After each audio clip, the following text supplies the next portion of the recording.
fake TV for weapons. It could destroy not just the whole planet, but the entire sun. That's what I've come to learn from talking to people like Bob Jr. And if I could get an opportunity to thank a couple people real quick, I want to thank Self-Fired, William Herbert, Bob Jr., Dave Ross, who I'm going to be interviewing tomorrow, Greg Reese of InfoWars, Anonymous, Kim.com, Investigators, Corey Merkel, the professionals, in addition to everybody who's been investigating with MH370X. Thank you all. So what's next in this investigation? What's next is we make this self-apparent. We need to get this information in front of as many people as possible. The U.S. government most likely will never admit to this being real. The only way is that we have to show with the weight of the evidence that the official narrative is a lie. If you put me in front of people like Joe Rogan, the whole world is going to know the truth. That is a promise. I am ready. That will be interesting. Joe Rogan, that would be great to see you on Joe Rogan. Anybody with a big platform, honestly, is the reality of it. And now I'm going on small platforms too. I believe in alternative media. I believe in helping out the little guys. I have watched all fake and mainstream media from this investigation. I wasn't even in conspiracy theories before this.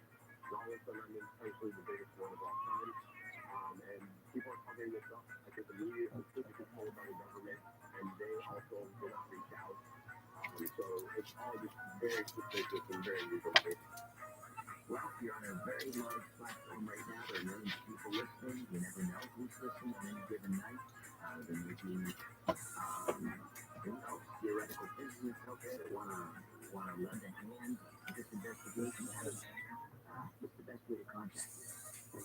Yeah, so probably the easiest way is using my MH370X photon.me email. Alternatively, finding me on Twitter is probably the fastest way to do so. If I follow you back, you can DM me, or we can work it out. That's usually how I get in touch with podcasters. I can vet people. I'll give them my personal cell phone number, and we can work that out. So anybody out there who wants, I want to convince the world. I want to convince the skeptics. So reach out to me, guys, and we will unveil the largest verifiable conspiracy of all time, the real story of MH370. And again, if people go to the coastcoastam.com website, go to tonight's show info, click on Ashton's name, and that'll take you right to his YouTube channel, which is @Ashton. That's also a Twitter handle, @JustAskAshton. And there you can see this remarkable video footage for yourself and make your own determination. Ashton, thank you so much for this. Absolutely, I'm gobsmacked, and so many of our listeners are as well. Thank you. Ashton Force. All right, for George Noy, George Matthew Solano, Stephanie Smith on Dan Michael, Michael Cozio, Donald Watson, Don Galante, Chris Burrows, and Sean Lavascore. I'm Richard Sick. Thank you for your ears and your voices, your beautiful voices. Until next time, so long for now.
On the new true crime podcast, Unrestorable, dive into the heartbreaking case of a mother declared not competent to stand trial, a father seeking justice for the children he lost, and the mental health loss that could let her walk free. For very beautiful years, it's an extraordinarily high rate of incarceration in that country, and still face stigmatizing view of mental illness. Listen to Unrestorable on the iHeartRadio app or wherever you get your podcasts. Boost Infinite's new wireless technology switches between networks, giving you the best service at a lower price. Switch today. Call 855-55-BOOST. Visit boostinfinite.com or go to Amazon.com and search for Boost iPhone 15.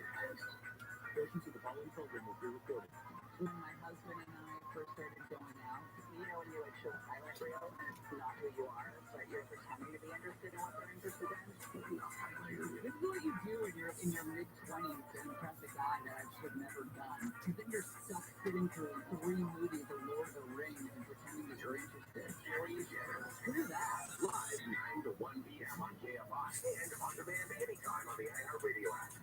Keep your hearing to yourself. No, that's not what people are. You think that it's a crime scene in there. Like, oh, what's that? You need to do a better job.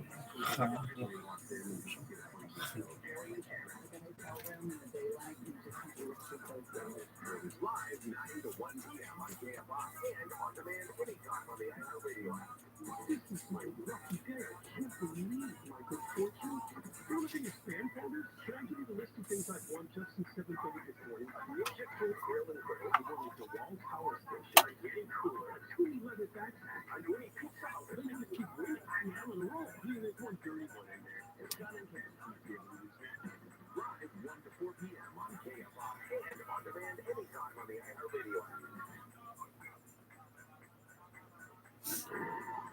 Common sense left California a long time ago. We're bringing it back.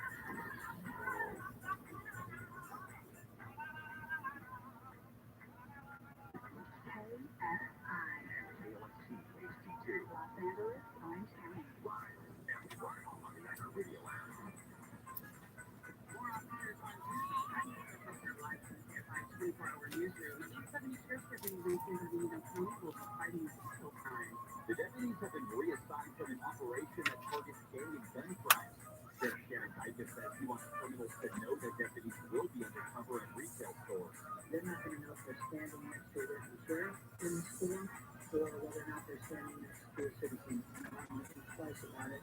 Kaiser says teachers' retail thefts will be up this holiday season. His deputies in the Rancho Cucamonga area made more than 30 retail theft arrests from July to this month. Blake Foley, KFI News. Well, Francis is recovering from the flu. He's been taken to the hospital yesterday for testing. Pope had part of one of his lungs removed as a young man, so he was taken to the hospital as a precaution. He had chest pain and the results ruled out on respiratory problems. The Vatican said he will recite his midday Sunday prayer message from the chapel of his Vatican residence instead of his usual place in the balcony, although St. Peter's Square today.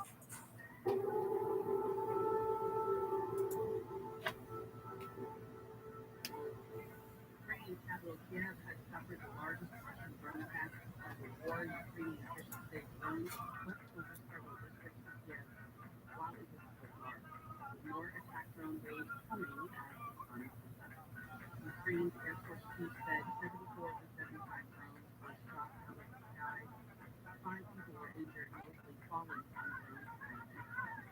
Americans are spending more money this holiday season. Analyst Vivek Media says Black Friday was very successful, but Cyber Monday is supposed to be even better. Cyber Monday, we're expecting 6.1% year-on-year growth. That will help today generate about $12 billion in online retail spend. That will become the largest e-commerce shopping day of the year. He said consumers are expected to spend $10 billion this weekend. The creator of children's TV shows like HR Couple Stuff and Land of the Lost has died. Marty Croft was 86. Police are in the traffic right now as they're crossing the 91. Come on. That's pretty well found on Fifth Rocky Boulevard at the couple. The couple of the left lane blocking the off-ramp is traffic during the Victoria Avenue. Emergencies are also on scene here. They're also in the 105 Lash at Victoria Avenue, but the city group will pick up the right shoulder of the off-ramp with Antelope Valley Coast to North Bay Victoria's Highway. The area plans located with a class city right location has been cleared lanes. With origin to the east from Ramsey to Ohio that stand the left lane of the off-ramp. KFI Scott with Peter Baxter and Zachary Vegas. Save big on groceries with Drop, the shopping rewards app during Black Friday. Download the Drop app to earn points with your everyday shopping and redeem them for gift cards. Want a free dinner for the family with those groceries? Drop it. Elbow daily latte. Drop it. Woo! Salute, gentlemen. Salute. Happy birthday, my brother. Thank you. To many more. Thank you. Woo! That's the shit. 3 spins around the sun. I have not fucking had a drink the whole fucking the whole cold. Not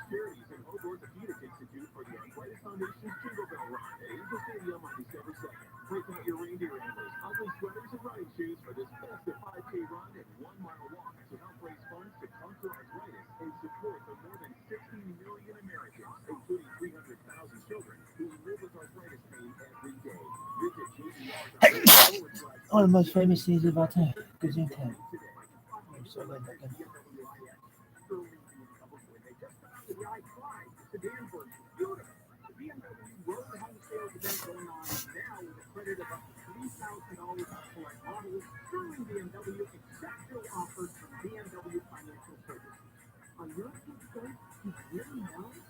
How's this lady can do it in softball? That's what I really want to know.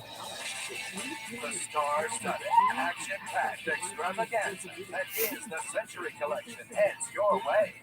Wow.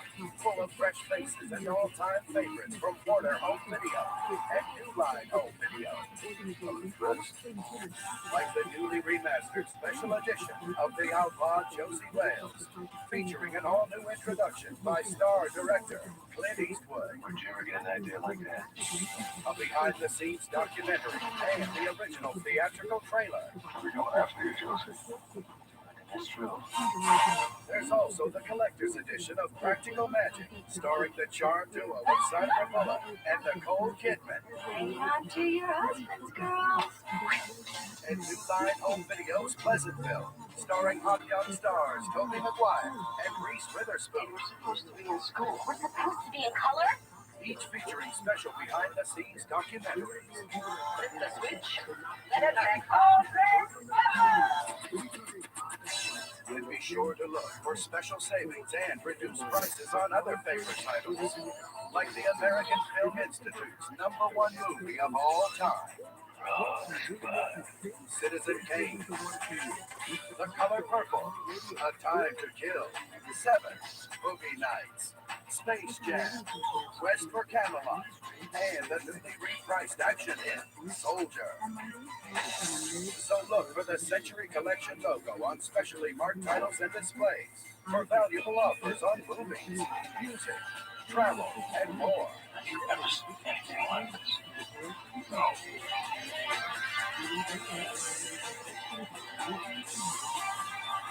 Add these and other great titles to your Warner Brothers Century Collection today.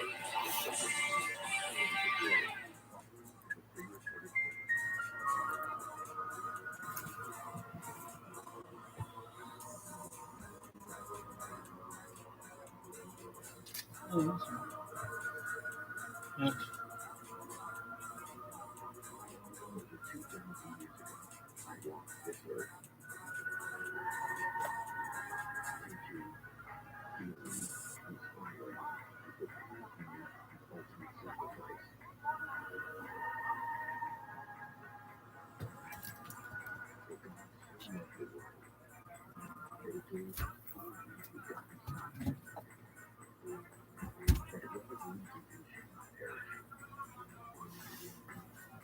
This one, Yoshi.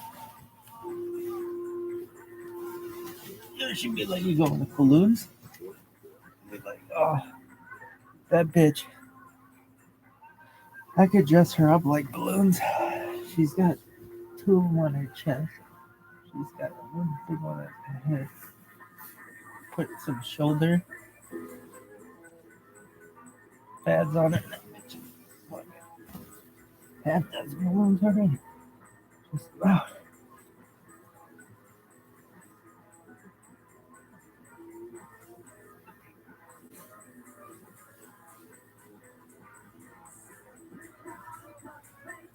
Why do you think that bitch is so hot? She looks like a robot. Fuck off.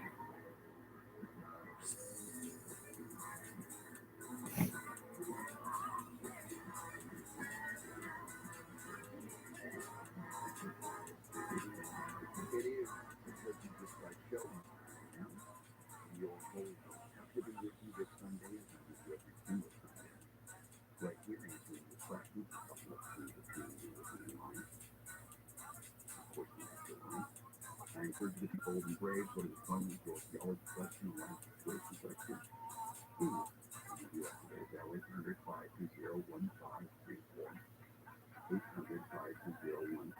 lady had an easier last name. She beat up the biggest one. She was like the Tory Cougar. So Thursday has Probably came over. Thanksgiving Day, and it's interesting how just prior to Thanksgiving, all that you see, cooking shows, magazines, how to prepare for your Thanksgiving meal, right? All you can see. Now it's after Thanksgiving, and what seems to be popping up everywhere is how to prepare your what? Your leftovers. Every week, how to prepare your leftovers this year. How to use your turkey and your stew, eggs, whatever.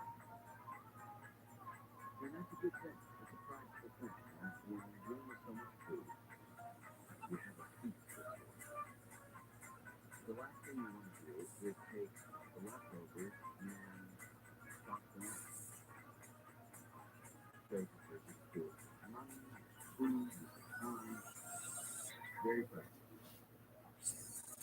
So it's bound to be that type of year that leftovers become something very important, right?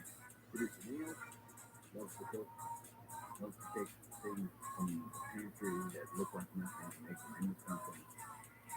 Loves the concept of taking leftovers and making something wonderful again. In that sense, it's good. That sense, leftovers wonderful. However, you wouldn't serve leftovers on Thanksgiving. They're a byproduct. A byproduct used as a resource used in but typically to your death for rich techniques that are not considered taxes. All things to come together and bring those great fruits of labor within it. There's a poem about leftovers human to God, but I want you to hear sources on your own. But it speaks true. Leftovers are such humble things. We would not serve to a day. And yet we serve them to our Lord, who deserves the very best. We give to him leftover time, bringing it here and there. Leftover past we give to him, such deep things as we can stand. We give our youth unto the world, the ancient, blessed side. And in declining years we give to him the remaining of our lives. Our poem points to where some of you might freak out. It's very easy to get wrapped up in the world. Right now, during the holidays, it's very easy to get wrapped up in everything that goes with the world. And you've got to go gifts, dinners, together, and all kinds of hubbub.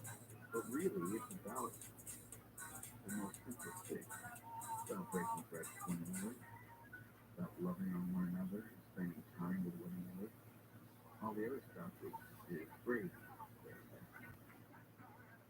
But the leftovers that God loves are the practical ones and food and using, making sure you're a good steward of your money and your time. The leftovers God hates are when you don't give God his due. When God gets your credit, the little things, but you not for everything else. Because you're constantly focused on treasures here, things that you need here, building your empire here, building up your treasures here. Matthew 6:19-21 says, do not store up for yourselves treasures on earth, where moth and vermin destroy, and where thieves break in and steal. But store up for yourselves treasures in heaven, where moth and vermin do not destroy, and where the thieves do not break in and steal. For where your treasure is, there your heart will be also. It's so easy to get caught up in the world, to need more, good cheese. There's nothing wrong with cheese. There's nothing wrong. Well, old, anyway. All good, all well. But it's their balance. Is there a fine line in there for God? Or does God just rip over? God just trick? A little bit. But it's the end of the line. God is not responsible for stone waiting at the end of your bountiful table. To be finished with it, and for all is wrong. The Father wants to participate in our existence, wants to be invited to do so. And I know that it gets very easy to get lost. But certain days, to remind you, holy days, as we call holidays now, were originally there to recenter you, to refocus, to show appreciation to God. To keep certain days holy, which because the You done? third, and things like that, No, Jimmy. because it was important. Yeah, deeply. That's why I shut off selfie. Because of that, you guys want to watch it. Go for the next job on the first service. I gotta go discuss everything I am on will be from the center of the universe. And all for the next job, you can show up and tell them what to do for the class. If anyone wants to, then you should. Tell them what to do for the class. If you have to, then you can just. You're called to love God, to worship God, and to praise God with all that you are. It means all your time. Hey, huh? What tune do you want to do right now? I'm gonna put my pants on and then be different video. Really? Yeah.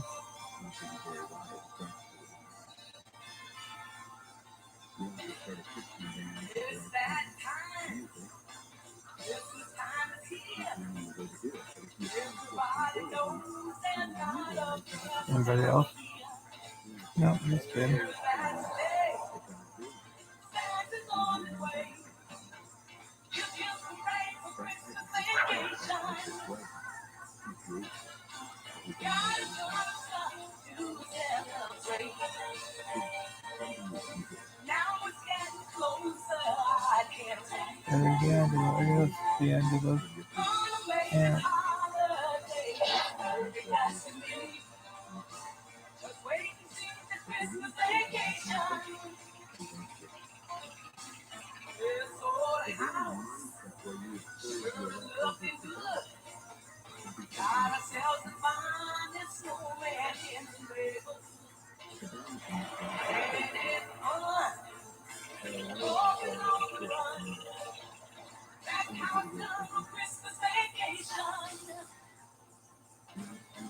Let's go at the homes and light the lights. Get a roasted fire burning bright.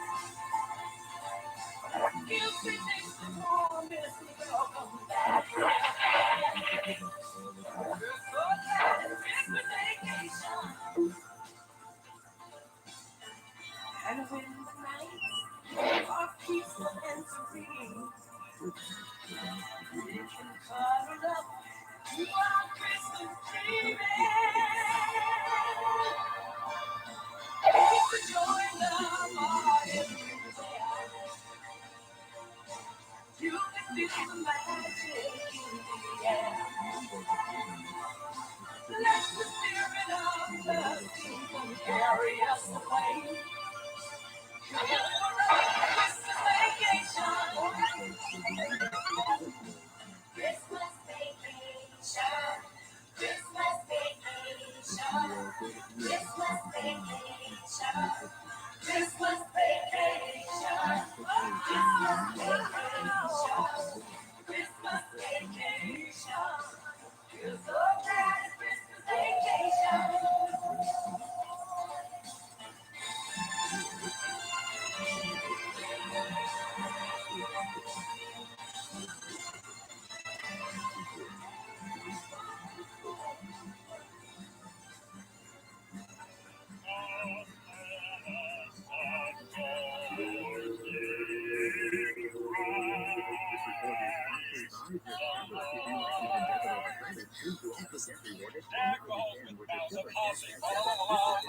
love, love is the season. Sunday coffee, la la la la la la la la. Come now our neighbor. Hey, it's a deal by Carol. La la la la la la la la. Take it, Russ. La la la la la la la. Dad, can you explain again what we're doing? Sure, Russ. We're kicking off our fun old-fashioned family Christmas by heading out into the country in the old front-wheel drive sleigh to embrace the frosty majesty of the winter landscape and select that most important of Christmas symbols. We're not driving all the way out here so you can get one of those stupid ties with the Santa Clauses on it, are we, Dad? No, I have one of those at home. What we're looking for today is the Griswold family Christmas tree. Wish you a Merry Christmas. We wish you a Merry Christmas. Jackass is riding the tail. Slow down, let him pass.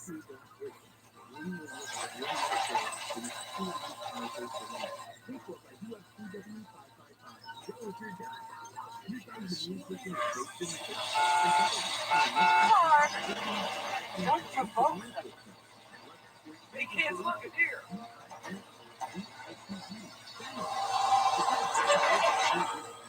Hey kids, look down. Stupid hostage.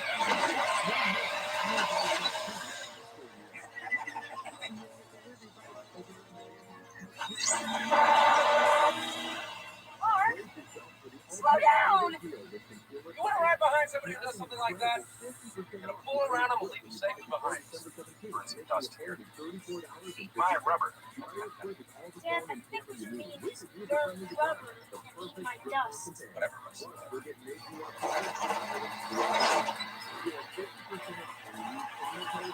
Eat my rubs, red liver lips. Okay. That.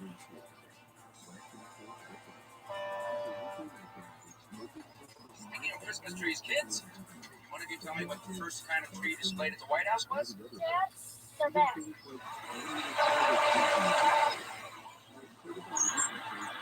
Mark, stop it. I don't want to spend the holidays dead. Honey, please, I'll do the driving, okay? You just take it easy, Ellen. I'm in complete control. Oh, this egg timer.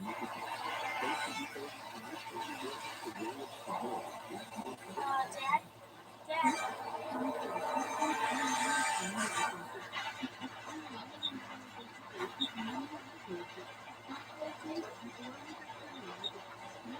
All right, thank God we're all right. Mark, we're stuck under a truck. Did you honestly think I don't know that? Come on, you guys, don't fight. Ah, for Christ's sake, I didn't do this on purpose. Our Father, who art in heaven, hallowed be thy name. And forgive my husband. He knows not what he does. Amen. Oh my God, oh my God, oh my God.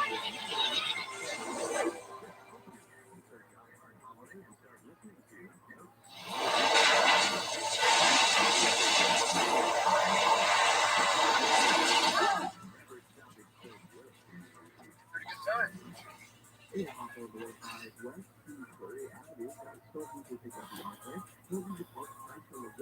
Dad, didn't that fake Christmas tree lot some people have to drive all the way out to nowhere and waste a whole Saturday? They invented them, Russ, because people forgot how to have a fun, old-fashioned family Christmas and are satisfied with scrawny, dead, overpriced trees that have no special use. Toes and all? Because this is what our forefathers did. Can't feel my leg. Walked out into the woods, they picked out that special tree, and they cut it down with their bare hands. Mom, I can't feel my hips. Mark, Yes, honey. Audrey's frozen from the waist down. That's all part of the experience.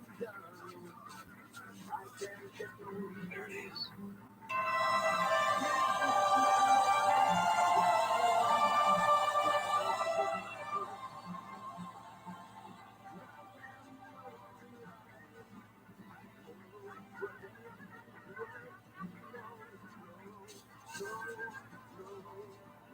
Griswold family Christmas tree.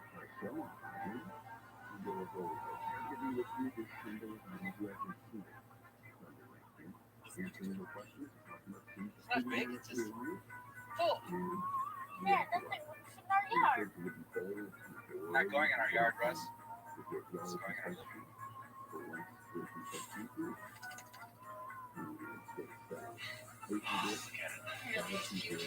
Something else, huh, Russ?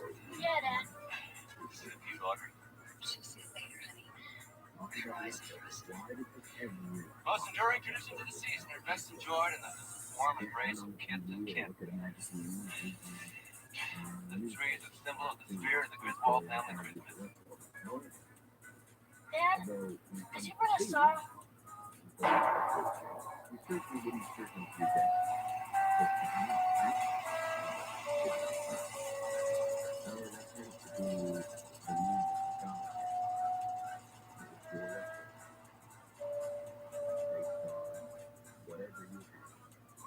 And really, you're called to give God, to give to God from every part of who you are and everything that you have. Your talents, your money, your time, none of these things to your restoration to God. Always seeking new ways to serve the Lord, to be the concern. When you feel a bit, you want to take calls, as always, you are welcome. And you talk for questions in your theology, God, vision, spirituality, worldview, or if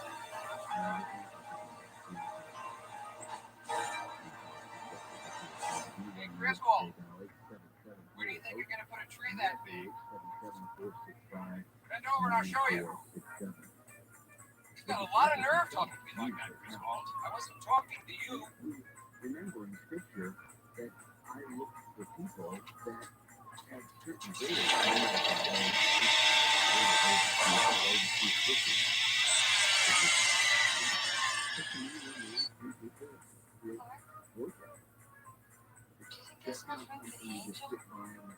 Oh, sure. I have a little more trimming to do. That won't be a problem. Ready? I give you the Griswold family Christmas. Over that.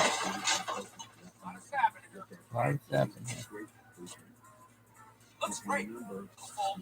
Love sap.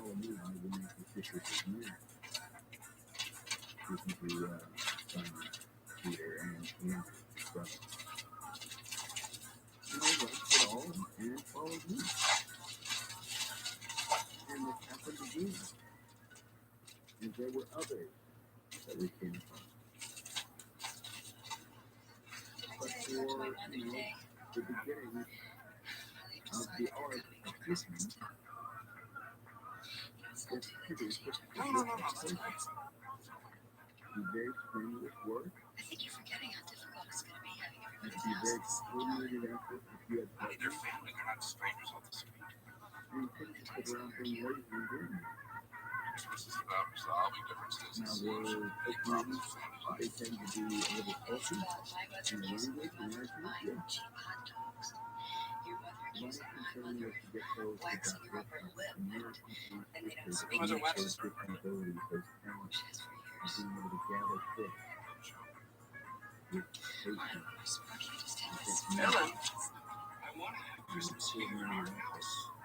It's haunting. And use them to All my grow life, I up. wanted to have a big And family that's what I want to Christmas. do with you. I want to take your abilities and things that you do well She says, I know how you build things that make to the your plans glory work. of God. You set standards that no family that can ever live up to.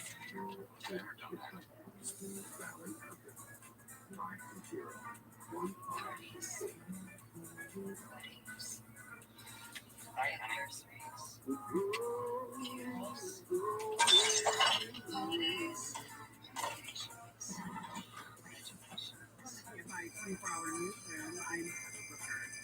Vice President Harris visited a bakery in Venice on Small Business Saturday. Harris picked out cupcakes with Second Gentleman Doug Emhoff. They also greeted people outside the bakery.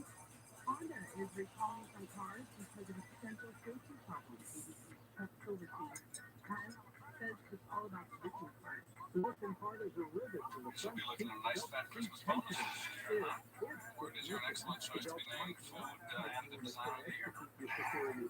What's in the thing you got over there, food drug? Oh, the quick enhancer. Non-nuclear cereal varnish. It's semi-permanent. It's not osmotic, but it does coats and seals its flavor, prevents the milk from penetrating it. Yeah, it's a beautiful product. I like it. The big question is, what are you going to do with that big bonus check? Going to blow it on yourself? I hope. Heck, oh. Along more than 3-mile route in Hollywood. Parade starts at 6 at Orange and at Still, my Christmas bonus check will cover it. Oh my The God. parade will be closed today, and the parade will be finished until the 15th on Thursday. Us checking the traffic before the signal on the 100 also. Ahead and I put a $7,500 deposit down. You're the last of your family. Clark. Still, sir. Are you the one who was working on that non-nutritive cereal varnish? Yes, sir. I've got to give a speech to a trade group. Why don't you mention it? Flavor-free summary and have it to me by the end of the day. My pleasure. Layman's terms, none of that inside bullshit jargon that nobody understands. Yes, sir. So for weather from Fine, mostly skies are expected today. Oh, Mrs. Shirley, we got your Christmas card the other day. I found that I'm very flattered that you remembered us. Santa Ana. Leading local live will be here by 24-hour newsrooms and Heather Booker. Injured in an accident? Don't forget that Portville. Yes, sir. Merry Christmas. Merry Christmas. Merry Christmas. Merry Christmas. Kiss my ass. Kiss his ass. Kiss your ass.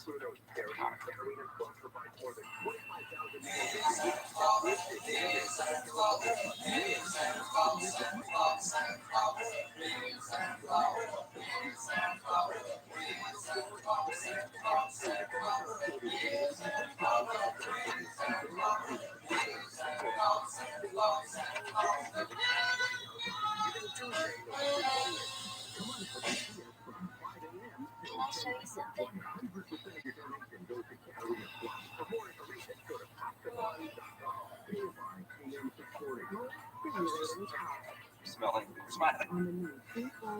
Just flowers browsing.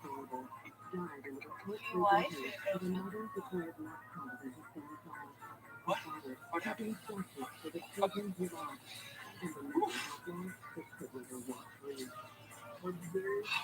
Yes, wouldn't be any. Oh, wouldn't be the Christmas shopping season if the stores were any less hooters than harder than they are. Ooh, it's warm in here. You have your coat on. Oh, do I? How did that happen? Because it's cold out. Yes, yes. It's been nipply out. I mean nippy out. What did I say? Nipple. There is a nip in the air though. Let's see something else.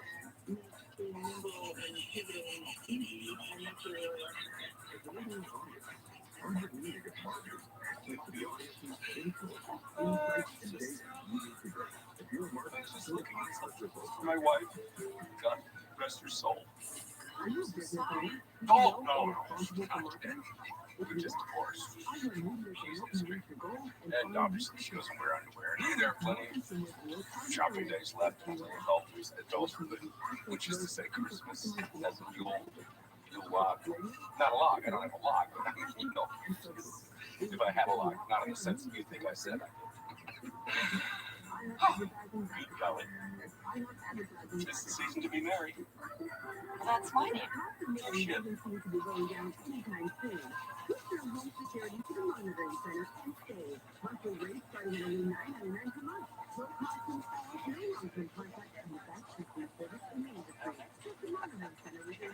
If you like English,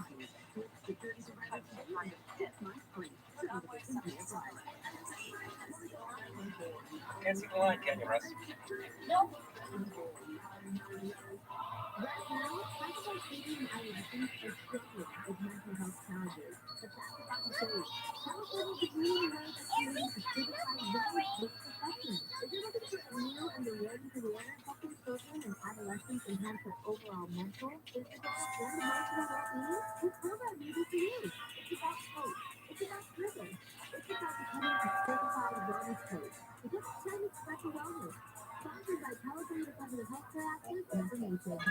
The Rolling Stones, the greatest rock and roll band, famous for their police escorted motorcade, the Bristol Their Live Show. Now, iHeartRadio gives you a chance to be part of the entourage on the Stones' upcoming tour. Folks, Merry Christmas. See the Rolling Stones live from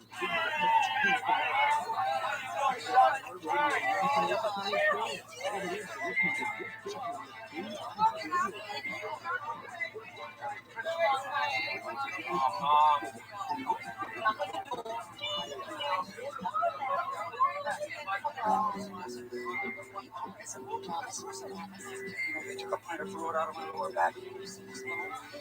Small, it's changing color. Oh, well, you keep touching it, it's getting better. Goddamn freaks. Can you look at it? No, you're not getting it right. One day, you know, I'm doing the marketing. Rushing out. Crazy, but every time I run on those painful burr on my heel.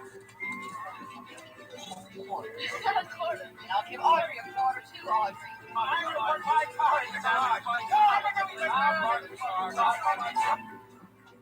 This is what Christmas is all about. I'll park the cars. I'll be outside.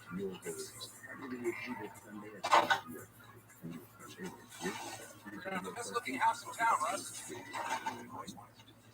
It's a lot of lights, man. Yeah, well, sure, it's a lot of work too, but if I'm out in the cold and I'm committed to decorating the house, right? And big. You want something you can be proud of, don't you? Yeah, I guess so. Sure you do. You think you might be overdoing it, Dad? Russ, when was the last time I overdid it? Come on, unravel it. You have to check every bulb. Not here. I'll give you the box. My question is, who's the ruler of the earth today? Is it Jesus or God? Satan?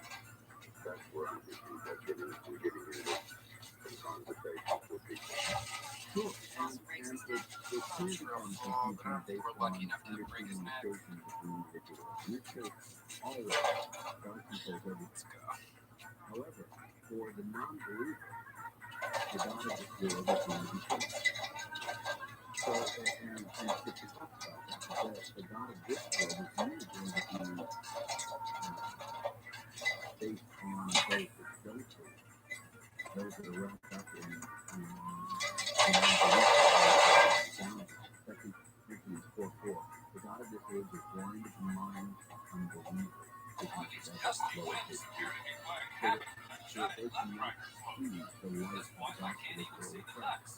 gospel of Christ. So the people that are getting blinded by it and viewing subject to the devil, they will be unbelievers, not believers. So what it essentially means is not just the devil has full authority. What it means is that the devil has become the playground of the enemy in such a way because of the forces of the individual with free will. That he in fact, it's like being voted there. He in fact becomes the God of this world because people want the devil more than they want God.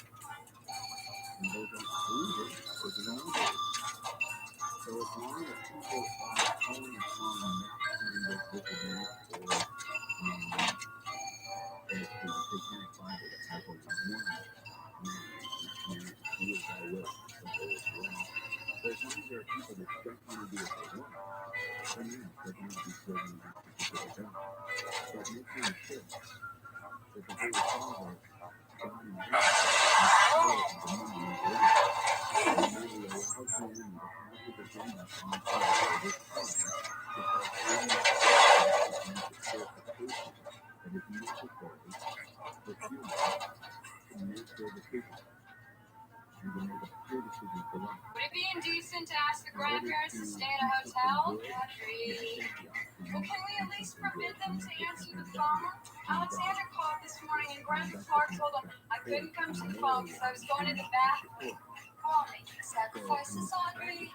Everybody, do you sleep with your brother? Do you know how sick and twisted that is, Mom? sleeping with your father.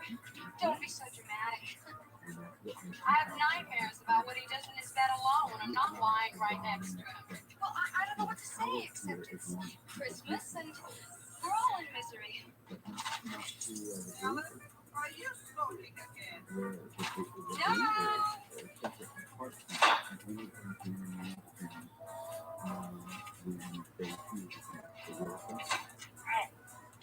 Being a follower of being a Christian. Hey, Dad, where are these reindeer? Come down here alone, Russ. Can't find the Santa Claus. So let them determine Hey. who their ruler is going to be. Get it later. John 12:31 says, now is the time for judgment on this world. Now the prince of this world, speaking about Satan, will be driven out. But before that time, people will have a choice. Either serve you, and people say, oh, well, I'm just not going to serve God. I'm going to believe that. You are serving one or the other. It's the greatest thing.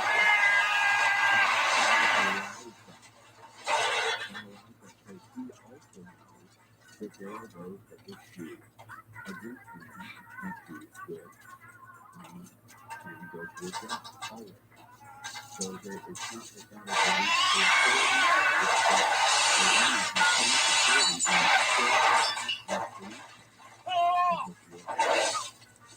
and in that darkness and that ugliness that people bring upon this world, Mark, dinner's ready. power and strength in this place. So that makes the enemy a very powerful creature here on earth in that context. So much so that the enemy will offer me the greatest cities of the land as a temptation. But only the things that are simple, only the things that come on. Obviously, something had to break the window. Something had to hit the stereo. And God is about eternity, not just about the people 80, 90, 100 years on this planet. There's more to it. It's why So it's the the enemy careful with Todd. No. because of the way people choose against God, then he gets the vote on earth, which gives him power on the Come on, hurry this up, Clark. I'm freezing my baguettes off. 250 strands of light, 100 individual bulbs per strand for a grand total of 25,000 imported and identical lights. 25,000. We had no drives by, standing in the yard staring at the house in my pajamas. If they know your dad, they won't take it in the oven. Fire it up, Dad! I dedicate this house to the Griswold family Christmas. You're very welcome. Come on, please. I know that can be confusing, especially when Come on.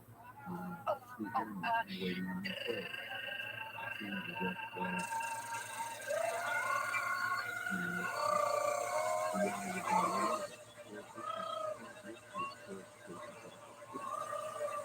Joy to the world.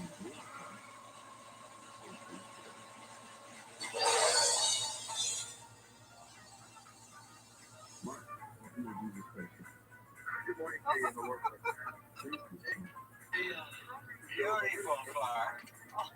I hope the Lord knows that I have you see what I say. Waste your resources. You worked really hard, Grandma. So washing machine. if the Lord knew or God knew that Job wasn't going to budge from go with Griswold, why did he put it Clark, baby, I can't. in children? And it's fresh. Everything is taken away from him. And he's just like a pet. It's probably a bad fellow, son. You know, if one goes out, the whole thing doesn't work. If I were you, I'd personally check each one. You told him You that need you help? Give me a holler. I'll be upstairs. I know it's past present future, so it wasn't for his. Sorry, Daddy. Looks So good you even have to if look they're at not the fact that, lit. well, there's no one for the people. Could be for the devil, and it could be for good. And when in scripture, you notice that even I, when I walked the church, would ask questions that you knew I knew the answer. What's a good try? But I asked them so that the person I was asking would get the answer. Oh, yeah. When you look at Yeah, I'm sure of it. different parts of scripture, all to really everything. The story of Job Maybe we ought to go up there and just absolutely get looks those. like it's some sort of barbell between Father and God. And that's not the case. And what's not known is how those things might have happened regardless. Those things could have happened in the normal course of life. People do lose family members, things do happen, people do get ill. So it's not about that when somebody gets ill, this is God and the devil makes you fat. In this particular case, it's really a case of showing the devil, and even Job, the intensity of Job's faith. Not about God coming from this man, or even using him as a robot. God tested Job within the Job wanted to be tested. Job itself was a righteous man, and somebody who sought God and eventually did. But ultimately, everything that you see Job go through, you can take parts of it and look at your life and go, wow, Job typically had this, and he was counsel, friends, even all the things that were going on in his life, you can see today. And so are you. You're supposed to be focused on God. You're a king. So there's a lot that's taught through this as well. Now, there are many that go into service to fight for this country. Not because this country is perfect or everyone in it is perfect, but because the concept of this country is perfect in their mind and one that's important to defend. That doesn't mean that it's always going to be righteous. That doesn't mean that there's going to be blood on their hands. That doesn't mean that they're not going to go through war with each other. It means there's something greater they push forward, and it's the same as Job. It didn't matter. They look at this world as the end all be all. This is it. This is the most important part of all of it. And God sees it in every verse. This is not the most important part ever. And this is just merely a purification process prior to heaven. So what you value when you look at even things are not most valuable things to God. They're important as they teach you about the family of God. They're important because they teach you how to be selfless. All these things are important, but it's about what's understood about that process of family and living is what's important for heaven. So when God does certain things, you look like, oh wow, he's crafting his creation. Something that if you did would be a sin. And for God to do it, it's not. Because God's doing it, still crafting and testing it in your measure. So that the most important thing is that the person grows and continues to grow with God. Job's a heavy book, no doubt about it. And it's a one worth reading more than one. Just a few more, okay? But check if you can. What was the movie Trading Places, where they're smoking the back to back. So that people's lives. And they can ruin one and make one back. That's not what it is.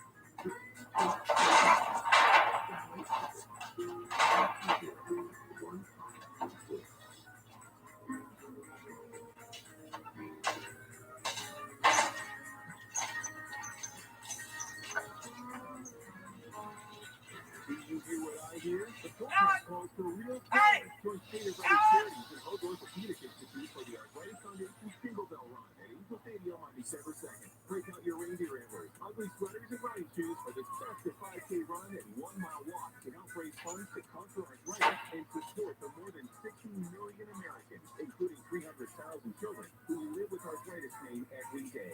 Visit jdr.org/OTIE to register and donate today. Are your kids safe? Do you really know? You would never think that your child could be taken from your phone to a place halfway across the country without your knowledge. But please warn that if your child has a phone and access to Wi-Fi and social media, even traffickers have access to them. The average age of a trafficked child is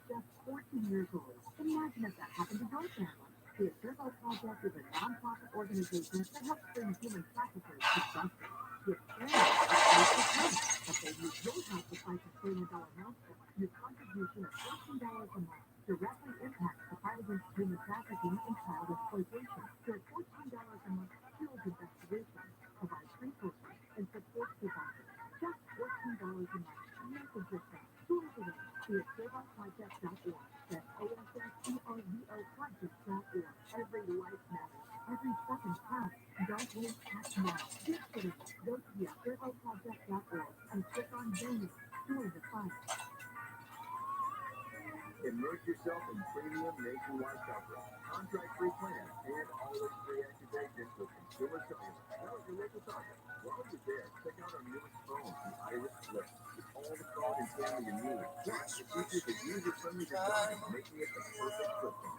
From now to December 16th, you can score $10 off when you buy the Consumer Cellular Iris Flip at Target. It's the original $39.99. Visit your nearest store.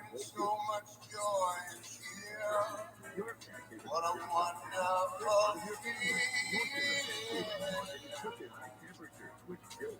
watching the ones we love.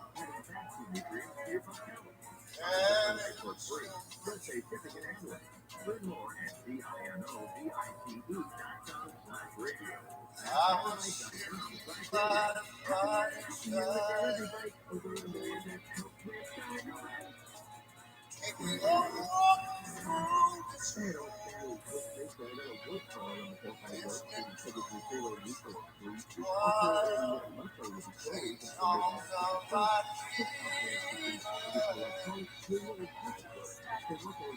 Listen way that he came to walk us. Watching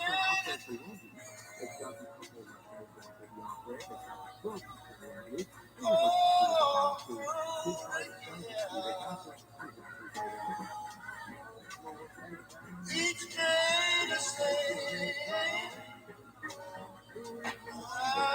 That's what I want to do.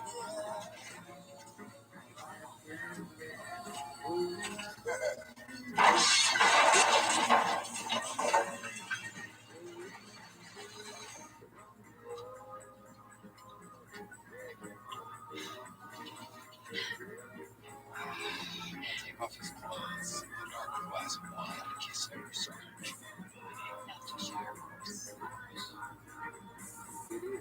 Looking to strike show and your whole family with you this Sunday at the Jeffrey People. Here's your question of the food to see you heard to be bold and brave and go to fun. Yes, honey. Theology question is theology question. Please, USA Valley, 800-520-1534, 800-520-1534. Are you out here for a reason or are you just avoiding the family? No, I still have a couple unformed balls to check. Meantime, I can light the sand, the tiny reindeer, and hear some sun.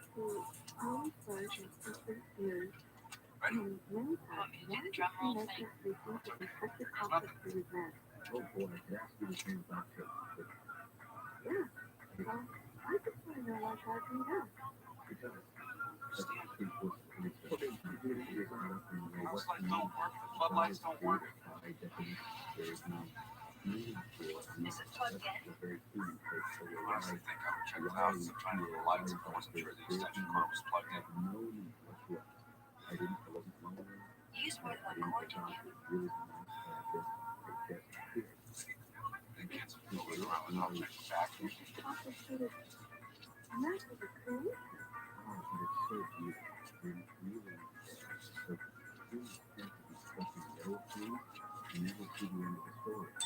Could you imagine if you watched this wonderful life and you stopped this over the way through? It'd be a horrible thing. You know, satisfying.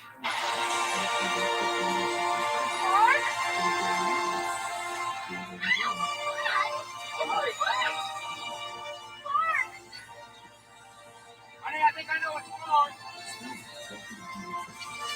Vivid scenes have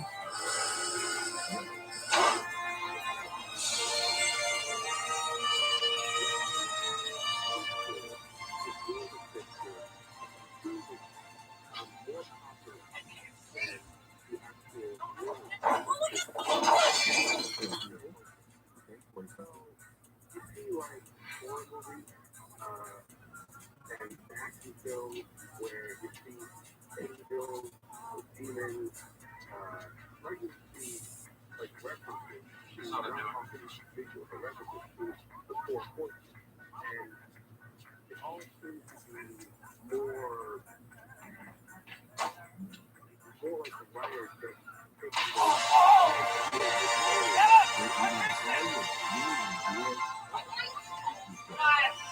Everybody come on, quick, look at the lights!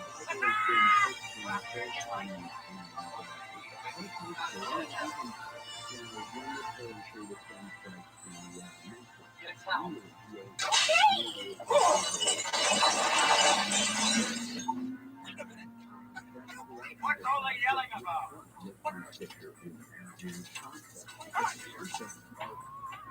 Really quite natural. And people will try to reject them, or they, take the approach that they like, and in doing so, they remove it and have to do something else, not and there's tons of stuff. I mean, the Green Mile is a character called John Coffey. He has the ability to miraculously heal people. And the prisoner. And, you know, the concept will continue to be taken by Hollywood and writers and by because the concepts are powerful. Doesn't mean people are talented or that they want to dive in and why.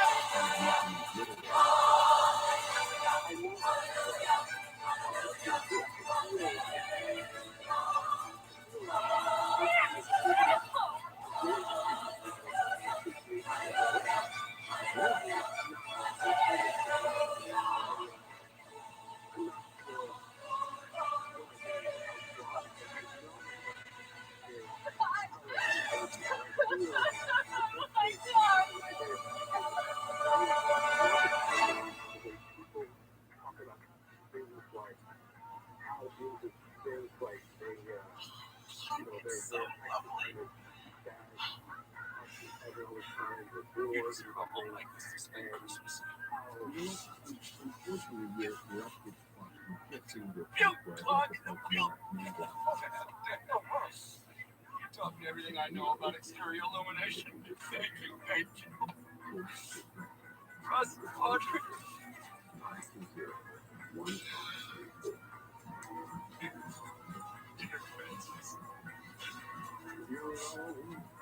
Hope this adds to your enjoyment of the holidays.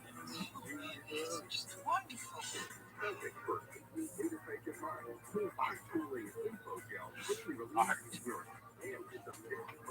Dad. A little light, you're not twinkling. Thanks for noticing.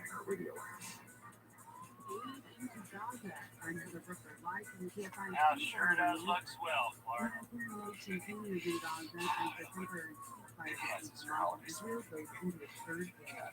At least 200 Texas humanitarian aid expected to cross into war zone Gaza on day 3 of the Israel-Hamas ceasefire. I hope you didn't do this all on our account, Clark.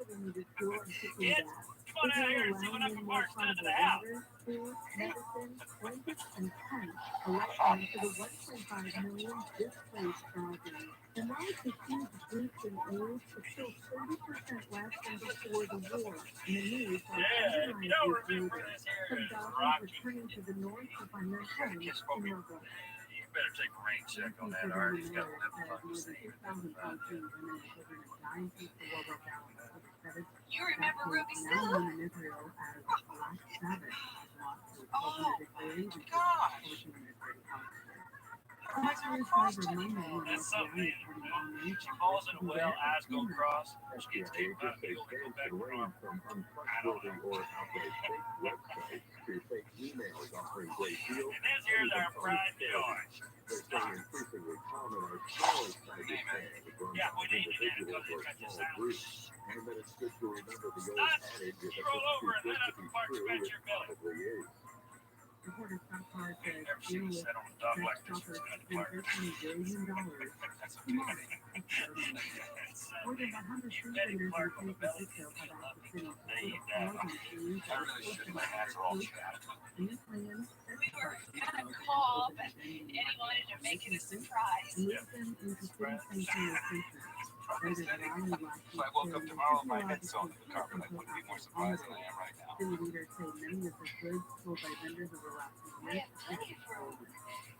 it's going to be very busy at the airport Towels. across the nation today. Plenty of everything. Thousands of people are expected to return home. Well, we're pretty well set up there in the RV. You know, it's a little tight, but You're going to actually put your carry-on bag Oh, there's inside plenty of the room. electronics Damn and well I did. Catherine and I were pretty So good. it really makes it convenient. Maybe folks wouldn't mind the youngster shacking up with you. After that long drive. If you process should make things impact. Honey, why don't She you was really get the another kids arrested things? for allegedly trying to steal over $18,000 for products at a sunglasses retailer. Her Audrey, partner said Audrey, she and the retailer with a sunglasses company satisfied at the with large bags of premium merchandise. The police also evacuated inside the store and they started something to drop on the ground, damaging material. Women were arrested on charges of retail theft, grand theft, vandalism, and we're going to check the traffic right now. We're going to pass 155 and Costa Mesa. All we are in Oceania is about south of Baker Street. That traffic is up to cross the over two left lanes or two. It's only two friendly to the right shoulder. It's on top of it, so go around the west. Honey of a tree, Clark. You love each other when you're on top of it. Looking out of the ground myself. Hey, get out of there. Stop. Go. Don't worry about it, Clark. Little tree water ain't gonna hurt him. Before we left, he drank a half a quart of Ben's oil. But he lifted his leg the next morning. Hey, you take some water out of there. The tree's gonna dry up. Come on, out of there. Son, you get out of there, Phil. Get the kitchen now. Get the kitchen there, get you something to eat. Come on. He's cute. The problem is he's got a little bit of Mississippi leg out in it. Catch some riding, grab your leg, and just go to town. You don't want him around if you wear his short pants. Word of warning though, if he does land, it's best to just rest. Triple Dynamite is a 3-in-1 daily supplement. Dynamite for free. Yeah, I'm excited about it too. It's a grand shame the older kids couldn't make it.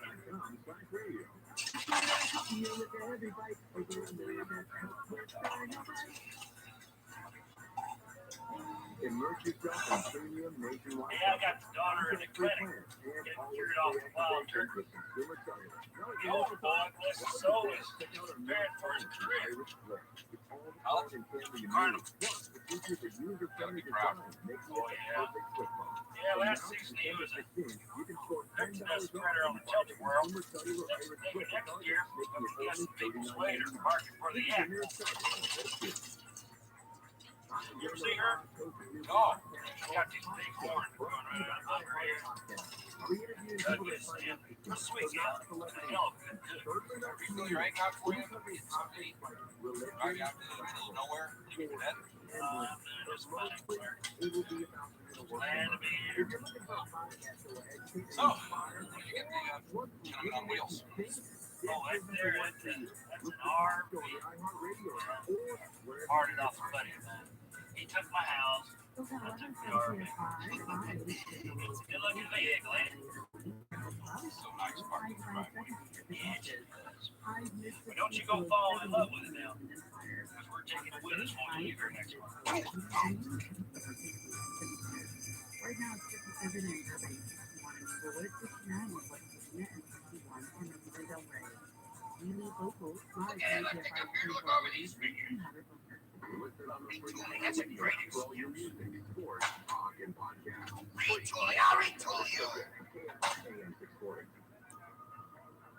This is TRILLIONAIRE Christmas.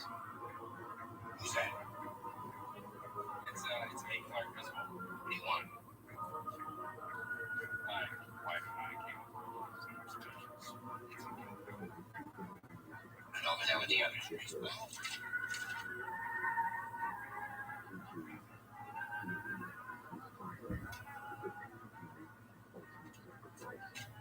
Oh, by the way, I My report helped out at the trade show.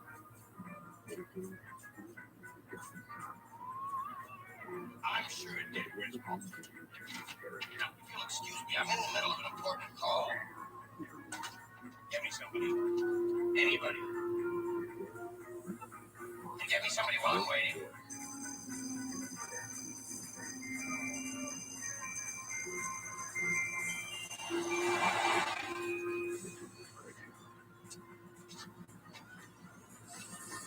This new non-caloric silicone base kitchen will get rid of the short time and creates a surface 500 times more slippery than any computer.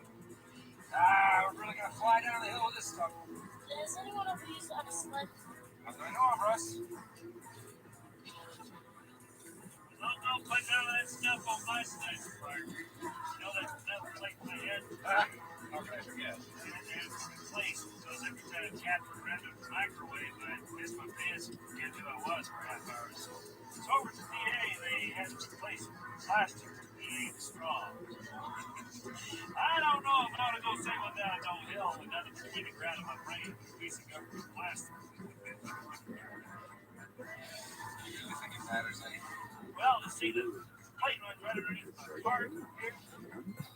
Over here. Here, if this is better, here, this way.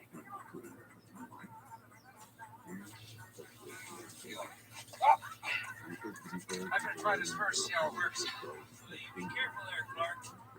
Nothing to worry about, Eddie.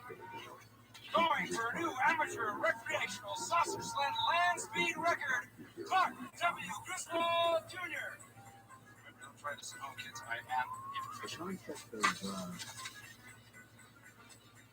Later, dudes.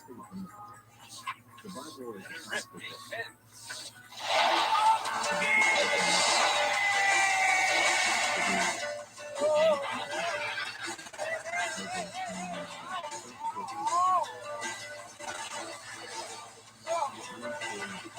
Hey! Spike!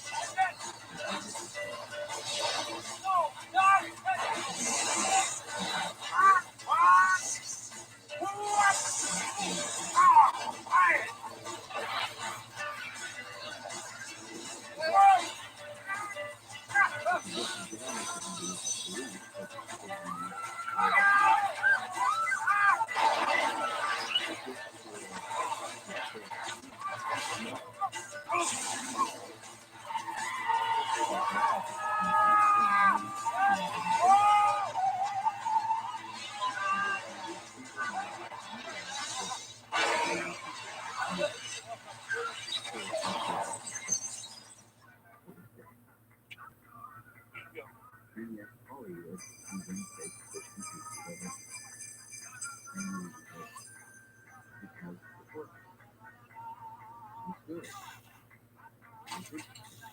Mark, you staying late?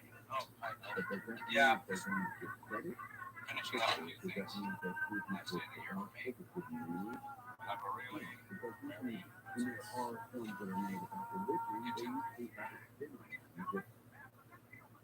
You okay? Yeah. Bill, get your bonus yet? I just talked to my son. Company messenger brought something to the house. I guess that's nothing like waiting for the last minute. Did you get yours? Well, if it isn't at the house, I'm sure it must be on its way. Get that bonus. Don't sweat it. It'll come. Merry Christmas. Same here.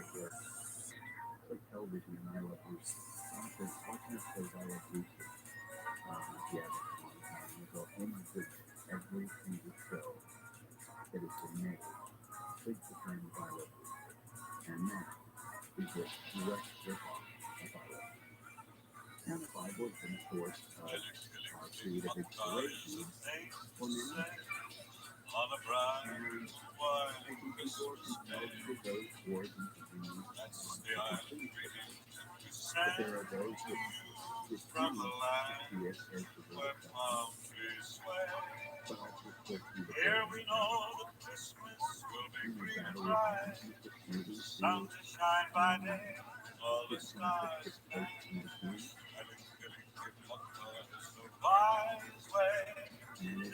Merry Christmas to you. Mele Kalikimaka is the thing to say on a bright Hawaiian Christmas day. That's the island greeting that we send to you from the land where palm trees sway. Here we know that Christmas will be green and bright, the sun to shine by day and all the stars at night.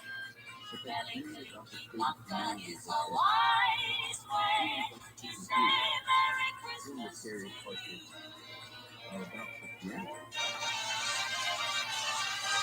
We pause it so many times because I'm just trying to get some final build action.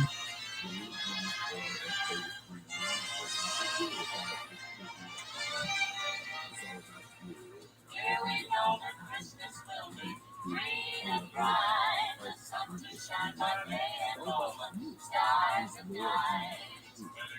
Is a wide way. To say Merry Christmas to you. Santa Claus!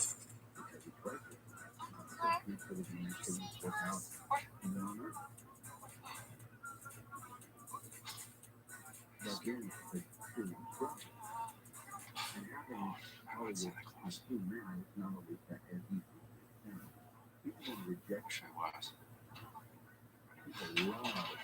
What up, sweetheart?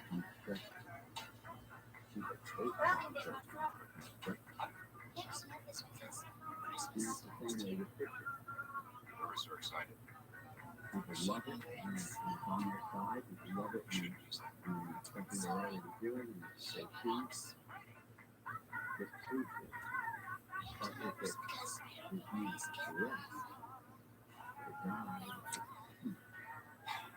Shouldn't use that. You shouldn't be. Good. Santa Claus. You believe in your mom. Your dad. Good all year round. All that Santa Claus just pulled. He was so real, how come we didn't get spoiled last year? We didn't do nothing wrong, we still got the shaft. Well, I have proof for a fact that Santa Claus is real. Next couple of days.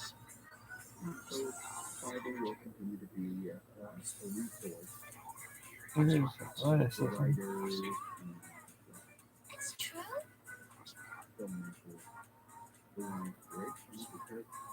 Good idea you came to stay with us, isn't it? I'd love to. You've got to put on your coat to go to the bathroom, and your house is always pointing to the same place.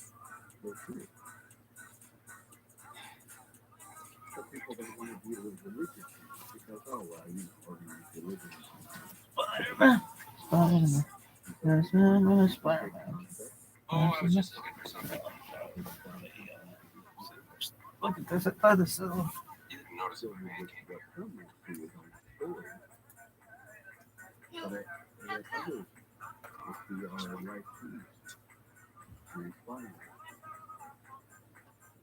Look at this athleticism. Yo.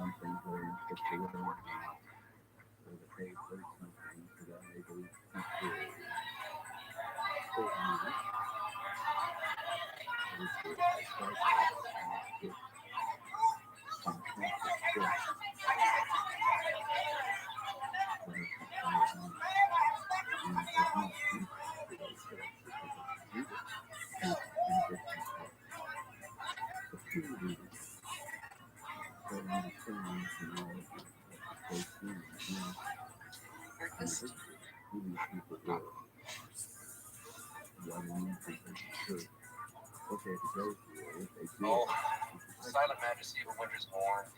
Clean, cool, chill of the holiday Speaking air. of water systems, water is living, and water is electrical. Water is the grid. What Just about like your your body in the veins. Jojo? Goes through that liquid. Liquid is all the electric cord. Okay, you take some water and take a plug and try. You gonna get shot in the rug, that's gonna get shot. You don't need to be doing that.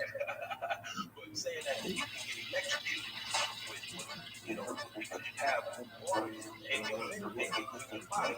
Those lands, Pittsburgh, Philadelphia, you know, all those lands they sit on those grids, and a lot of the coal and the steel mills was up there. And that's what I love about that energy up there. And I always say, man, those lands is evident when they sit on those river systems. Stadium, Pittsburgh Steelers, you know, it's dope, man, to talk about this stuff, man. And I try to explain, you know, where people have to look at these lands they own. Look at the liberty, like I said, them stairs when Rocky was climbing up, man. Shit, that's an old structure, man. The land is old, and this oil, mining, indigo. Oh, let me drop this. When you look at the Indianapolis, homes, horseshoes on your doors. Well, that's steel. 7 years. Indiana, the silver mines and the steel mills was real important of getting this material because you want to deck your horse out. How's life today? So I can't complain on your horse. How you doing? That's like giving your horse some Jordans. Y'all call it Indiana? Don't get the best compliment and get those silver because now I have one. Now I want to that's the part that's tropical.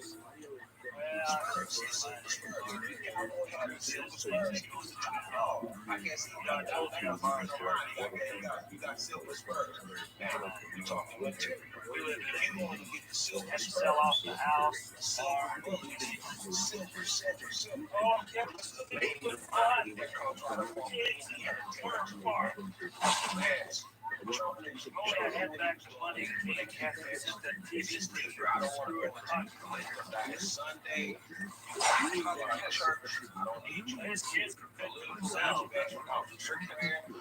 Oh, matter of fact, you pass out the concession thing. I need y'all to money in that thing.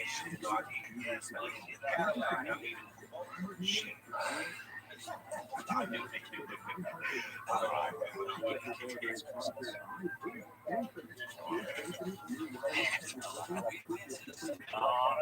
I'm one for charity. Come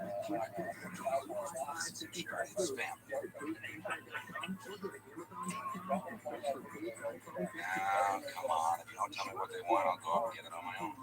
Yeah, it makes sense, man. You know,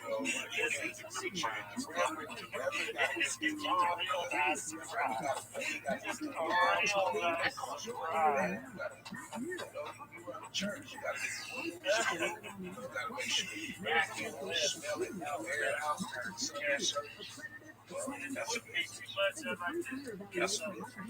that's you still running the congregation. Now, the monetization of the religion. So now we're talking again, monetization of things.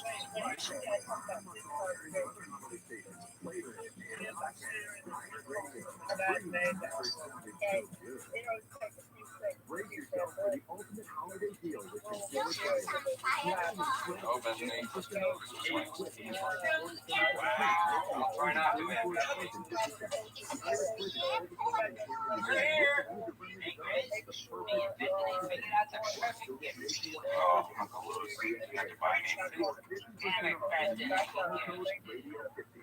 Oh, that was nice. Church say, you know how they do once they get their money. I had an experience with that in Memphis, Tennessee. I said, how dare these people? I said, I swear to God, you swear out down there in 87. I mean, 86, I already saw this. We had a jury.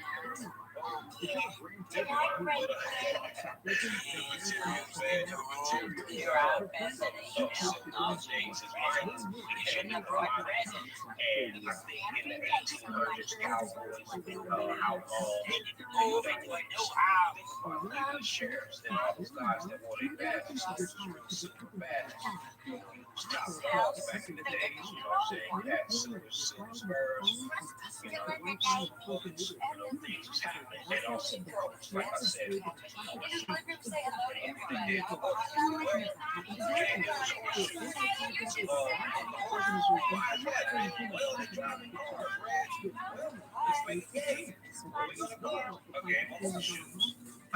I was just gonna get out of here. But no, they ain't horseshoes because now Take it in we the have to use the horseshoes on the camera. If we can't use the horseshoes, I can't go away. So I could innovation to see how that goes. So she takes things around the If I house. saw the transition of us riding horses to cars, I don't want to get rid of my horseshoes. So I have to reinvent something. I gotta say, I made a game. Fuck horseshoes.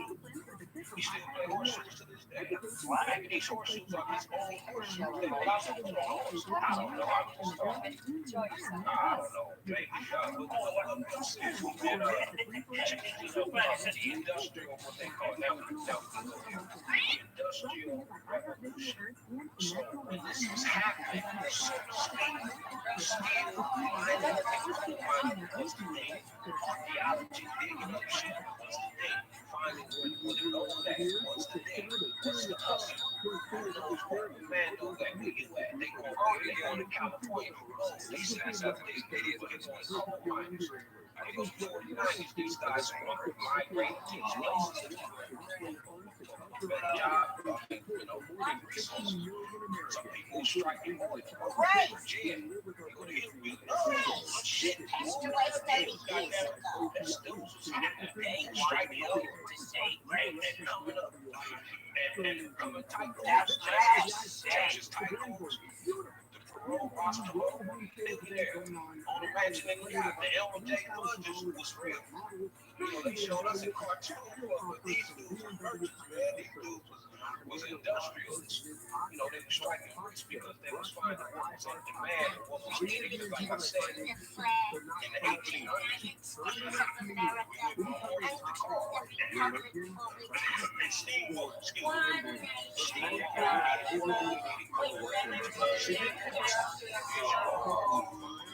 Titanic. Now they want to steam. So guys got to get all this stuff and make this shit work. And I just saw them hijack the security out of all the niggas still up on the platform for the trade on that shit. We can build it, man. We just come to these and then you put your dots and T's together and say connect with a right one.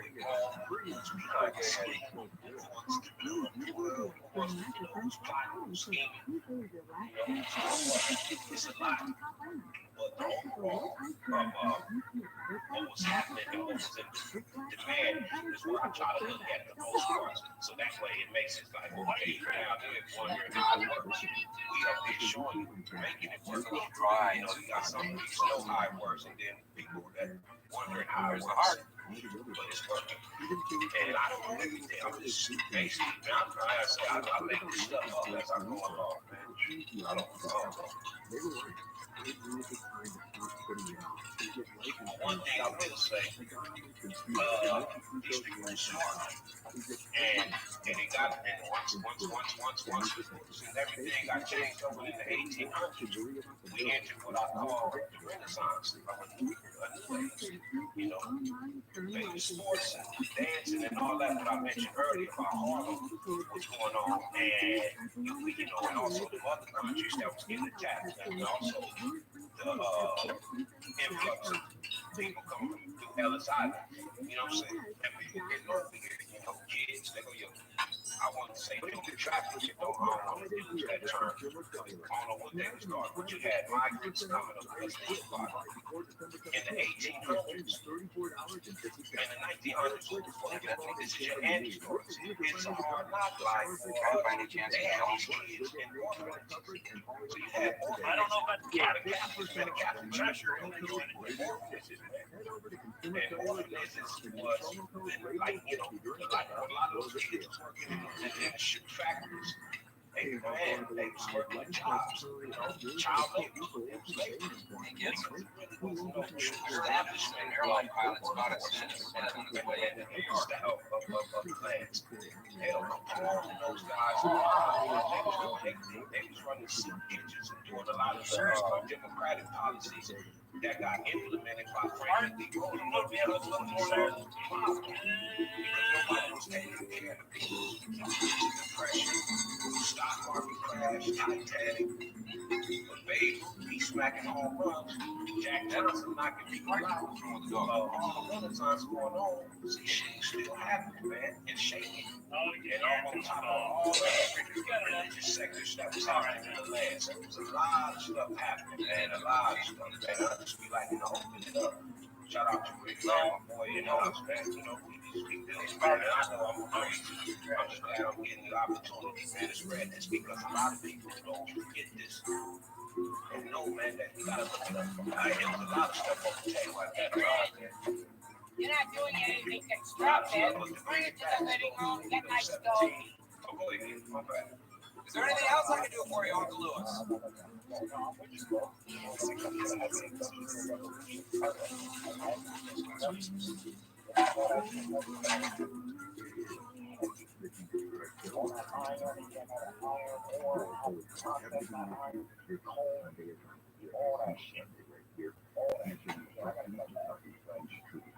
Yeah, go ahead.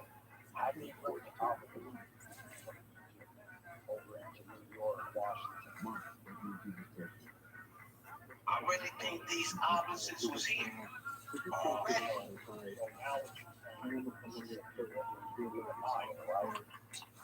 Right.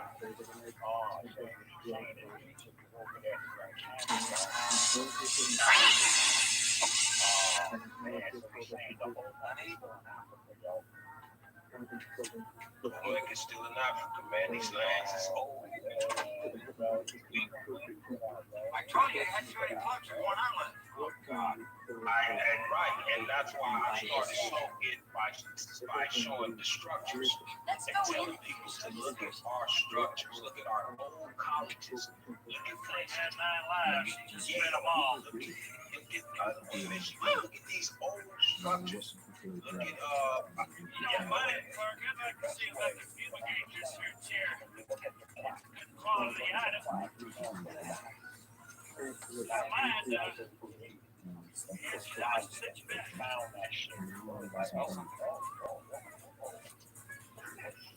Brad was Not the chair has some kind of gas coming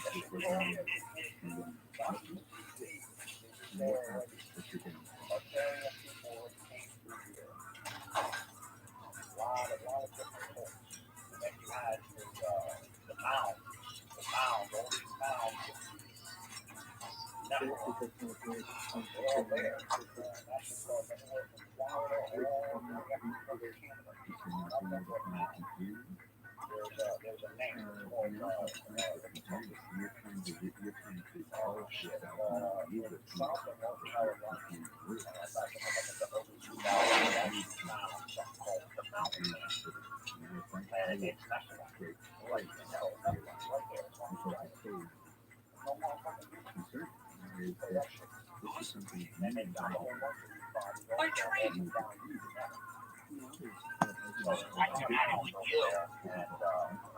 Look what you've done to my tree!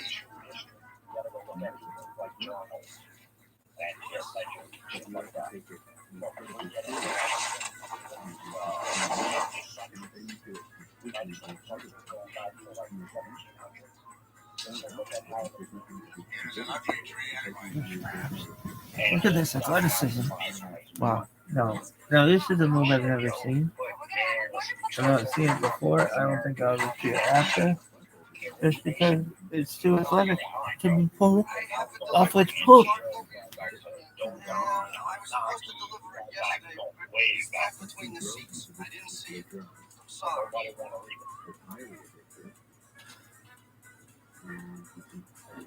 Look at it. Merry Christmas.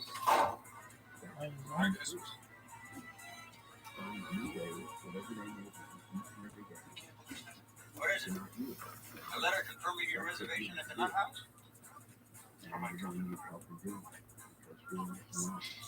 Bonus.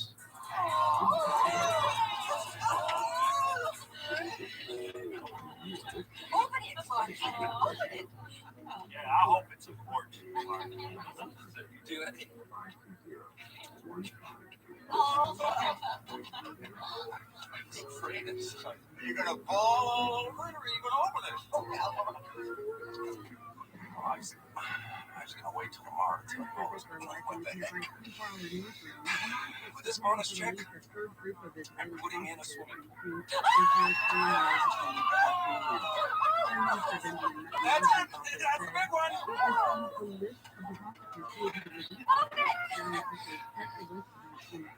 I'm sorry if I've been a little short on more lately. I've been waiting for this bonus to make sure that it goes in as soon as the ground thaws. I have to lay out money in advance. Until this little miracle arrived, I didn't have enough money to cover the check I wrote. Tear the sucker open, Dad. Yeah. The White House said Harris will be sitting his communicators. He said he will attend an event in Congresswoman Sylvia Garcia's district.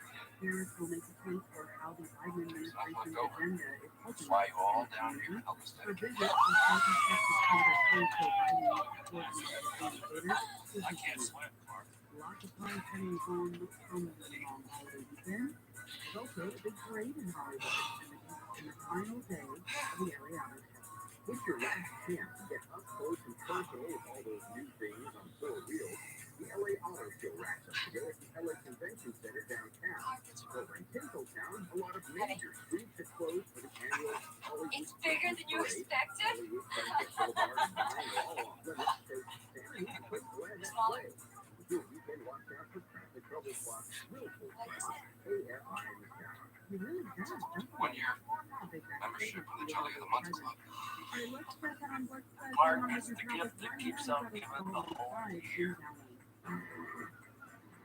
And it is, Edward. Shows are popular right now on the And it is indeed. south of Lakeville Boulevard. There's a called Pickle Tulip, but it might be a district. This isn't the biggest bag over the head punch in the face I ever got. God damn it! Son.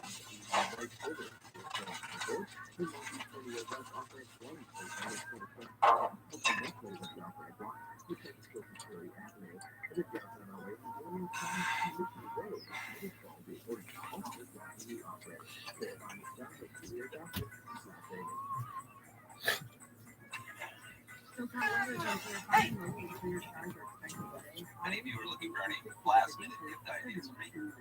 I have one. Thanks, Shirley, my boss, right here tonight. I want to brought you his happy holiday slumber over there in Melody Lane with all the other rich people. And I want to brought him right here with a big ribbon on his head. And I want to look him straight in the eye, and I want to tell him what a cheap, lying, no good, rotten, pork crushing, low-life, snake-licking, dirt-eating, inbred, overstuffed, ignorant, blood-sucking, dog-kissing, brainless, dickless, hopeless, heartless, fat-ass, bug-eyed, stiff-legged, spotted-lipped, worm-headed sack of monkey shit he is! Hallelujah! Holy shit! Where's the Tylenol? Break out your reindeer antlers. I was ready to come into and support for more than 50 million Americans, including 300,000 children. Got the biggest cookies on. I told you you should have got them, Daddy. Turn that thing off and get them out!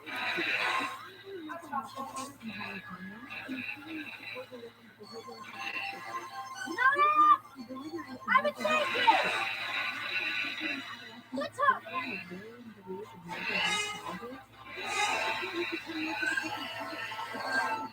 Just the teeniest one. Sorry, we didn't get a Christmas tree. I mean, even though they're dirty and messy.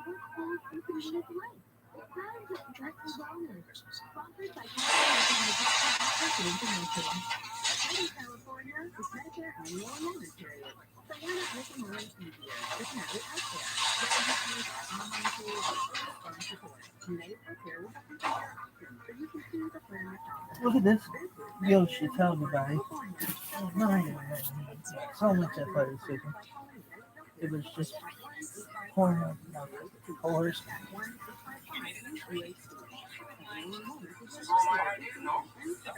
I'm well aware of that. Okay, just keep it in mind next time you go there. Look at this one. Solve the problem. Oh, it's athletic as fuck.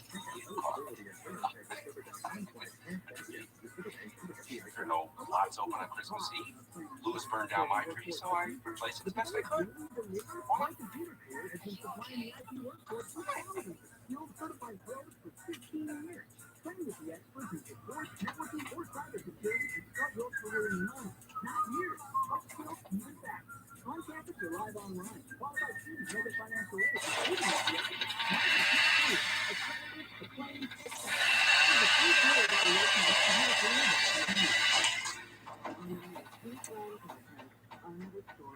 Fix the repost! Heartbreaking case of another declared lost cause of the trial.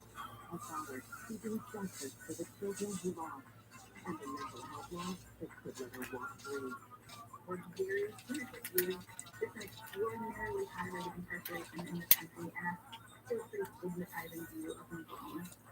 Listen to Unrestorables on the iHeartRadio app or wherever you get your podcast. This is Jacob in line. If you've been in an accident, call 844-24-JACOB. But the stuff is called. This November, come together, grow together, change the face of men's health. Sign up at November.com. Look for Mr. Horse Gambler. Dean Sharp joins. Here every Thursday evening at 6:20. You're a dump truck driving through a nitroglycerin plant. I heard too.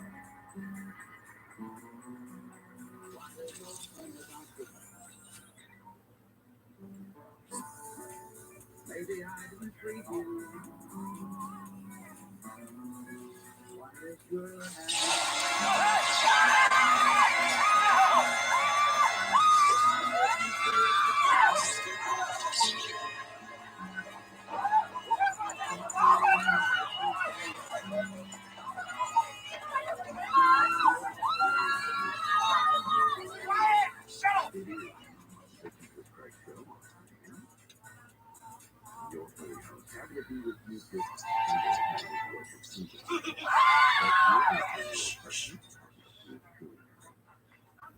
Mom, don't move.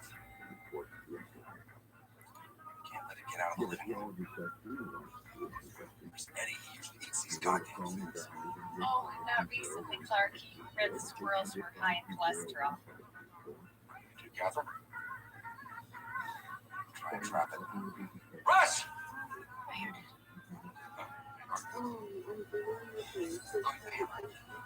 Clark, what do you need a hammer for? Ketchup and Coke. Smack it with a hammer.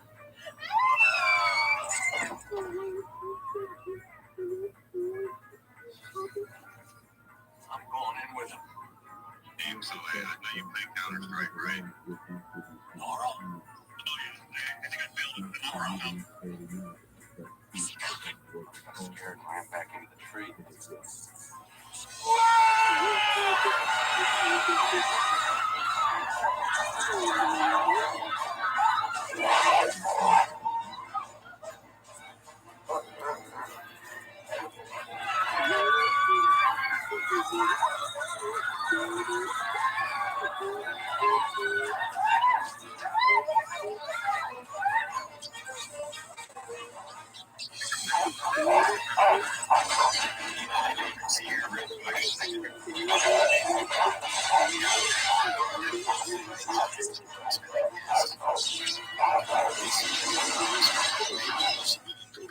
March right over there and slug that creep in the face. I can't just attack someone. I get it. If you're not man enough to put an end to this shit, what I am. Others members of the pain and all that so is murder. If you're never right, that's exactly what I'm saying.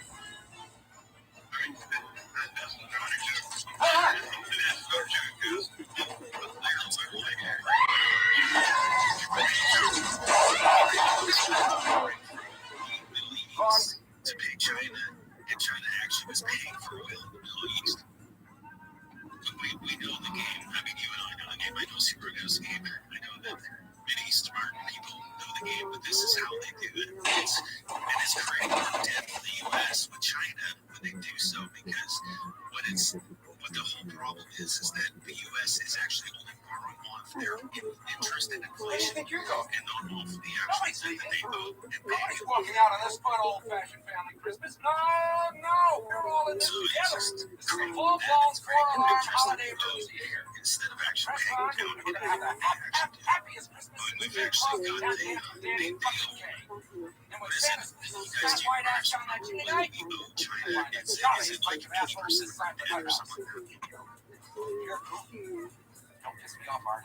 Clark? So, Not according to Santa's fortunism. Now, come on, stay out of this, Dad. Clark, I think it's best if everyone just goes home. Worse. How can they get any worse? Take a look around you, Ellen. We're in the threshold of hell. I'm just gonna dive into it. I heard the Friday pool getting tight. The Eagle Council as well too.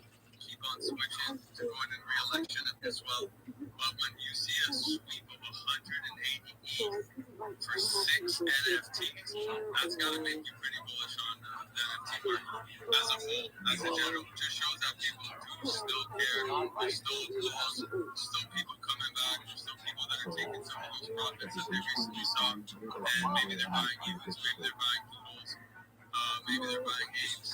You never know. So get it on the great communities. Let's say what's up to Pyro, G, and my friend. How you been? Just fucked it up. Okay. What happened? Oh, yes.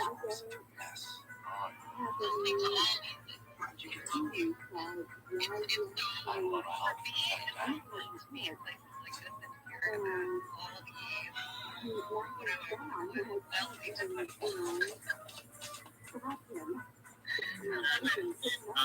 Real OG. Today, just talk a little bit about crypto and seeing how people have been collecting paydays and how some people have been. I'm retiring. Children are nestled all snug in their beds. We're all dishing some sugar plums. And Mama, I and my family sit on the reins for a long nap. Out on the lawn. Taking such a clatter. I sprang to my bed to see what was the matter. Away to the window, I looked like a flash. Tore open the shutters and threw up the sash. The rest of the fallen snow gave a bluster. Maybe missed you, Lord. Wondering I should appear with a miniature sled. Jesus. Anyways, Pyro, you're an absolute legend. What have you been collecting in the last year? you know what? I've been pretty good.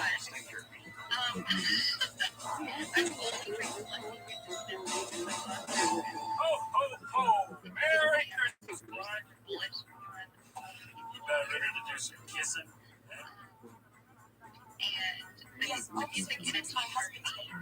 I want to support them because wearing a t-shirt suit and to be a place for Kansas City was a huge investment. I have never been treated like this in my life. They set up CES event, and You're fired. I believe. Where's the phone? I'm calling the police. Just hold your wad there, fella. Clark had nothing to do with this. This here was mine. All right, he's still fired. And you are going to jail. Oh, no, Eddie. It's my fault. I lost my temper when I got involved in the fact that he says I think it's how did you get a bonus? I cut out bonuses. Thank you, Alex. I was expecting a check. Instead, I got a rolling with jelly beans. 17 years with the company. I've gotten a business bonus every year with this one. You don't want to get bonuses? Why? Some people count on them as part of their salary. Directly after work. Getting a lot of that will determine how fast some of this stuff is going to take time for this stuff is going to Because the bones, heart is bigger than his brain. You see this big mistake. I'll be more than happy to take a rap on this. On behalf of myself and on behalf of every other still employee. see that bilateral cooperation and even kind of a single country multilateral initiatives like other initiatives, for example, tend to work a lot best in terms of aid. investments, etc.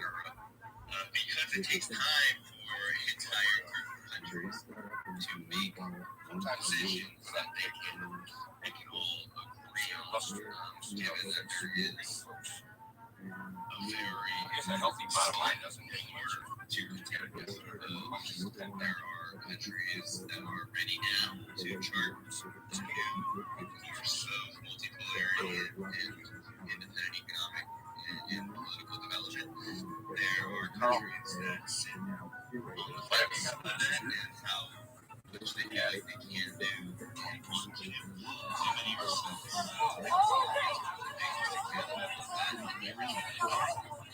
And then there are, of course, the countries that are trying to bring something like this and destroy it.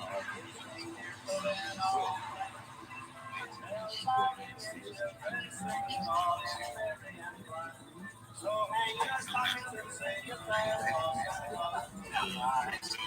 we're going to continue to see that leading up to next expansion and interest in the U.S.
Oh, there's no business. I'm not pressing any charges. It was a mistake. It's interesting that you asked that question. I did something I should have asked, and these people call me on it. This is Carly is wrong and his family. Is India Genesis and some outbreaks now because of the end of Cambodians in the Indian economy? I think they had India I was toying with the notion would be committing some kind of suicide should it stop hedging its bets, should it literally determine that it's going to get the rubber hose, I would beat you. It's my mind. I'm being reading all development leadership and being that gamble instead of being that gamble. It would be a loser for India. India already has many an economy that has potential to the benefits that China has reaped, but refuses to do so because it's particular leadership. Though, with all of its already inventory bonuses, gifts, to big countries on self-offset, and I think this is why you see something different. everybody is our ministry kind of operate in a much different way than, let's say, Modi individually. Christmas priorities are low, and it's because of Russia and even China.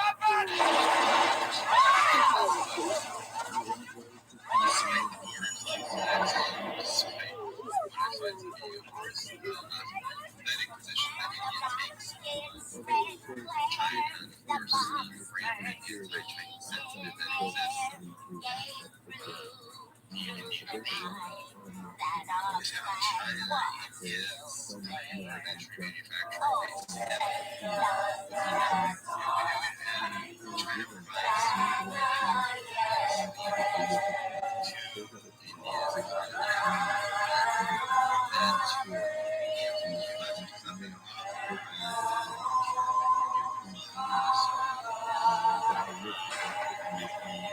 India, Europe, beginning. Not only was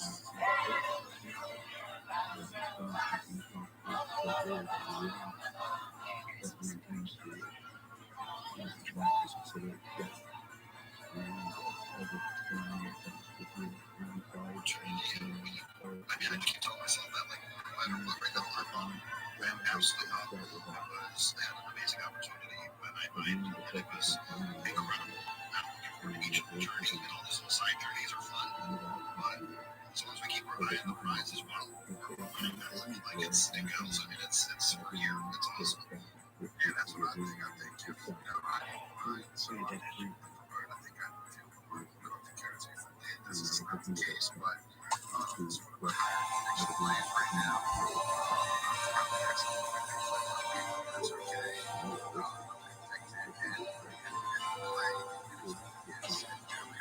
It's that time. Christmas time is here. Everybody knows there's not a better time of year. Here's that stage. Santa's on his way. Get ready for Christmas vacation. Got a ton of stuff to celebrate. Now it's getting closer. I can't wait. Gonna make this holiday as perfect as can be. Just wait and see this Christmas vacation. This old house sure is looking good. Got ourselves a fine snowman in the middle. And it's fun. Focus on the road. That's how it's done on Christmas vacation. Let's go back to home and light the lights. Yeah, the toast is fire, burning bright. Music makes you warm and welcome back. We're so glad it's Christmas vacation. Explaining the need my wife last night, trying to just break it down the whole why liquid staking is more beneficial than my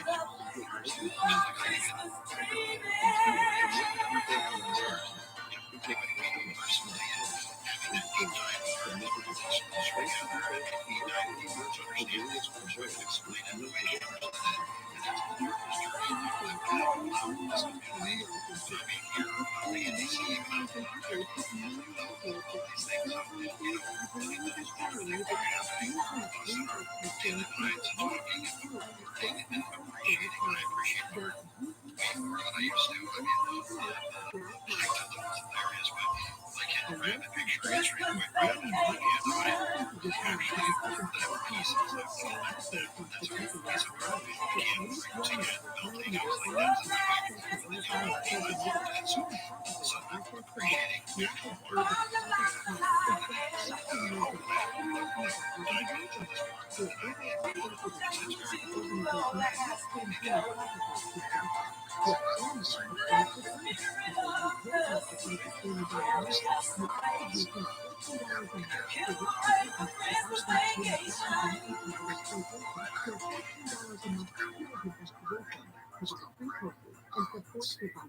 Just $14 a month. Make a difference. Join today via servoproject.org/ASSERVO project.org. Every life matters. Every second counts.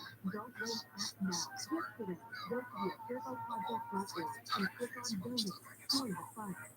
This report is sponsored by Discover. If you like using debit over credit, please you also get rewarded, so now you can with Discover Cashback Debit. It's a checking account that rewards everyone with cashback on everyday purchases with no fees, period. Check out eligibility and terms at discover.com/cashback debit. I think today's my cousin Kelly's birthday. Happy birthday. If I'm right, great. If I'm wrong, well, I never could get it right. And, you know, there's a lot of times on Thanksgiving.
Are you done?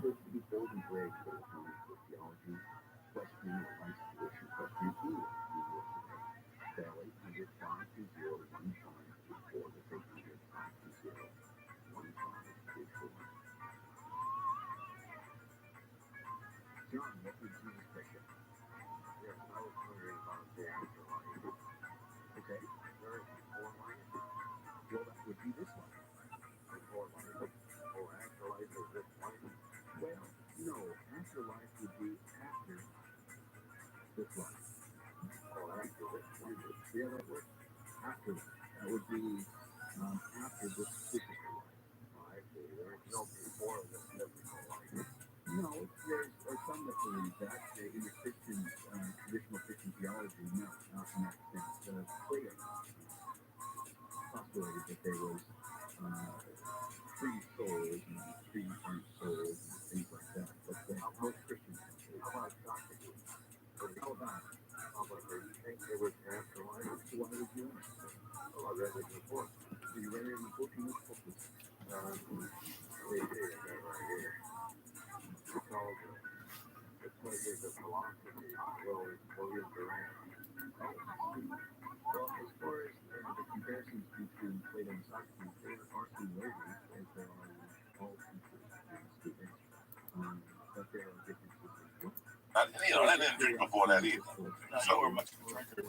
I smoke every night. I go home and have a makeup because Heineken makes it light. 5 points. Oh yeah, Tremendous. they make a double zero that actually tastes good. Zero alcohol. Heineken has for sure the best non-alcoholic beer. It tastes like fucking beer. Like if you were an alcoholic, you'd be like, oh my god, I fucked up. Like, you know how you have those? Like, I like O'Doul's. It tastes good, but it doesn't taste like beer. A cold O'Doul's is delicious. I like those non-alcoholic. I do. Some people don't like them. I like them. Like a cold one is really nice. But you know what you're doing. With the Heineken, they kind of trick you. I don't know what the fuck they're doing. They're doing some weird shit. It tastes like beer.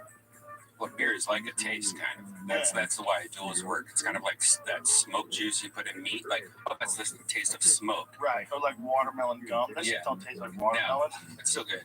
But you know what it is. It's so crazy how beer, like I grew up on 6-packs and 8-packs. 8-packs with 8 ounces. Yeah. Nips. You got a case of nips or a case of beer. And then you went out to Colorado and had 3.2. 0.2 alcohol. Low alcohol. If you're under like Utah. between 18 and 21. Oh, really? That's what you have to drink. Then when you turn 21, they give you the full dose. There used to be a club on the hill at, I forget what it was, the University of Boulder, downstairs, and that's what they served you. 3.2 beer. Right around the time I was turning 18 was the time they made it 21 years old. Pretty sure. Find out when they did it in Massachusetts. When did Massachusetts make the drinking age from 18 to 21? I feel like I missed it by like a year or two, but probably for good. They were like, Jesus Christ. Like, I remember that when I was in elementary. People were mad about that. At least make it harder for them. Fucking animals. Thank you for the COVID. My pleasure. I did the blood test. Okay, it's 1979. They've raised the drinking age from 18 to 20. Huh, but when was it 21? Oh, okay, 84. Dukakis, exactly. Okay, so 84, I was 17. That son of a bitch. He raised it from 20 to 21. Dukakis also fucked up. He gave out furloughs to prisoners who wanted to escape and kill somebody.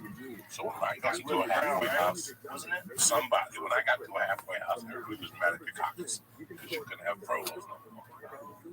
He was the furlough prisoners. Yes. But it was Willie something or something, right? I forget the whole story, but I know that people in prison were furious.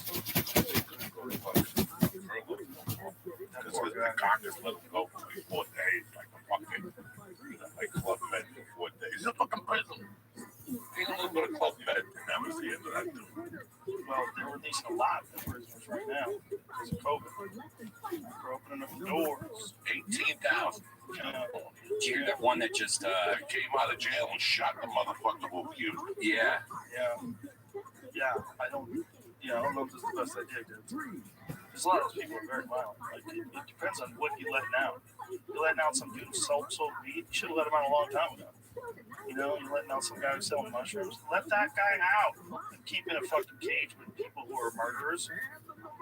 Right, this conversation before, you're going to let out the people who are non-violent drug offenders. Yes, all of them. Non-violent drug offenders, first-time offenders, unless, you know, there's you know what the big thing in jail is sometimes when you get county?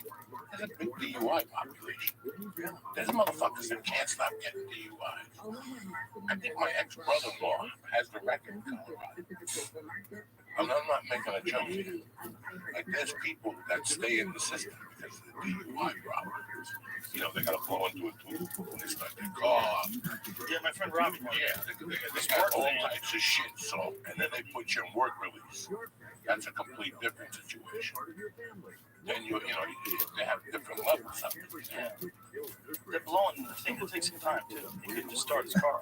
So it was cold out. Like we were playing pool, and I go, "How long does that take?" He's like, "It takes like 5 minutes. Just gotta sit here. You have to check the seat and make you're all right. And you can't. There's no getaways. Like someone's chasing you.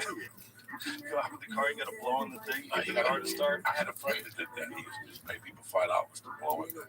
You don't get hammered. Man, what are you doing? Blow in there. Do you know what happened in Chicago? Do you have an idea what happened this weekend in Chicago? No. You know? Oh, about the crazy. Yeah. There was a shooting, and then there was some crazy looting. They broke into Tesla. Jamie was the first one to tell me that there was like an incorrect story. The incorrect story was that a 14-year-old girl was shot. Is that what it was? Or a 15-year-old girl was shot? I heard, yeah, a 15-year-old was shot. Tell by the police, but it was misinformation. I don't know how that got out or who put it out initially. I didn't find out that part of it. But it was actually a 20-year-old that was not killed. It was in the hospital. So, yeah, we're one of those away. We're one of those away from this whole fucking thing exploding in different cities again. Why do you feel this strongly about Los Angeles? There's I've seen you make a turn very. Ever since the Houston trip, you've been a different person. Well, I've been thinking about it for quite a while. I've been thinking about leaving LA for a while. Because this is just my feeling. I don't think this is a healthy way to live. I don't think it's good for your brain. I really don't.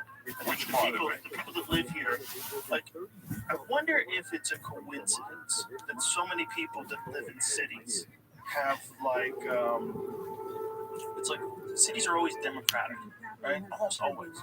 Cities are rarely Republican. Isn't that weird? Like, I don't know. I mean, is Houston like that? That's a pretty big city. Dallas is a pretty big city. I think they might be blue. I think the cities might be blue. And then the states are all, you know, the surrounding areas are red. Me and Jamie grew up red. I wonder, but I always used to think that was because they were smarter. I used to think that they were more educated, so they're more likely to be Democrats. Because my family was Democrats growing up, and I always felt like that was like the people who were really interested in freedom of speech, really interested in education, and really interested in welfare and making programs for poor people and prison reform. They didn't want the death penalty. They wanted to have the right to choose. That's what it was always to me. So why the fuck are they all like lumped up in city? Like, what is that? It's because that's where all the universities are. But there's some universities that are in the middle of nowhere too. It's weird. It's weird how cities are like. If you forget if you had a dog in the fight, you're just looking at people. It's odd that these big giant clumps are almost always leaning Democrat. It's weird. And then when shit like what's going on now happens, where you have violent reactions on a regular basis, like on a regular basis, there's riots. On a regular basis, there's crazy shit going on in Portland, Seattle. They're trying to burn federal buildings. This isn't rare. This is like every day. We're totally accustomed to it. Have you noticed? You see a fucking looting and a riot and a building on fire on TV, you don't even flinch. You don't even flinch. That used to be a big deal, right? Remember like the Waco days? That was a big fucking deal. There was a standoff with the feds in a compound, and there was a guy who thought he was Jesus who was fucking everybody's wife, and they had guns. And you're like, holy shit. Waco was fucked up. It was fucked up. 94, 95. Hicks was alive because Hicks talked about it on stage. So it had to be I think Hicks died in like 93 in that area. It was like Hicks and Kinnison died within a couple of years of each other. It was so Waco and then the Oklahoma City bombing. Yep. Blew up fucking Waco, 93. Okay. 93 and then 94, 95 was the Oklahoma City bombing, which really fucked with me that week. I snorted a lot of coke. The Oklahoma City bombings are very interesting. Very interesting. Very interesting. There's a lot of weird That's stuff. April 1995. We're still living in Bolton. Do you see that building? Look at the building. There's people to this day that don't believe that that was just a car filled with some sort of explosive that did that. The most thing I remember, They say it's too uniform. it was a daycare on the basement. That's what destroyed me that week. I remember I bought a big batch of coke and I cut it down and tried to sell it. I did the whole bag for a few days. Just watching the coverage on this. There are some fucking insane people out there. There are people that are so insane they'll plant a bomb in front of a building and blow the whole side of it. They don't give a fuck who's inside. Timothy McVeigh. Yeah. And then you had the Unabomber around that time. Look at how it blew. That's crazy. So there was all these reports. The problem is like eyewitness reports after traumatic events like that, they're always off. People always like, you know, they don't know what they saw. They're so fucked up. And you can tell them what they saw, and then there were people who said, it does happen when people look, there's a big crazy explosion like that. So you don't know who's telling the truth and who's. But there was a lot of people that were saying they saw people carrying off bombs that were unexploded. Like they saw like the FBI carrying off bombs. Like that there was more than one bomb. And the way it looks, if you look at the way the building exploded, the way they were explaining, I was watching something on it, that the way one of those bombs would go off, if it was just a fertilizer bomb, like it wouldn't necessarily go off that way, where it looks like the whole side of the building is going out. You know, that it would be located, the blast would be, all the damage would be where the truck was located. But being a moron and not knowing shit about explosives, I don't know if that's true, but it does get interesting. Like, who gave him this information? Why is he blowing up that building? Like, what the fuck is going on? You could do that with a truck and some manure? Is that real? That's a hell of a fucking bomb. Can you do that? Like, can any crazy fuck just fill a pickup truck up, fill with fertilizer, do what they have to do to light it on fire and make it explode and blow up a building like that? Yeah, was the one guy was a suicider, or he just left it there and detonated? I think he just left it it there. and detonated. Yeah. And they caught him, the one guy, there was a pair. They were part of a paramilitary group in the hills of Michigan.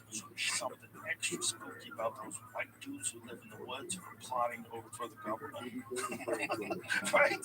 There's something extra spooky about those guys. And that's what you think of when you think of Timothy McVeigh. You think of those kind of people. Those, you know, people like. It's a real sad story. You ever hear the Ruby Ridge story? No. That's a real sad one. That was a guy who got in a standoff with the cops, with the federales, and they fucking shot his wife while she was holding the baby.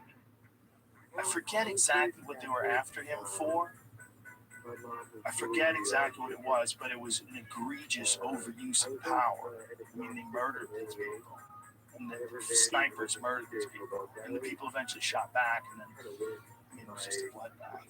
But it became a symbol of how, if you give people that kind of power, you don't know exactly how they're going to wield it. You give people the power to like, pull guns out and storm some fucking cabin in the middle of the woods. Some people are more than willing to shoot. Did you ever see this story?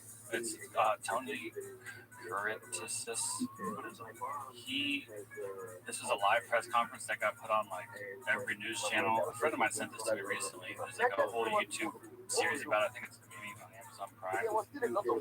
Really mad at this dude. I think he was like his mortgage broker or something like that. He got taken advantage of, and so he kidnapped them. It's like a 4-day ordeal. Oh my god! He took over all the airwaves to get like his story. Oh my god! I started looking into it the other day. It was insane. Like, I never even heard of it. It was in like 1979 or something, 77. Is he still alive? What's his health look like? I actually think he might still be alive. When I looked him up, I think he was alive. Holy shit! This is the creepiest start to any podcast I've ever been in my life. Buildings blowing up. Some poor fucking governor with a gun to his fucking head. What the fuck is going on here? What the fuck is going on here? I just did a COVID test. I feel good. You know what I'm saying? And all of a sudden I come into bombs and fucking explosions. Where's the happiness? It's your birthday, cocksucker. Thank you very much. Melrose. We're getting the fuck out of here because all you need to do is hook a fucking left on La Cienega and then hook another left on Melrose and drive and play a game. Let's count the 4 lease signs. Yeah. And you can't just shut things down. Think about the last time you were at the Improv. Close your eyes and think about the last time you went to Melrose Improv. Now open them. When you go to Melrose, think of the last time you were there. And think of how long it's going to take for Melrose to be like that again. Melrose was destroyed already. That is why I am leaving, because of things like this. I see an 18-month comeback, and that's a guy with a GED. I see it. It's going to take, let's say we go April. That's assuming everything goes well. That's assuming everything goes well, everybody does the vaccine, or some people say it's going to disappear November on election day. Well, it's disappeared. I don't fucking know either. So, yeah, I don't fucking know either. But I'm looking at this as an 18-month recovery. West Hollywood is going to be last because of the supermarket situation. They had 29 infected employees, and they spread it throughout the community in Hollywood. West Hollywood is going to be last. Did you know that? All those bars are going to be last. So I'm sorry to give you the fucking bad news. Joey, you just went off on Joe about starting this podcast off with bad news, and now you made me. We're talking about why we're leaving here. We're talking about why we're leaving. Why we're leaving. That's why. And the other thing that bothered me was that those Burbank ain't bad right now. You know, like Burbank ain't bad. You're homeless for 24 hours there, and then you disappear. Let me tell you something about Burbank. Burbank. Every time I go to Burbank just to look around. I got friends that live in Burbank. I go to 2 areas in Burbank. I go down Magnolia to Victory, by Alberto's, and I see that street is getting very deep. When you go on that street, you feel 2 things are coming. An earthquake. Every time I'm on Magnolia, I think of an earthquake. I think this is good earthquake weather. For some reason, by the donut hut. And then you see those people lining up for guns. There's 3 stores. There's 3 of them right around me, yeah. Joe Rogan, that's crazy. They're there every day. I was driving the other day, 9:30 in the morning. There was a big line in front of Peterson's trying to buy guns. Yeah. Yeah, it's crazy. I follow all the gun shops around me, and they all have Instagrams, of course, and they show all the guns that got in for the day. And I'm like, oh, you know, I might get one of those. And then like an hour later, it's sold out like shoes. Like there's a line constantly on all 3 of those gun stores. Well, this is what's sad. What's sad is, I mean, we know we didn't have a plan if everything went sideways like this, and you can't like.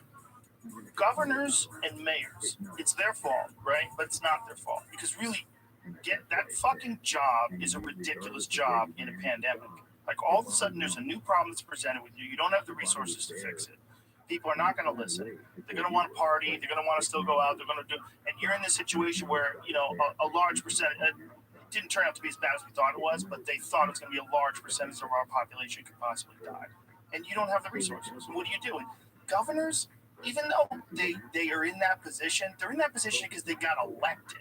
They're not in that position because they passed a battery of tests and showed that they know exactly how to respond to any given circumstance. They were charismatic. They had the right money behind them. They said the right things. They backed the right bills. And then you become a mayor, and then you become a governor. But it doesn't mean you know what to do if things go sideways, and no one knows what to do. And the fact that they were always getting those checks, they're always getting those checks. No matter what happened, no matter what shut down, they kept getting those government checks. And they told all these other people they couldn't work. Like, you can't, that's not a plan. That's not a sustainable plan. You can't tell people you can't work, but I'm going to keep getting paid. And I'm going to tell you when you can go back to work again. Because people are going to go, fuck you. Like, you can't just keep everything shut down for 5 months. That is California. I don't know what the proper response would have been. I don't know. But this wasn't it.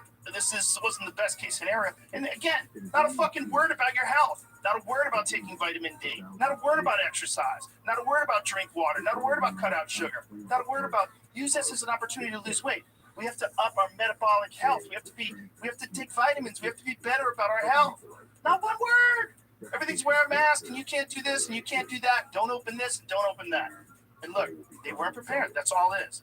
They're not bad people. Like, people think that they wanted to sabotage the state or sabotage the city. I'm sure Garcetti and Newsom are nice guys.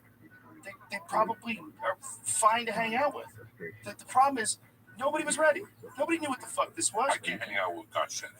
He says Los Angelinos too much. Leave it alone, No, all it's right? Angelinos. Angelinos. He drives me fucking crazy. Newsom looks like you can smoke a joint with him. Maybe. I talk to him and he'll go, "You're right. I fucked up." But Garcetti's too. What about the fucking DA's husband's getting charged with assault? Because Jackie Lacey's husband is getting charged with misdemeanor assault because when they went to his house to protest, that brother pulled out a piece. Did he really? They said, "Get the fuck away from my door." They took a picture of him and they charged him with misdemeanor, whatever, assault. The DA's husband. It's just been, mayor of, or the head of police of Seattle just quit. Yeah, that motherfucker tapped. He said, The lady. No, it's called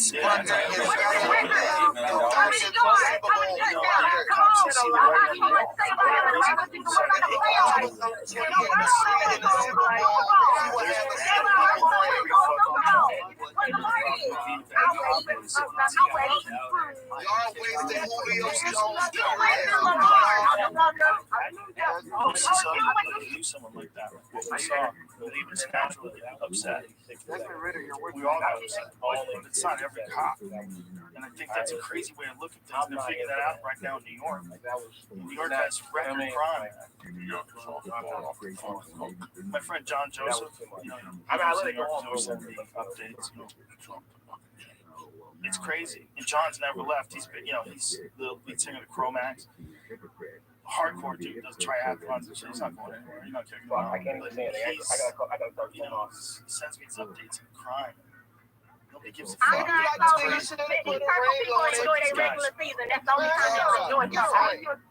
That's the only time they'll enjoy something. So I'm picking up the work. I'm picking up the work. What is going here with this? I thought of Stevie crazy shit. When I was doing coke, I was thinking about bringing it to the White House, shit like that. But who would rob a fucking catalytic converter right off the street? They melt them down to platinum, they sell it, and that's how they're making a living. Studio City the last week, they've been hitting neighborhoods. So if you park on the street, they clip your catalytic converter. But it's great. Everyone has Nest cams now and home security cameras. So like next door has become my new fetish of just watching people's home security of like people walking in the neighborhood doing nothing. Yeah, this guy looks suspicious. Let me tell you guys the fact. Our friends, martial arts school, she caught it on camera. Dialed 911.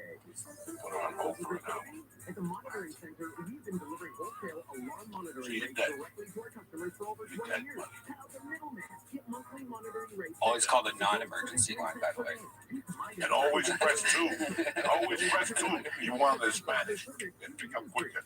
For you fucking unemployment dummies that haven't gotten unemployment, you gotta press. I don't need unemployment no more. You gotta press 2.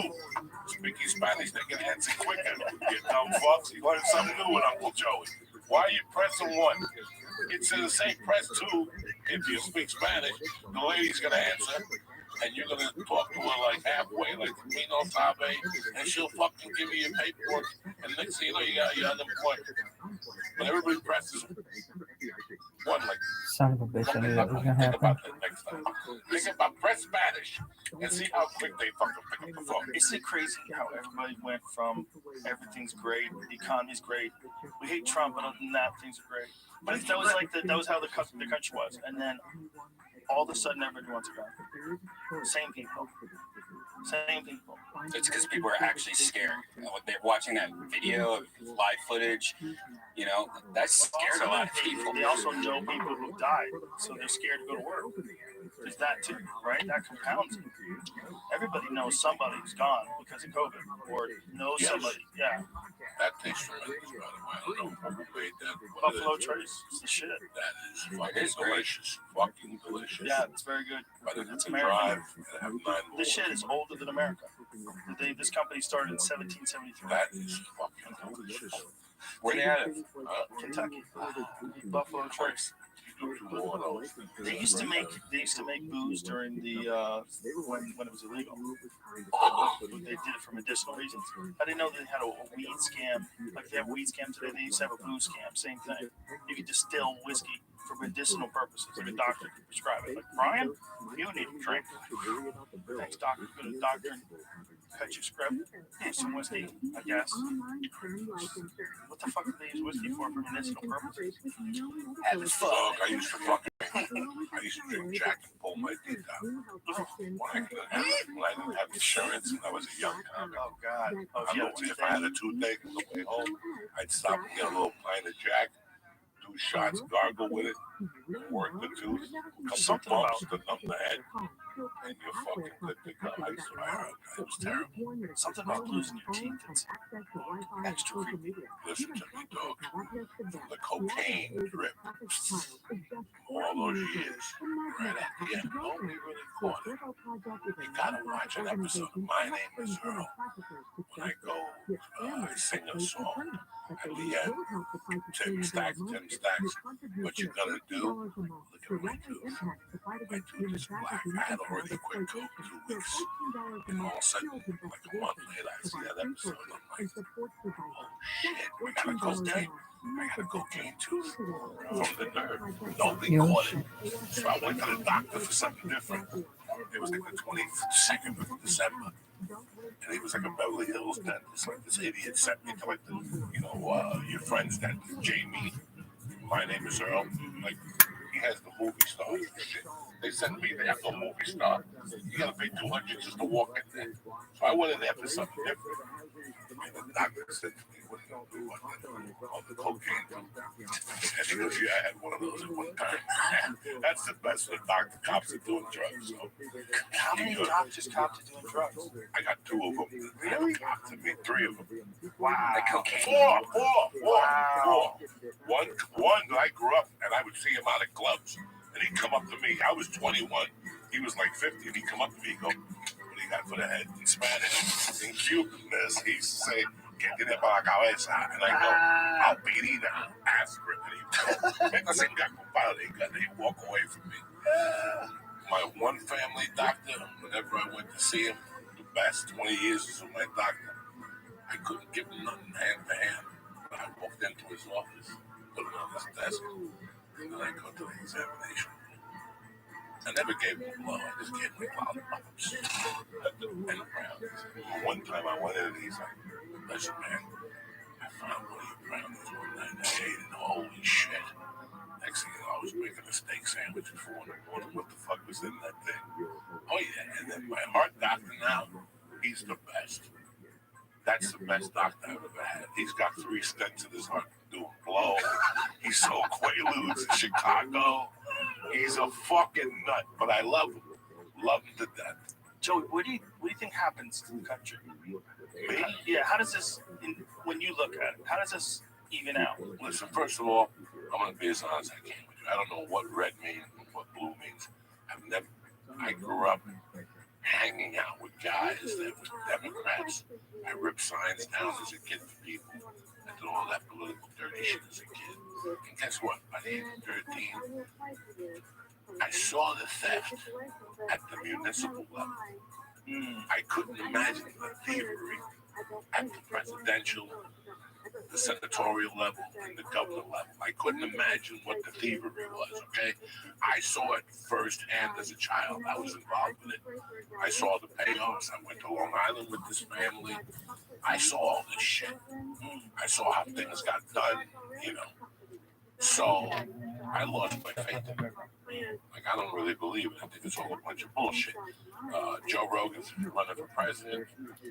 I got a drug that is going to hook people, is going to fuck people up.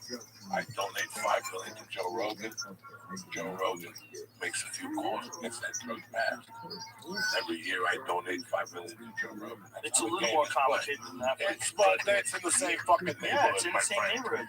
It's in the same fucking neighborhood. No, I'm agreeing with you. You buy yourself into this. So, you know what? As far as politics, I never trusted. So, this disclaim me as a politician. I'm talking about as a human being. I see a lot of despair. I see a lot of fear. I see, yesterday somebody put a thing up and they said that they shut the clubs down in San Diego. Thank fucking God.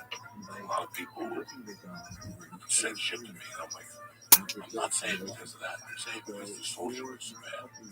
I think that if you're in a parking lot doing comedy, the guy just went home and his wife broke up with him. And all of a sudden he checks the mail, he's losing the house. And he gets in his car to go for a ride. You know how many farmers markets especially lately, people have been running through people lately. I don't want to see some guy run through a parking lot in La Jolla and get a bunch of people watching a comic or comedy. Right now is not a time to do comedy. You know what? People want to laugh, but their moral compass is off. We're confused. Do we wear a mask? Do we not wear a mask? Is there a disease? Am I going to get unemployment? Am I going to get evicted? There's a lot of things going on in people's minds. People snap on a daily basis is just getting caught on the 405 about, expect a huge amount of people losing it. You got to be well-grounded. Thank God I do copy you. I get up in the morning, I do some shit, I do bongets, and I got on a mountain bike. I can't hike. But I got on a mountain bike, and I go all the way to cold water, and I come back, and I get vitamin D, and then I wash my pussy, and then I do what I gotta go do. So I get all that shit out of the way. I don't watch no TV. I don't want to hear it no more. If you put COVID, you hear anything. World News Tonight is #1 watch show. Why? Because they're just selling you shit.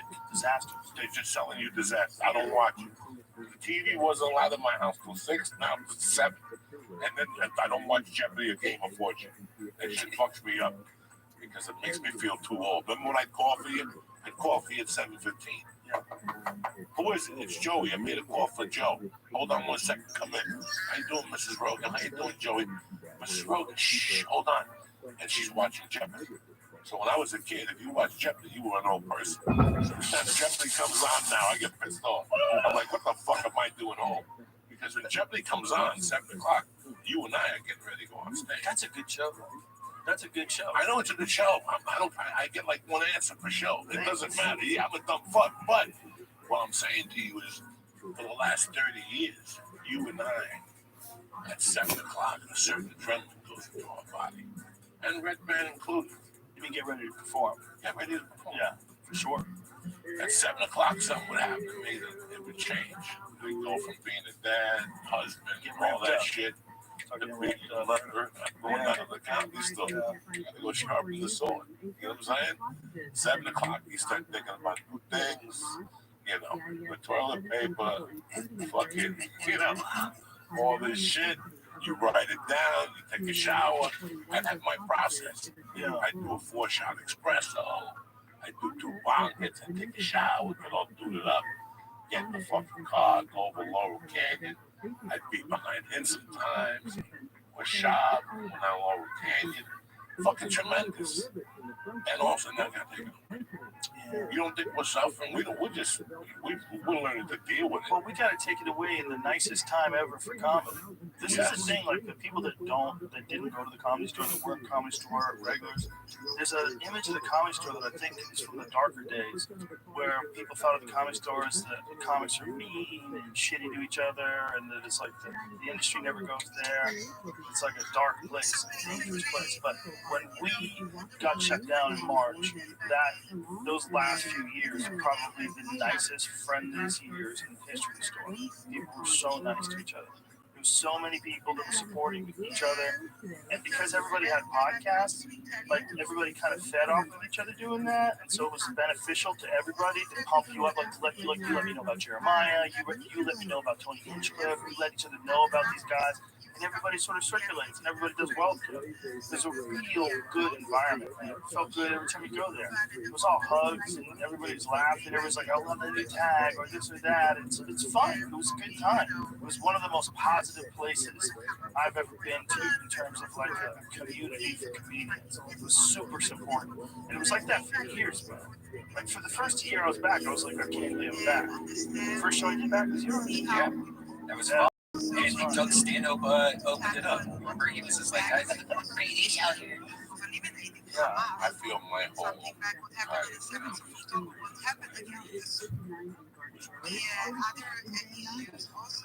I didn't. That's my take on it. Yeah, this comes. How was your coming?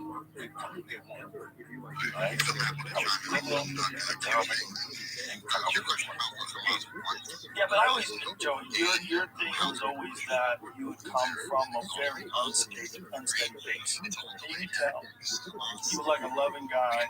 You had things for you. And then you were a really loving guy. But there was this like bridge you got across. And I knew a lot of people like you. I knew people like you. Not as funny as you, but I knew people that were like brilliant but crazy in the same sort of way. It was always the same thing. It was always like their childhood was all fucked up. There was missing there. There's some shit that goes wrong there.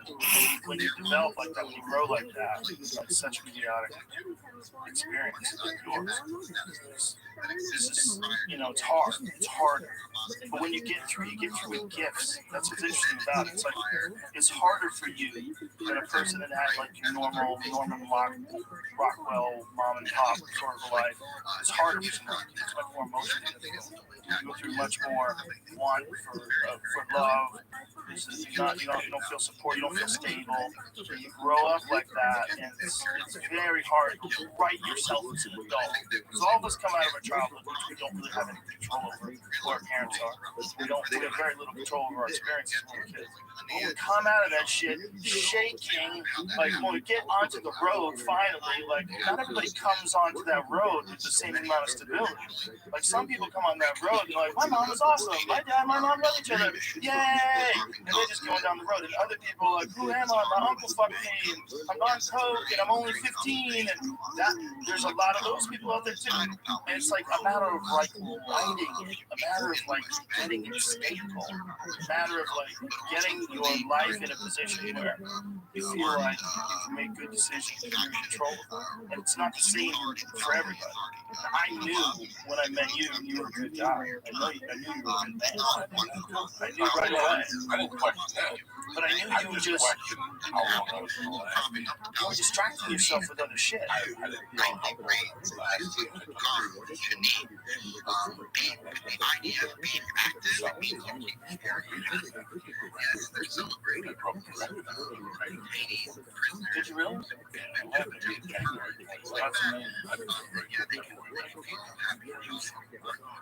Well, Mitzi caught you at the right time. She caught me at the right time, and everybody kept saying to me, that's amazing. I didn't really know. Right. So now let's go back to that area. That arrow was hard to kind of follow. And Dave Tyree, a bunch of crazy people up to the left that crazy. Both people.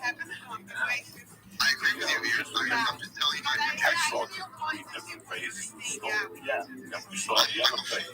Fucking around. I didn't go there.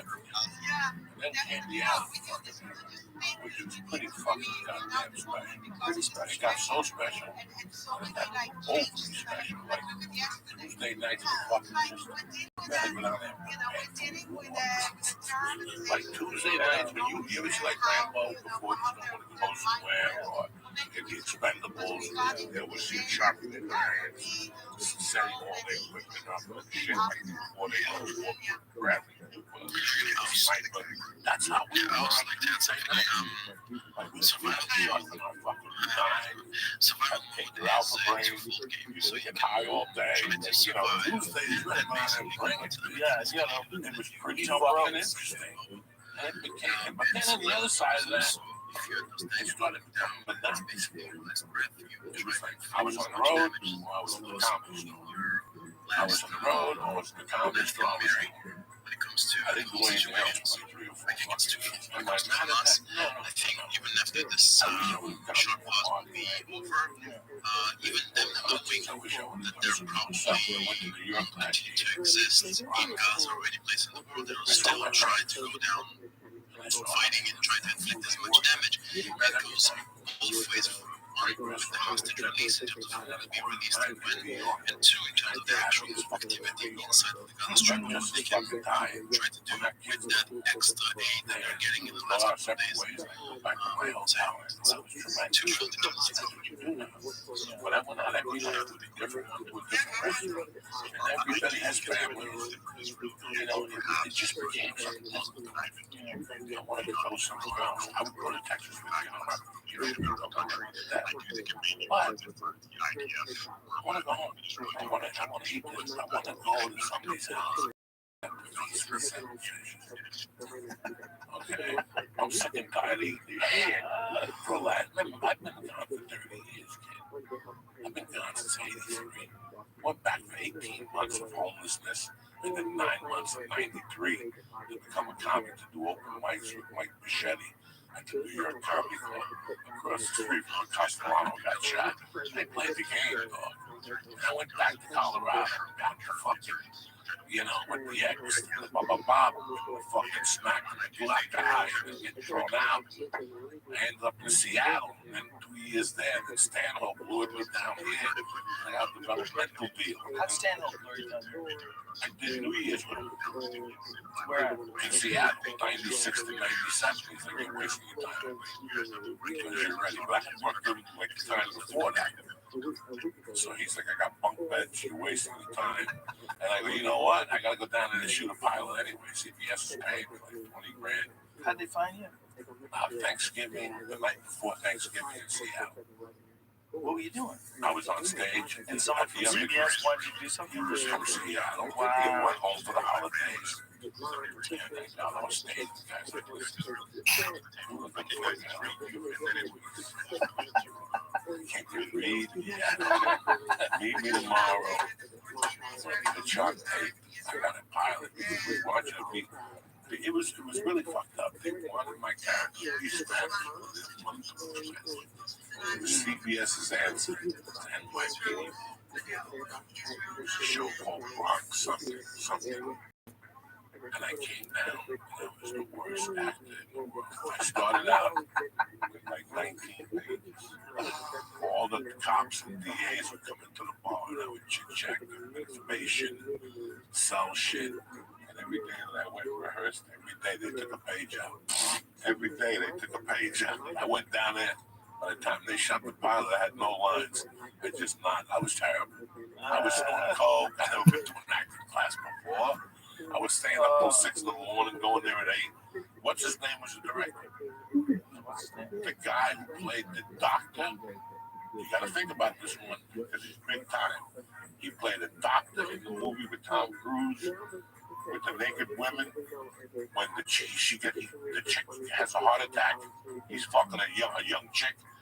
And Tom Cruise has to help him with the chick. If the chick is dead, he's a big time motherfucker. And then he played what's that fucking movie? God damn it. What is it? Vanilla Sky. Oh, yeah. No. What's the movie? I never saw Vanilla Sky. What's the movie with Tom Cruise where he sneaks into the party and there are a bunch of freaks? He's married to the fucking Australian chick at the time, Nicole Kidman, and him and Nicole Kidman have a fight.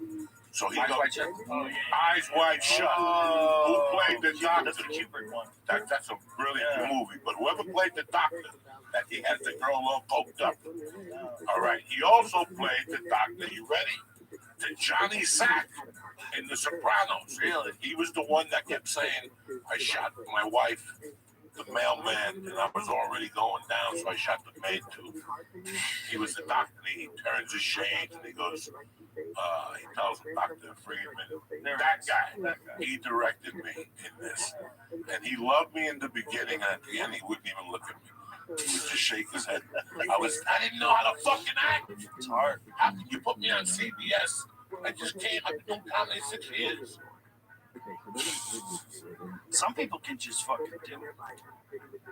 Then I got it doing it more. But that was the first time I didn't say action. I go, what? It's crazy when like an athlete does it. Like an athlete, and then they're really good. Like, Jesus Christ. Like, how hard is it to act? This guy just came off the fucking bench.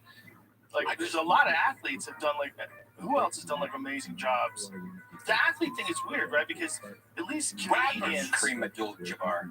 Fucking rappers really stole the game. Queen Latifah, Ice Cube, Bro fucking Friday. right? They're the best Are you example. fucking crazy? Actors are the best example. Or excuse me, Rappers rappers are the no best acting example. classes, no nothing. Yeah, They just took it by the horns. They know how to act. but no one's better than them. Tupac. Stop and think about it. Like, think about how many rappers, high-level rappers, became high-level actors. So Tupac made some weird movies, Joe. Juice. He made Juice. which one's Juice? Wasn't he in Juice? Yeah. I think so, yeah. Juice. What about the one where he played a junkie with the guy and the hot black chick? How crazy is that? That Tupac was a huge movie star as well as a huge rap star at the same time. I love the Poetic Justice. Oh, he was tremendous in Poetic Justice. Dude, he did a lot He of movies. tortured Janet Oh, Jackson. did you ever see Bullet with Mickey Rourke? Yes. That was one of the most ridiculous movies of all Terrible, time. terrible. What's But the it was one? interesting to see the two of them together. Yeah. That was Mickey Rourke was Above the rim. jacked. Did you ever see how big Mickey Rourke was in that movie? Go to that movie. Like there's videos of it. Like Mickey Rourke in a tank top. He was fucking And jacked. the guy next to him with the white shirt, that guy was married to Tracy Lords. You know him. That's your buddy, George. Joe. That's your buddy, Joe.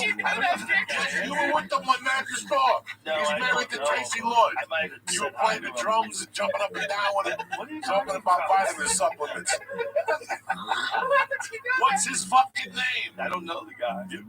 Joe, don't lie to me. No, I'm not Talking to me lying to about Buckler right there. Where? That guy was one of the best looking men He's a handsome guy. fucking was in that movie with Mickey Rourke. It says Sam. He's his brother. Oh, He's his brother. And he's fucking two chicks in a disco. I saw that guy. who is he? That guy walking the doors. Find out what his name is, Jamie. Please, sir. That's Mickey Rourke. No, the that's other not Mickey guy that Rourke. he's holding hands with. Go down with The down. guy he's holding hands Go with. down with down. That's no Armand Desante, that guy. That's Sante. Okay. He came to the That's a store. bold move. Look at that half-crop shirt. He came to the store one night. He played Mickey Rourke's brother in this movie. And the other thing was that he was married to Tracy Lords. John Enos. That good looking motherfucker. Oh, he ain't that good looking no more. But in this movie, he would suck his dick. Back in '96. Yeah, he was fucking smoking. He was very, very good looking. This is a strange movie. Very strange movie. Is that dude? Is that guy Ben? The guy who's driving the car with the fucking... He won an Academy Award years later. It's Adrian Brody. Yeah, that guy. Yeah, okay. Everything was going good. They did a 7-Up commercial. And they told him to get the fuck out of here. How do you win an Academy Award to look up Shasta commercial? Is that what happened? Something weird. They shut him down after he did a Shasta commercial? Something. I don't know. That's all he has. I don't know, man. You got another blunt for you? Some of mine. That's a little test. I got one right here. Just that swab we get those. I know you do this stuff. You have to find out. I think the antibodies test that the dentist told me to do. FDA approved one. Still not had it.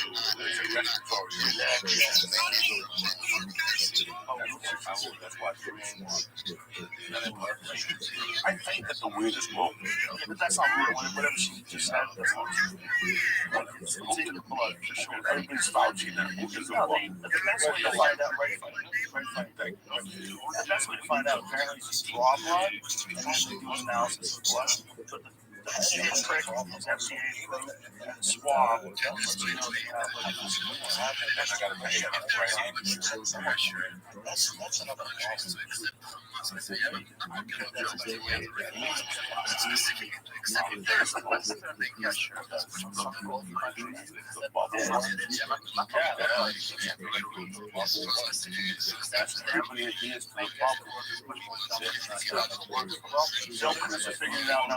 heard of Tyler Perry and he complains. You don't check your fucking junkie mail. I do it. And I gotta tell you something. You gotta read. Yeah, that's why a lot of them are trying to do it. But it's all over. And people showing up going, this ain't gonna work. Yeah. This ain't gonna work. Tyler Perry already put you up and put you up in Atlanta. Get hired. He's over with that. 15 grades less.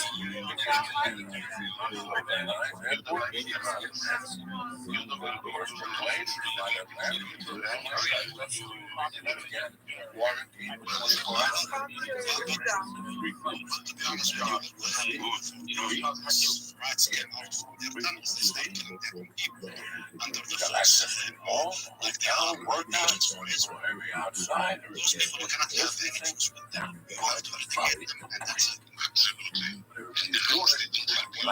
this is my life. Just like me. I don't want to do movies. I don't want to do TV. I thought that I read something in the LA Times that said that by adding COVID to movies, it's going to cost $1 million. Which is I didn't know if I'm lying. I told my fucking head. I'm crazy. So for you to shoot a real movie like that, you have to have two nurses doing COVID. Yeah. They're gonna get that. They're gonna run the White House. It takes 20 minutes. You get certified online. Excuse me, you're supposed to be friends. Don't fight, take care of them. If you want to be certified, I can go somewhere else. That's fine.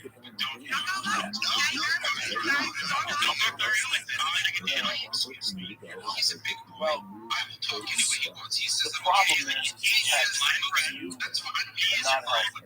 You don't have it doesn't matter to you, right? compromised cancer, so the condition So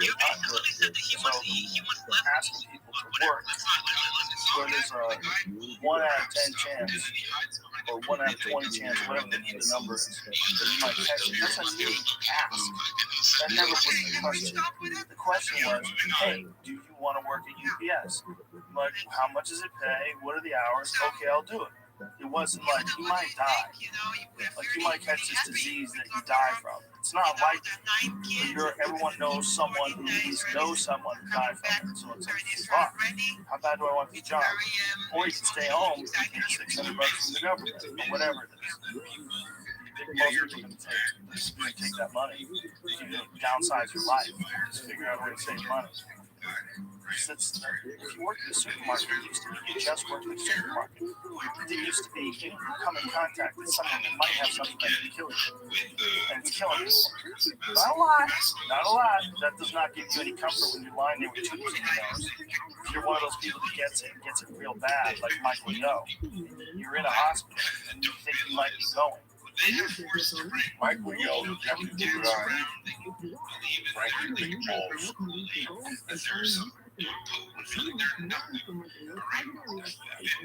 all got it. Yeah? Really?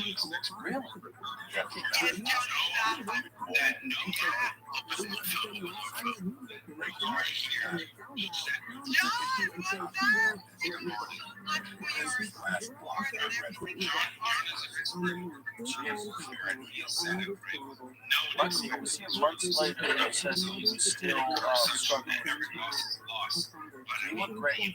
I saw him. Like, if you saw him, you'd think, oh, he's 100% recovered. Like, he looked like he was triathlon. He said, no, he's so tired. He doesn't feel the same. Yeah, it's weird. So, like, I get it, man. I get people not wanting to work. I fucking get it. I'm not saying people should go back to work. I'm saying people should have the option. And I know, yeah, everybody, man, everybody should have the option. Everybody should have the option. This is not a normal time. This is not a normal. It's not a normal scene. So if you don't want to work, how much It's a good question. This should be an honest discussion. We should figure out like, how much money is necessary. Yeah, that's the rent thing. That's the rent thing I want to know. You can't just have people broke like this for 5 months and not even let them work. This is what we're seeing. We're seeing people that are, everyone has a hair trade. Everybody's ready to go off. That's not good for any of us. It's not a smart way to do it. I hope you and I try to support Fucking tacos. 4 times a day. Oh yeah, tacos 90. Oh my god. It's like I've used my body to support them. Tacos 1986. Just on my birthday. That's our shit. So I try to support the local restaurants. But I know they're making them nuts. They're keeping their employees up. That's why I tip as much as I can.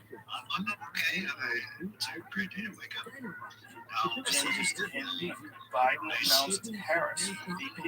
Okay. Kamala Harris, fearless fighter for the little guy. The country's finest public servant. They might win. She's a powerful lady. You click on her name. She's very good at talking.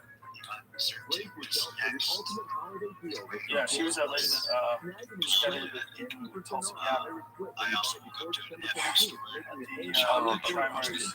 Yes. One of them might be the vice president of the United States.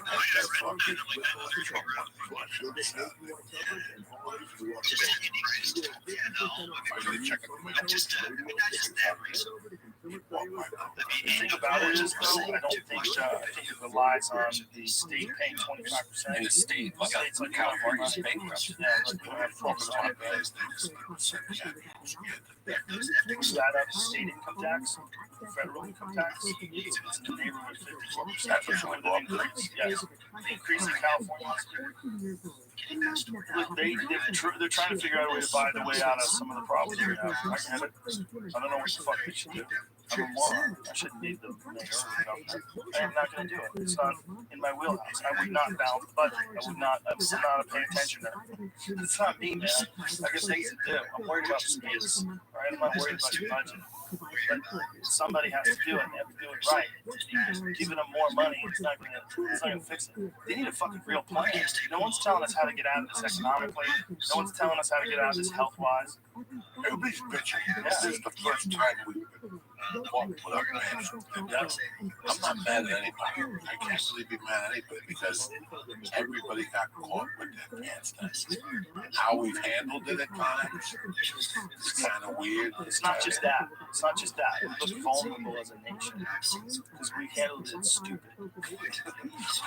We had a big giant surge again. It's like we were doing real well. Everything was trending down, and then we have a big giant surge again. Now we're going out. Now places that weren't getting it are getting it again. We didn't do such a good job. It's not, and the problem is if the country's locked up, we basically are. We have a big percentage of countries locked down, and we're economically fucked. And we're scared to do things, so we're like probably not that healthy. We're not as healthy as we normally are. And there's not as much money. People aren't working well. This is not a strong country. The country's only strong if everything's strong. The economy's strong, the military's strong, the government's strong. When the economy's fucked or unhealthy, like this is the backbone of the whole country. This is a vulnerable country. That's where it's weird. We don't have a lot of things that we don't have to worry about that anymore. That's history. History is countries taking over countries. History is countries figuring out ways to dominate other countries. Who knows what they're doing today? I mean, we hear about like Russian interference. Who knows what kind of fucking viruses we have all got on our fucking fingers on that is the biggest scam in the fucking world. That is the biggest fucking scam in the world. Already the post office is running.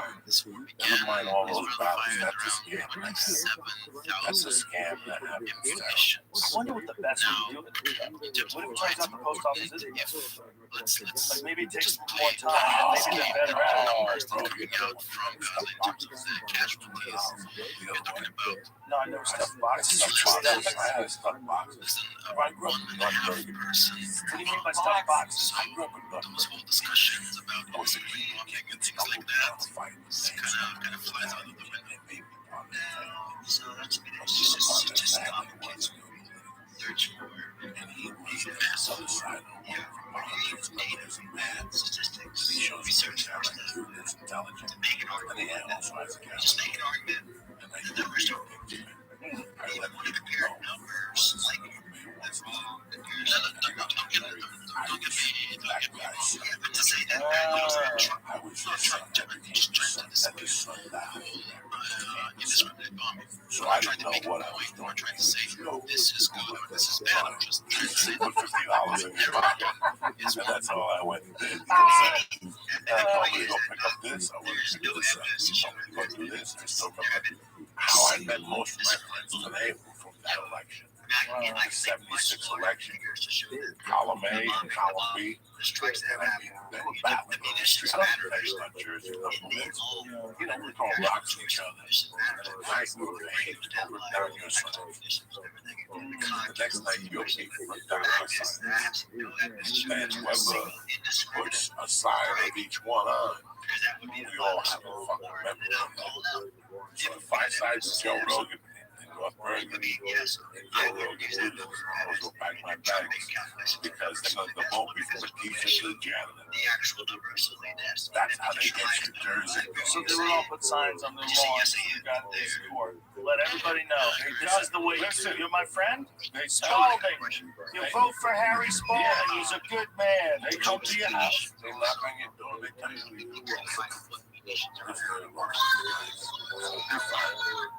take care of you. You probably won't need a job for retard. What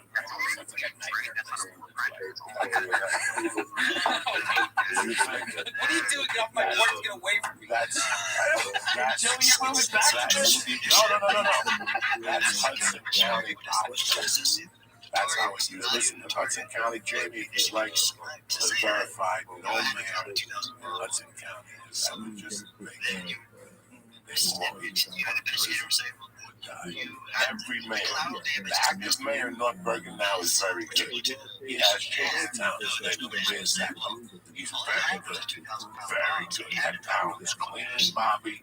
Cameras everywhere. You do something, there's a curfew at night. Very clean. In fact, we just had a write-up about the New York Times where most of the people are moving. It's my hometown, North Bergen, down the Edgewater. You know who's in Edgewater? Is that Frankie Edgewater? No. He's in Tom Drew. He's in Tom Drew. You know who lives in Edgewater? Who? Name a rapper. Jay-Z. Name a rapper. He lives there? Ice-T. Really? Naughty by Nature. Ice-T. All the Nets. All the baseball players live in Edgewater. So he's right above Edgewater. All that Hudson County, Hoboken, with Geno's the top and all that. That's Hudson County. They play by the rules. We do it a different way. You got to pick a side. You got to pick a side. If you don't pick a side, that side loses. Boom. You got to live in that hometown. Oh no! Fuck with me. It's a whole with the wrong side.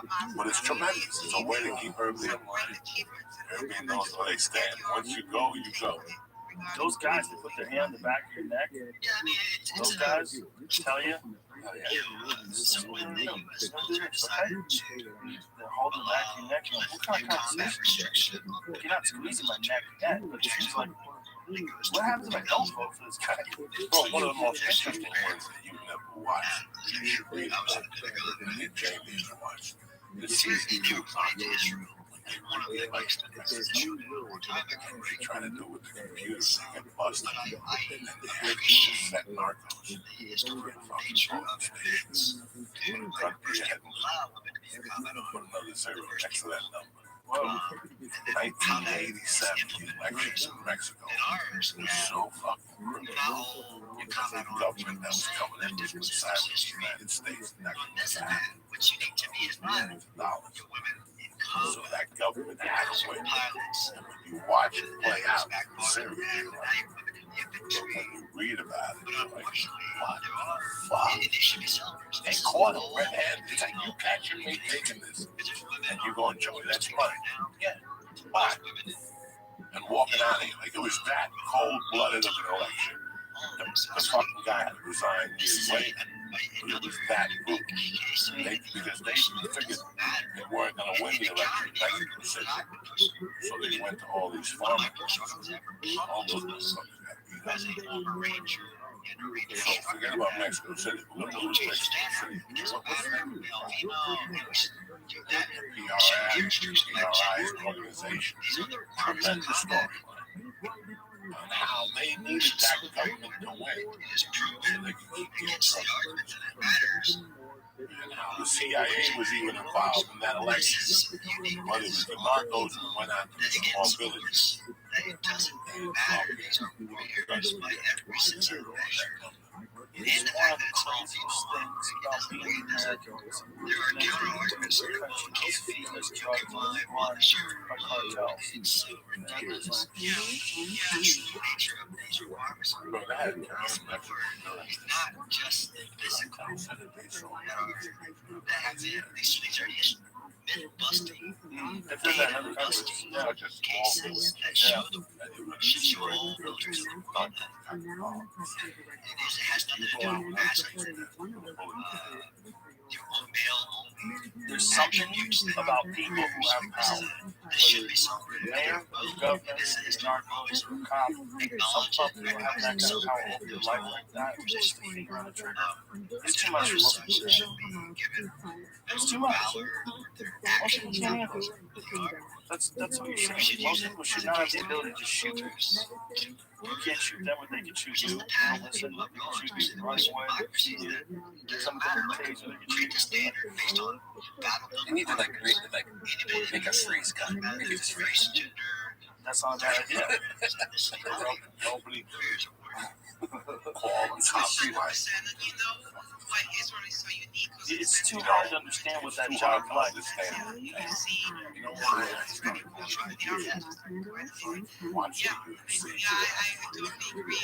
I disagree with my own country, but that's not a requirement. Just like the service hospitals. We have a mandatory service called service. That's the major problems these people are. So, I want you to understand. Right now, which is, I think, is counterproductive to the path forward to say that, yes, women can serve in our yeah, conservative power, we fucking around and walk back. They're using our but the job itself, it's tucked out on the side of your mouth. It's a weird job. You live in a different world than everybody else. Do I?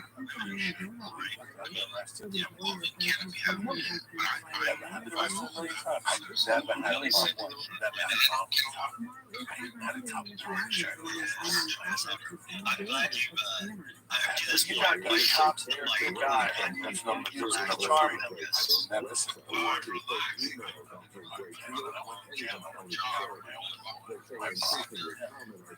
I they interrogated me. Like interrogated me. I'll talk to you about the Cuban Missile Crisis. I'll get you. Those two white dudes involved, I was confused to death. I was taking them on psychological rides. Let me tell you something. The one cop I faced on Facebook was unfortunate. Oh, when it's something dumb, he would try to. He was in Telluride, and he was involved in the job that they mentioned. So when I mentioned his name on the podcast,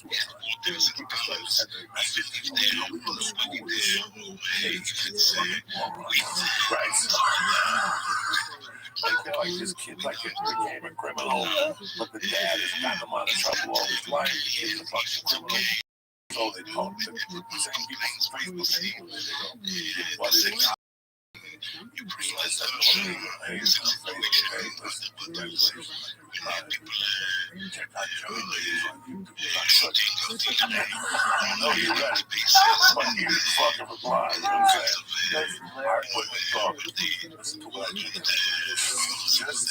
there was two, right? Big white dude. A white dude, this is the fucking crazy part. I was not one. I was questioned on credit cards. In August of '85, somebody had destroyed that wall with a credit card. And somebody said I fit the description. These two cops, uniforms, asking questions. I worked at Foot Locker. And they keep showing up. Every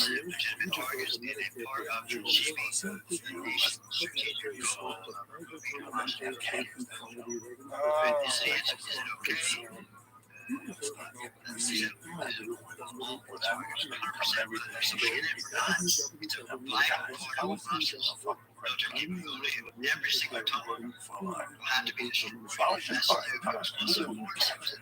eventually, that one cop even came to my house on a Sunday night, knocked on my door. Listen, we're getting jean sizes tomorrow. Strike this up there. I'm like, don't you got one? That Russian hit the San Francisco. A year later, after the rest of the kidnapping, he gets arrested. He doesn't remember me after the credit card. The whole time I'm sitting there going, what is this fucking cop? Doesn't remember me from the credit card. So you gotta remember, I turned myself in. I turned myself in. I pressed that button, I opened that door. All the cops get up and occupy step to that too. They didn't know what I was packing. And the person I was, they handcuffed me in the room that was white. Maybe wait some past hour. They came in. But sometimes, which I've been doing to people all my fucking life. You know, I'm the one that would break into Joe Rogan's house and steal one shoe. You take it out to them, you steal one shoe. No, that's horrible. You steal that one favorite man's shoe, you take one shoe, you throw it away. That destroys people psychologically. For years, they'll keep looking for that one shoe. What happened? Then every time you see it, you find that shoe. Oh, I fucking searched that. Oh, yeah, I'm the fucking dirtiest bastard. I know how to fucking flip flop. So these guys get you in the interview. They get you into the interview room and they ask me what's going on, and I'm talking to them like, I don't know what happened. I showed up, I opened the gun. I see him on the phone. They're like, so what happened to the guy with the machine gun? I don't know. Did you know him? I don't know. You know, so how did you get there? I had a bike. But you just said you drove. Yeah, I drove to get the bike. I was just fucking with them because I wanted to get out because Don Johnson was married and Sheila Easton on Miami Vice that night. I had to be home by 9. That's all I cared about was this wedding. So I'm fucking with the cops. I'm like, I'm just going to go in there and talk to them. Tell them the truth. Like, yeah, I went over there. There was something wrong with my lap. I had nothing to do. What kidnapping? What are you talking about? So we were back and forth for like 6 hours. And I still remember them sitting there like with their hands down. And we talking about like, you know, what's you? Like, what's you? Fuck this guy. What's this guy? What we're talking about, dog. I tormented. And then I agreed to give the guy information. And I would just give him like hey, I swear to God, I would give him Jamie. Jamie's not a drug dealer. I would tell him that Jamie was running kilos. And that's so much kilo. They would fucking, they would go through Jamie's life. They wouldn't find nothing. They would figure out the fucking Jamie. I was playing it. I was just giving them fake license plates. How long you been for? 6 months. They thought they would leave the real business guy. Telling me he runs big coast in Colombia. Oh, yeah. So you were just making up this crazy narrative? Oh, I was tormenting these 2 cops. But the one cop wasn't going for it. He didn't like him personally. I let him know that I didn't like him personally. It was a I let him know that I hated him more than what he hated fucking me. That's what I did. I let him know that I hated him more. And every time we went to court, he was there across the street. But I had to return. He was burning him up because he wanted to kidnap him. Let's make it so fun. Put your picture in the picture. Sorry, Charles. This time. It is the women this Charles. Like I said, there's nothing else on the record. You shouldn't take people else. It doesn't work that way. It's violent. It's real. Those white evangelists like that. He even was so mad at me. He tried to force his wife in court. That's how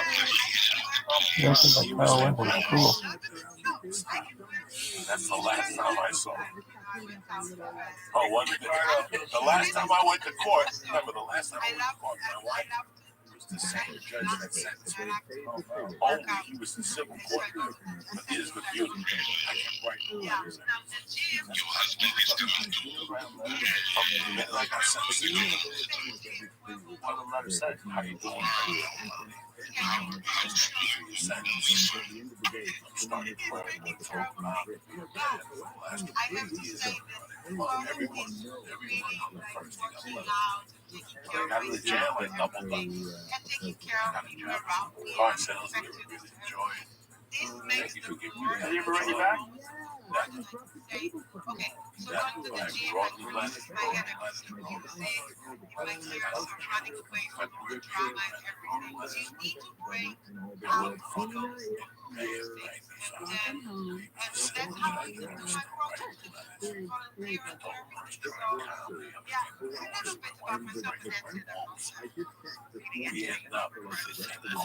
Interesting question. Is whether you're listening to still, I think I'm just like with music. So they're trying to get me for a song. Oh yeah, this happened. Things jokes there.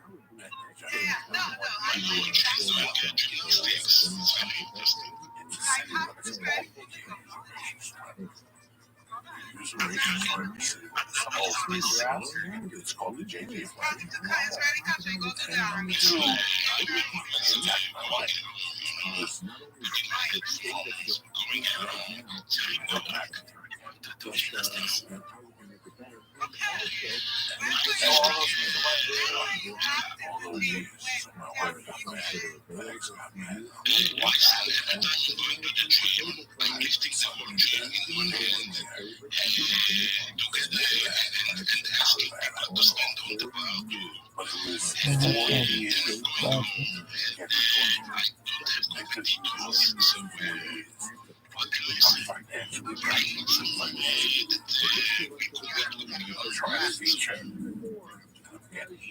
Dirty. You know what I'm saying? Like everything. That's the hard work. So I was featuring in dirty bars, but they were big pants.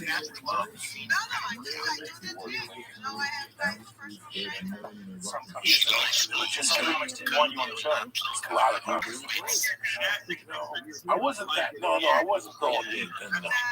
I just was doing what I was Even when I met you in the beginning, you were dirty. Yes. For some people, that's like a deal breaker. I went clean for the first 3 years. It wasn't maybe Lenny Clark. I mimicked Lenny Clark, but I like. Shout out to my friend who had a bit of a medical situation. Second play, I love my show now. Yeah. It's gone through some he's a good man. Why I wore a suit. I opened up for him the second time I ever got paid. First time I got paid more McDonald's. Took me on the shitty gig in the middle of nowhere. Second time I got paid like J's and kids. And up for Lenny Clark. Next guy behind her. Lenny Clark was on TV. I'm hanging out with him and his brother. His brother wanted to give me gigs. Mike Clark, still good friends to this day. That was 31 years ago. She came 23 hours ago. I worked for Mike Clark once in a restaurant where you'd be in the middle of your set and the fucking PA system would take over your microphone. Johnson party until your table's ready. They would cut you in the middle of your set. And I didn't know it until I got on stage. So I'm on stage talking to the crowd. And it just became the funniest part of the act. It's just making fun of how pathetic my life is. I'm at a fucking fish restaurant without cake in the middle of talking. My bits get cut off by people getting bouncing their tables. It's like this car show. People just start honking their horns. It's like, all right, like somebody kick off this. Yeah, Bird said they don't do that. He said they do that like at the end when they're laughing and stuff. You know, there's a lot of like amateur open mic versions of stuff like that, and that's like, you know, you got people just blasting their horn. You know, Mark Norman said it best. Mark Norman's a very smart man. He said it best. He's a methadone comic. He goes, I want my fix, man. I want the real deal. I don't want this fucking park comedy. He said he bombed in the park. He actually forgets he's real cool. God, that's hilarious. You know what, though? They said that they don't want the same shenanigans as happened yesterday. My joke came here. What the goodness is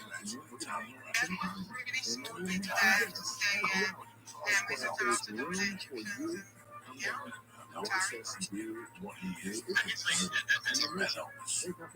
The whole situation yesterday was a big problem for everybody in play, not only Israel, for Egypt, for Israel. It was our lyrics. I don't think that the Hamas militants don't call them that. They understand that when the president of Egypt was speaking, they could all people. It's now or never. Oh my god. And he was fucking terrible. And then I would have to sit throughout the whole show, give me spaghetti and meatballs to take home, which I don't have to tell you. At that level, it's like a steak. It's breakfast, lunch, Yeah. So I had to sit through his whole set. God forbid he did an encore. Every time he did an encore, we know my birth for an hour. Please finish the song. So I went through that shit, you know. I love all those stories. I love all those stories. Those terrible gigs. Oh, they make you better. They make you better. But you can't live on a steady diet then. It's like, here's the deal. You can't do deadlifts with 500 pounds every day. You'll break your fucking back. You'll tear your knees apart. You'll rip your shoulders apart. You can do it every now and then. You gotta give your body enough time to recover and actually improve. If you do those fucking terrible hell gigs every single night, it changes your act. You get armored. You lose your ability to like take pauses. You lose your ability to like set up a point and then like really hit it home hard. Like change tempo. You have to keep on them. Bang, bang, bang, bang, bang. Drunk bars, you gotta keep on them. Bang, bang, bang. Which is fine. But it's not, you shouldn't do it all the time. No, but I used which was at 45 store, which I was a coach. No way to hold off the folks. How you doing, man? No, I gotta write the plan out for people to see. There's a method of my fucking madness, okay? So in those days, believe me, as long as I had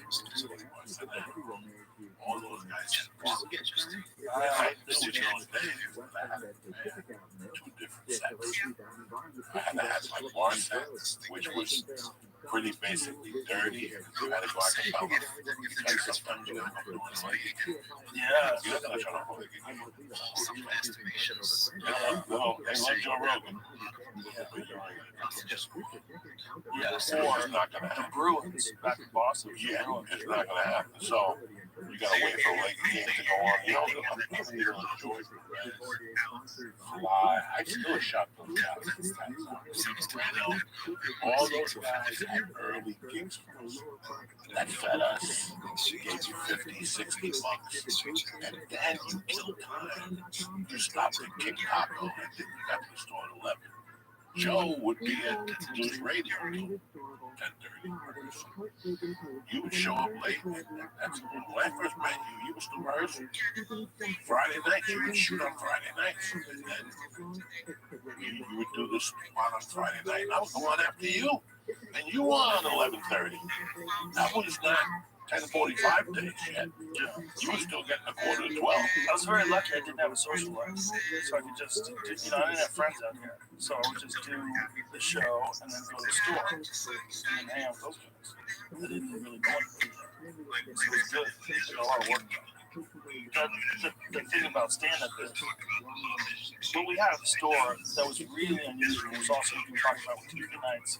It was a murderer's row in a way that I've never seen before. Like every night you would go there, it would be Jesselman, Eliza, Dalia, you, Nick Swartzen. It was just murderer after murderer after murderer. Oh my God, Ron White would come in and destroy.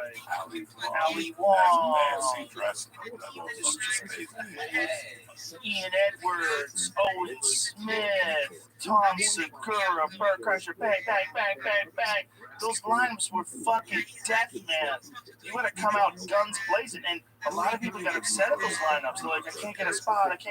This is fucked up. They get mad. I feel like these people don't respect me. And there's like this talk, we need more women. There was all this talk, we need more this, we need more that. The bottom line is that was a murderer's row. And it was so hard to find a spot.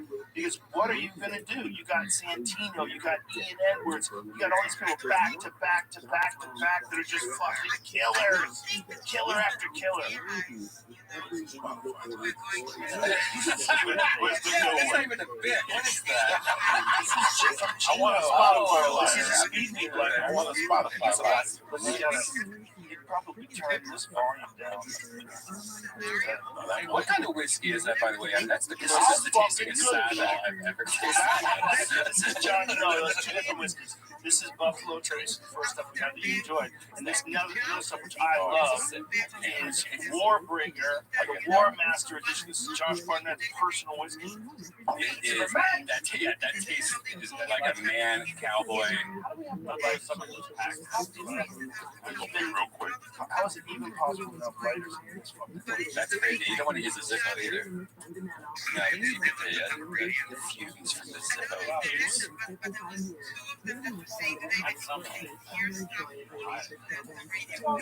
He's a good hider. Look at that skull. I probably hit him so well I stole it from myself. Where's you say before? Maybe go to your car.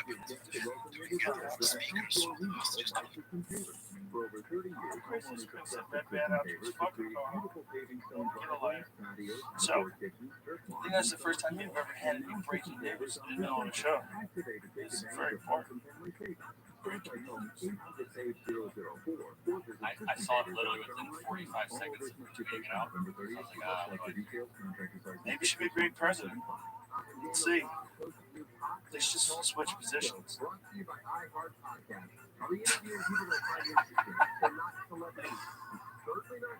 People keep telling me, dude, there's nothing wrong with him, he just has a stutter. People keep saying that. Like, everybody at 78 is fucked. Everybody. Who's not fucked at 78? Find me a guy. When I'm 78, don't take any of my advice. I probably won't know what I'm talking about. I'll probably be high as a kite. Oh, shit. When I'm 78, I'll be like Tommy Chong. High as a kite, talking shit. I love Tommy Chong.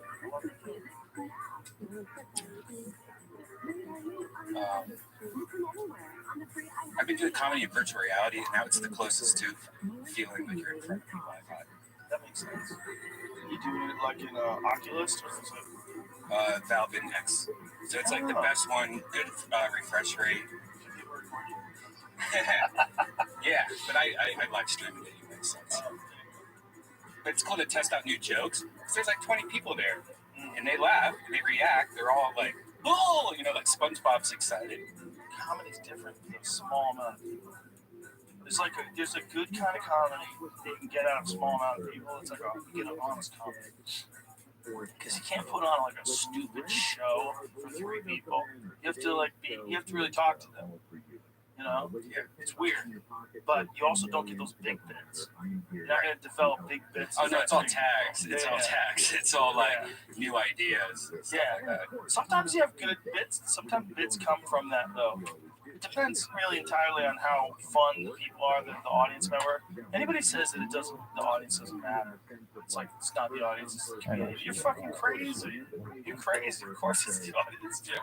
It's a bunch of people together. It's everybody. Like every single interaction between 2 people, unless somebody comes up from behind you and hits you in the head, involves you and them interacting. There's a bunch of, a lot of pieces in place.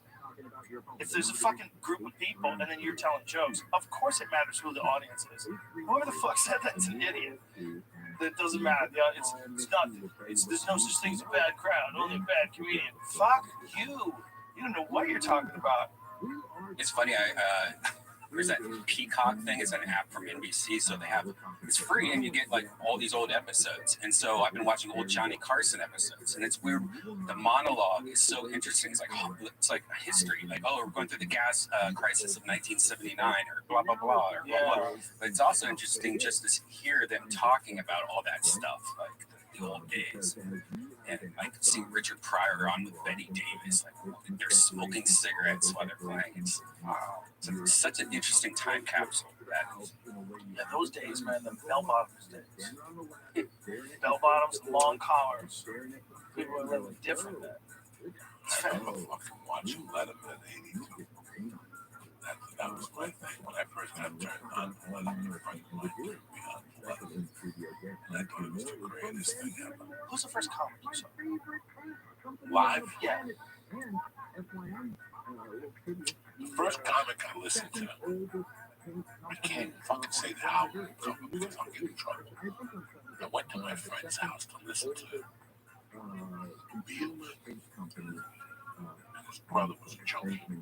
And he came out of the room. I was about 8, maybe 9. And he came out of the room. What the fucking music is that shit? The fucking listening to take that shit off. Like, it's the Beatles.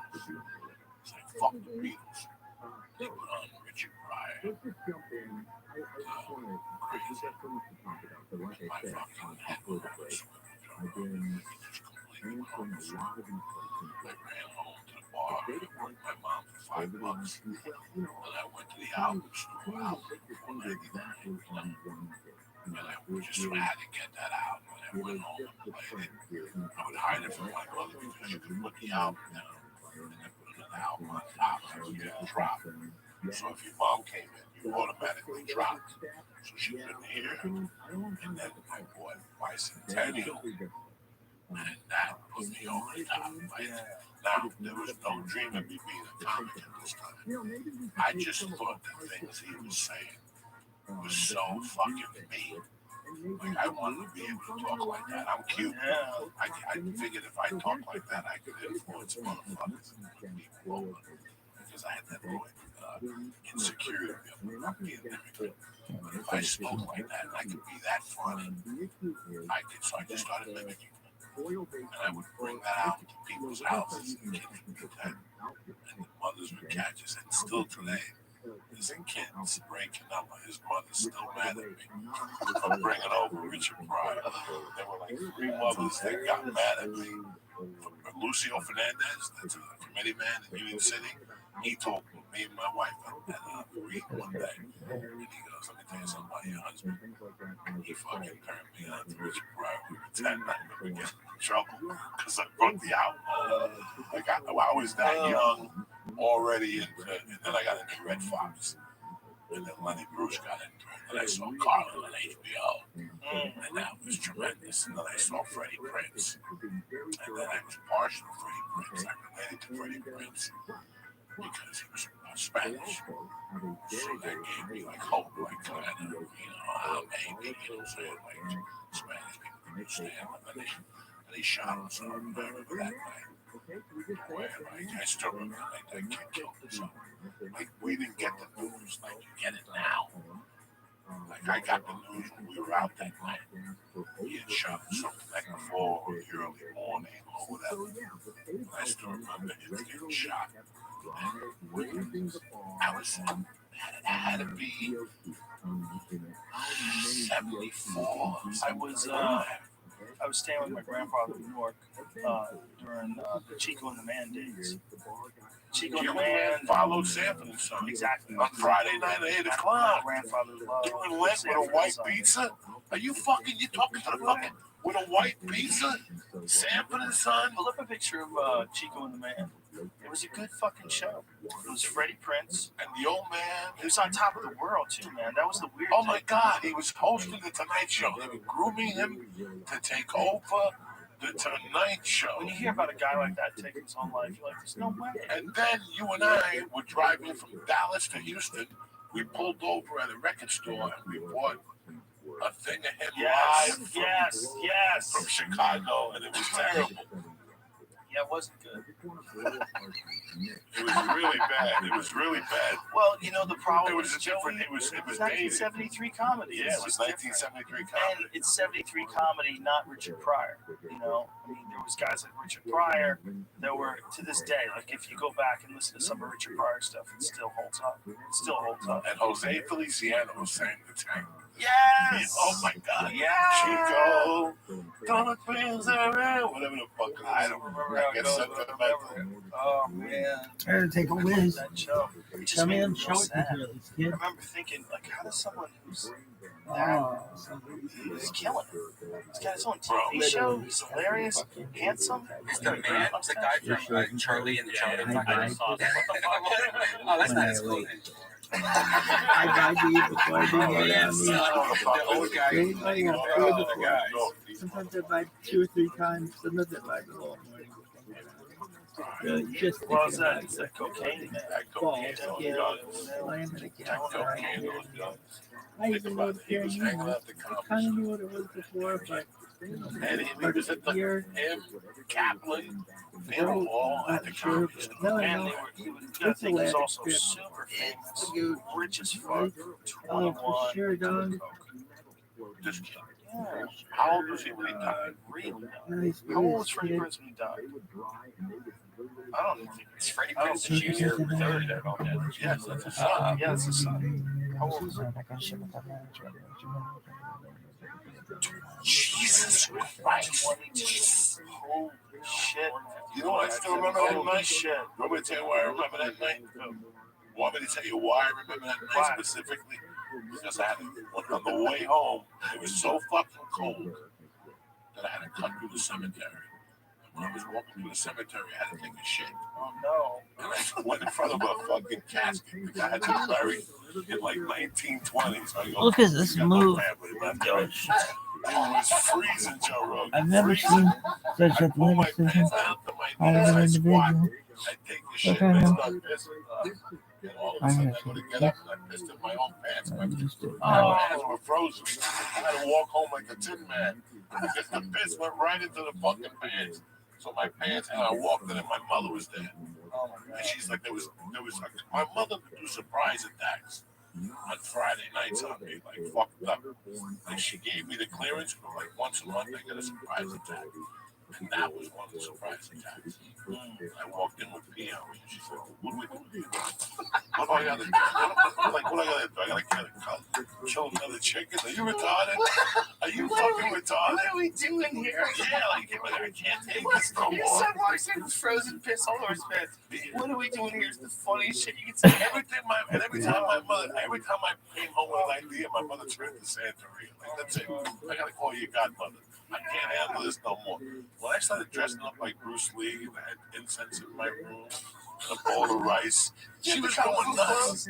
Oh yeah, I had the outfit, the white shirt that you folded. I bowed. There's quite a few dudes I who only adopted ate that rice. I fucking learned how to use chopsticks. My mother would go, "That's it. You gotta go to your godmother's house. You got a problem. You're retarded. Something's wrong with you. You're not Chinese, stupid. You're not Chinese."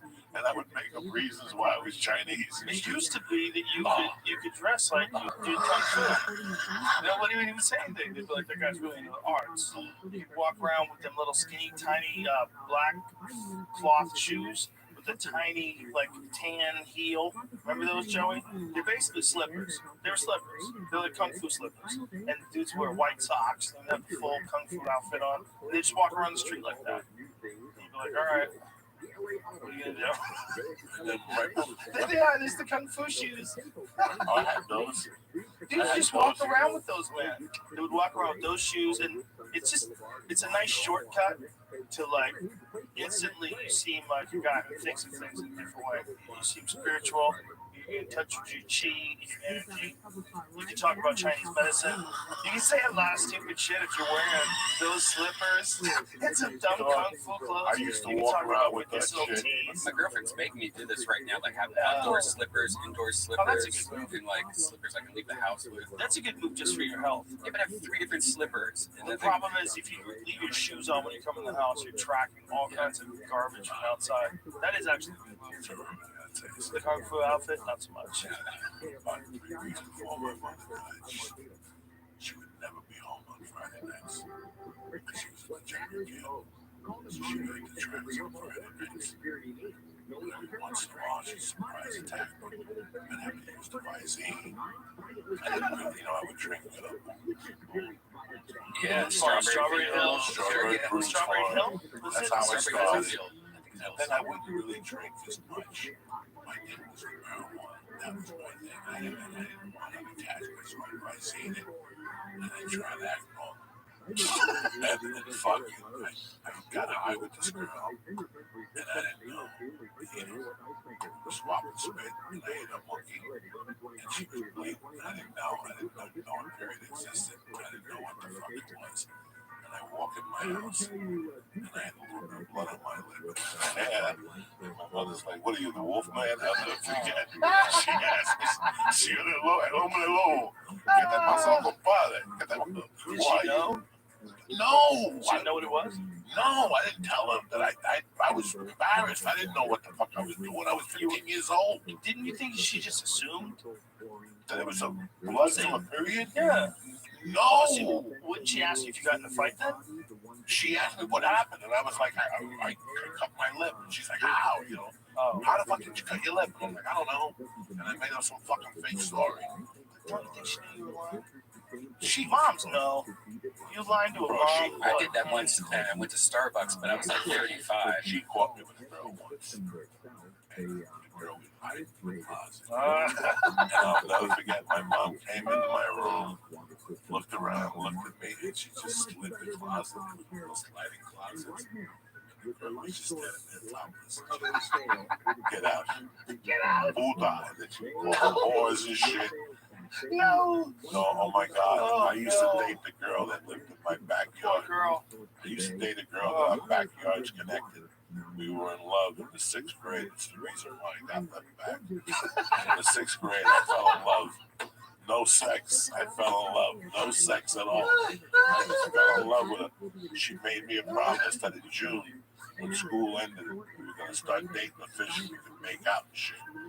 Before that, we just hug and kiss each other in the cheek. And we play hooky and do stupid shit. We go to Union City and spend money on her fucking little music parties and shit. And one day they fucking called home. My mother answered the phone. And my mom started yelling. And the girl's parents were home. And my mom started yelling, "Los Antonio, where the fuck are you? You with that whore from across the way." So me and her walk into her house. And her mother walks inside and she goes, "Do you think what your mother is saying? I should go over and smack her in the face and I almost told her That's the beauty of Isaac's network. You got the wrong kid. She just stabbed the motherfucking 3 weeks ago. You're not gonna know this. If you're a marketer, go to I'm walking in, my mother being pissed. I wasn't allowed to hang out with that girl no more. And I was in the 6th grade, 7th grade. My mom didn't want me to be a freak. She didn't want me to fucking have a girlfriend. She was like totally against it. Like, my mom in the 8th grade. My mom would yell at me in the 9th grade if I was in the bedroom. Oh, yeah, the door open. Yeah, no, I guess it was 10th grade. 15 was when I really started getting some action. 14 was a rough year. I had this friend, I had this tight friend called Eddie. Let's just name him Eddie. All right. I love Eddie. Eddie, tiny, was the one that turned me on to Jordan. Eddie was a couple of years older than me, and a girlfriend that was a couple of years older than me. Eddie's family picked up and they went to Miami. Just like that. Left it behind? Left the chick behind. Left this beautiful German girl behind. So she lived on Charles Court. In fact, she lived next to where the Iceman, the guy that was the Iceman. The murderer? Yeah, the guy that was his buddy, the ice cream truck. Mr. Softy. Yeah. That's where he lived from there. So Lona was her name. She was a hot German girl. And Friday nights after Eddie left, which is Friday morning, she was way older than me. We was talking friends. Watch Chico and the Man. Sanford and Son. One night she asked me, "Do you want to make out?" I didn't even know how to make out with a girl. So we made out together, and that was it. Every Friday she come over, we eat pizza, we make out for a little while. No sex. Nothing like that. Yeah, that took years. Years. There's a lot of squeezing breastises. Shitty pizza. I was just telling somebody, I grew up with Catholic girls. You know, I fuck a lot of shit around Catholic girls. They weren't. You had to go for it. It took a long time to take a Catholic girl's bra off. But once they popped the cork off that champagne, those gals is good to go. The Catholic girls? Yes, Yeah. they're the biggest freaks. But the first night is not good. They cry. You gotta walk them home and rub their back and tell them they're not gonna go to hell. Because that's a big thing. They said about going to hell. I think with the internet, they're less likely to worry about going to hell. No, I'm talking about 1970. I was there. Catholic girls. I had one girlfriend that happened. And it was the longest night of my fucking life. I had one in She called me when she got home. This is 78. All right, I beats that. And she went to an all-girls academy. You understand me? So I play the St. Michael CYO. Okay. The home of Tommy motherfucking Heinz, if anybody knows anything. Hey. And she went to the school that cheerleaded for us. So I dated her. Eventually, something happened. And it was crying. Yeah, what a terrible thing. The guilt that she you had. go to hell because Well, I you had the same guilt. I had the same guilt. I could not believe it. After that, I went straight. Like, this isn't going to happen again. That's how fucking Catholic I was. The crazy thing is they didn't tell us anything about birth control. They didn't tell us shit. No, everybody was already fucking before anybody got to talk to.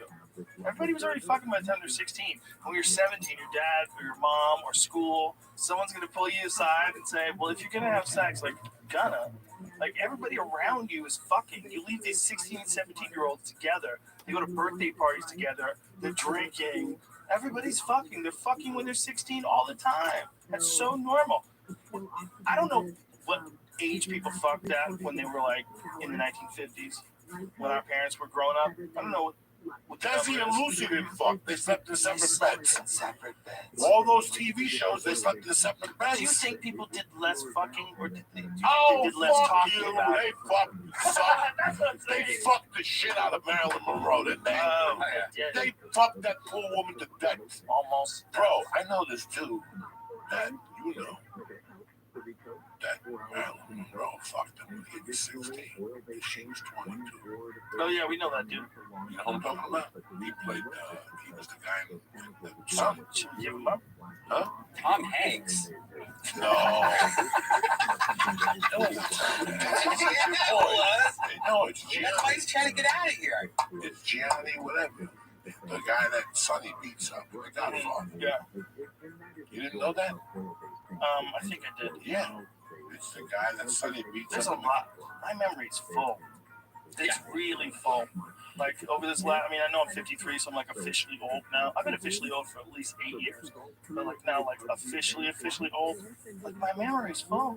It's like I can still pull stuff up that I know, but like the new stuff, it's hard to get in there. And there's a lot of old stuff I'm just deleting left and right. I forget what I have for lunch, but if you read the article, I told you to read it a long time ago. The one about Johnny Russo said he lost his virginity to Marilyn Monroe at 15. Woo! That's what's up. See, this is the difference. If that's some horrible man who did that to a 15-year-old girl, it's a crime. But we're all excited for him. Imagine you're a 15-year-old and Marilyn Monroe throws you a piece of ass. Gross. Even the cops respect Like, can you imagine today one of these mothers from Studio City? I want to speak to an officer. Marilyn Monroe fucked my son. The cop would even smack her in the face. Shut the fuck up, you know me. The kid's so lucky. He's so lucky. He's so lucky about that. She probably said on his face, shit, tremendous. It's just like that. Like there's some guys that have like this weird relationship. Jason Priestley was in it. I don't know shit. In the 90s. I don't know that one. It's probably not about that movie, but it's like a dramatized version of like a young dude that has a relationship with Marilyn Monroe. That's hilarious. Listen, man, I think it's amazing that she was willing to do that.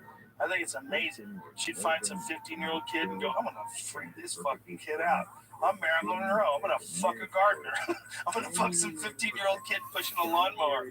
Let's do it, baby. Can you imagine? You're on the couch, 15-year-old kid, and Marilyn Monroe just grabs your dick and sticks it inside of her. You're like, what?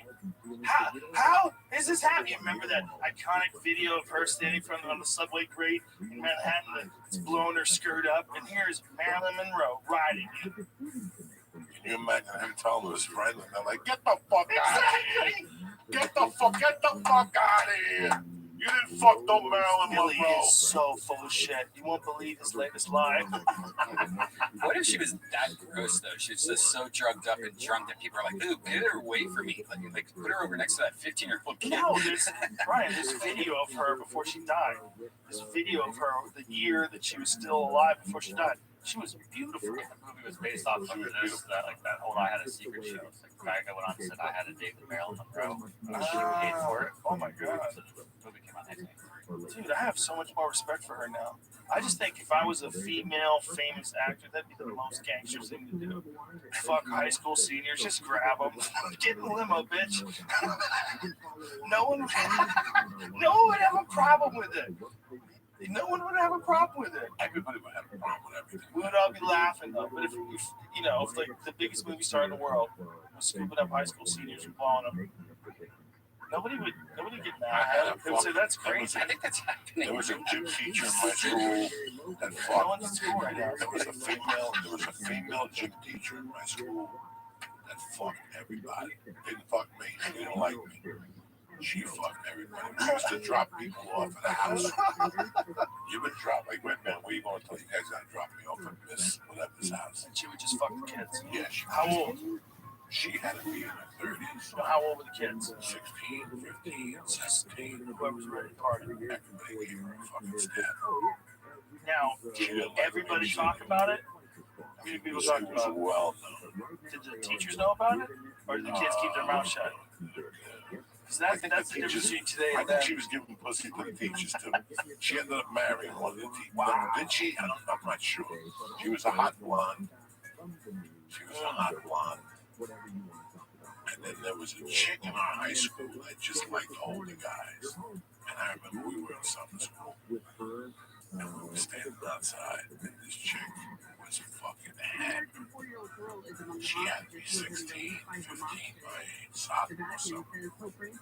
And right in front of everybody, she just went up to the vice principal. Let's get out of here, baby. And it's like, all right, everybody can go play now. And fucking, he just froze. I know the girl. I'm friends with her on Facebook today. She's got kids, yeah. Wow. She got kids, the whole fucking deal. I talked to her from time to time. She was a freak. There was always a neighborhood freak. There's a neighborhood freak in my neighborhood. Fucked all the kids that played softball. Oh.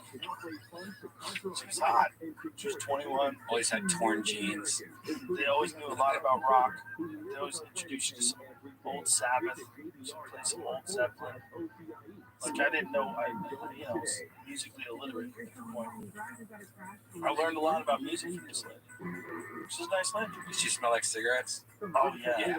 I thought it was hot. My street girls smell like cigarettes. I thought it was hot. I thought girls that smell like a woman that smelled like she smoked cigarettes. It was hot. It sounds like a dangerous lady. Doesn't give a fuck about fancy. That's my rationale when I was a kid. I thought it was the dumbest thing for you to do for your health, but I also thought it was hot if girls smoke cigarettes. I'll tell you what, how hard it was in my neighborhood to show off. And on Facebook, most of the kids I'm friends with in my neighborhood, they married their high school sweethearts. That's how anti-sex, not anti-sex, but that's, my high school was very old school, old-fashioned. Old fashioned. You marry your high school sweetheart. If you took a Spanish girl today, you had to go with a grandma. Italian girls, sometimes you got to bring the abuela, the grandma with you. Different time. I didn't learn about sugar daddies or all that shit like Seattle, all that nonsense. And then the shit that you hear once you move here. I never been raised around that shit. I'm criminal. I don't know nothing about that fucking islands, what the fuck? What the fuck? And you hear this shit, the Epstein, I don't know what to believe. But I don't think the Tom Hanks have heard that. The Tom Hanks thing is more or less an internet meme. It's like a joke. They're pretending that Tom Hanks is a pedophile. But the Epstein thing's real. That's what's crazy. It's like there's so much talk about all these other things when there's a whole log of people that went to this island with a guy who was a pedophile, who was known for having underage girls, and he didn't really kill himself, and everybody knows it. So everybody knows somebody killed him. What's the over? I took the over. They're gonna bomb that place where they have. They can't choke her. They can't choke her. They can't suicide. So there's either gonna be some type of disruption, corona, a heavy dose of corona. Well, that was one of the things I talked to Oliver Stone about with Jack Ruby. He said that Jack Ruby getting cancer and dying so quickly. Like that didn't really make sense. That they were working on things that could do to people where you could check them and cancer would die. Yeah, corona. Who knows? It's going to be interesting to see what happens. Blow her out of there. If she has to testify, the fucking Marines gotta know. Yeah. The Marines gotta know. E-bike accident. Like poor Simon. Simon Cowell broke his back. What he was on though, I have 2 e-bikes. I'm addicted to that lifestyle. But what he was on is like a motorbike. It's like a Tron motorcycle that has like the torque of a Tesla. You know, no. It's like he was on one of those. One of those. What's he doing? I don't know. I think helmet. I think it's fun. It's like Tesla's a bike. But is it a motorcycle or is it a scooter? Do you need a license? Classified as Instead of like a motorbike, like X-Game style, it's just with the e-battery. Bro, when we were in Austin, I was watching those drunk fucks roll by on those scooters. I was like, do you need a license for that? You should have a fucking license. These guys are going kind of fast. You do. You're supposed to. When you sign up for the thing, you're supposed to like take a picture of your ID. If you fall going 15 miles an hour, you are fucked. Like, I don't know if you realize how fucked you are. If you fall on concrete and you're going 15 miles an hour, you're fucked. One of mine goes 38. 38. Yeah, and it's just like 38. Yeah, my cheeks. Jamie's got a crazy one. Got on a fall. Listen, bitch, you're hitting the concrete and electric poles. It hurts. Oh my God, stop. You don't understand. If you hit something at 30 miles an hour, that's way different than. Okay, let's say 15. You hit something at 15 miles an hour, you hit the concrete and a pole. At 15 miles an hour, you have no understanding of what do you weigh, like 200 pounds? The ones you rent off the street they're limited to only go like 13 miles an hour, something like that. If you hit a pole at 13 miles an hour, listen to me, Jamie, you're going to get fucked up. You're going to get fucked up, but really fucked up. That's supposed to run. I get it. Woo. But I'm saying that if you just walk into a pole, all of a sudden, well, you don't, but other folks are intoxicated. You're very well coordinated. But I'm saying it's kind of crazy. You just pick one of these things up with no license, and you're going 15 miles an hour, booking down the street. These are the ones you rent on the street. Yeah, you have to have a license. Whether or not like you do it without, like you can give it to your kid, but like as you sign up for it, you're giving a liability. So like you take a picture of your license. Oh, okay. So you have to have a driver's license. Okay. That's bad. Not buying. That's bad. Yeah, that's lying. That's bad. But it's definitely more complicated than driving a car, right? Like you got to balance on that thing. By you, but if someone's a slob, right? But if a slob, if someone just has no coordination, it's just a bike. Get on one of those things. It's just a bike that scooter. Oh, scooter. Those scooters that are everywhere. Yeah, I don't like the scooters. You can go fast. Yeah, you can go as fast. There's scooters that go 45 miles an hour that you can buy. Come on. You need a helmet. Where's your fucking Oh, helmet? yeah, you definitely. You're going 40 miles an hour. Where's your helmet? It's real common though. But listen, at least if people fall down, they're not. You could fucking wipe into something. You could wipe into something and hurt them really bad. Keep your eyes open. Well, they banned them in Hoboken. They banned them because they were being dropped all over the place and people were hurting themselves. That's just another fucking headache for people. It's weird because you can just leave them on the sidewalk. You leave them on the sidewalk. People are doing them at night. Yeah. You know, you're taking a chance every time you get on one of those fucking things. It's a fucking nightmare. But I support that. I support people's right to do it. No, I don't give a fuck. Let them do it, but don't come crying to me. You get hit in the fuck by a truck. Yeah, don't come crying to me then. I wouldn't advise any of my friends, especially if they're intoxicated. Like, dare I take this home? No. if you're thinking, should I take this home? You definitely should take that home. Is it a mistake? One fucking mistake? Dog, listen, Joe Rogan. Been doing on this too. What's that? Operating while toxic. Oh yeah, And you? Yeah, Oh, okay. absolutely. That makes sense. My brother, Of course. I took a bike ride. I saw it. One time I leave my house. I follow you on Patreon. 8:15. What? Yeah. They go against the grain. Like, I don't like cars buying. I go against cars. Got something to say. Fuck 'em up. I wear a blue sweatshirt with 22 just in case. I don't tell people that. I don't wear headphones. I put my mask on like a decent fucking American, and I take that fucking bike to Hunger, to fucking Toluca Lake. I don't. Sometimes I go on the sidewalk, whatever. But trust me, I know that I'm in danger of getting hit. Every time I get on those bikes, I say a prayer because there's a lot of motherfuckers texting. I see it. When you're on a bike, you gotta work hard. A scooter, you're in danger. You're in danger. Your best bet is to get a bike and go on the Chandler Trail. That's what normal people would do. You're pretty safe there, you know. I've done that a lot too. But the Chandler Trail is kind of weird. There's people walking, right? You know, and there's people with fucking dogs. They're gonna take their dogs everywhere. Can people believe the fucking dogs are home in California? You gonna? The other day I was hungry. I went to eat, man. The lady sitting there with a fucking dog, social distancing. The dog can't stay home. Not one day. Everybody in California got to fucking take a dog. They have emotions. And a long fucking leash. Emotional dogs. Take Xanax like everybody else. Do a line of fucking coke. What do you think coke is up to 1,800 an ounce? Is it really? 1,800 an ounce. What did it used to be? 6. They were giving it away 3 years ago. What happened? COVID. COVID, and they got an extra 6. Oh, it's hard to get in. COVID, and they got an extra 600 a week on unemployment. What do you that get me? new Mexican tunnel they just found? Oh yeah, the most complicated tunnel they've ever discovered. That's an easy one. Seen that, they Jimmy? gave that You one. that shit. Remember, they built 20 at a time. Yeah. And they want you to find They sacrifice one, so you have a big victory for Fox you're News. jumping up and down. Mexican Meanwhile, drug lords fucking- stopped at the border. The most sophisticated tunnel in U.S. history, discovered between Mexico and Arizona. Although it's not exactly clear what the structure was intended for, it had ventilation, a rail system, and extensive reinforcement. Yeah, look at that shit, dude. That's how the vampires come in. That's how they got El Chapo out. You ever see that? The El Chapo one's amazing. El Chapo goes to take a shit and never returns. He goes behind this little thing. The only thing that keeps the camera from seeing him taking a shit is a thing where you can't see him when he's sitting. So it's like a little thing about this high. So he turns around towards where the toilet is, ducks down, and disappears forever from sight.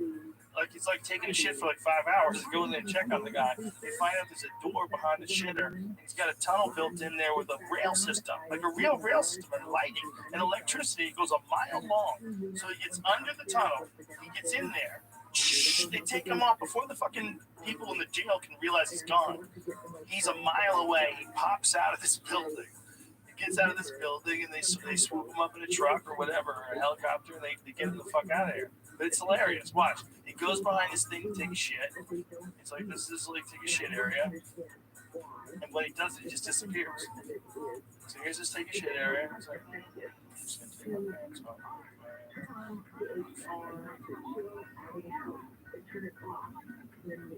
Ducks down, boom, he's through the floor. He's gone. Bro, they had it all set up for him. They popped him out on the other end. His son got arrested recently, and then they released him. Like fuck it, we got surrounded by cartel people and negotiated, and they just released him. It's crazy. It's a different world. It's right there, bro. You can walk there. If you live in La Jolla, you can walk there, son. Yeah. Crazy. There he is. The fucking. And let him go. The fucking. Pieces around his cell. Goes into the shower stall. Comes back to his bed and changes his Amazing. Then goes back That guy who plays Escobar is incredible. The guy. What's his name? This surveillance video shows how stunningly fast. James can pull it up. That guy needs some respect. That He's so good. didn't have the season. Cali cartel. Yeah, I didn't make it. So That too many murders. Yeah. That one opens up with them burying the guy. He's from Brazil. Yeah, Brazil. He got tormented because his Spanish was bad. Fuck the people, the guy could act his ass. Oh, he could act his ass. But then you had season, the Cali cartel, that was good. The season opened up. The guy up with a motorcycle.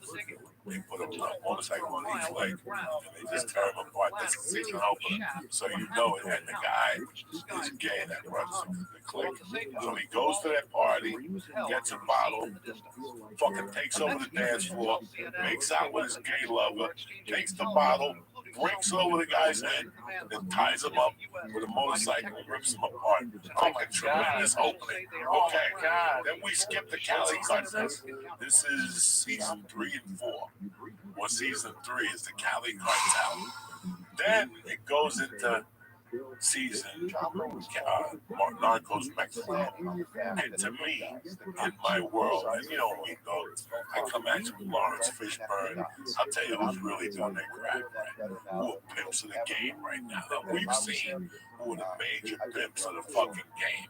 Right now, the major pimps of the game that you and I have seen in our lifetime have been guys like Lawrence Fishburne. You know, this kid who does John Wick is doing a great fucking job. The English guy is the real deal. Say what you want about my... Which one? He's amazing. Say what you want about... No, the other English dude. I mean, that was the fighter. The one... You see Capone? You want to shoot yourself in the head 2 times. Leave me alone with Tom Hardy. Tom Hardy was good with Gandolfini. That's the best thing fucking Tom Hardy did that. And the fucking Bronson. What? Christian Bale is fucking the real deal. You gotta rock with Christian Bale. But the dude who fucking does Narcos Mexico, the little dude, that dude is on a different level. He's on a different level. He takes that show to a different level. You can't take your eyes off him. And I didn't even know that this Latin theater existed. When I was a kid, I watched Telemundo and telenovelas. That's the gay one. He's tremendous. That's the gay one. That's the sick. That's when they're in Cali cartel. This is all good stuff. But the guy, Narcos Mexico, he's so fucking good. It's scary how good he is.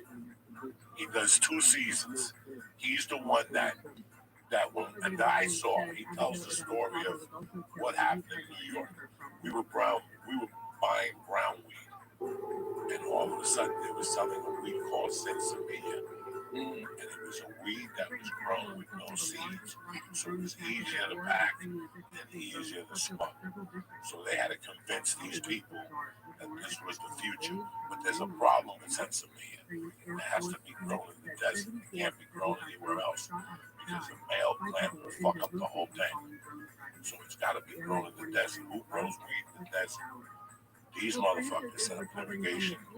Explain the male-female plant thing. I don't know that now, but Jamie, when he gets a minute, I know it. I know it's a thing. But yeah, they can switch genders, but the flowery ones are the females. Right, like marijuana. You want to make sure that they're female, make sure the males don't fuck them over and switch them. Yeah. I don't know how we're getting too close to changing. So can you see the biggest prophecy from Narcos? I mean, so marijuana grows are transphobic. So these motherfuckers, look at the size of this fucking, this went on for days. They just grew this weed. And they would do it right before. Do you know how to grow weed? No, every time I do it, I fail. But this, they show you how. Look at that. Look at the size of those. How did Netflix pull this off? What do they do? It's brilliant. Do you think it's all CGI? A lot of CGI mixed with fake. Some plants, some real. You can have real plants. They're legal now. Well, they're probably just glass. This guy devised the system. This guy devised the system that he knew that there was water in the desert. And that's where they grew this weed. And the only this kid here, he can eat motherfuckers alive. Right? That dude there, that little Mexican right there. And I watched him a couple times. And I go, there's something special about this kid. I'm not gonna look him up or whatever. And I finally looked him up. His mother died when he was 3. And his father was a stagehand in Mexico. So his father was a set designer, which means that he grew up around his father on the set designing, which made him a little bit more creative than the average fucking kid. He was also in Star Wars. This kid will eat motherfuckers up for lunch. He's gonna eat motherfuckers up for lunch when they let him go. They just, Narcos was his shit. He was that good, Diego Luna. That fucking good, Joe Rogan. Steals it. And so he does even one episode. He tells his wife, "No, well, cold-blooded." And how he does it, the whole, from A to Z. From A to Z, how he started with weed first. And then he went on a mission to do a favor, and he saw cocaine in Nicaragua. And he goes, all the cocaine is stuck in Nicaragua. Why is it stuck in Nicaragua? Because they had closed their routes in Miami. So he went to fucking Cali Cartel. They told him, you got 2 choices. You got the Cali Cartel, they're legit businessmen. They don't even look like drug dealers. But then we got another guy that's very emotional. So you have to pick who you want to go with. He went with the businessman. Cut a deal on the way to the airport. They get kidnapped. They take him right to Pablo's house. And it's one of the greatest fucking scenes ever with how Pablo talks to him. He says, what are you doing here? I went to Cali. Pablo lights up a fucking joint. Pablo's talking to him. I went to Cali, okay? He goes, Pablo had a Pablo was telling him like he loves him. This is business. Oh shit. The whole time he's just smoking a joint. He goes, I'm gonna cut your dick. For every load you take with this, you take one of mine. And that's how that whole thing. Oh, the guy agreed to it. Smart. Yeah, agreed to it. Don't be greedy, bitch. He goes, if you do that for me, then you're gonna put me out of business. Do you think that Narcos is like the Rocky movies for drug dealers? Like it's very sad. You know what? Narcos, the first two seasons, the 3 seasons of Narcos, it's very sad for LA. Because it shows you the truth of what happened. It shows you that the Colombians had something going on, and once the Americans saw the amount of money, they tapped right into it. Right. That whole thing with Barry Seal and Arkansas, that's all real. We can't rewrite that. It's like the first time you realized that Kennedy was done by the CIA or whoever did it. You said to yourself, wow, we have a government that ISIS their own people. Right. Now they're fucking help bring in these drugs. The same war on drugs that they have on paper, they're profiting off of. And then when you look at the fucking weed thing, from the Narcos perspective, it was, you don't know the amounts of weed they were bringing in. They were supplying the whole country with green weed. The whole country would send some weed. And everybody was in on it. But meanwhile, Reagan is on there with his money, just like nothing. Yep. So you see the hypocrisy, and it kind of hurts you. You know, what the fuck else won't they do? You know? Well, the Just Say No thing was coming from the same administration that funded the Conscious versus Sandinistas, CIA drug money run through South Central LA. And they show him for Freeway Ricky Ross, who's been on the podcast twice. Yes, they show him the real Rick Ross. Yeah, they show Narcos. Mexican kid I just told you. They show him the plane goes down. He's in that. How they discovered that whole thing was a plane goes down. And all of a sudden, Oliver Wood, whatever his name is, Oliver North, Oliver South, whatever his fucking name was. Oliver North. Well, guess what happened? Narco went to the CIA after they had killed Kiki Camarena. He's the most wanted man in the fucking world for being one of the guys that murdered Kiki Camarena He shows up at CIA headquarters and goes, whoa, I got the fucking answer to your problem. What year was this, Jamie? I will continue to bring you fucking weapons. This has happened a couple of times. 2007. I think this is a later one. This is one that you and I brought up before because it was the CIA. Of course it is. They fucking crash all the time. There's one that just happened. Didn't one just happen somewhere in the world? They load them up with cocaine, these fucks. They get greedy. When you get coked up, you're like, it's gonna make it. Jesus wants us to land. Oh. But there was one that just happened, like real recently. There's one that happened. No, that was 2007. There's one that happened like a week ago. No, there was. It wasn't a CIA plane that landed recently. There was one that crashed right after taking off. It's overlay that too much on it. Yeah, there it is. It was in New Zealand, right, or Australia? Melbourne. There you go. Not as much as half a ton. They had one of them old fucking propeller planes loaded up with coke. Those planes in the way. You have to be honest about what you weigh. Like if you're playing with your wife and she's like 146, you're like, bitch, I don't want to die. I used to have to be 152. My mom would make extra money on the side, but she worked at Wendy's and take those planes down to like Atlanta and drop off stuff. And I just remember being a kid in the back seat reading Garfield, going, "I'm gonna die! Like I'm gonna die!" How many times did you have to fly on one? I'd probably say at least 10 times that I remember. Oh my god! Oh my god! I get sick of those little planes. Yeah. I get one of those motherfuckers. What was Wendy's dropping off? Like special sauce? Yeah, what the fuck? Yeah, man. No, that was an interesting casting. That Narcos is interesting. They did them right. I think this year they're going to Miami. They killed it with Pablo. They killed him. That guy's so good. Killed it. And the guy I like that they hired was that dude that got like 2,000 years in jail. The one who ran the island. Like his story is hilarious because he was a John Lennon fanatic. Yeah. And he was half German, so he was a Hitler. But he was Spanish. Okay, he was. Sounds like a Saturday Night Live sketch. So when the cops went, the feds went to all extradite these guys, they became extraditables. This guy took to the radio, and they show scenes of him on the radio, fucking hot, like, okay. So, you cannot take us back to the United States because you're the number one portion of our product. And he's snoring. All of a sudden, he sees like an assistant walk by and he goes, "Hey, come here." And all of a sudden, he's like, all of a sudden, she just kneels down.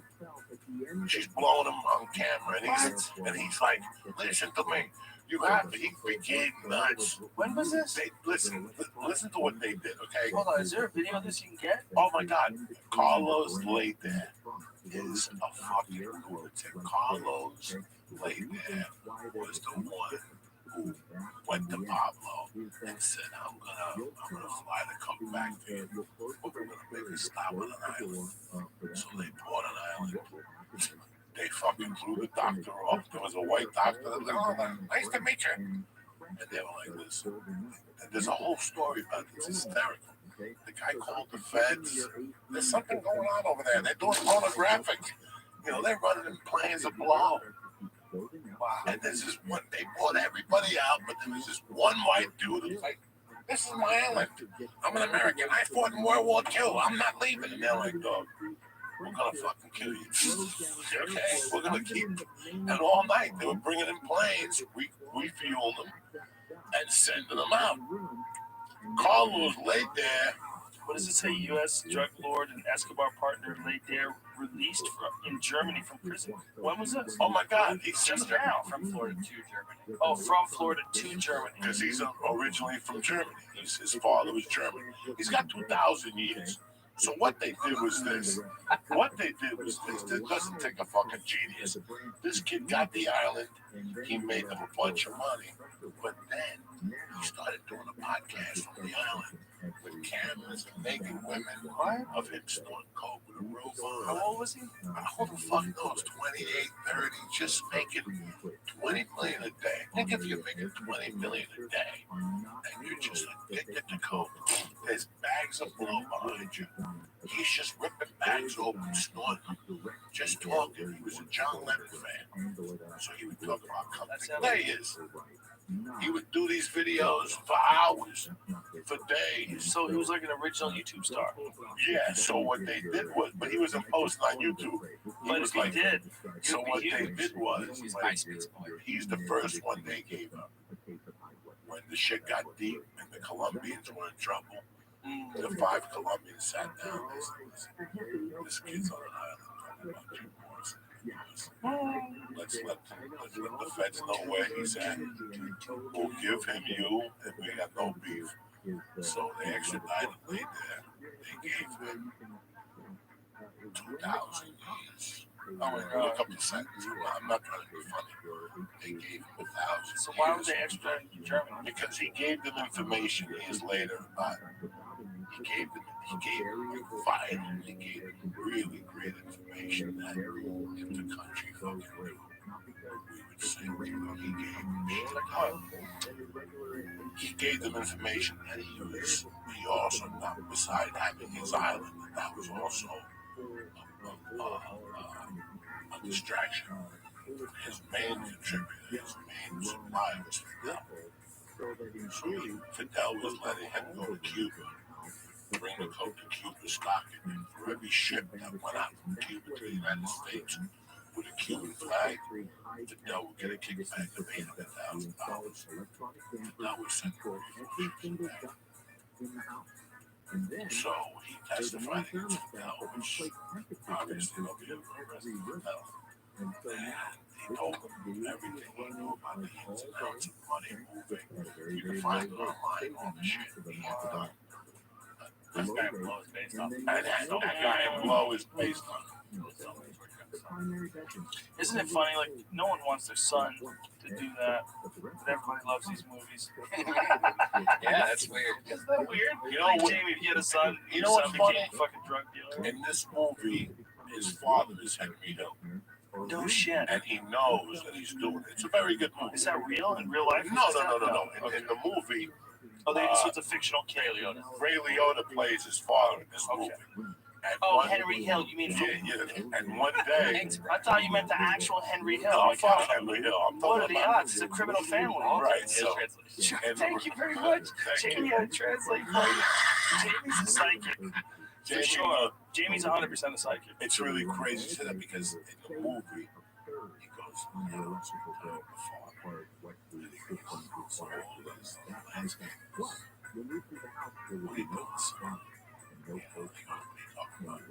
he comes from wealth.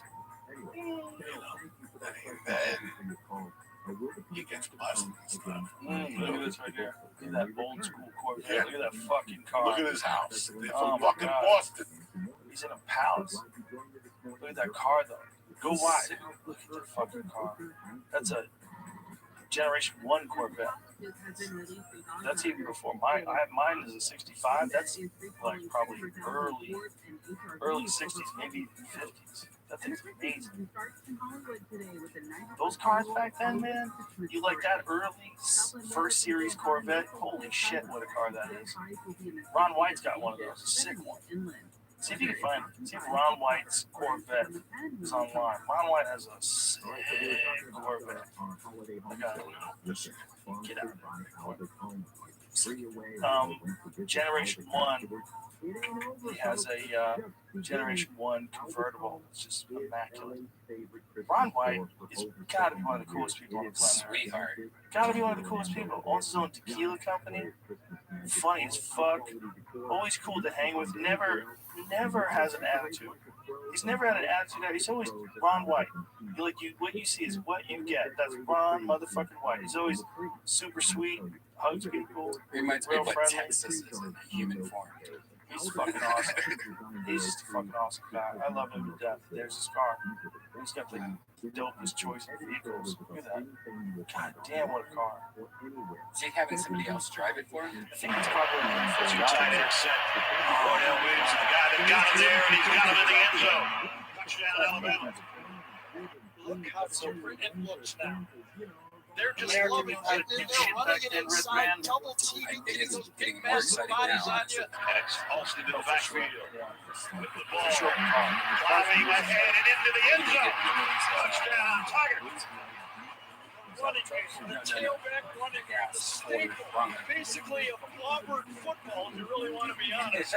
And that's what led to that football drive. They needed it, and that offensive line and those tailbacks made it happen. There's a thing about Broncos, like those old Broncos. Touchdown, and a big open. All the way down to the 20-yard line. They run earlier, and this one's a blast for 56 yards. Well, good job. Fair weather that time. Tight end does a good job turning out, and then watch the end of the play. Wow.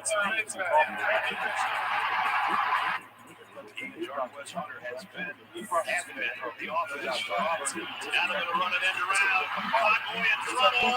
Tavares Johnson. Touchdown. Watch him come around on this play. Switching it out, getting outside, finishes off the play, gets help from the aid of the number 2, and they go to the end zone. The size of the cemetery, you want to make it smaller because it's bigger than what the average size of Now he's has a problem. And he's got Jermaine Burton. That is a fucking problem. Touchdown, Alabama. Watch this down here. Jermaine Burton was right by him. No safety deep. Just lets him go as if he thought he had help. Large is not enough. I am thirsty. Americans are greedy. You know, we see a bigger second possession. Lord's got a man wide open. Now Washington, touchdown for Javarius Johnson. 31-yard line. And then a couple plays later, wide open, 27 yards out. Javarius Johnson and Peyton Thorne and the Tigers in front. 42-yard attempt, making the all-time leading scorer in college football. It is wide right. No good. I thought got way ahead of everybody for two things. One, airdrop soundboard. If you make a funny video or something, you see something, I'm like, oh my god, send me that. I get it instantly. YouTube, like that. I'll send like 5 to my girlfriend and it's like 15 seconds. Also, when I say pictures, and they're going to toss it to Williams. Williams has got a first down. It's like they might call timeout or try to draw them offside, and then they run the play. The fact you can answer messages from your laptop, and advance that. Also, he wasn't ready for it. He goes way down at the 26-yard line. That's all it is. Supermarket. I've been using that the whole time. Watch. Near corner. Touchdown, Alabama. Isaiah Bond. You're not touching the shit. We always keep I remember someone told me about that in like 2005. Like, bro, cheating with their phones. They pay for shit with their phones. It's like, what? Isaiah Bond. Yeah, they go through things, they pay for things with their phones. It's so far. Unbelievable. Which is the 1-yard line with 1 second to go. Joey Diaz, what the fuck happened to you? Lost one out. It is intercepted. Carry it out. Will end it for the Ties. Maybe with a touchdown. Yeah, but that's what you said when email first came out, buying on Amazon. I know Or my mom. voicemails. Voicemails. Remember when you get mad because you left a fucking voice? Don't you fucking text message me. The text messages. You would get so mad. Remember? Yeah, he still does, kind of. I just erased it. If you still text message me, like it depends what day. I like text. That's just me. Well, if I don't recognize the number, Here's the problem, Joey. erased. The problem is you're awesome. There's a lot of people that want to talk to you. That's Look the at this problem. athleticism. Now, this is something I've never seen. If you want to talk to me, if you know me that well, you don't fucking. Right here is where I really knew how athletic Mikey was. Really? Oh, for sure. Look at this move.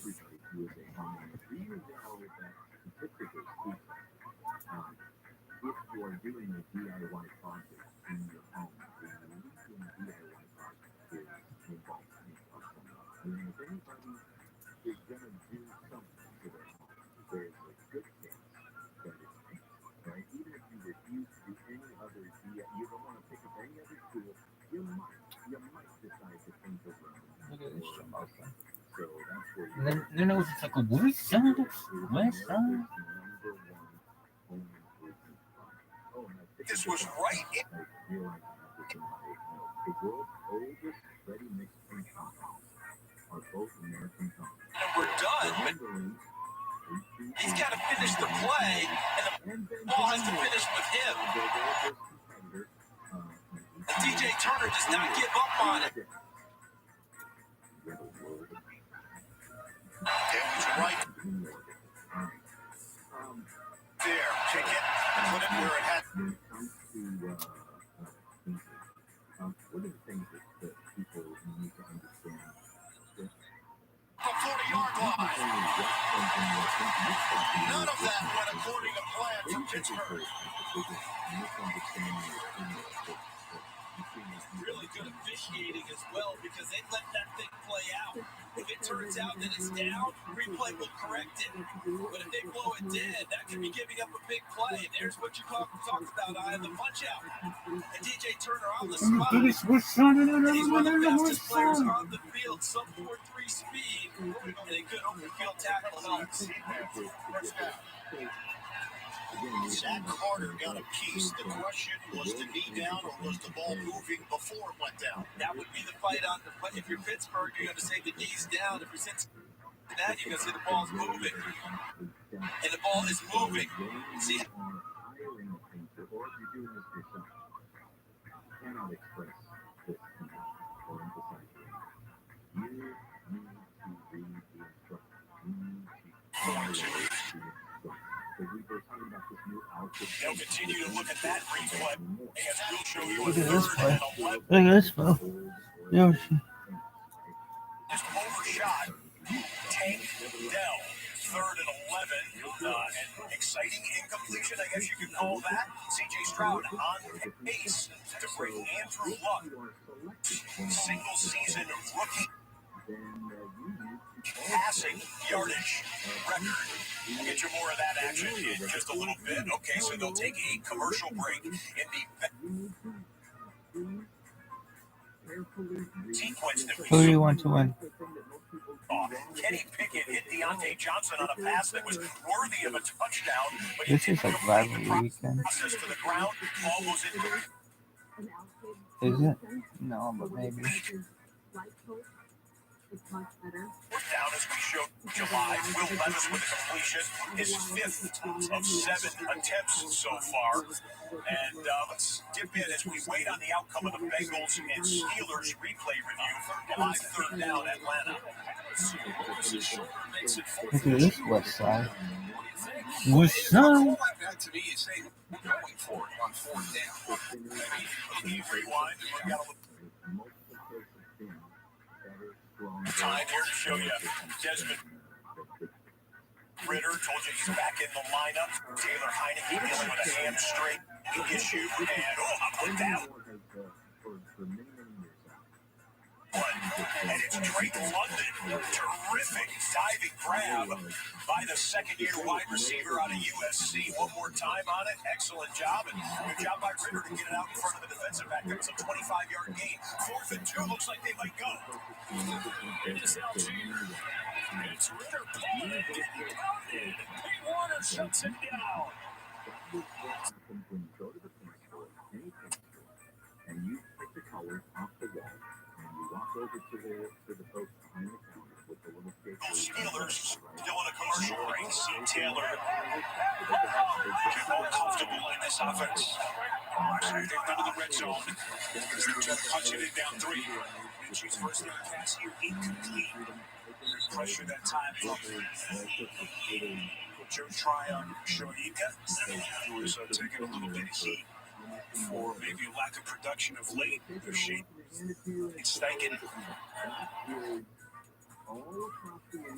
Consider the offense arch that he inherited their coming out of a TV timeout here. Brad Rogers, the referee in the Bengals and Steelers game, may have already made the call. In fact, they have upheld the ruling on the field. It is a fumble by the Steelers, and the Bengals take over from their own 39. Back to the red zone in Indy. And that really...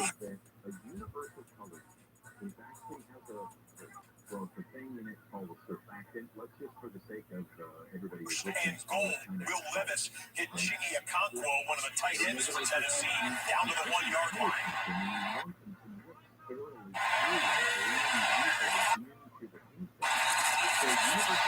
And they pull the play dead. Simmons, Jesse Simmons. Line of time. Where the ball was snapped. First yard timeout. Tennessee. It's Tennessee calling timeout. Plays. Well, they got to make more plays on the ball like Davis just did. Can they hold here? Now that is true of everybody except you guys, except Benjamin Moore, because you've redesigned your color system. Just a moment ago, and this time able to get to Mitchell on a 3rd and long. Well, this time it really a nice thing to see. Correct. Right, so that's why I always tell people, especially even if I've got a client who's like, And because Gardner Minshew tries to escape the inside pressure. A little gritty, as his friends told him to. So again, counting the play he was on earlier for 3 touchdowns, 2 4th down conversions, and one of those touchdowns was his last week. Pretty good stuff as a football. Yeah, 1 for 1.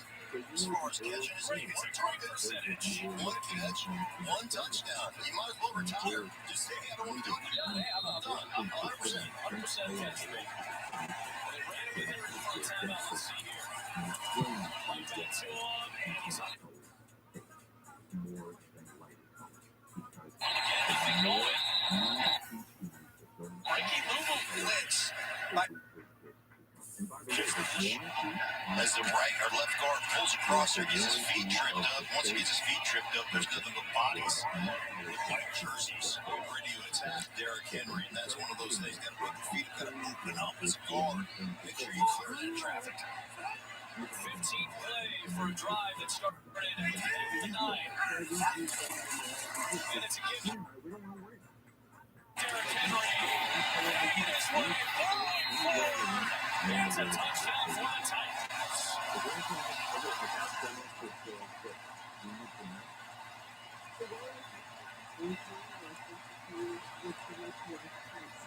He's over 9,000 career rushing yards.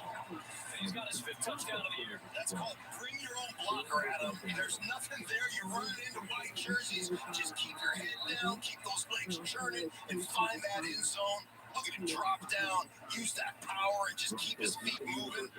Man, I'll tell you what, he's a frightening individual when he's got that ball in his hands. Carried the ball 8 times. Will Levis 7 for 7 on a season-long 91-yard touchdown drive for Tennessee. Henry the second. It's just good to see a touchdown celebration of any kind. We're 26 minutes into the show, and that was the first touchdown scored here in the early window. 6 games, so a light load in the early window, but nonetheless, Tennessee, the first team to get into the painted turf. Field goals all the way around as you see the score. On offense. Cincinnati. He's surprised that they actually run it there.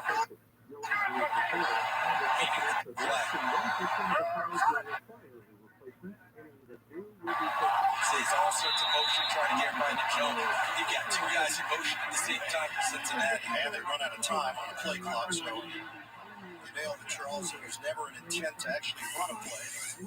And so the delay of game just to bring out the punt team from 5 yards farther back. They've got another Saints drive now. Their last one ended with a field goal, but Carr's been slinging it so far. That's a 23-yard completion. Jawan Johnson hauls that one in. And Derek Carr has 86 yards passing in the first quarter. In fact, we just had another chunk play for the New Orleans Saints. It's Taysom Hill kind of floating out there in a jump ball one-on-one. The DB didn't look back for it in fast enough fashion. Taysom Hill with a jump ball catch. It's a 36-yard gain for the Saints. And now they're in scoring range. Taysom Hill didn't use that push to create the separation. He's strong. From the 20, quick fake to Kamara. Tossing Johnson, the second catch of this drive. DeMarco Hamilton's the tackle. But he's one of a kind, and then they just use him so well. It's so hard to prepare for. Any defense you talk to, they're just like, oh, they dread it. Where's number 7 going to line up? Well, take your pick. And then the great thing about it, just from a mentality standpoint, 107 special team snaps. I mean, that is some violent football. We talked about covering kids and blocking people with special teams. As soon as they're caught in the sideline, also first down. Ellums pushes him out. He's back there for the next red zone snap in a moment. 2 second ago in the Giants-Patriots game. Tommy DeVito, ball batted down. The quarterback, a little shorter in stature, couldn't get over the top of the defensive line there. The Patriots defense forces another Giants. Second year's play call.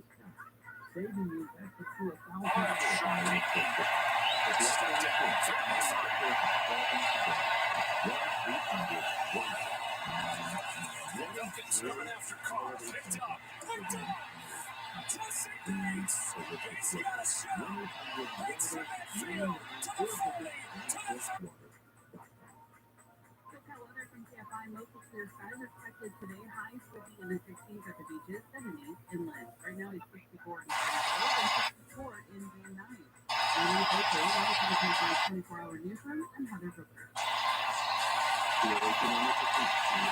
That's a great job. That's the second time already at the start of this game.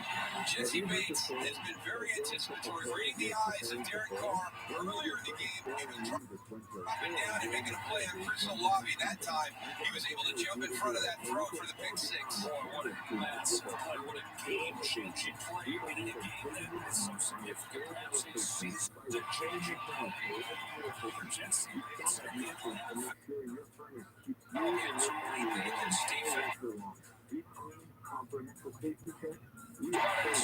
First-year starters. None of them's made a bigger impact than number 3. Is gone like a shot. You've got a lot of crossing routes in the middle of the field, and you wonder if Derek Carr just lost Jesse Bates in all that traffic. But you saw that. As soon as that football was snapped, he was on a beeline. He had read that. He was jumping that route. That's great preparation.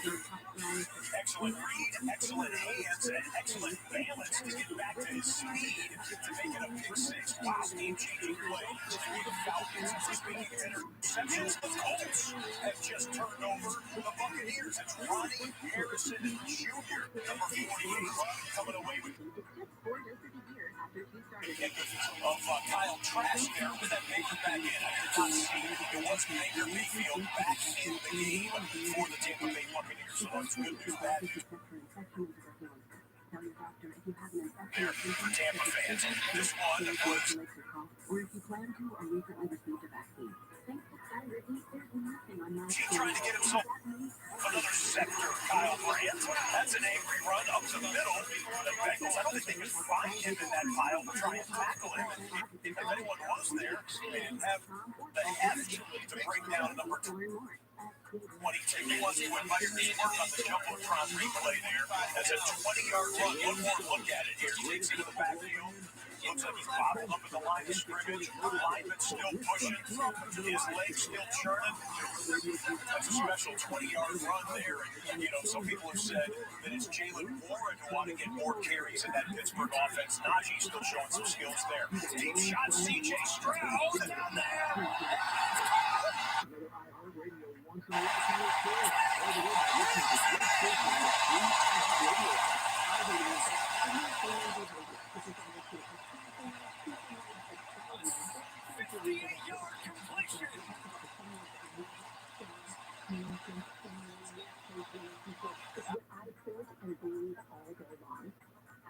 Back behind the play, a flag comes out.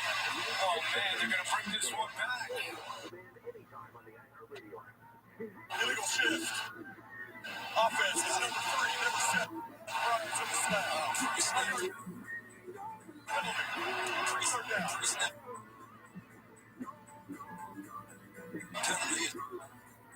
Wow.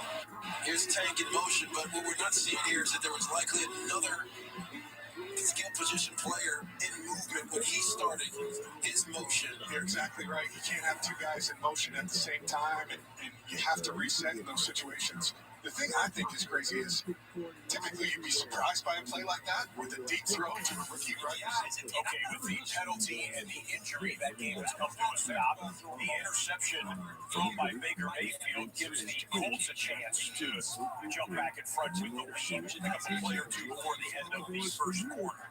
Mayfield had been better of late in terms of the ball security. A couple of turnovers last week, not a good start here.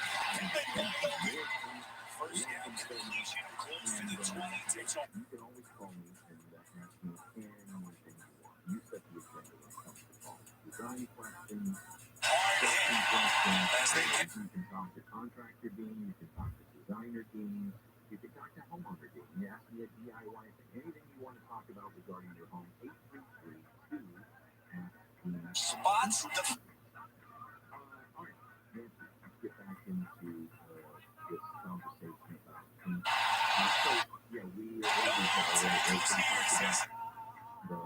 Jonathan Taylor has he starts to flex on his team. Unlike other brands that utilize the universal, color system, you guys have the color lock system, and I love that. Let's talk about a couple of other just interesting at all. Aura. Can we talk about Aura? That 2-play sequence right there. Vintage Jonathan Taylor. It is just mind-blowing. Well, this is, when you look, he and Devin White are one-on-one in the hole.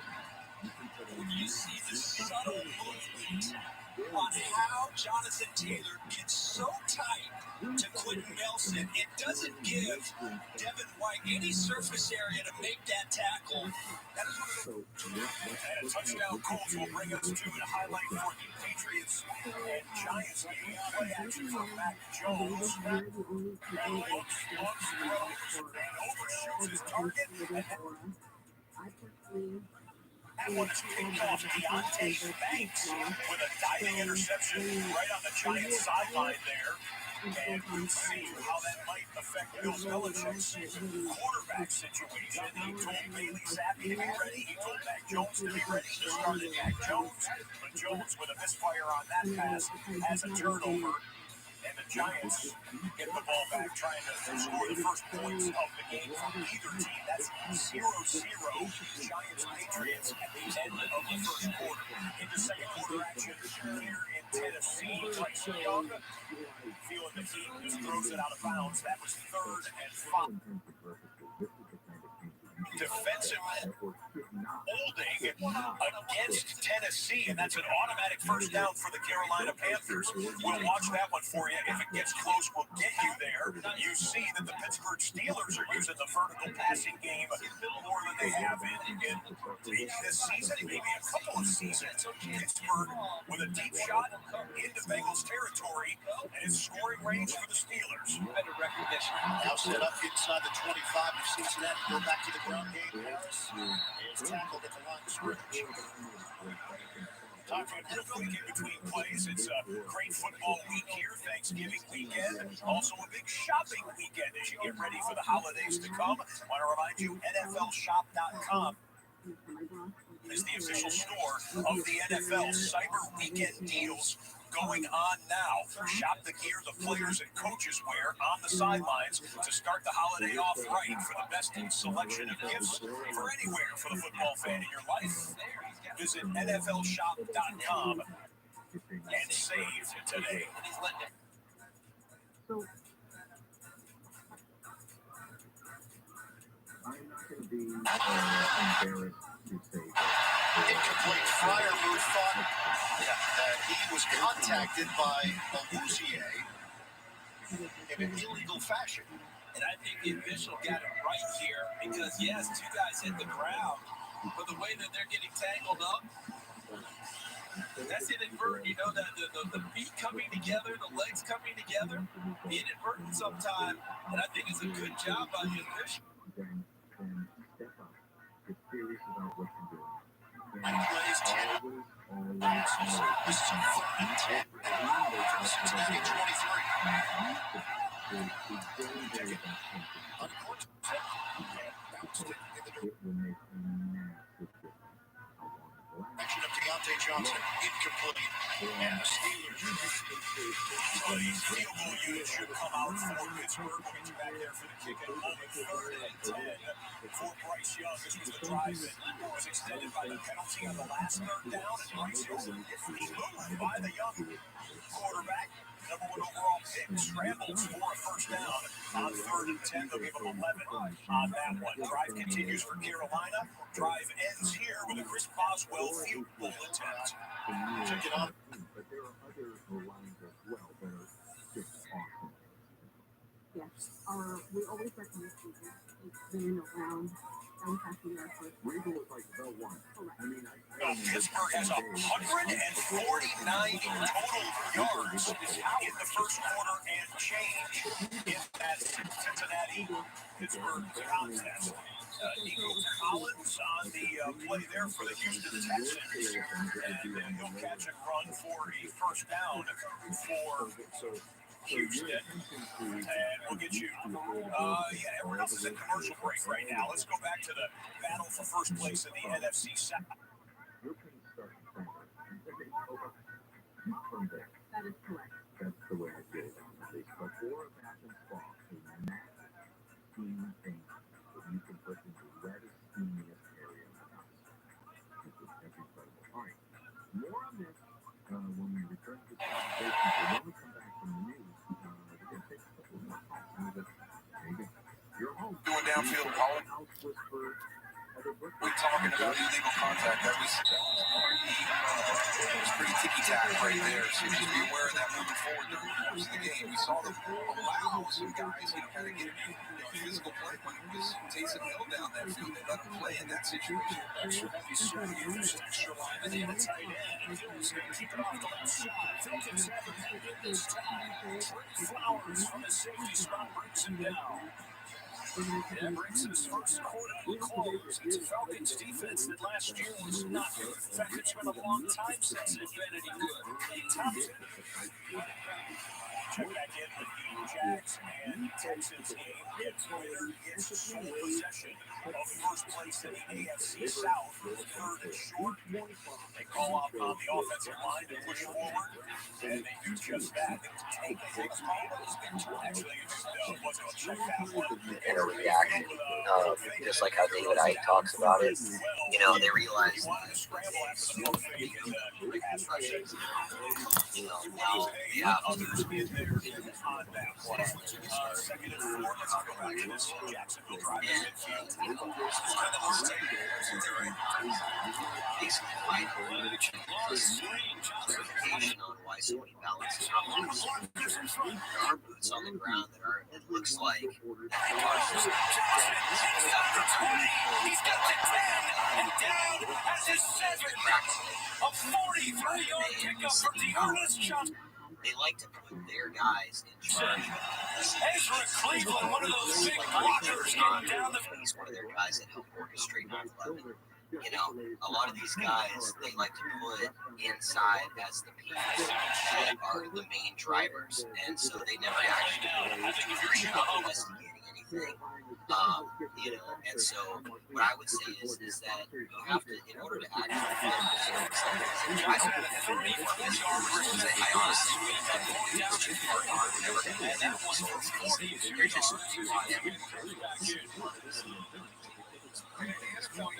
I think the only way to wear but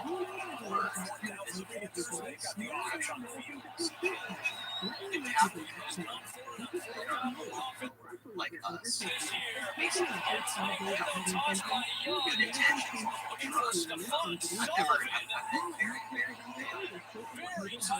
actually is involved. I'm not going to say everybody. I would just say that those are the people that could be drivers, multiple judges on the field. That's what we have. And then I don't know what it looks like. Did it come out? It looked like maybe it came out. And, as long as they can keep those places, never as a smart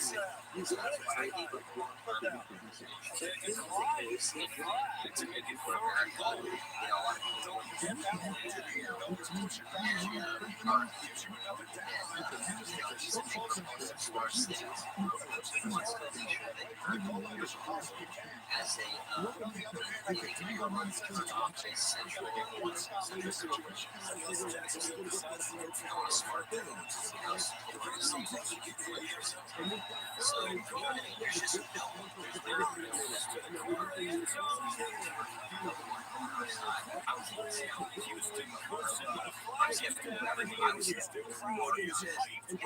just no and then I started talking to the DBs, my God, it's hard to say that's a defensive ball. That's why I'm saying excuse me, forever. Defensive pass interference penalty against Houston. That's first and goal for the Jags. It was a good play, good effort at the top, but I think as steps downfield, they'll make the tackle.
I just want to answer that. I'd say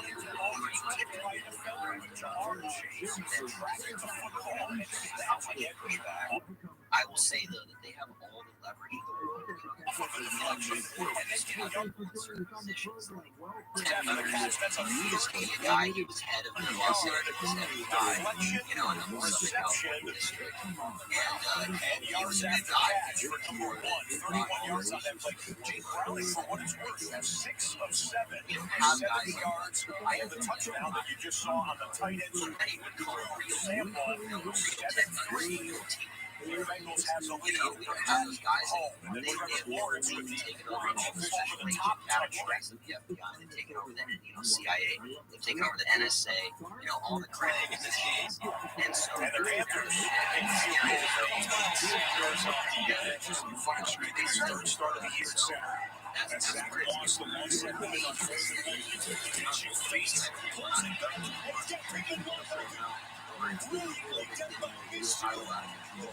It's like I said, is that America Antoine Winfield finally makes the tackle and gets it for 24. guns are practically, and that's the one. Don't ever give up your gun. Don't ever give up your gun. They a lot of people think, well, like, you hear some of the before they, you don't need a lot of, you don't need enough assault rifle to go hunting. No, we We don't need it to go on. We need a rifle, semi-automatic shotgun. In case horses will stay on the field here on first, they have to take the shots or the back. Here's Boss trying to get some idea outside. You have to take to they call your machines as it works. They're going to fake here, but then Pittman's going to go here to the flat. And you get double slants. And he reads it perfectly. And again, it's really hard to tell whether or not, is he supposed to blitz or if he just reacts to the run. But nonetheless, man-to-man coverage. And they just drop him into the flat. Pittman, of course, familiar with Tampa Bay fans. His father was the senior.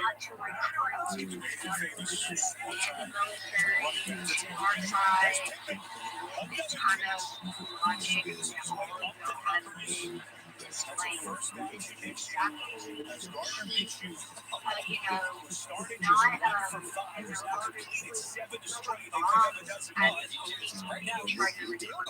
How he rips this ball in between three Tampa Bay defenders. Pretty close.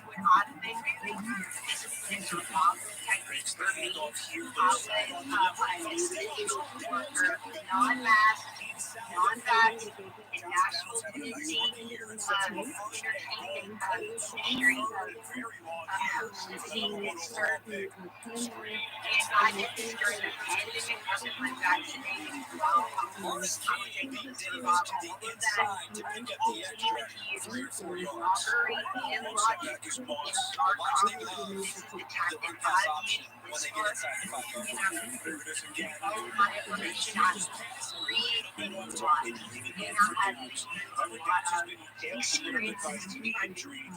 Analyze what this needs to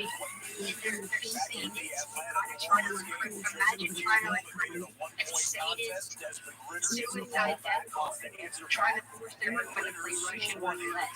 We just have to keep using these tactics that I'm trying to explain to try to recruit these guys. They're organized criminals at this point. That's our police and our military. And we got to continue reaching out to them with love and care, but also with distrust. We don't have any reason to believe these guys are protecting us at this point. They could not even protect their own immune systems, a lot of them. So we got to keep going and not get chaotic, because that is what y'all have described earlier, this order out of chaos, and that is an obvious tactic, and we all know that is, what is a tactic. We need to teach this to the children so the children can have defenses against these tactics. Or else they're going to be preyed upon. We know that they're predators that's orchestrating the policies to be policed. And we know that's exactly what you're doing. Politicians and police. Just know that they're stockholders and children.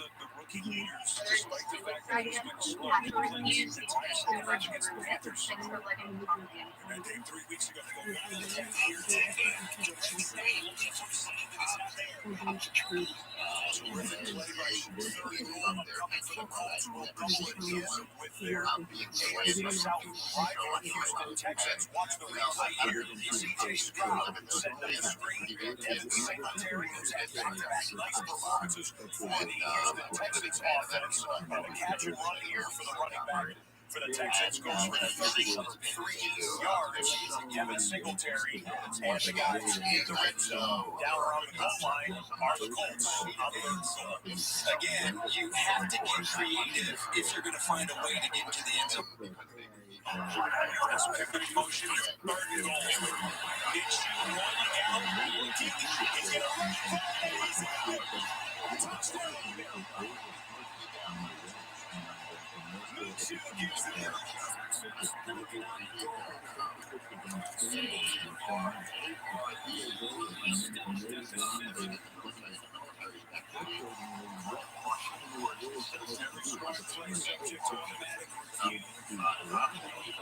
Listen, I know he came in with a foot.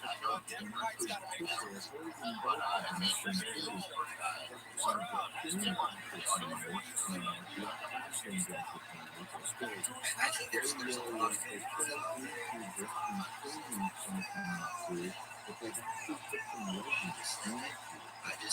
My thing is how they they recruit very early. A lot of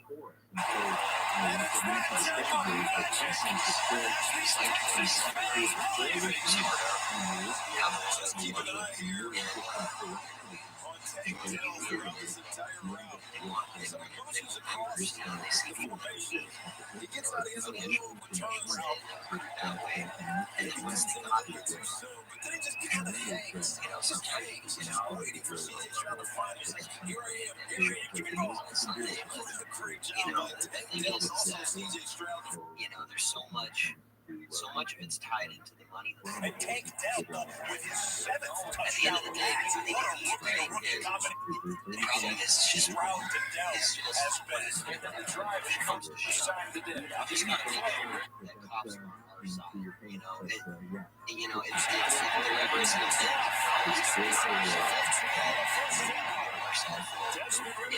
and I'm not saying that they're going to do that. Like, for instance, we've got there was a Los Patriots game scoreless and almost on third down. I'm guessing they got the first down. So listen to this. The drive. The Giants got the opening kickoff. They fumbled. The Patriots got it and punted. The Giants got it and punted it back. The Patriots punted it after that. Giants had a punt. New England had an interception. The Giants punted after that. New England punted after that. And the Giants are on that drive there on third down. Well, it came to fourth down and they punted back. So 7 punts by the New York Giants. A couple of turnovers in that game as well. Scoreless. We're watching it for you. We hope you got something notable in that game later today. Second and 14 here with we got most of the games in commercial break right now. Back to the line of scrimmage. David Long and Deion Jones are there. And I love Long on the outside right here. Watch him create leverage outside, force it to the inside where your help is. That's just smart. Make sure you don't get it up to the outside. So even if you say you missed the tackle, which is understandable against Henry, at least you got help on the interior. You keep getting to that sideline, busting one down the sideline, and force it to work. I just feel He's coming to stop.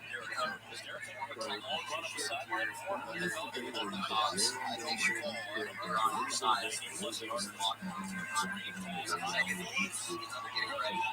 As I stated finishes it off with David Long Jr. is the first man to make contact. That's a really nice stand by Carolina's team. showing signs of hope. They have now their ears long Child coming up there, but they're sitting out there. They're on their fourth quarterback right now. I mean, they have lost four. I saw an article about that New York and trying to push that in big cities as well. So definitely not down for that experiment. I think that is their Wilcox picking up the yard. And there's an air of confidence about it. You don't know what you're going to get when you're walking into these meetings with backup quarterbacks. He had a sense of, I can do this. And the vibe about him is very similar to Joe Burrow's vibe. And when you say that, you're very cautious. Sure, he's not Joe Burrow. No, but the vibe, how he carries himself, the confidence that he has, he transmits itself to the rest of the offense. They know they're going to be okay with it. I take it they're underneath the major metropolitan Explanation there for Brad Rogers. I like when it's matter of fact, right too. You work with him on the trail. We do FaceTimes. We'll try to do a Zoom here and there. The injury check, so Isaac Adams we are back out of an injury timeout in the Falcons and Saints game. It's red zone for Atlanta, first and 10. This guy, Tory, he said that the And on the 14-yard line, position on the team. If we're going to have an injury, they started one spot, starting the corner. Sorry, we're going to get tested a little bit more. Falcons on the move. This drive for Schneider's 14 traffic down this drive. He's got some. And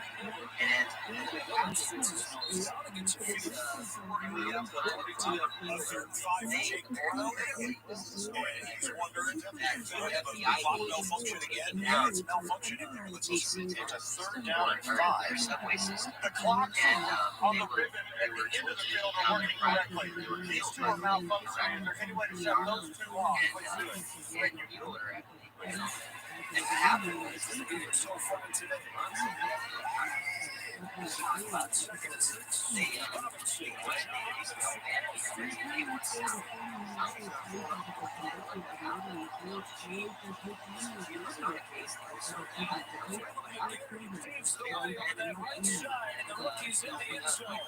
they all went up to Mueller's office and they told him, if you don't, we know there's something going on. If you don't allow us to investigate this, quote, alien invasion, quote, child trafficking, in Cincinnati, it's round 12 of the 2023 regular season. All right, we need to shut down the clocks on the sideline. It's the end zone clocks, according to Brett. And it was about are working okay. FBI agents surrounded him.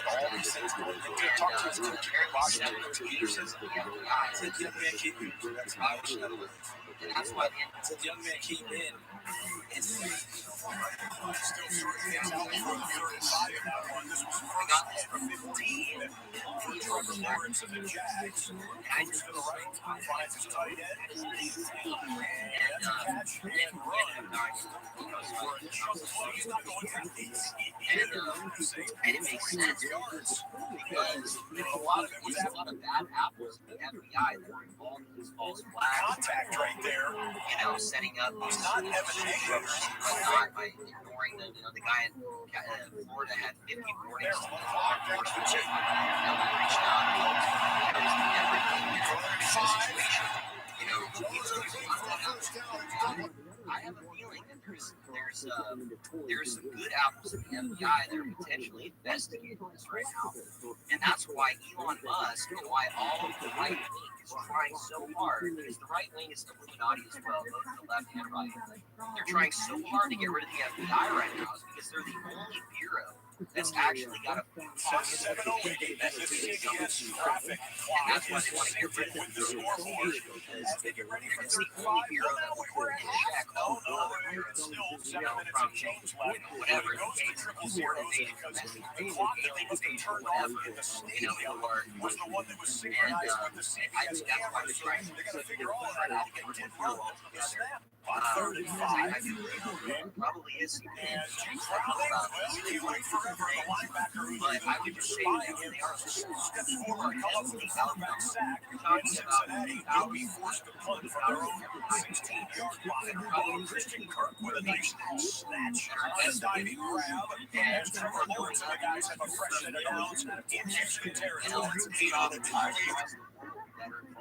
You're going to need just a full fastball, the number one. So that's what I would say to them. And it's just all this stuff is just interesting to me. For the Panthers, they're in a passing formation, but they will run it inside and just get it. Miles Sanders get things going. His debut season as a Carolina Panther, that's a 33-yard carry and a first down for the road team there in Nashville. All right, this is the first down play, but here's the replay of it. Travis Etienne with nowhere to go. It's hard for these tight ends sometimes to take on these edge rushers. Now, Will Anderson's a here in Alabama. He played big-time football for a lot of years down here. The people that you just mentioned have people, they have the majority on their side, so they keep us fighting over stupid nonsense. And it really is stupid nonsense because a lot of this stuff didn't come aboard, didn't come into public consciousness until like after Occupy Wall Street is when they started their So They've on a third and 15 at the scoreless Patriots Giants. Some ridiculous nonsense when you really put it down to it. It is the most ridiculous nonsense. And they keep slobbering their ads so we draw a line in the sand and this guy on that side on this side. And so there can't be any coordination between the public and they're at each other's throats. So that's, listen man, these guys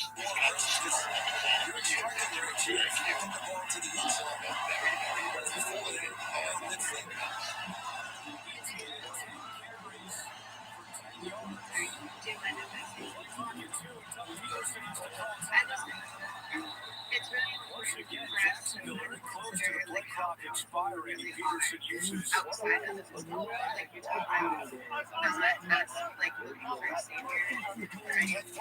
And allowing God into your lives, and like the protection that you have, and the power that we recognize ourselves more than the outside, obviously, except when they're at home. we combated on this line. And I think that's like really what it comes down to, is like being able to go in there, finding your power, and like listening to like the light clearly in a way that you like walk out without fear, when you take it out, because you know that you are divinely protected, and that comes at like not being afraid, not succumbing to our lower body emotions. But I just wanted to like support and emphasize that on a like spiritual level, that it can be your entire reality can change, and you don't have to figure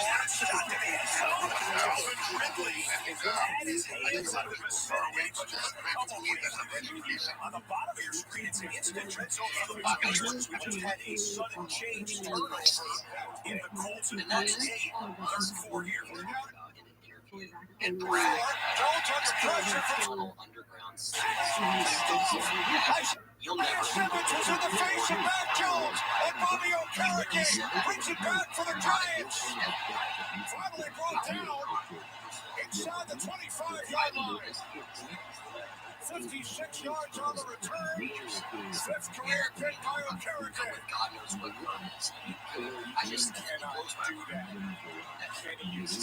Just a battle. You know, I just played a great opportunity, exactly what Tampa needs. Can I just say something? This surrounded pocket throws to the 300,000 followers. He's called Nicola 3. You can see his account. I've just retweeted his tweet. He tweeted out the Q flag flying above Camberwell Castle. And if I could just ask everybody on here to retweet this, because I've mentioned in my retweet. That's kind of what I looked like during the turkey bowl when I was playing YouTube. You know, all the 11-year-olds, I had a couple interceptions where I just stood over them and snatched the ball just like that. In this spaces, in the comments of this spaces, you can find it easily. But if I could just ask everybody to retweet that. We are getting serious traction with this thing now. It's a touchdown if it's a and now I would see tag the ball coming. Accounts quiz. And it is a big literally just follows this wild spaces going on. So whereas the good intentions, positive vibes, some of the agents we had, I retweeted yesterday had 157,000 views. 157,000 views. So, you know, this is serious traction that Bob is creating. And this is all part of a very, very interesting synchronicity and just going to allow us to reach you know, the real key is non-violence. You know, if you walk into a room where 95% you've got Hopkins right there off the edge, sees the blitz. There's no need for violence. If you walk into a room where only 5 or 6 people are territorial, and those 5 or 6 get violent because they have no way of convincing the others. You know, violence is a part of what I think is so exciting about Bob is it allows interest. You know, who is not going to be slightly curious about a reptilian currency that is being described as the currency of the resistance. 49, by the way, it's just too interesting edge rusher came around to get the sacks. And, you know, it allows us to take the same political messages to very, very people. Power, by the way, the only reason any of these is because we, the ordinary people, put them there.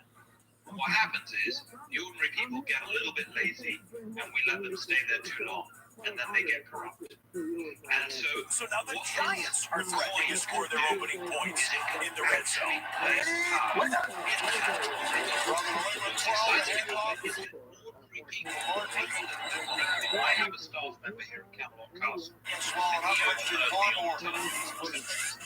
He overheard me on some Falcons game. Derek Carr throwing in one of first half Chris Olave is having. Look at the stat line. He's out of catch. 103 yards in the first half. Still in this drive and maybe more to go. Olave goes for 25 yards on that grab. Derek Carr with 178 yards passing. That's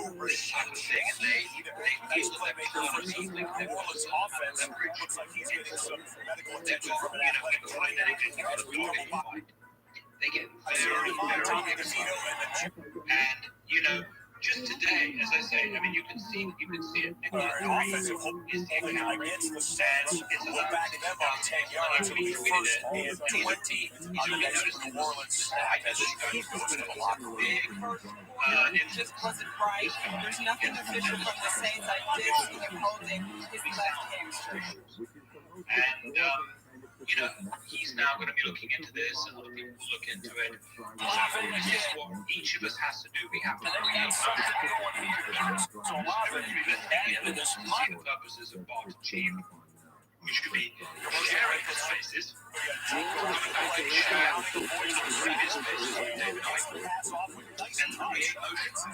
the idea that I'm just working on the guy, little old me can't do anything, is the biggest lie. You know, individuals. First down, the Falcons are always the people who change planet Earth. And, you know, we may only have, you know, Elon may end up failing his reptilian test. May end up failing. By the way, I remember the Cincinnati first down. In England, it's and they put up they have the replay. Browning the pass is way gone. And TJ Watt comes into contact with the quarterback. His arms off that guy. Too late for that. 15-yard run pass added on to the limit of the Trenton Irwin 25-yard pass. So the maybe we can do this around 50 to 55. It was an offense. And we can do this for every country. You know, I'm sure you guys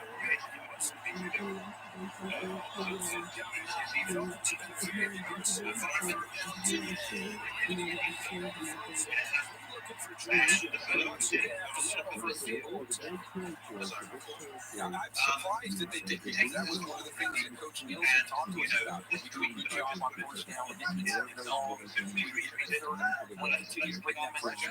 And we'll follow that trend. We'll see how he does. What his play calls are. I think we could see him much more aggressive on second down here this afternoon.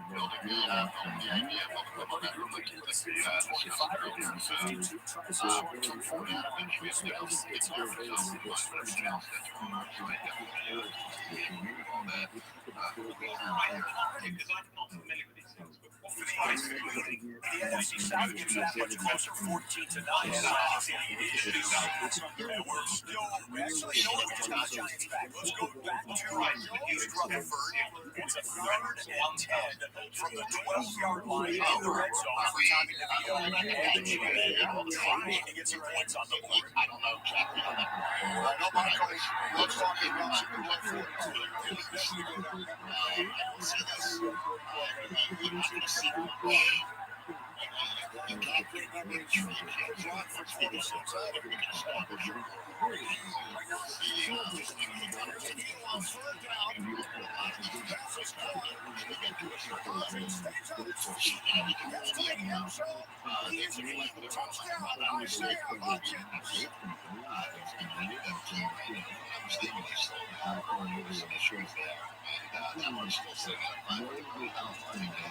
I'm sure Mr. Rogers can get some insight because they say a high point trading. I would believe at some point they want to like their own loving the way the receivers are Bitcoin, you know, Bitcoin's just been a fantastic thing. When I first got in, I was playing against the Patriots defense. I talk with them every day. What a talk with the devs. It's really a kind of you're speechless. Wow, I just don't see that. It's from Florida.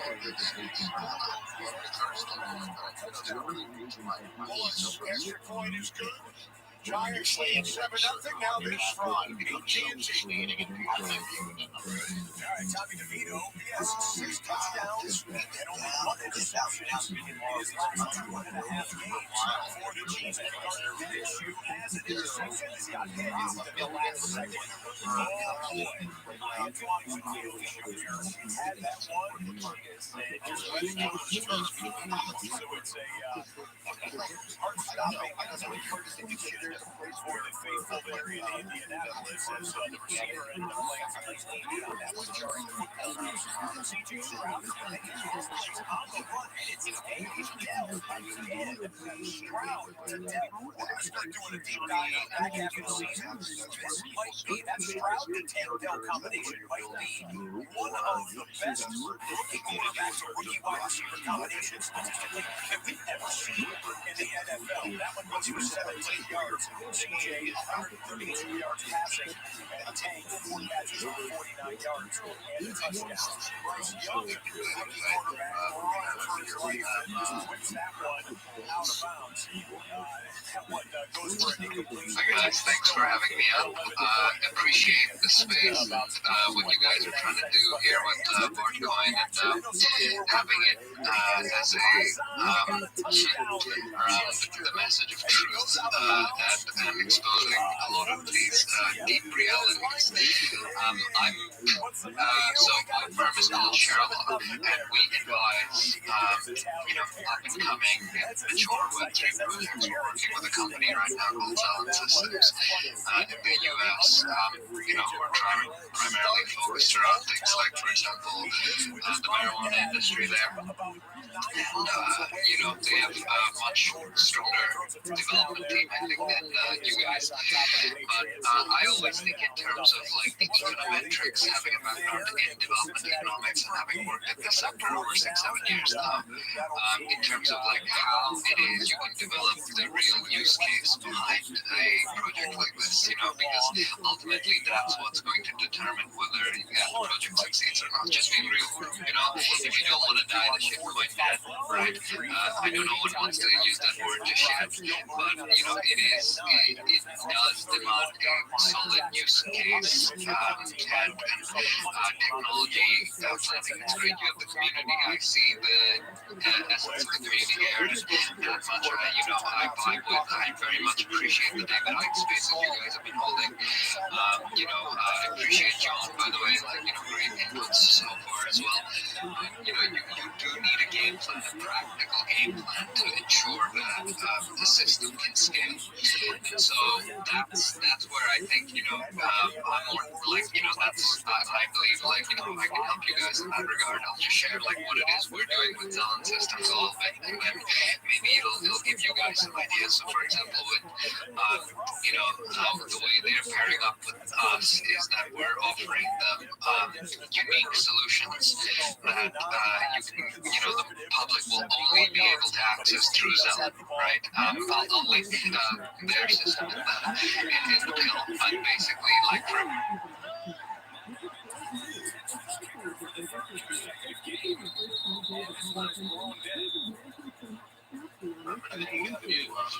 and timeout was called by the Texans. Calls their second time out of the half. So Eagles had 7 punts and a couple of turnovers behind the points. Coming to life if they can get there on special teams. What they offer doing for the Patriots is shut down. It's Tyler Gummers bringing it out for the Pats. And then Carter Newman Coughlin slamming home. They're making fun of me if he's able to turn off. Minnesota Carter Coughlin. We got a whole art chef cooking. Isn't that right, Mr. Rogers? So that collection is going to be introduced there. That's going to be deflationary if it sells out. That's about 20% of the supply. They are also announcement that they are going to be doing a community. There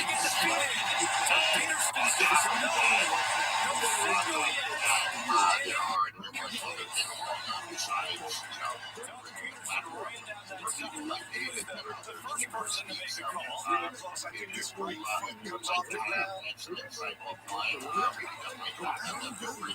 That's a tough one to tell. Yeah, sure. Let's have a chat. Yeah, like like I said, I see the community traction you guys have. I want to help you guys out with the underlying development economics of all of this, or tokenomics rather. If you can get the value creation play right, then everything else can fall into place. Challenge inside 2 minutes. I would love to have this. This one will be looked at again. This conversation. And a big decision coming. We'll be back in 30. Live speed, that looked like no shot in completion, but Tank Hill made that very, very close. We'll review it under 2 minutes. Of course, it's an automatic review back to New York NFL headquarters. You just had Steelers Bengals game. Watch this play, 3rd and 7. Mac Jones drops back to pass, does like what he sees, steps up to run for it, gets hit, and the ball is on the ground. It's a fumble by Mac Jones, who already has 2 interceptions on the day. Thankfully for Jones and the Patriots, one of the New England offensive linemen was there to pounce on it, but that thing was out. And you wonder how long Mac Jones will be staying in the game for the New England Patriots. They're down 7-0. Very little going on offense so far in the first half. All right, back to the Pittsburgh Steelers to see if they can get field goal and start this thing up a bit, or touchdown and take the lead before the half. Offense, number 77. 10-yard penalty, second down. It's the talented rookie from Georgia, Andre Jones, called on the hold. Right here, working against BJ Hill. And that's not something we've seen much of from the rookie out of Georgia. He's been pretty clean in terms of his play, not following penalties. You see that awkward film. I want you guys to think about Colton for a second. If you remember, Offensive lineman adjusted to speed, the power of the game, guys can finally grab him. And that touchdown for Jones. 17 was ended up on my way. Didn't have enough volume. I think someone hit it, and that took a lot off of it. BJ Hill got to face it and get bounced into Fryer. I think this is what caused the velocity increase right there. That's a left hand across the chest, and then BJ Hill would have been a Miles Mayfield got the initial contact. Yeah, the ones that really want to fire something to their burst, trying to get you just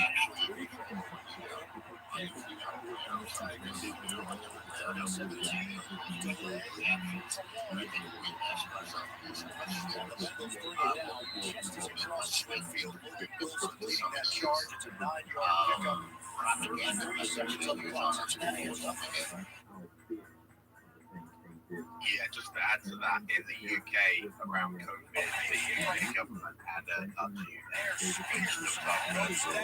income management, and interviewed by someone that said they could not believe the level of compliance. Into the sideline off the scale against the Carolina Panthers. The DB that comes in is Xavier Woods. He spears down injured. Everyone was now trying to state his case, but that game has gone to a stoppage there with 42 seconds remaining in the first half. And we got the official review, and it was upheld. So incompletion call on the field. A looks like call, because you're not going to have a field goal attempt for the Texans from it's going to be about 49 yards or so for the field goal right before the half. Double box in is for the River Sean Robinson and the Atlanta Falcons, as both of these teams are trying to extend their leads before halftime. A 50-yard kick here for Matt Amendola.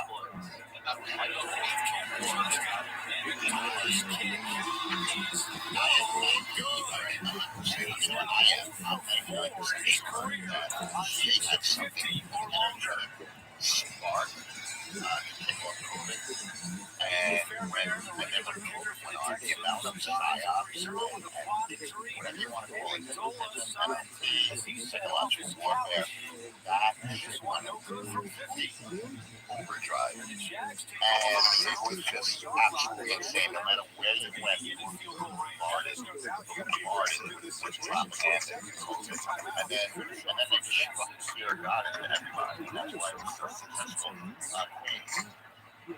We've talked about a couple of really nice photos by Desmond Green today, but these are some of the ones that teaching children, showing them how these tactics are used against them, because this is the most vulnerable of our group. So we need to teach them through shock and awe, isolation, indoctrination, promise of reward. These are tactics of brainwashing. And what it really was psychological operations, total indoctrination, death gamification, full spectrum domination, and ritual humiliation. And it's because nature is not passive. These tactics so they can have a bright future where they're not the brainwashed zombies of Satanism dominating people through terrorism. And what was happening with the organized chaos while the intelligence had all the information and was gathering data on all of this, they're not protecting us. We see that now. That's why we have to try to recruit them over to our side out of this suicide death cult. Because it is psychological operations. They're psyops, and they're using it financially. We're labeled essential and non-essential, like I talked about earlier. These were all psyops. They were teaching people that some people are not essential, some people are essential, and these are the heroes. These are the people who are following orders to do a genocide against their own community. This just happened. People want us to just whitewash over it, act like it didn't happen. We didn't just survive that. When we did, we should be proud that we are ungovernable underneath these predatory characters. We continue calling them out in front of all the children and not submitting to them because what they have displayed is predatory behavior, and it's witchcraft, chaos, and magic. And terror has been tragic. Practicing black ops, psyops with the cops. That's I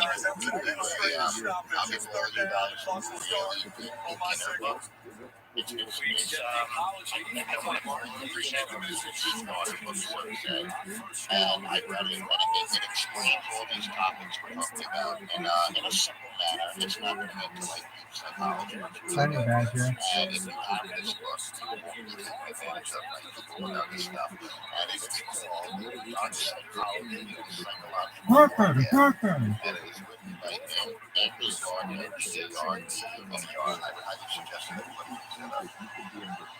I just want to say one thing about what she was talking about. You can do as much as you can to spread all the things that, all the information about what's going on is bad. The root of what they do to children is they want, from early age, is to break their connection with God via manipulations, transgenderism, putting ideas in their heads that they want to cut off their genitals, condoms in their society, to hating their parents, they want their father, whatever. They bring him to their religion. This is something we'll talk about. Their whole goal is there's an actual energetical not one, sometimes twisted with one powerful between mother as and father are great, that those forces are inside us. You know, if you have, I can just tell right away that someone's with God because the only people that can actually function on this planet are people that have accords with God. And that's what those ritualistic exercises are for.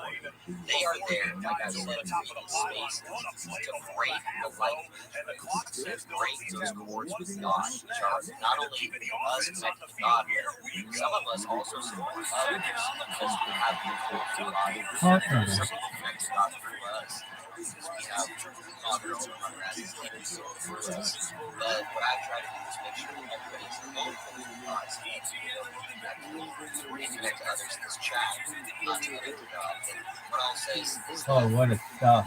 is that it's all about just breaking the sport, because the thing is that you'll find this, that you get a lot smarter, a lot more energetic, that if you're connected to God versus thinking that you're connected to God and saying, oh, I'm so smart, I know everything.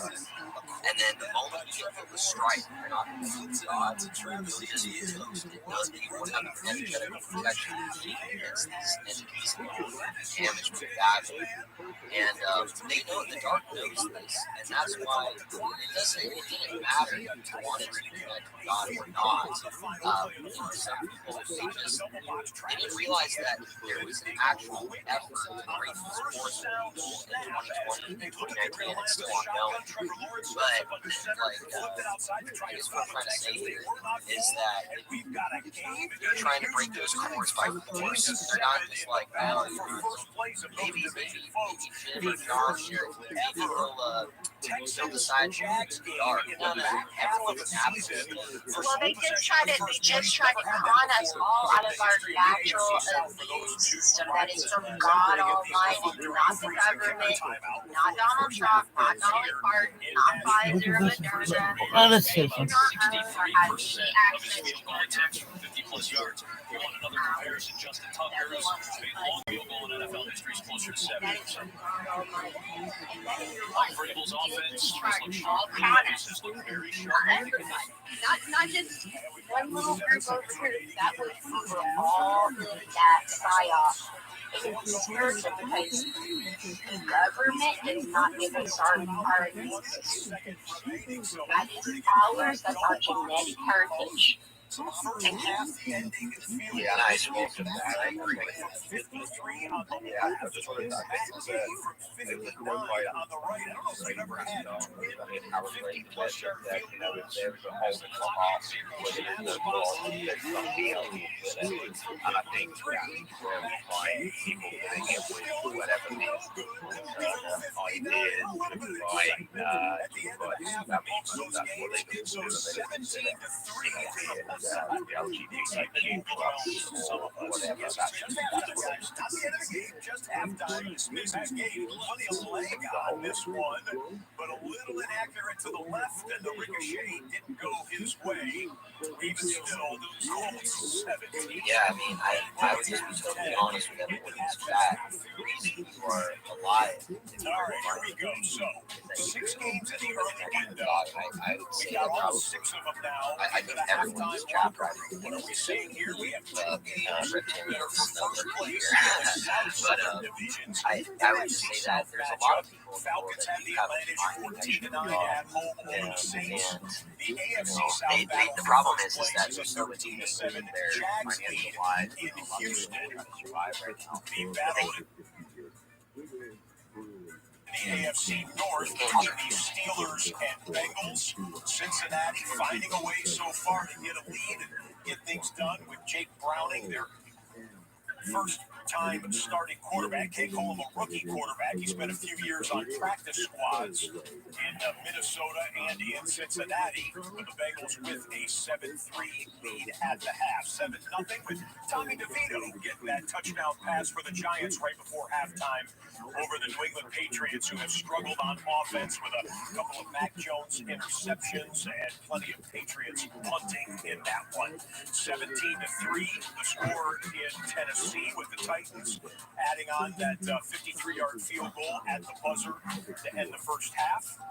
Tennessee on top there by a couple of touchdowns. So we'll get you to second half action when we can.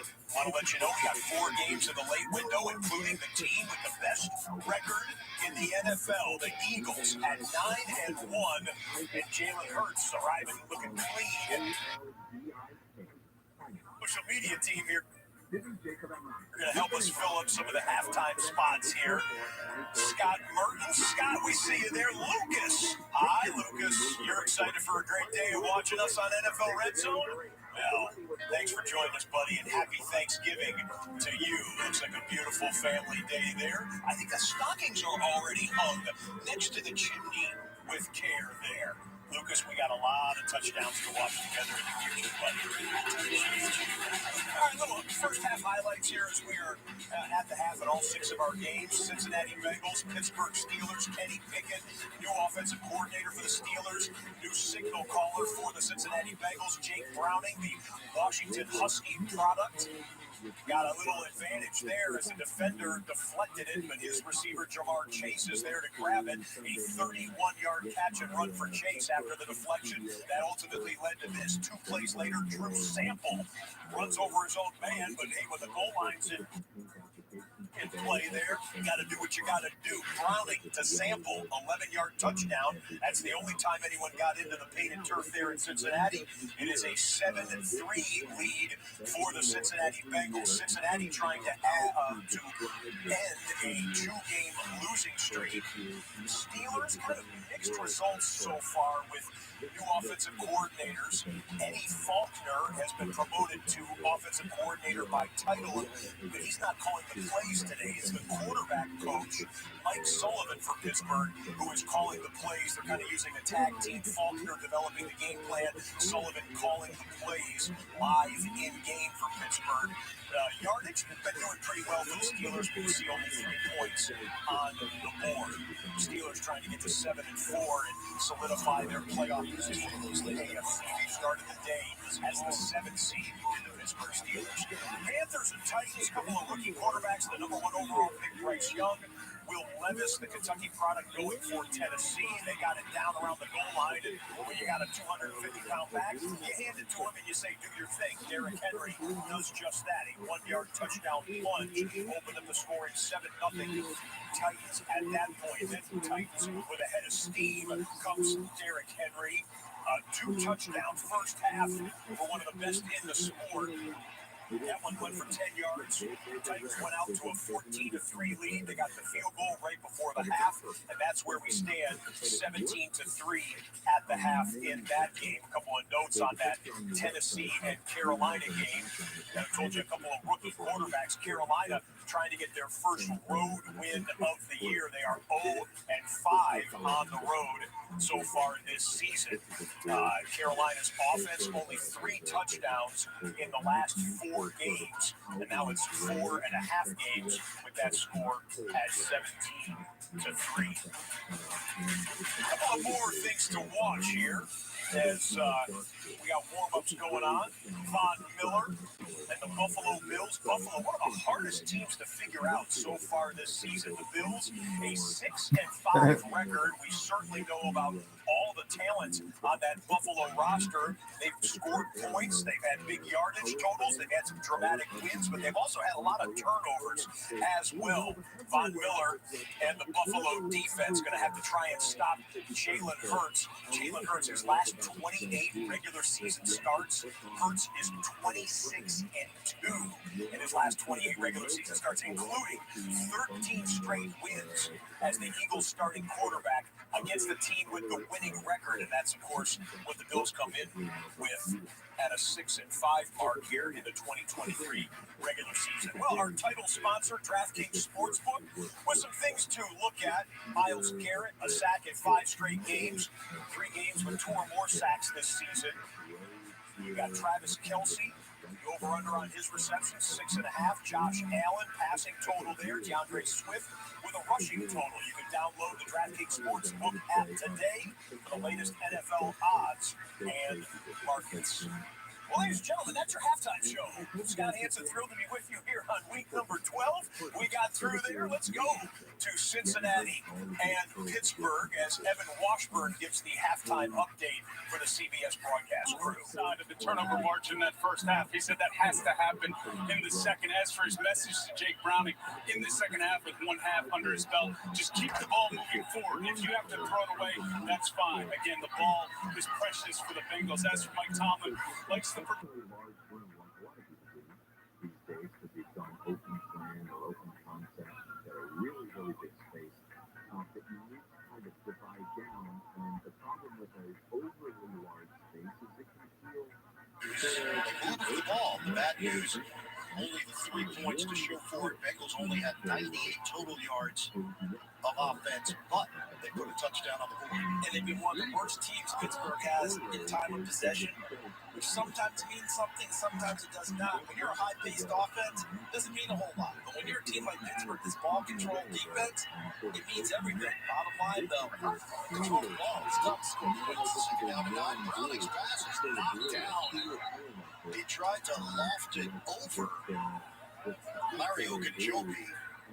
Didn't happen. I think we're in the era of defensive linemen batting passes down better and better and better. It's taught, it's coached. It's that open field. So think of that in terms of your color trends. Anything else we need to know about this blue? It's available across the board. So this is a blue. This is not a light blue. So this kind of dovetails into what we've been talking about. 7-3, first big play in the second half. Got his man.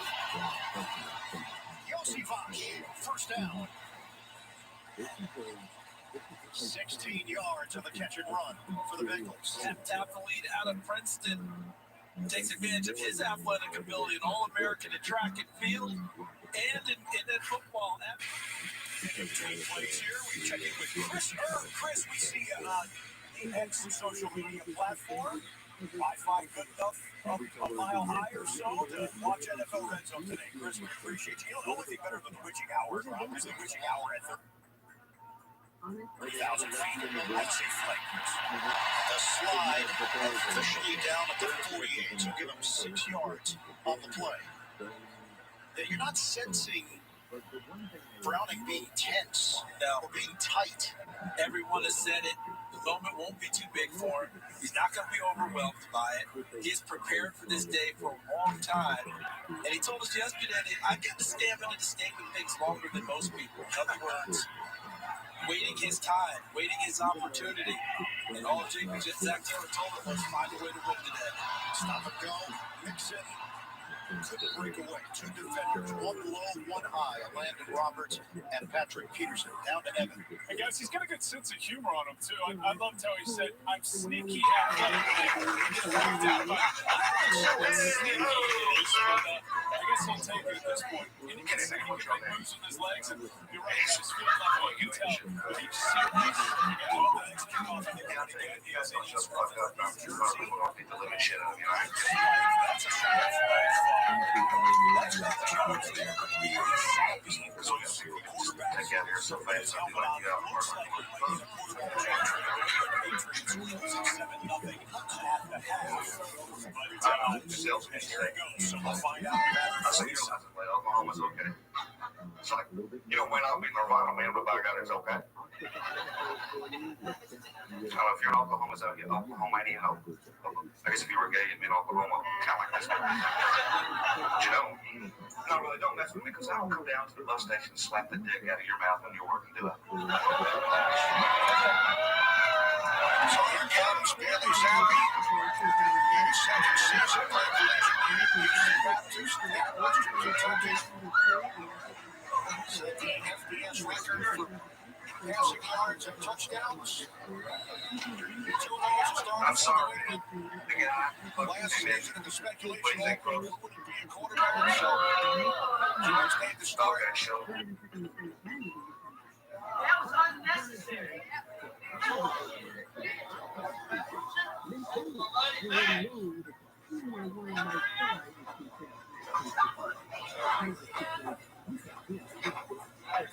Strong hit. The guy, look, that came in. Yeah, look at it. You caught it with the mouth done. 5 yards.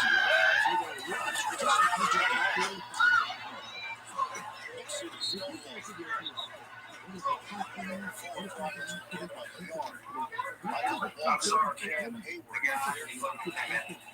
What do you think, 13-yard pickup on Stevenson. Okay, sure. That was unnecessary.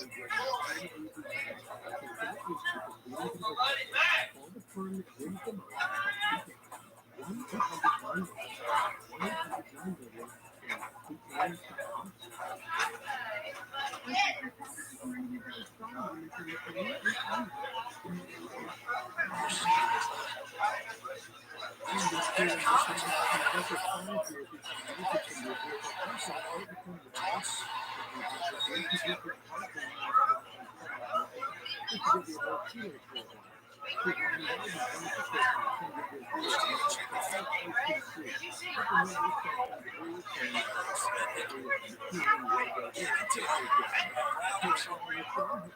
Another arm angle.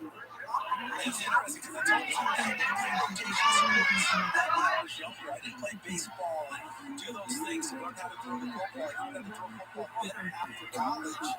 He said he was a football basketball guy, but he's got the arm angles now. After having daughters, so he really learned to get her out of trouble. 36. Thompson steps in front for the INT. Jamar chased the intended receiver. And Browning in his first start makes his first. Break out your reindeer antlers. Ugly sweaters and running shoes are the best of 5K run and 1 mile walk. To help raise funds, Play on the football. And support the more than A couple of tight ends. And he should go for it. And Thompson, by the way, Fitzpatrick's backup. Visit JDR.org/OTIE to register and donate today.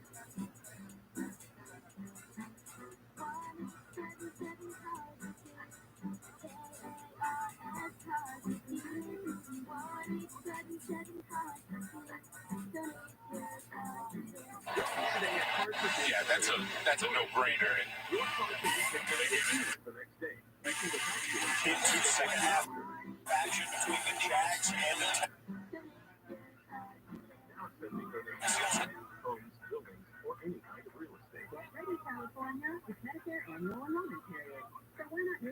Lawrence, 230 yards passing as we just begin the second half there in Houston. It looks like they've been rotating them in and out every other series. From the 35, Zappy steps out of trouble. And now he throws it across. Roy Jackson comes over. And we're in second half action. The battle for first in the NFC South. As Raiders hands it off. It's John Robinson. Right side for the Birds. That's a 17-yard pickup. And a shoe-straight tackle prevented him from getting more. John had a rushing touchdown in the first half. 54 yards on the ground.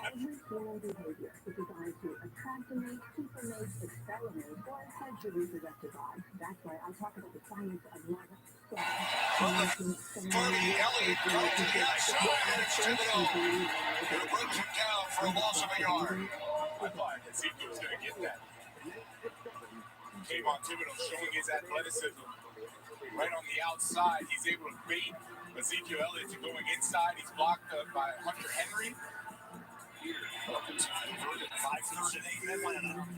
Some facing pressure. Saints bring it up. Leonard attempted incomplete. Now we're seeing him in man zone. They recognize it's going to be man coverage.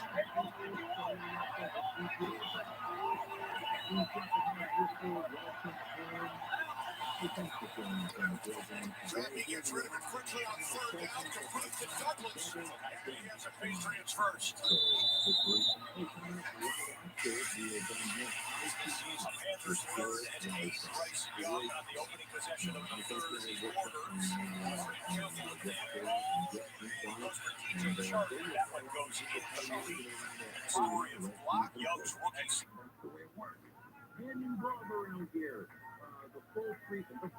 Doesn't so far. Taking hits as he's on AFI weekend, so don't miss out on the goal line. I'm sitting here this morning with my paint expert from Benjamin Moore, Nancy Morley. Nancy, thank you so much. Now, one of the things we did not mention yesterday, we all know that Black Friday was Friday, because, Black Friday. So, yesterday, though, all across the nation, was Small Business Saturday. And Jim and I did our part. We went out and bought a little thing from one of our local businesses. The one thing that you mentioned during the break that I love is that, and this is true, you can't find the linebacker for the Giants everywhere where it's in. Find it on your local YouTube. Okay. Hashtag tackles for loss. Independently owned small businesses all across, and there's lots and lots across Southern California. But, and there's two reasons why that's great. Number one, you're going to be spending money and putting it back into your own community with these local small businesses. From a building and design perspective, though, I will tell you the most important reason is that they're going to find people like you. As Evan Ingram was trying to have an input. Some guy behind the paint desk who was working in the garden department last week at the big box store. Interception by Lawrence, and Houston gets a chance to take the lead with a touchdown on the ensuing possession. 2-3 straight down. For a that there was one message that ran through the whole show today that things have come such a long way. We've got to select the page carefully, the primers, everything, the application, the process. It all needs to be thoroughly all matched up one to the other. And you're going to find all that advice with a real feed expert at your local dealer. All right. Okay, Nancy, thanks for being with us again today. Appreciate it.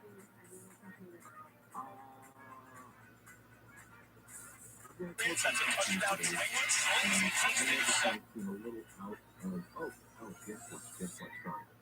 Sorry. Wait, I gotta remember Postathon. I gotta remind everybody about Postathon. The 13th annual KFI Postathon is underway. Giving Tuesday is this coming Tuesday. It's 1 week. We're going to be at the Anaheim White House. We'll be broadcasting all day long, live, all day. Come down, hang out with us for a while. When I say we, I mean the entire KFI broadcast day. We will start with Wake Up Call. We'll wrap up with Mo Kelly from 5 a.m. all the way to 10 p.m. there at the Anaheim White House on Giving Tuesday. Postathon, Chef Bruno's Charity, Katarina's Club provides more than $25,000. Now for the next Colts play, let's dip in for a third and medium for the Steelers near midfield. Like Tomlin. You can shop at any Smart & Final store and donate at checkout, or you can go to any Wendy's restaurant in Southern California and donate, or you can just come down to the Anaheim White House and bring your pasta sauce, bring pasta, just bring it on down. And our goal is every year to do better than we did last year, and that's getting to be a higher and higher bar every year to be raised a lot of money. And by the way, 100% of your entire donation goes to Katarina's Club. So please, help us out. Go to pastathon.com for details, or to donate, or come down and see us every time. Okay. Now that I think I have remembered everything that I needed to talk to you about, I was going to leave you with a closing thought today. I don't know what it is. I think it's just our time, maybe.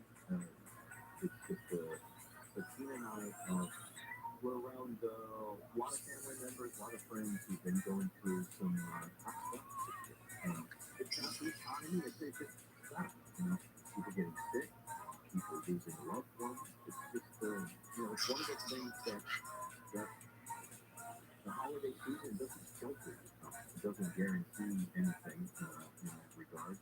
And yet we want to celebrate and we want to keep our chins up as we go through. So it's based on that idea that I was thinking about when I first got up. And so I wrote His receiver in the end zone fell down so young. Epictetus was a Greek Stoic philosopher who lived about 2,000 years ago. He was born into slavery, and he remained a slave for most of his life. When he pleased his master, Epictetus was instructed to teach the master philosophy. When he did not please his master, he was punished once by having his legs twisted until it snapped.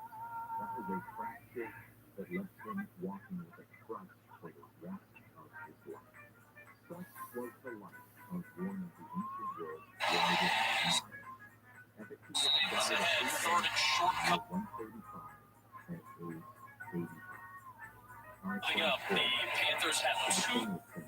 Viktor Frankl was a renowned Austrian psychiatrist. Again, hit Nico Collins on the run, and Collins with a 21-yard gain. Houston is in the red zone. Not to stall, big third and one.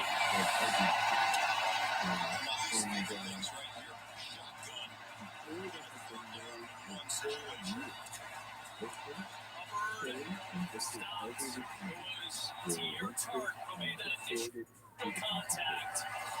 It's a loss of a yard.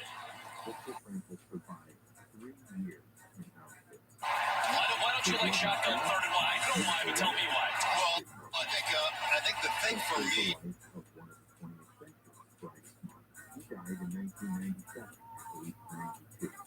And not long after the war, Victor Frankl wrote about his Derek Carr. One storm from Pass play call. He'll scramble for it. Gets the first down and more, but did not touch the football and got stripped from behind and it left. And it is now regarded as one of the 10 most influential books of the 20th century, selling over 10 million That's off the long drop. translated into 24. It's hard. I believe if they were sitting here with us today, they would offer us much the same counsel. They both endured. Hard to say, man. The thing about it is, I believe he's telling the truth as far as what he's experienced and the documents that he uncovered and the people that he talked to. But how do you know whether or not they're just using him as a useful idiot to just get out some silly story because they're covering up for the fact that there's some very advanced drone system that the United States government has to try to keep under wraps, right? It might be both. I think it's probably both things.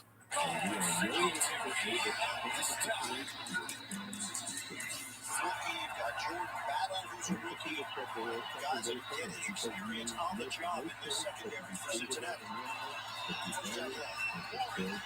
Rips through. 9-yard pickup. He's so quick and decisive in his runs. D'Amico Ryans is already thinking about the scenarios should they get the fourth down. The fullback, Brevin Jordan, the motion to get to Singletary.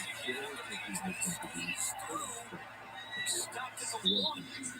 5-yard ran right through it. Ball is now inside the 9. Catch. Nice throw for a first down. They'll mark it down in a 4-down situation. We're going to run the football. We're going to be physical.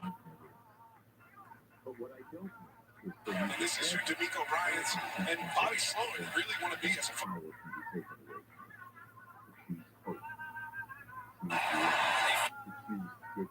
Excuse me. These are the powers that no one and no thing can ever have. So, hold on to it. Use your power. Choose to keep going. Choose not to surrender. Pick up your tools today. Najee Harris. And choose to keep building yourself. Darnell Washington was. Have yourself a great Sunday afternoon. We will see you Right. next time. He's the reason Harris was able to get to the end zone. You nailed that one. Darnell Washington out in front. Who's really an extra left tackle. Watch number 80 in white when he comes into your picture. We go through all that's going on. So that we can tell you just that you need to know. KOST HD2. Touchdown is on the board. First block. 12. Tacks on the extra point. And the Steelers take us. And so now we've got action bouncing around everywhere around the National Football League. We got the Panthers with a touchdown, the Texans with a touchdown, the Steelers get it in, and now we've got red zone for the New Orleans Saints. I showed you the Derek Carr strip from behind on the scramble. New Orleans actually recovered that fumble. This is that same drive as they've gone down the field now, inside to the 20-yard line against the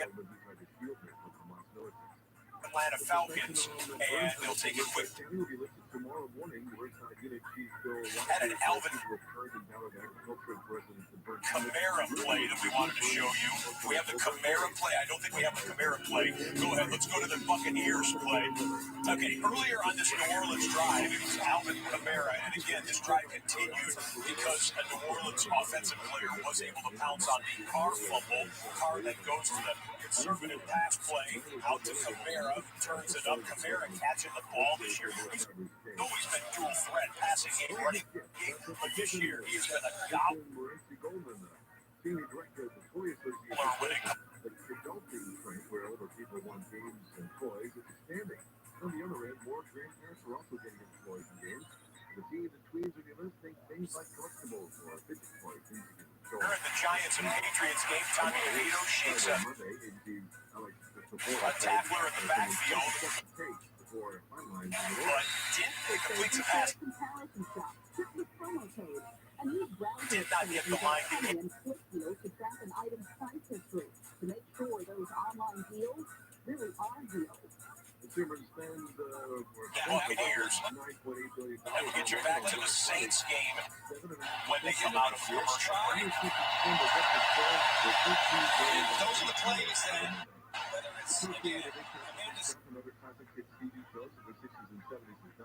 Whether it's penalties or a drop in a crucial situation.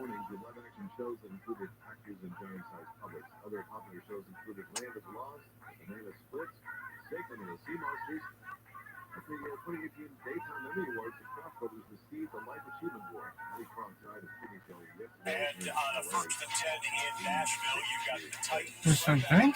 Heating up the Diesels. Here he comes, Derrick Henry. Bounces to the left side, picks up 15 more yards. He's got those 2 rushing touchdowns. Trying to get loose, just 39 yards rushing for the big man.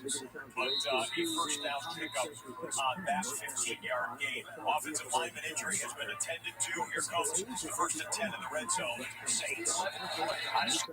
And the school down, it was flat down for a false start. False start. Offense, number 51. 5-yard penalty. First down. This is the 3rd drive today that these two plays. These are the first 2 for this field goal, though. So you can see the plan with Calvin. This is Medicare made for California, trusted everywhere. Drive for 66 yards with the interception is all the way down. At 1-855 In the red zone. 1-855 enrollment begins October 15th and ends September 4th. Scramble the tackle. Boy, this has been a deal for them today throughout this game. Is once they get down to this part of the field, everything bogs down. Bowden's running back here. Carr looks to throw. Pressure from behind. Bowden's got it. 4th down. Kamara again. Bowden the dive. It's inside the 5. We'll see what the flag's for.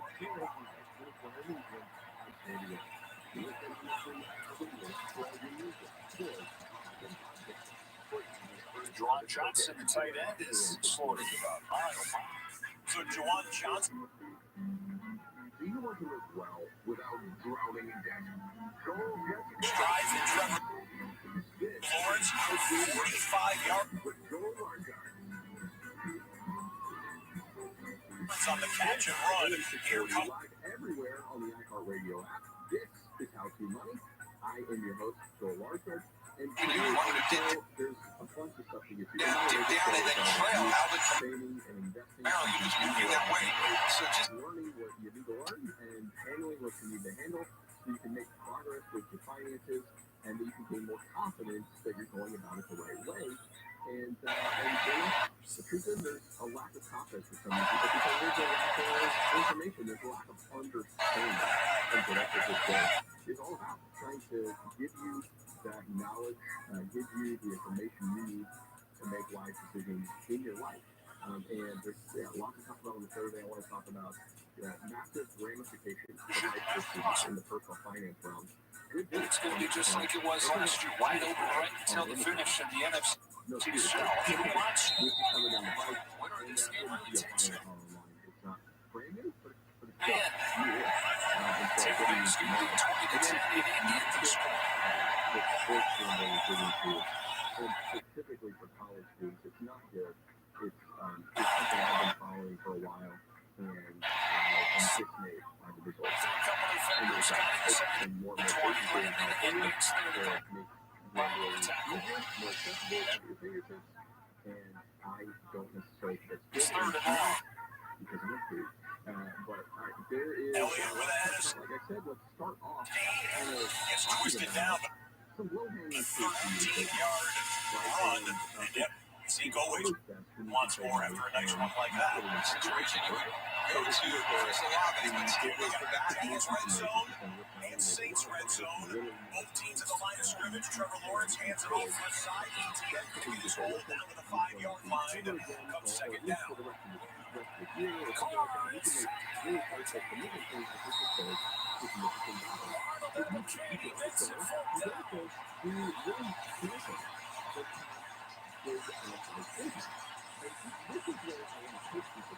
working against Landon Young, number 67. So Ryan Ramczyk out of the lineup and just beats him quick, knocks the hands down of Landon Young.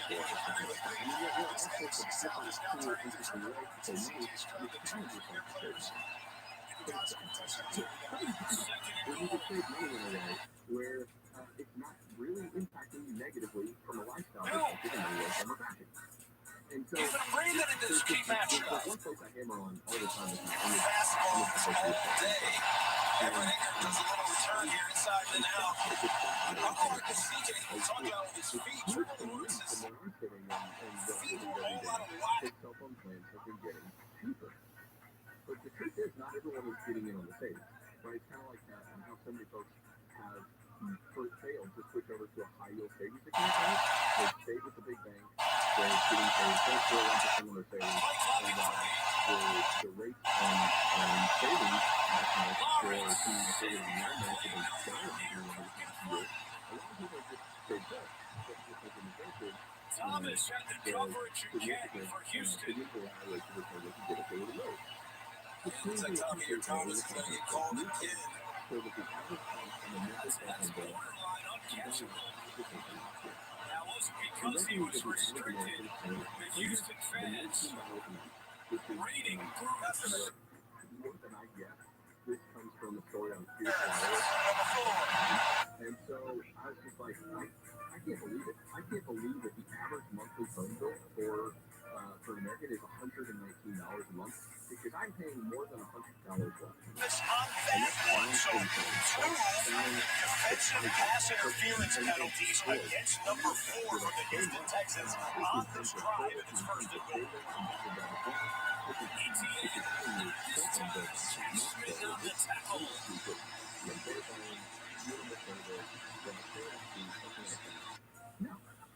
No, that's not true at all. Texas defense does a good job here of taking away the zone read option here. When you go back to the AFC North matchup, Steelers and Bengals, Jake Browning, dangerous throw, second time today. Jamar Chase makes a catch on the deflection. Yeah, he holds up his hands like, yeah, I'm going to find the ball. Ball's going to find me. The defensive back of the Steelers, Movet's having an interception through his fingertips. Lawrence to the end zone, and it is incomplete. Pharaoh could not hold on, and Houston Carson, a reason for it. He was right there to help break it up. Trevor Lawrence has been one of the really good young quarterbacks. And so Nick has a plan that starts at $15 a month for unlimited talk and text and 5 gigs of data. Just for playing online. Developing play with a Super plan. Because the truth is, first to wide receiver. He's a ticket. or taking it out. It's a touchdown. and so yes, it's not data on the go. It's good enough for me. $15 a month, for example. And so that Black Friday sale, buy free, get free, month's free right now. I think it continues through Touchdown! but It's Ridley! His fifth touchdown of the year! And that quiets the crowd in Houston. That's $100+ a month. That's $1,200 a year. $1,200 a year, and especially like I said, at the same time, you're not really giving much up. Washington got on board with this this past week. They wrote an article, and it's just amazing because I'm like, I've been beating this drum for a decade. Look at this athleticism. I've never seen anything quite so athletic. Stroud Anderson. Stroud Anderson's the coolest fucking thing of all time.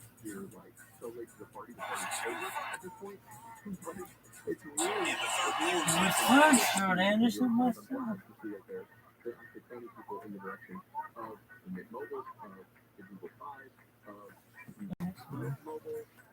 Look at this. There are some great services out there that cost a heck of a lot less than what we would likely pay. And the great thing is, too, a lot of these companies offer touchdown and then the 2-point conversion. Well played, Andrew Catalan. Well played. And that was Tiki Barber congratulating Andrew Catalan on the call. He took the words right out of my mouth and touchdown the 2-point conversions. 8 points by Cowboys and the Jags have a 7-point lead. Incomplete here. And on 4th down. And that's a turnover on downs. Buccaneers celebrate that they'll get the ball back. Down by 10 and on the road in Indy. A 3rd and 12. Tough situation. Throw again. Still step up. He'll step back.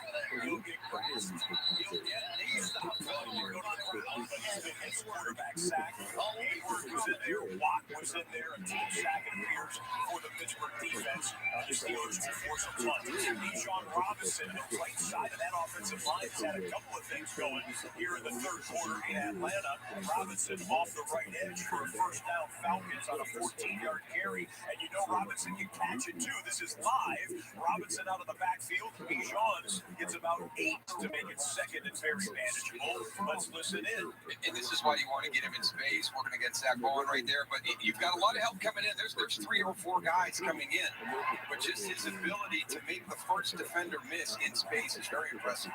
Always the fastest kid, as long as he's always the most advanced player mentally.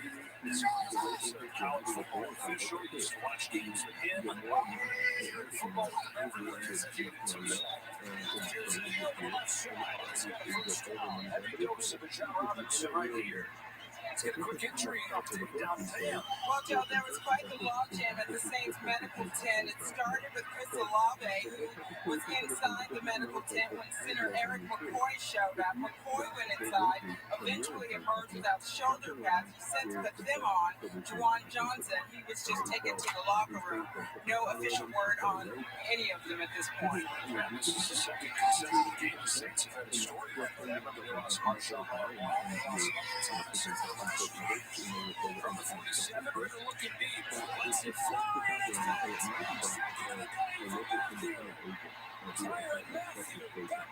Look at that puss. I'm a puss. I'm a honey badger puss. I'm a pussy badger, girls. I'm a pussy badger.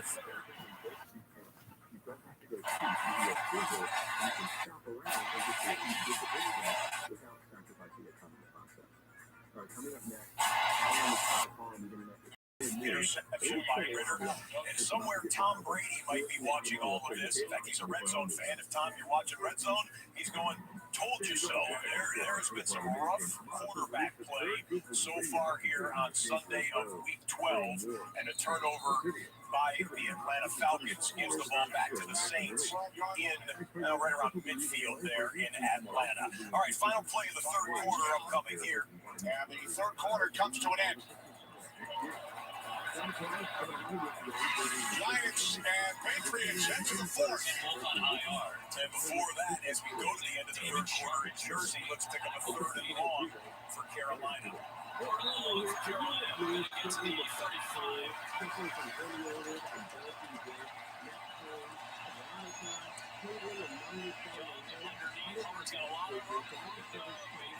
It's close, if not past, the line to gain. Hooker and Wallace are both there to stop him, but that's seemingly easy enough. Let's pick up a live 38 for the Buccaneers. This is after they turned over the Colts on called non-surgical spinal decompression. difficult and severe causes of do you have to test them outside the numbers if you're Baker Mayfield? Mayfield steps up. He's going to run for it. Baker. First down, Tampa Bay. And look at Baker taking on tacklers. And he lets him hear about it. Boy, terrific block by Otten to spring up, and what a collision between Mayfield and Blackman as he picks up 14. Yeah, it really was. Really a heads-up play by Otten, and really for Baker Mayfield.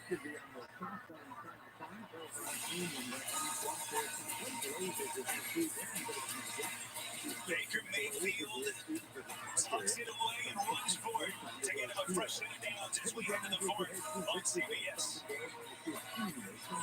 All right, let's go to the scoreboard here. Look, big picture. Sunday of Week 12 early window. 6 games going on. 3 of them into the fourth quarter or at the end of the third quarter. Already into the fourth in Cincinnati.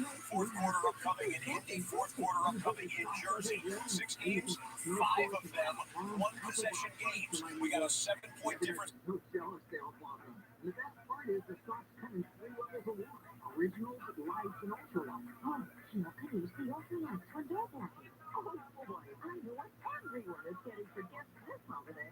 These holders socks are the warmest, and independent lab tests prove they're 7 times warmer than cotton socks. We use a proprietary 3-stage process, advanced insulating yarn. Josh Allen who's having himself quite a season rushing the passer for the Jacksonville edge rusher, and that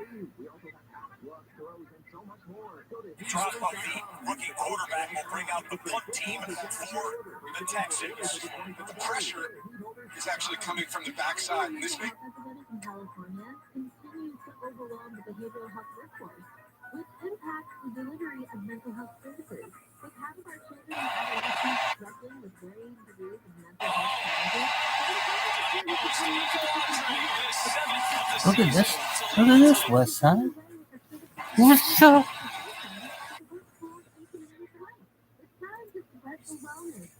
Orland Saints who jumped that Desmond Ridder interception. Brought to you by iHeart Podcast. Are we interviewing people that find interesting? So not celebrities, certainly not comedians. We'll be covering topics like religion, travel, sports, gambling, but mostly it will be university level. If you're looking for And guess who punches it out? Jesse Bates, who's got the pick 6. What a way to slam the door and finish off this third quarter with the Saints knocking at the door, looking for the lead. The Falcons defense comes up with its second takeaway with its backs against the wall today. On to the fourth in this key matchup in a while. Jesse Bates has had a Pro Bowl type day there in that Atlanta New Orleans Saints game. Meanwhile, you've got AJ. Snatch there, Justin Johnson. Had to go low to grab that one and get the run after the catch. Their first down by 12. more stimulating talk.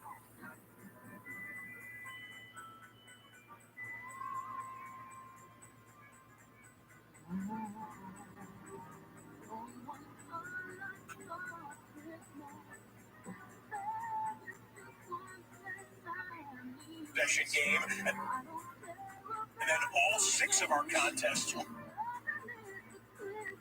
be within 8 points.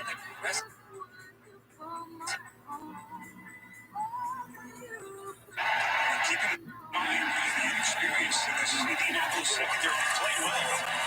As Mayfield slings one here, and he finds Evans, who has been going down low for him. They say incomplete.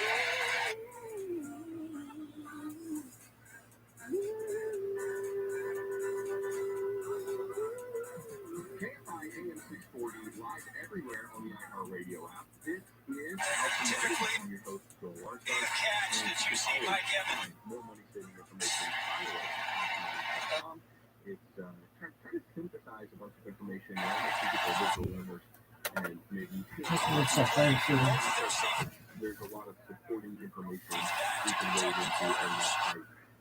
Just in terms of collate a bunch of personal finance data in one place to make it easier to figure out what you need to figure out. And even recently, by the way, just to make it easier to find what you need, basically, It was black in there on the coverage. Fourth down now for the Buccaneers. You've got a third down here for the Steelers. And third and 8 from the 37. You've got to find a way to keep this drive going. 3-point lead, 10 minutes to go in the game. 10 targets for Fryer, 8 catches, 113 yards. Steelers have converted their last 4 third downs.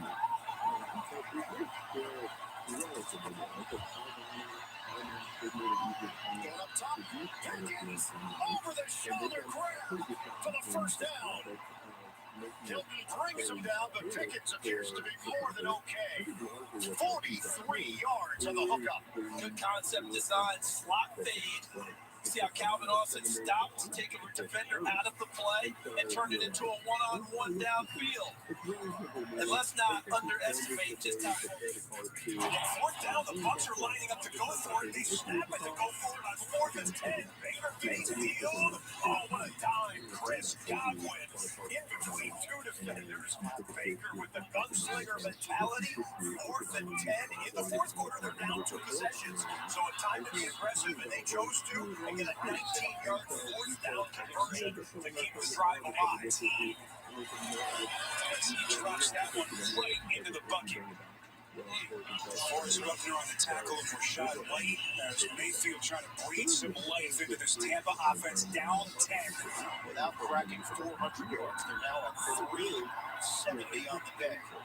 Oakland went 75 straight games and went 18 and 57 during that span. The Steelers 34-23 and 1 over the 58 games. That's not very expect that lead to be that good without little. Really nice. Everything you possibly can. Mayfield throwing towards the end zone. It's caught. Evans, touchdown. And the Buccaneers push back yet again. As Baker puts him on his back. A 23-yard straight to Evans.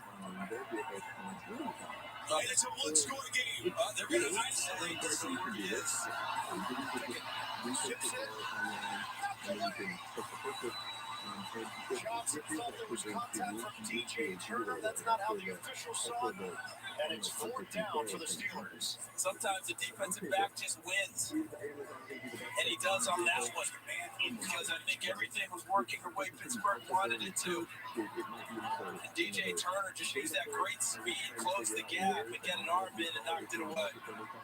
So Chris Boswell is on for a 34-yard field goal. Either way, this will be a no-score game. Boswell leans into it, and he curls it through. Steelers now in front, 13-7, 8:03 to go in regulation. And there it was. We said it. Wow, Baker Mayfield and the Buccaneers were on their drive. If they got any points, they end up with a touchdown. We'd be within 1 possession there. That means all 6 games are 7 points or fewer in terms of the lead or the deficit, depending on which team you're looking at, or the tie in the Giants-Patriots game, which is now raining, by the way, at MetLife Stadium. Precipitation falling there in Jersey. Pretty clear day. Also, when it comes to whether or not you should be buying a new car, it depends on how much you save and how long you plan to own it, right? I think I'm not against new car ownership if you have a longer ownership timeline. If you're saying, listen, I plan to own it for 10 plus years, then it makes that new car purchase far less egregious. It's the people that pay the most are the people that buy the new car and then they trade it in or sell it every 3, 4, maybe 5 years. That is what's going to sink your finances. That taking that huge depreciation hit and selling it after it's experienced most of that depreciation and then getting another car that's going to depreciate quickly. That is where you find yourself in a personal finance dream mode. And it's just one quick note on commuting, by the way. In the third quarter, part of the world. Like, for just in Houston. It's just so calm and soothing. No, probably not, right? And so there was some data in 2016 talking about how a person with a 1-hour commute to work has to earn 40% more money to be satisfied as someone who walks to work. So that's a significant amount more, right? So I just want you to think about your commute. Think about where you live. Is it possible to make those two things closer together? It might be worth it to spend more money. Let's say you're renting and you're driving. It might be worth it to pay more for rent. Into triple coverage goes Savvy. Right? By making that fellowship. And there's this first in that game. 280 million people.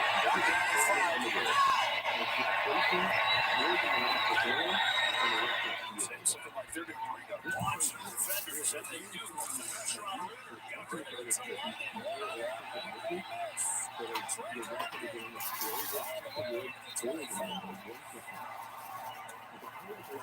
that's what you want. Defense is to win you. If you're an offense and you're confident in your ability, that'll get the crowd in Atlanta fired up. So will this. I think it's just a halftime.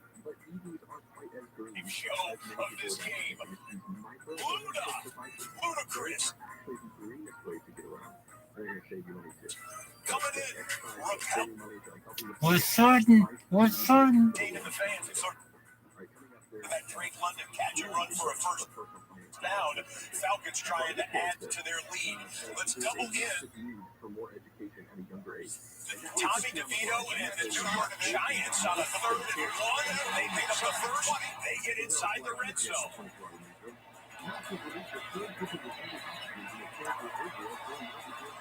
Charles timeout. Atlanta, the first. It will be 30 seconds.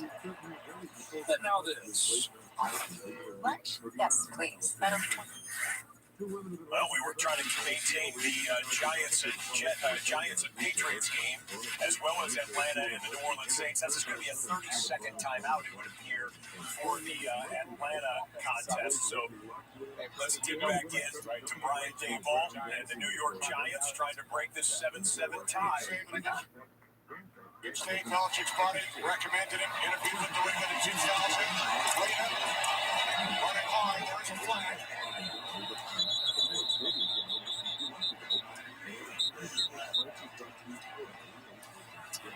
Dable told us, I owe my career to Bill. Black Friday was very successful, but Cyber Monday is supposed to be even better. Experts say be sure to comparison shop. Check the promo code. And use browser extensions like Honey and Flip Deals to track an item's price history to make sure those online deals really are deals. Because consumers are expected to spend $10 billion this weekend. I've been talking about in over 40 years. Once again, they take advantage of the pressure look. Research from the Intercontinental Exchange has found that now nearly 41% of the median households. I bet this is just a heck of a throw by Desmond Ridder, and you can see he's got Demario Davis out-leveraged right away. Again, we just talked about it. Can the blitz get home before the quarterback can make the throw? But that's another one we saw early in the game, that anticipatory element in the passing game for what a great throw. Just popping up on Hollywood freeways. There's the 101 connector. So we should be able to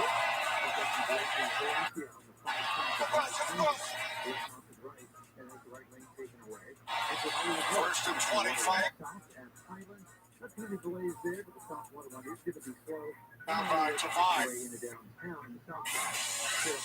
And in the Pittsburgh-Cincinnati game, midway through the fourth quarter, 3rd and 3 for the Bengals, trailing by 6. And look out on the pass play.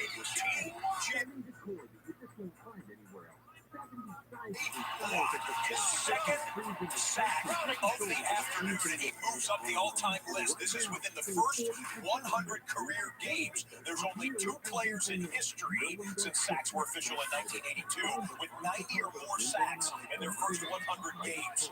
The Minister of Defense, Reggie White, and T.J. Watt. Great list. And a completed pass. Sterling Shepard with the grab here, but backed up are the Giants now on 3rd down and 15 after the penalty. 15 upcoming. Giants in field goal range.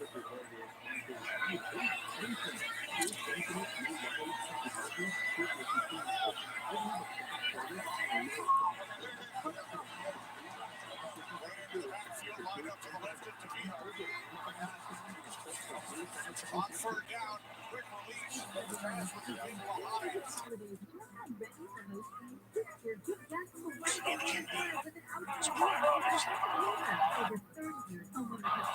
Third and 6.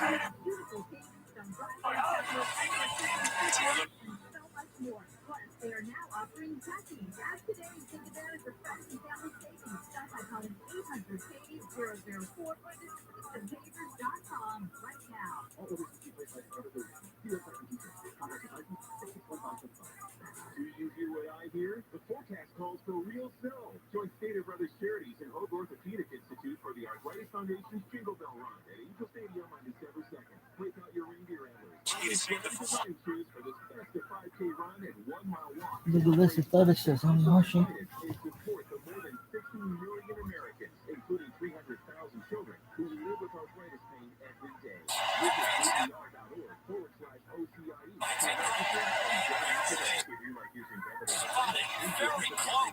well, now you can with Discover Cashback Debit. It's a checking account that rewards everyone with cashback on everyday purchases with no fees, period. Check out Discover.com/cashback debit. Discover Bank number.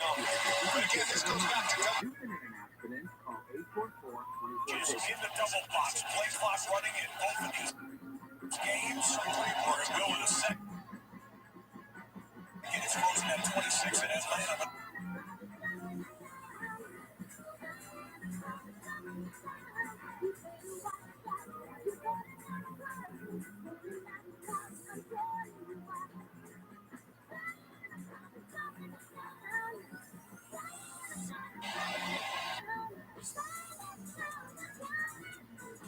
And everyone waits.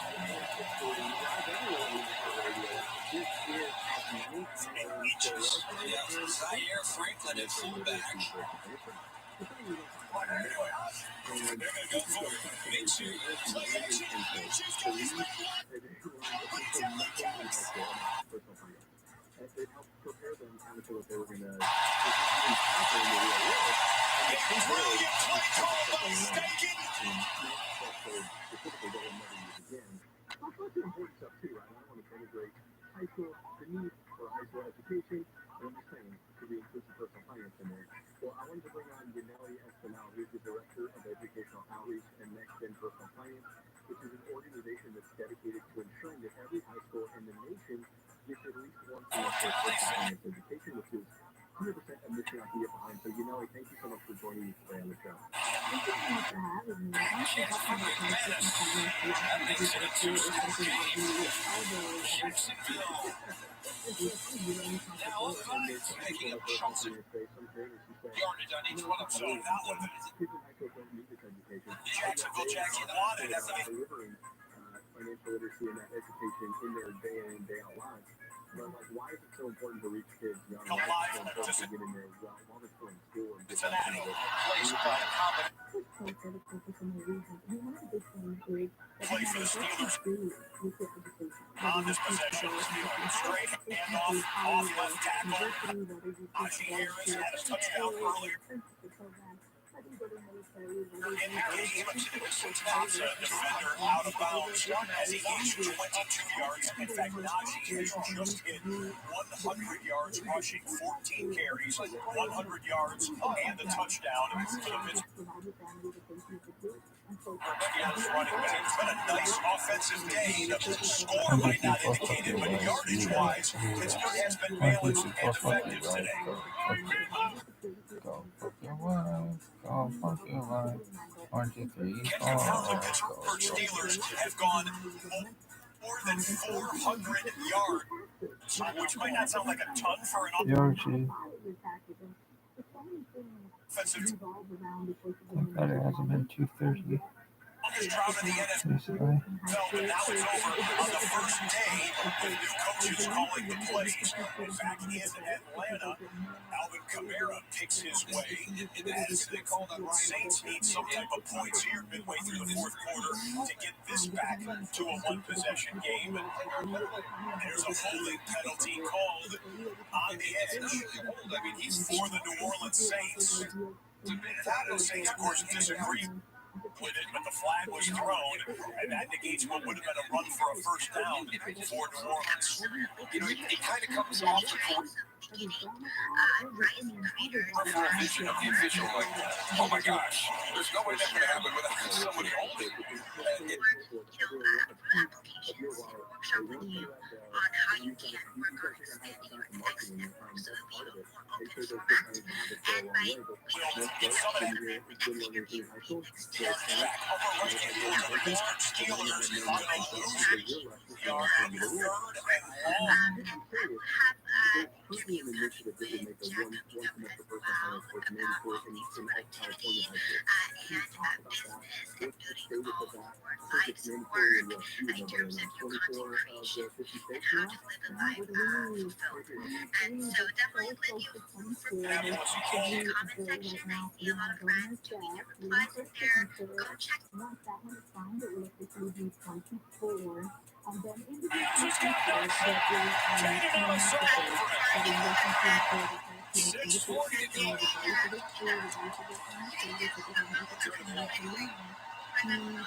And now you still give your offense a chance.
Rushing score of the day.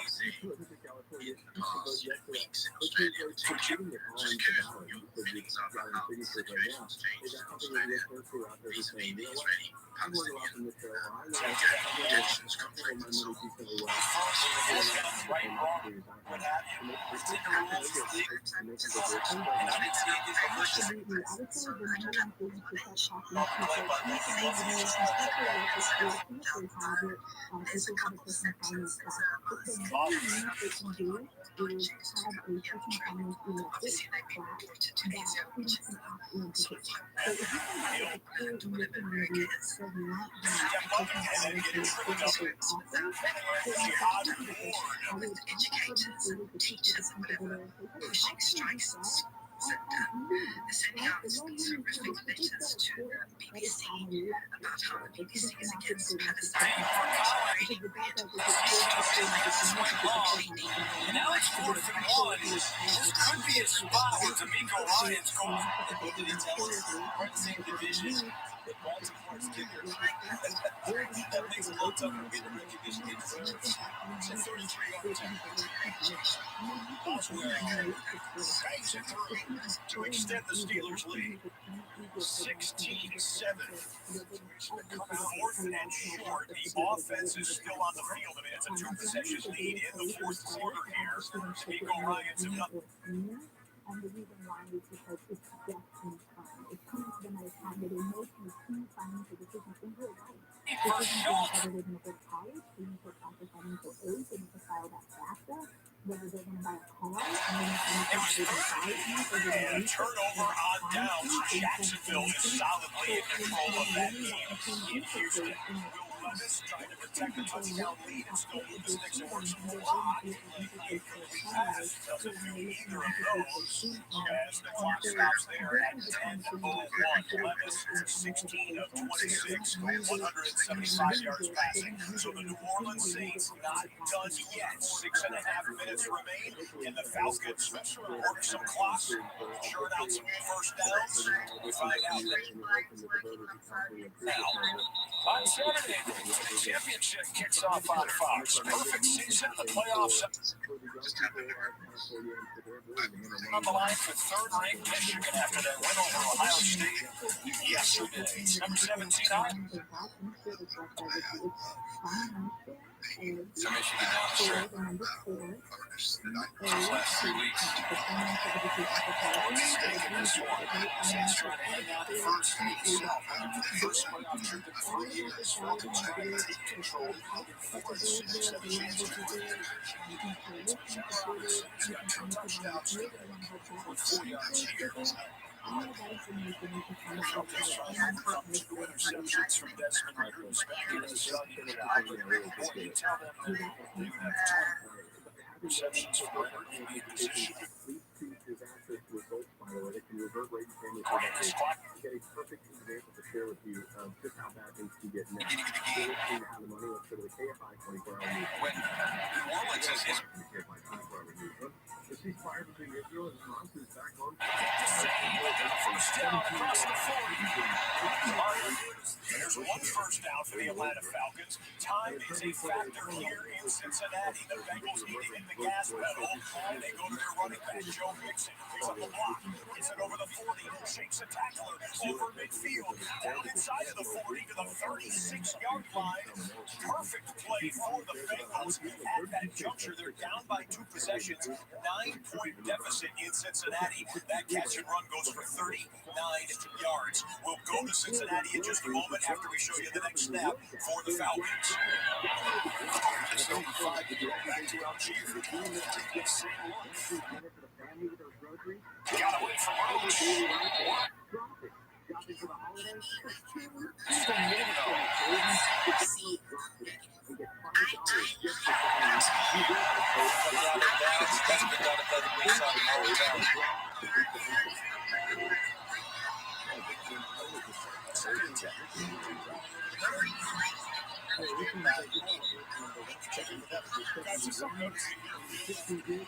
Buccaneers now down 2 possessions, and they have a 3rd and short halfway through the 4 quarters on these wide receivers. But the fastest way you can lose this game is if you give them any time. On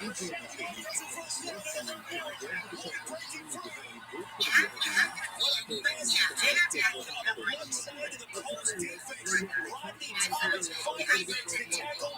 But they catch it for 38. But you have got to be able to big play for the Bucs there. 3rd and 2 here. The Bengals go fast to try and get one more play before the 2-minute warning timeout.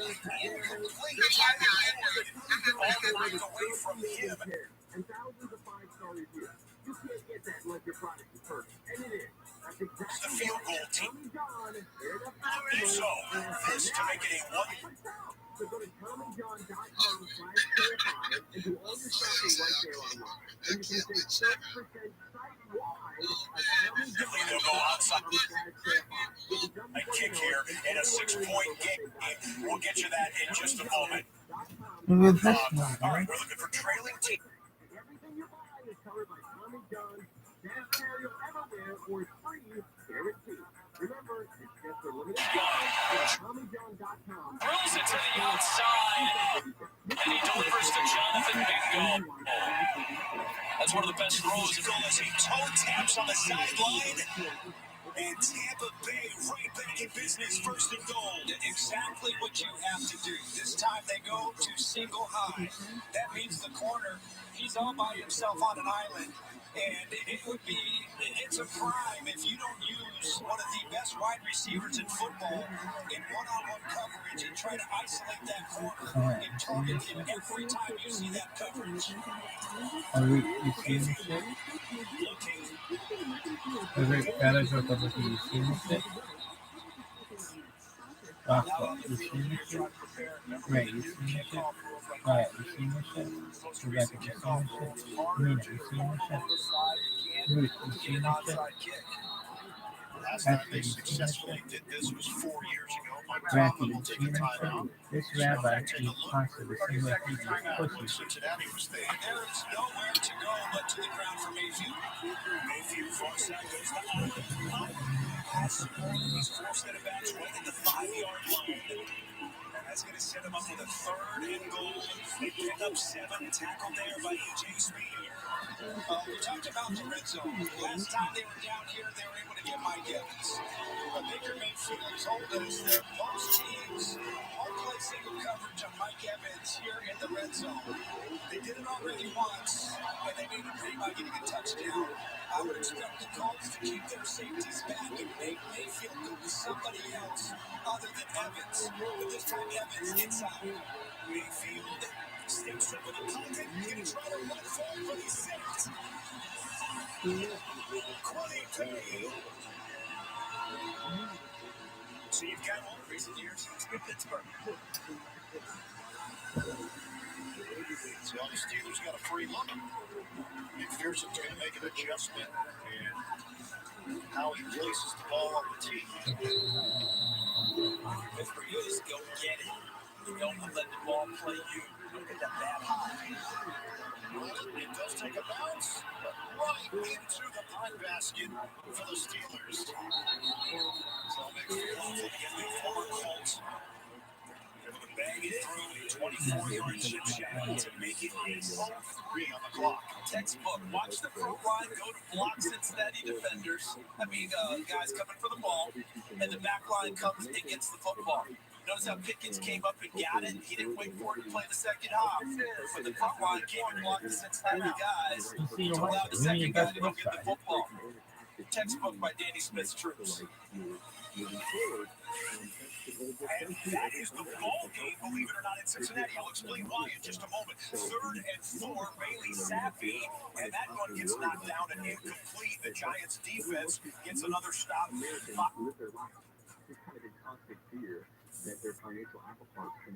He recovered the onside kick, which of course is the key part of that onside kick.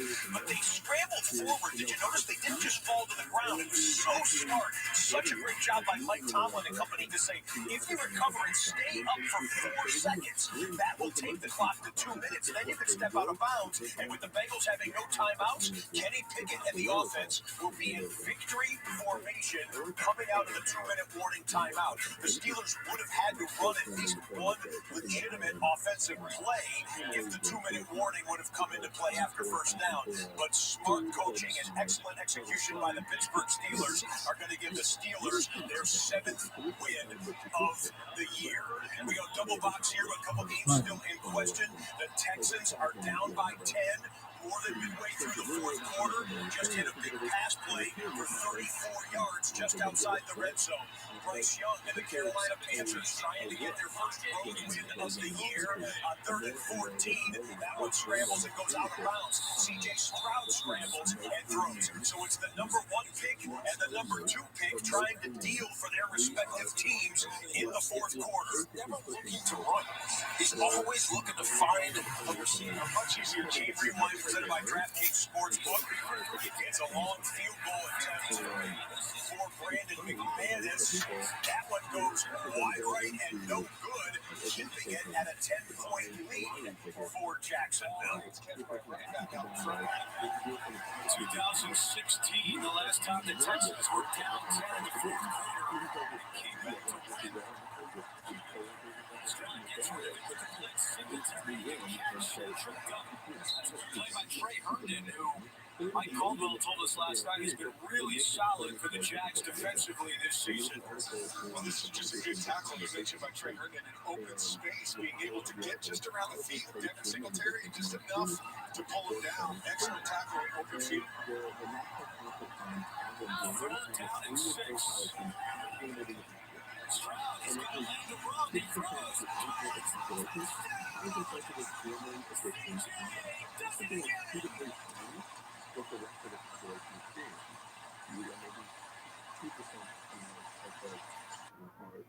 gamblers, and let's be honest, that's really because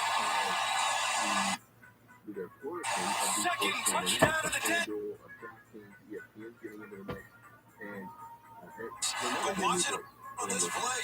He get first down the field. CJ Stroud waits for Nico Collins, but he steps up like he's going to take a run. Then he draws on the linebacker, hits Nico Collins coming from behind. Well executed by the linebacker, seems to be on flat. And a big extra point by Evan Cola to make it a 3-point. The Texans are not dead yet. The Buckeye quarterback to the Wolverine wide receiver the day after, but they're on the same NFL team, and it's a one-possession game between the Texans and the Jags. Hey, this Patriots and Giants game, not much offense at all, but we could have a fantastic finish here. Look at the situation. Under the 2-minute warning timeout, Bailey's happy and the Patriots a field goal to tie, touchdown to take the lead, and they are into long field. But the ease with which you can gamble on sports is scary. These things and people in the door. It's an offense. They had 2 timeouts. Just so they can lose a ton after that. There's an ethical question here. Second down, 7. Stevenson, another movement, first down, dragging the Giants defense with him. Finally brought down. And it's hard for the States who are 3rd and 8 for the Falcons out of the 2-minute warning timeout. And can be generated. But Tyler Algier is conservative play calling, trying to or in addition when we do that. And it's out, it's back to a 9-point lead. The Atlanta Falcons look like they're teaching them, de-radicalizing them. And then there's another one that's authoritarian, which is basically you punish not only the insurgents but also the entire population. So that's what Palestinian supporters would potentially argue is what Israel is doing. And in that case, that you can argue that's what Russia does as well. They don't make much distinction, unlike the West, in between the enemy and civilian combatants. So that was that was third and long, so that was not a first down. It did give the ball back to the Buccaneers. That's one thing. And you can, I think, my mistake. Bailey's happy. 35 seconds remaining. He flushes to his left, throws and incomplete. This is the Buccaneers in a hurry up. They still have saved all 3 of their timeouts, plus the 2-minute warning. Touchdown to tie the game or potentially take the lead if they would be aggressive on a 2-point conversion. Baker Mayfield in the hurry up, empty backfield. He'll throw it in on 2nd and 3. And getting it underneath. Godwin is there. Penalty though. And we'll check the marker as the clock stops at $1:57, which is the 2-minute warning timeout. It's going to be an illegal shift. Illegal shift. Offense.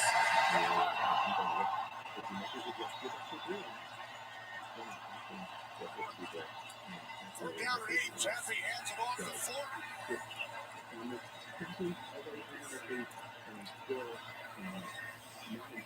Bill's going to let the time go all the way down.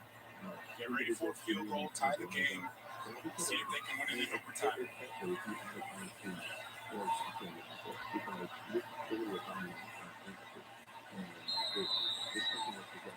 Timeout taken with 5 seconds remaining. So Bailey's happy and the Patriots offense.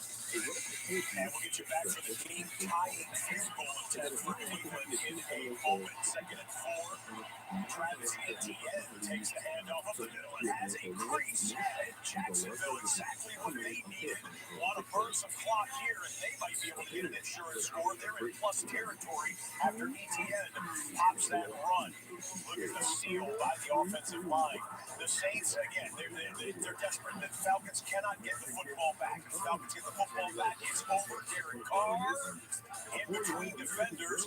That's a completion. And here goes the final, potentially final Team play. winner, championship of the world. 6 seconds left. Championship This might not of take all the perhaps clock off in regulation, but still, Northeast. Patriots will tie it up But and what most about likely send it to overtime the if Jets? they can put it through. Chad Ryland is the man you're looking at, rookie kicker. He has not 2/3 of the been Northeast. close to perfect so far this year. A handful of misses for the young man, kicking one of the bigger ones of his rookie NFL season. A 3rd and 6 for the Titans. Oh, you had a lineman rock on the hard count there. Was he induced, though, by the defender coming forward? They'll discuss. And Ron Torbert, yeah, that's a false start. So backfires on the Titans trying to draw off the Carolina Panthers. Here's your kick to send us into overtime.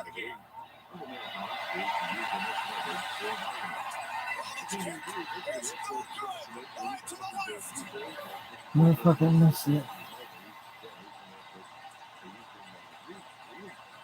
No bars like this.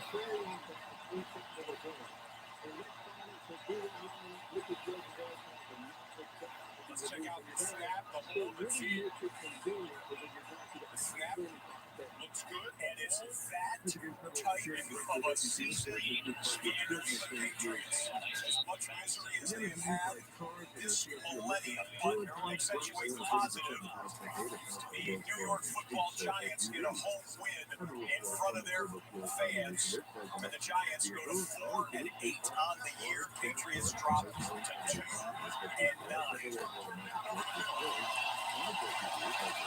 3rd and 7.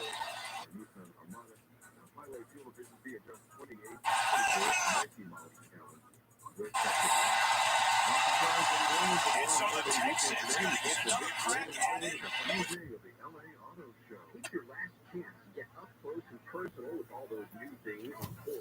I just can't believe this athleticism is incredible.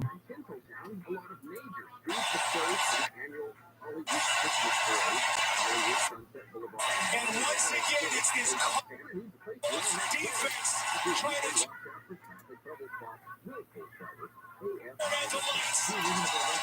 he has had himself.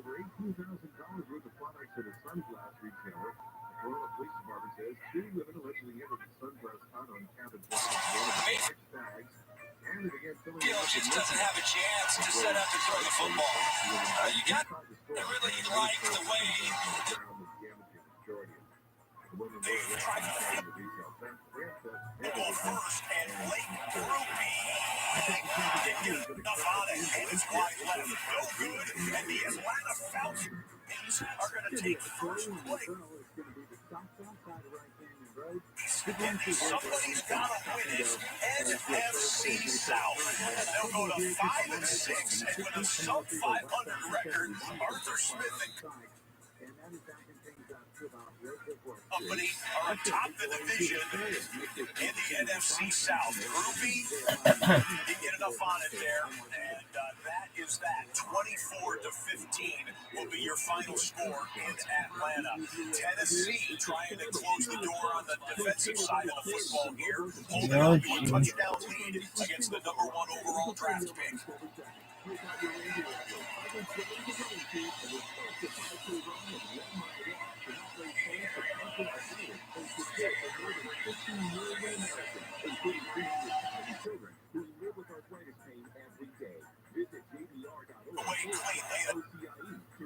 That was the operation you wanted to watch. To make sure there wasn't a disaster for the Jags special teams. Quarterback sacked by Tennessee, and that's going to bring up 3rd and long in Nashville. Well, you're an outside guy before they line him up right here. Bam, getting there. Great opportunity running that game. 115.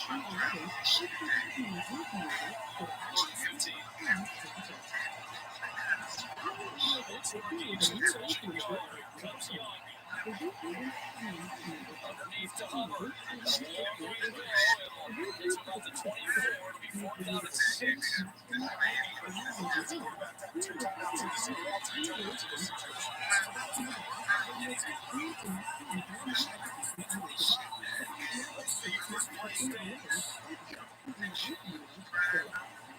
a 17-yard gain if it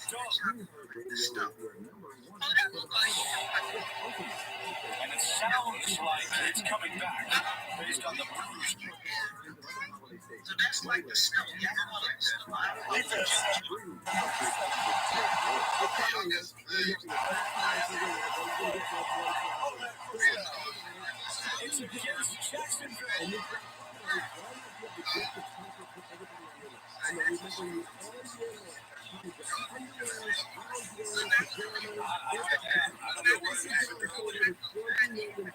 I guess this is the hold right here as he's going through his route that they call early on. Yeah, that's holding. Guys, these have been a big storyline in this game. They've combined now for 13. They've come at critical times on both sides. Stroud has deflected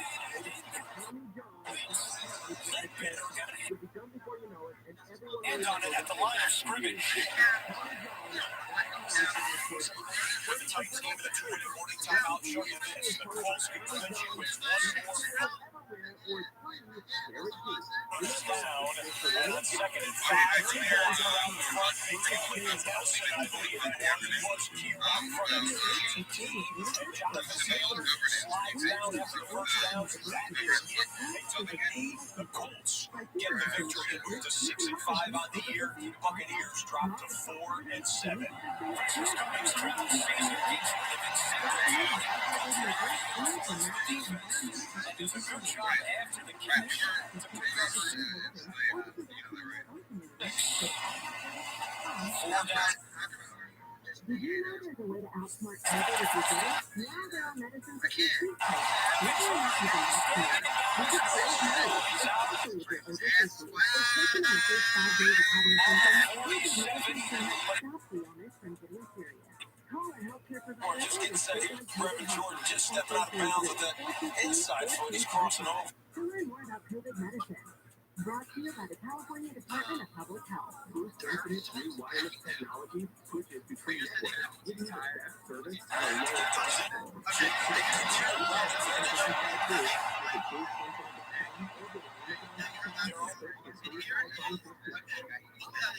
is sponsored by Boost Infinite.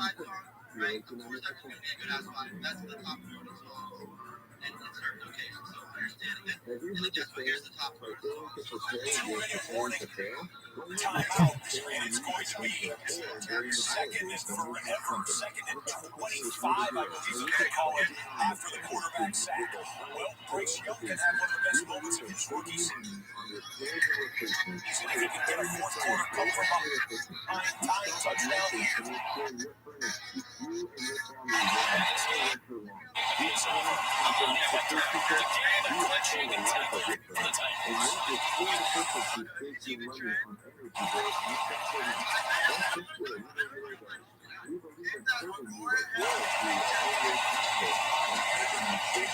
Snap their free games here. Usually when you find you're expecting something underneath those DBs are just standing up there. Footies. Tackles it. I actually think that that's enough to give yourself the opportunity. Bullets defense. Panthers were in this game with stout defense. They kept Tennessee in check for the most part. Titans will be able to take 3 days to close this out. Will Levis will get his 2nd NFL win as a starting quarterback. Making his 5th start. He's taking over for, at the time, the injured Ryan Tannehill. Tannehill now the backup. So the 5th rookie in franchise history to start 5 games. Getting past Brady in 71. Vince Young in 2006. Zach Mettenberger a decade ago. And then Marcus Mariota when he was a #1 pick back in 2015. Dan passed Kareem back in my lucky days. Growing up, watching Earl Campbell, the rest of those guys. Earl Campbell's the only man in this franchise's history that had run for more yards, along with Eddie George and Derrick Henry. Derrick Henry passed Earl Campbell earlier this year. He's over 9,000 yards. He had 2 touchdowns for Tennessee today. Titans, we talked with Jeffrey Simmons the other day. He said he still feels like there's a shot to win the division. Now, that's not an easy schedule coming up. Sure, look, you got divisional game with the Texans twice, and the Jaguars as well. Real opportunity down the stretch to make some hay. A team that spent a lot of time away from Nashville, they'll have a lot of home games down the stretch. Yeah, which makes it that much better for them. And yeah, you're playing divisional opponents. You would rather play anyone else. So And we have a big announcement for the Tennessee Titans running quarterbacks. Taylor at 7, the Panthers drop to 1 and 10. There's been some Chicago Bears fans celebrating that as the number 1 overall pick in the upcoming draft. Goes to Chicago if indeed the Panthers will win. As it does with 18 weeks of football. Last game with time remaining in the Euro.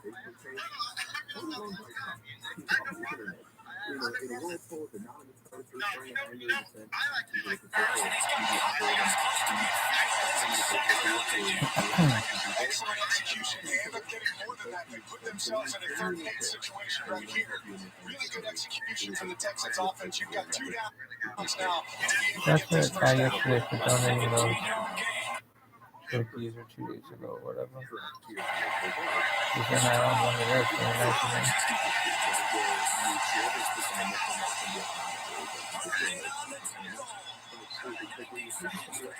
Such good patience here by CJ Stroud. The pocket is there. He's going to move it. Gives his guys time to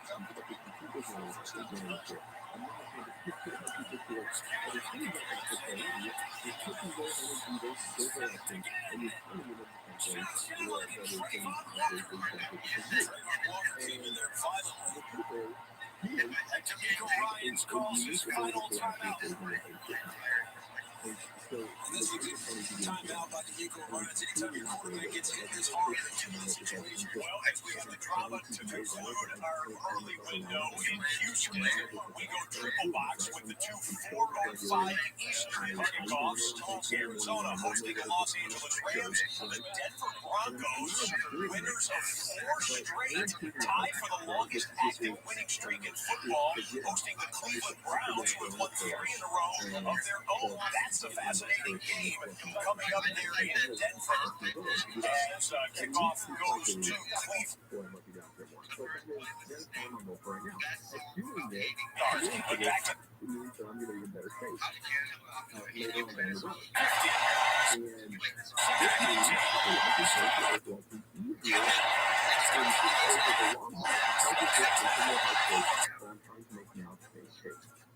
And so finally brings him down after a gain of 7. To the extracurricular, no flags, 3rd down. 50 seconds to go. And so, hopefully this news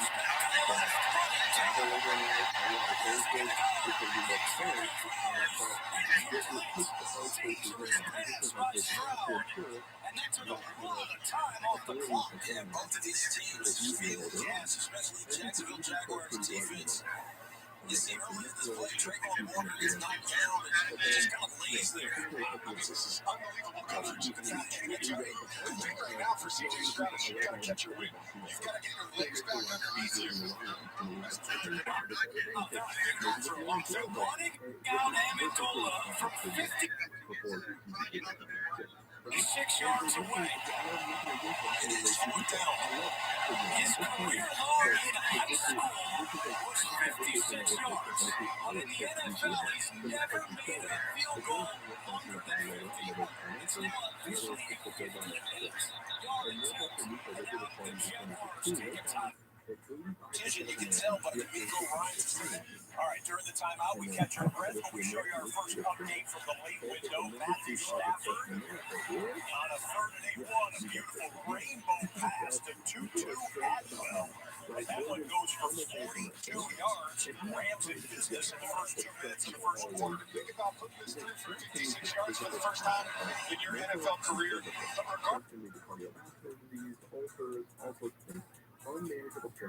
Listen, allows them to set things up, to be able to get set up front, make sure everybody's kind of on the same page, making sure that the snap count is what it's supposed to be. They get the ball to the correct hash. It's now left hash plus on the right hash. Game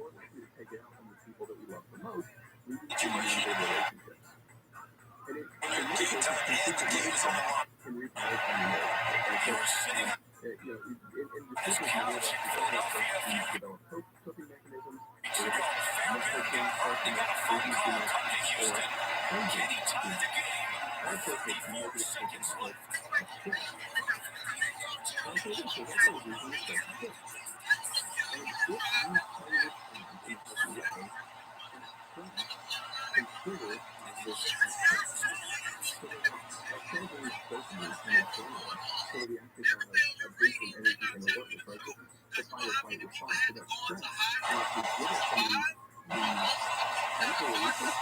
Another look online.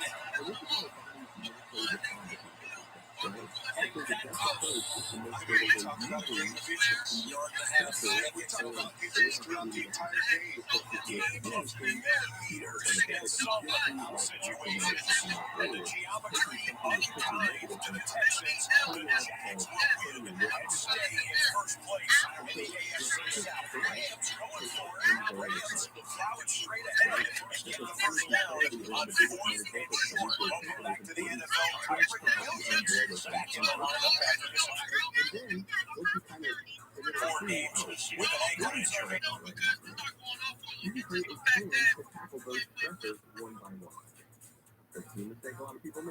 He's one of those guys he just doesn't take any false steps.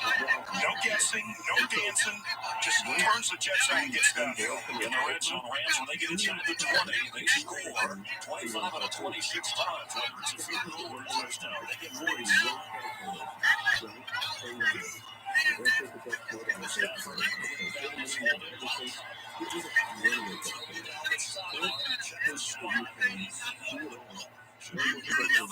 First down. We'll see here. They mark about a bounce there. 30 short for the Broncos on their opening drive. Russell Wilson got a 10-yard push. In fact, he stepped back, went over right guard, and the play left the line to gain. Denver drive continues. Well, he's going to feel a little void here to the left. And if they get seated, they can hamstring and kept it out to start the year. Stafford takes one. It's a real touchdown.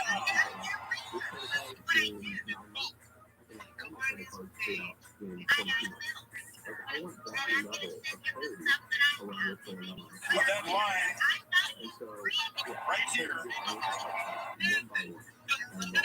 He's going to break free, guard it. David, you know he's going to put that on his Yeah, we get blamed for the curse. You might as well get blamed for the blessing. Lucas first down. Extra point. Emerson makes a play. That's hard to do. You see him fired up after that. He should be. He was getting punched out of the way and still managed to stop that run before it got going. Tackle of the year for Owusu Koromoa. 7 down to 10. Pressure coming. Will not go anywhere. Taki with the tackle brings up 3rd and long. And there's Taki. He's filling in for Anthony Walker.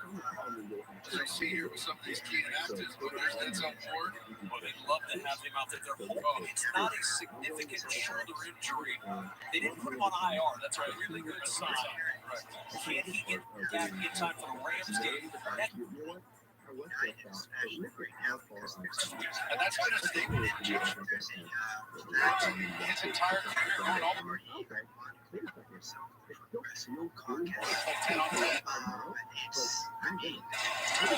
Pressure coming on 3rd and 10. Wilson will keep it down the sideline. The pass incomplete to 5. Greg Newsom working one-on-one with Cortland Sutton in the pass interference. Will give Denver the first down. Pass interference. Defense. Number 2. You're going to see these two all the way down the field, pushing slightly, a little hand checking, but you got to get your head around right there at the end, just a little too much. By Newsom.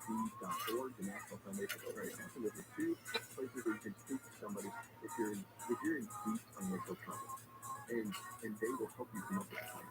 Notice you don't have to go alone. So if money stuff is kicking your butt, which you wouldn't be alone, there's a lot of things you can do to tackle it. All right, coming up, way too many retirees are making a massive mistake when they claim Social Security. I'll tell you what it is and how to avoid it. This is House of Money. I'm Joel Larson, and you're listening to the KFI 24-hour news. 5-yard penalty, replay, first down. Back-to-back Cleveland penalties have Denver in scoring range of the 31. I mean, you're going to see these wide 9 techniques. You're going to see the outside alignment by those defenses.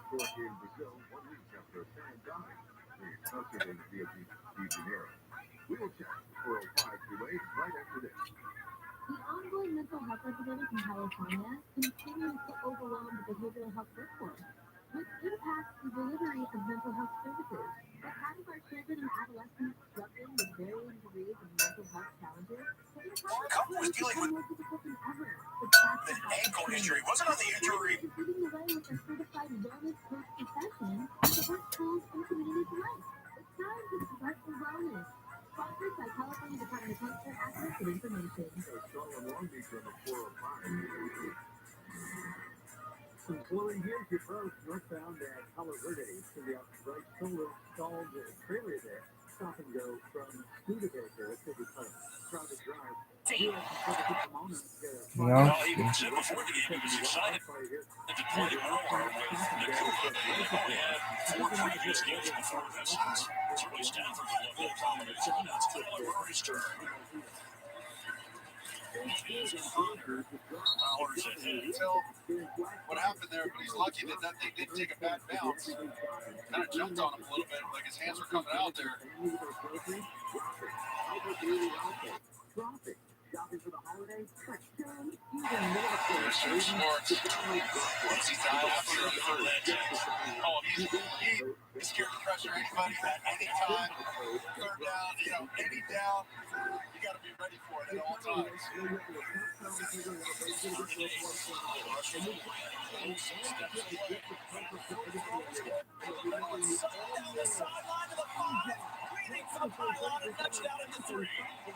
First and goal, Denver, 31 yards for Wilson to Sutton. Watch it break away from Newsom. You're going to see. And you can save 30% site-wide at TommyJohn.com. Two of these guys 30% off everything. going at it, and you're going to see a ton of space as they get through the middle of the field. Boom, he hits that left turn, and Russ sees it falling off his back foot right before Miles Garrett gets a piece of him. But Sutton has been a huge target in this end zone, or red zone. First down and goal. Ryan.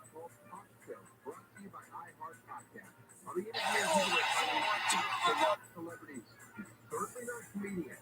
We'll be covering topics like religion, travel, sports, gambling, but mostly it will be about being a working mother. If you're looking for a podcast that will educate and inspire, or really make you think, this is, some average blocking here by Truman. Watch Truman. He's going to get cross space. He's going to get inside there. Samaje Perine getting tackled in the backfield. He has to be his own blocker on the goal line.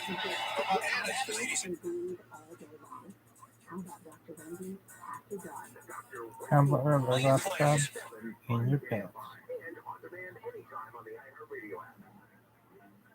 Browns are number 1 in total defense, meaning giving up yards. Number 1 in passing defense as well, but it's 7-0 Broncos once the extra point goes up and good. They are reviewing. Every team that's played is played like geographically close. Somewhat. Before the first down. But I've not seen a cross-country battle yet. I wonder if that's because they don't want the guys to travel for Thanksgiving weekend or something. Farley?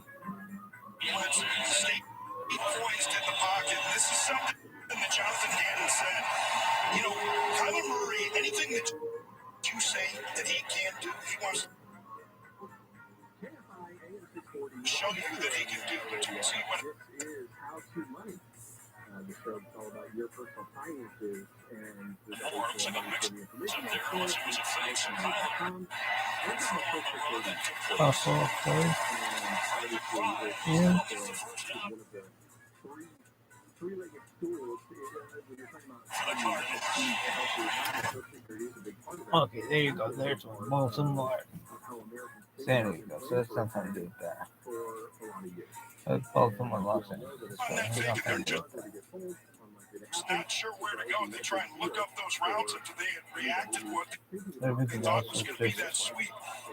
so And that's yeah, why so Jonathan Gannon said, Winky dinky. want to be able to go dot. Same. I just threw up in my stomach a little bit. And farted. And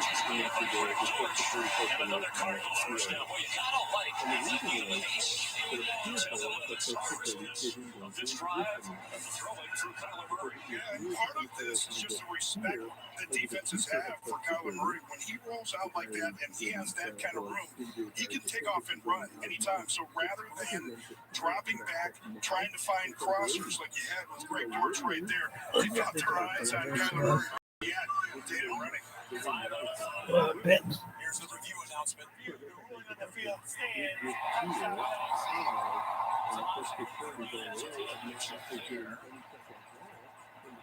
Connor hesitated. Kyler thought he was going to go further upfield. No flags.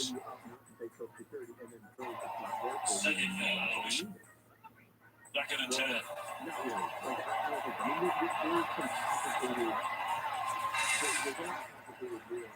You see James Conner out there.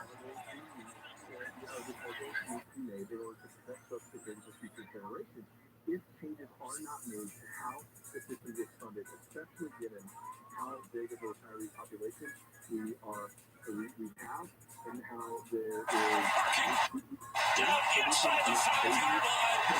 It'll be a first and goal for the Cardinals. He averages just over 5 yards a carry, but he earns every yard.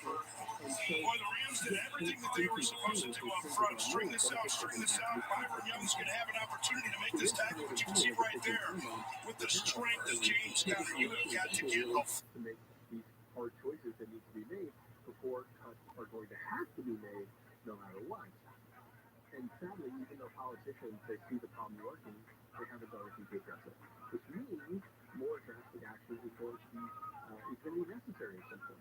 So when you take longer to address the physical ailments you have, let's say, you likely are compounding the problem, meaning it's going to take even more to remedy it in the future, right? If you've got a knee pain and you don't pay attention to it, and it turns into, wait a second, that's now lower back pain too, you're creating a bigger issue, whereas if you nip it in the bud, it would be easier to solve. The call is on Ernest Jones, the Rams' leading tackler. It's the first shot of the Arizona. The extra point was up and good in Denver, so 7-0 Broncos against the number 1 total defense in football, Cleveland Brown. Or to Really turn this thing around every time. one of those, if not all three of those things need to happen to keep it. But I'm also confident that something will get done. You ride the target. Rams look like Jones, with a penalty a moment ago, might have had a chance to grab that. Yeah, and you're going to see Jones get that big paw out. He's got those eyes. You can see Kyler pitching publicly to get on that show. From the 25 on the first down. PTR is from the middle on the cross. It's Njoku who makes the catch. He's had some drive earlier. Top of your screen. Second and goal. You don't necessarily want to bank on the fact that you can work longer, but if you've been able to put away a solid nest egg and at 9 tackles for loss coming into this game, that's another one of them right there. He just recognizes so quickly, triggers, scrapes into position, finds his way, and I think it's an underrated aspect, playing defense, the eyes of a linebacker, almost like a running back in the vision that they have, kind of negotiating traffic, anticipating where runs are going to break. That's how you get those tackles in the opponent's backfield.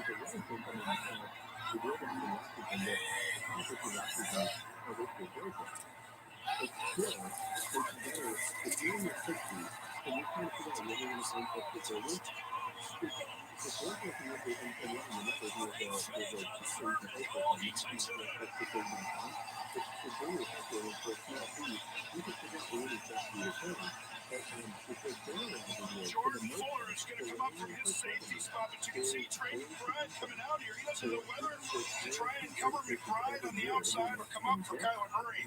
You can still see that burst from Kyler Murray getting it into the end zone.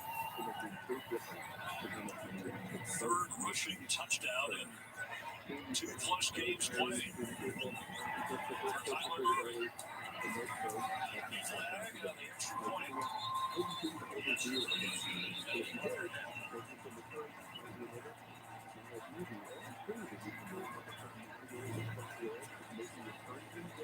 Sean Smith is our referee today.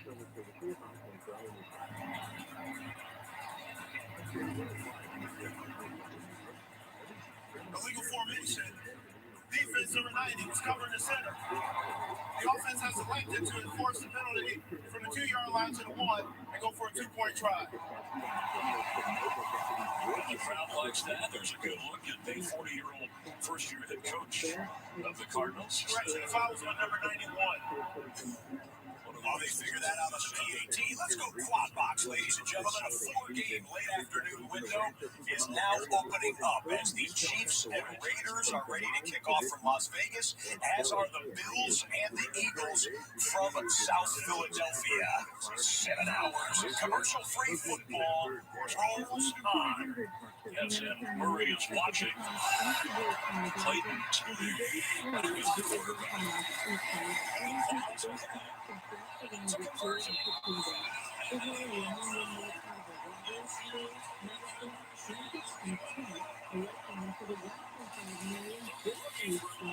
Basically said the ball Interesting touchdown and 2-point conversion by 2 different quarterbacks on the ground.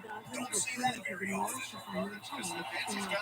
He's got to get creative on some of these runs and play calls. You can't. A little different than the defense. When you have playmakers, you can go simple scheme. On offense, they're working with a lot of guys that they didn't play on play.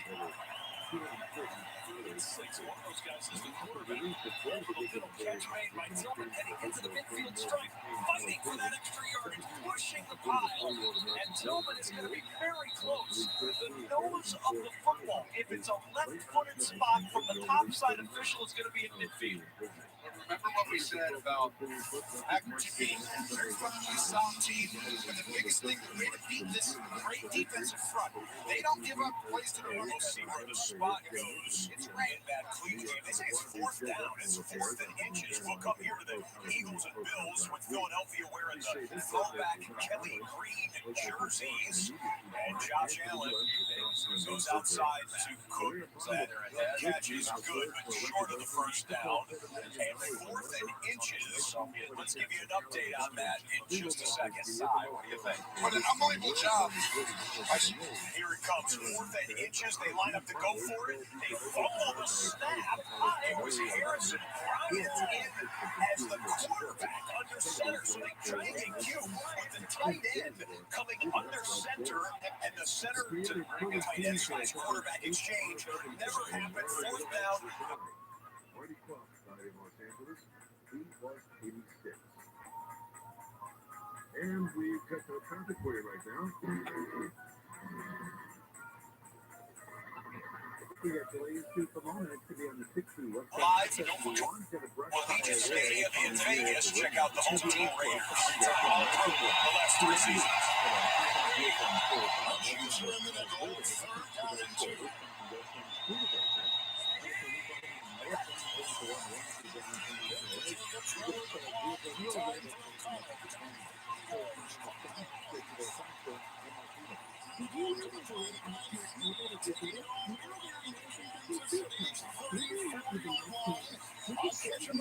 Especially if you're over 33 first down. On the north end, applied him one-on-one with Smith. In your season, he lines up on the right. They have double formation to the left.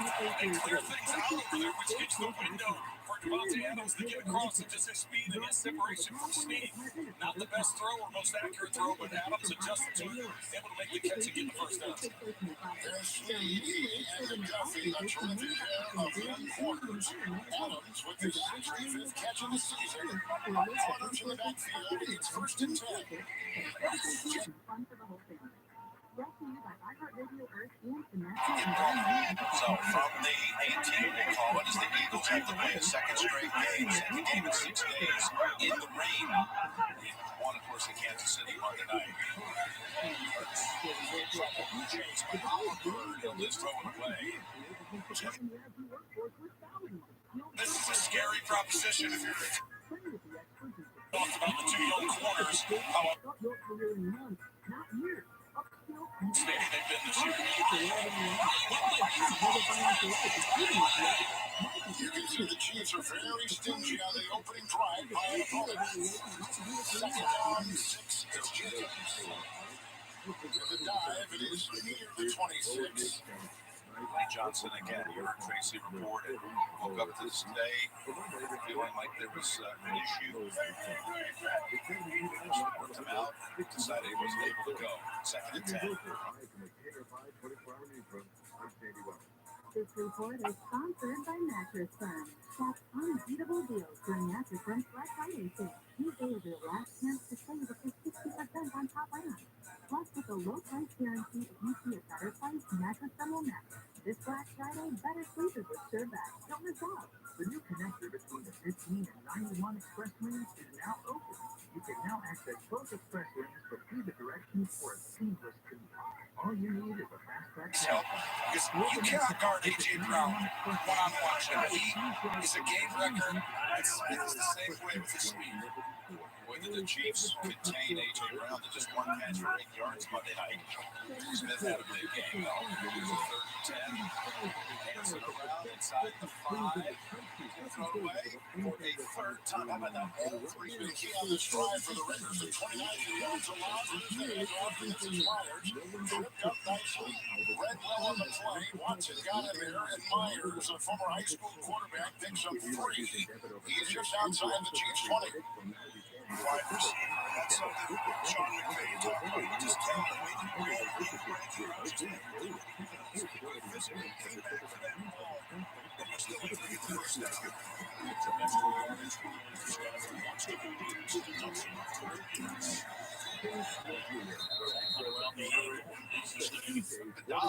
And before second down there, here's a 3rd and 12 for Russell Wilson. Powers to get up and kick out Mora. Russ had a shot there for a big game. 3rd and 12. They played this Browns defense to get the turnover back on Southern changes. Wilson is chased by Garrett. On the run, Russell Wilson stopped short of the first down on the scramble last week about Russell being chased by Myles Garrett. That's star on star. Russell was able to wiggle away, but did not pick up the first down. It would be 4th and 2. Josh Jacobs had a short run on second down. Here's 3rd and 5. He's in the red zone. On your play is the running back. You can see the drive. They balance here. It's 3rd down and 5. He's got it.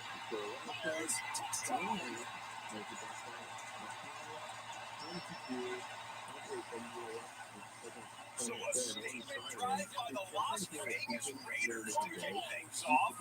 As they go in for the opening reception touchdown against what's been, statistically speaking, very good Kansas City Chiefs defense. In fact, the Chiefs defense has been better than the Chiefs offense. Pound for pound so far this season. Surprising to say when Patrick Mahomes is on the other side, but Aiden O'Connell and this Raiders offense punches it in for a 6-0 lead. And Daniel Carlson for the extra points. And make it 7-6 at the 9:32 mark. The Broncos game is 4th and 2, maybe a long 2. They'll call it 4th and 3 on the graphic from the 42-yard line. And it looks like the offense is still on the field. This is for Denver want to get up in that first quarter before they make any adjustments. You know, the Browns have been giving up points, and it really happens early in the game. They tighten things up and suffocate you on offense.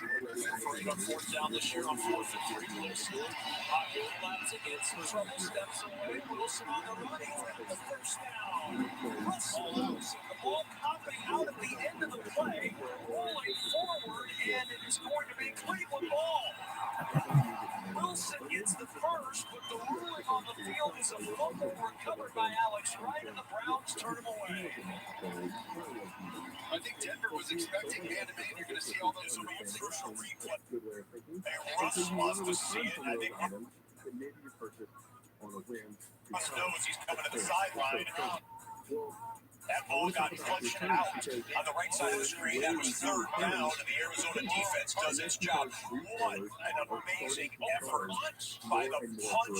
We see this a couple times across the NFL just today, as a matter of fact. When a player is just getting the line to gain for a first down and he's going down, sometimes that ball security is not as tight as it should be, and the Browns punch it out and recover it. Jeremiah Owusu-Koramoah, one of the players involved with that for the Cleveland defense, they'll take over from their own 34.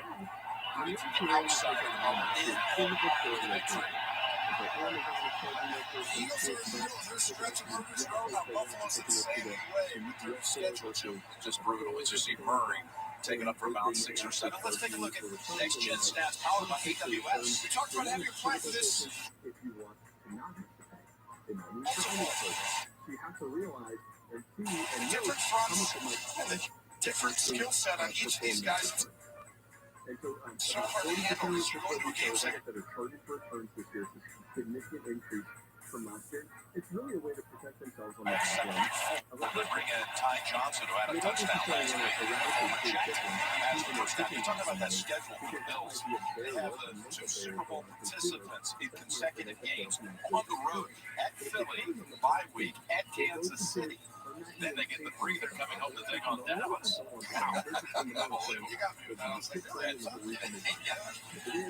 Yeah, that's Philly having Dallas and KC back. Look at that. Then they got to go to the Chargers. Miami close. To get in the playoffs would be a tall task. If they do, though, they are playing their best football of the season right now. Josh Allen says we have to probably get to 10 or 11 wins to make it. Is what he told us yesterday. That pass is a little out of reach for Shakir. Well, we have the Bills. Kevin, I talked about the change.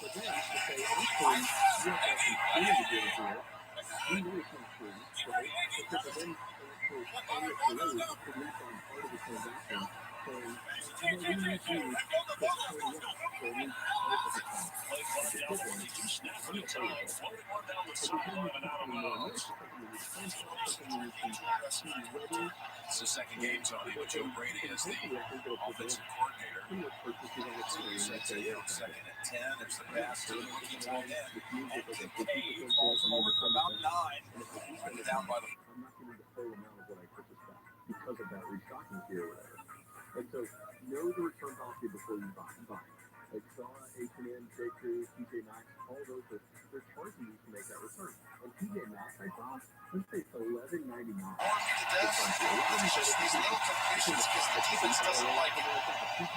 The third down conversion. We got the top 2 teams in the league here today, 1 and 2. And they won't use quarterback's legs on third down, too. 3rd and 1 it is, as they call on Murray for short yardage, and I think he might be about a half yard short. As the yards are running. That way, after you had lost the down, that's like the first down is amazing. That's going to go out of bounds. Nobody. Like, what sort of restocking do you charge? What sort of It's got to be a quarterback sneak. I think I know something pretty good at it. Look at this. Marty tipping it off as Murray is behind Josh Allen. It's reversed by the running back, probably got it for him. He's going to have it. Eagles didn't believe it, but they put their hands down because the Bills do have it. You know what's funny? If you look at this, if you were going to have the juice push that the Eagles are down in that quarterback sneak, what better team to analyze defensively when they go against them? That's it. They know how to do it so well because there isn't any. Stunned up front and to the sideline. Pass incomplete. Looking for a flag is the Jokus. Absolutely. And it worked out time for the Bills as Cook gets the handoff for 3. It doesn't hurt when you have a quarterback the size of Josh Allen, and then you got, of course, Jalen Hurts, who can squat 600 pounds. Is that what we heard? Yeah, I think it's a house. He took a house out of the back. Yeah. Just lifted it up. Strongest man. Pound for pound. Squatting. Also might be the most dedicated guy too. We'll talk about that later, but he has some sort of will and drive. Deserves it. So does this guy number 17, was his second and 7. Toss it over to Trump. Moving in on him, and it's going to be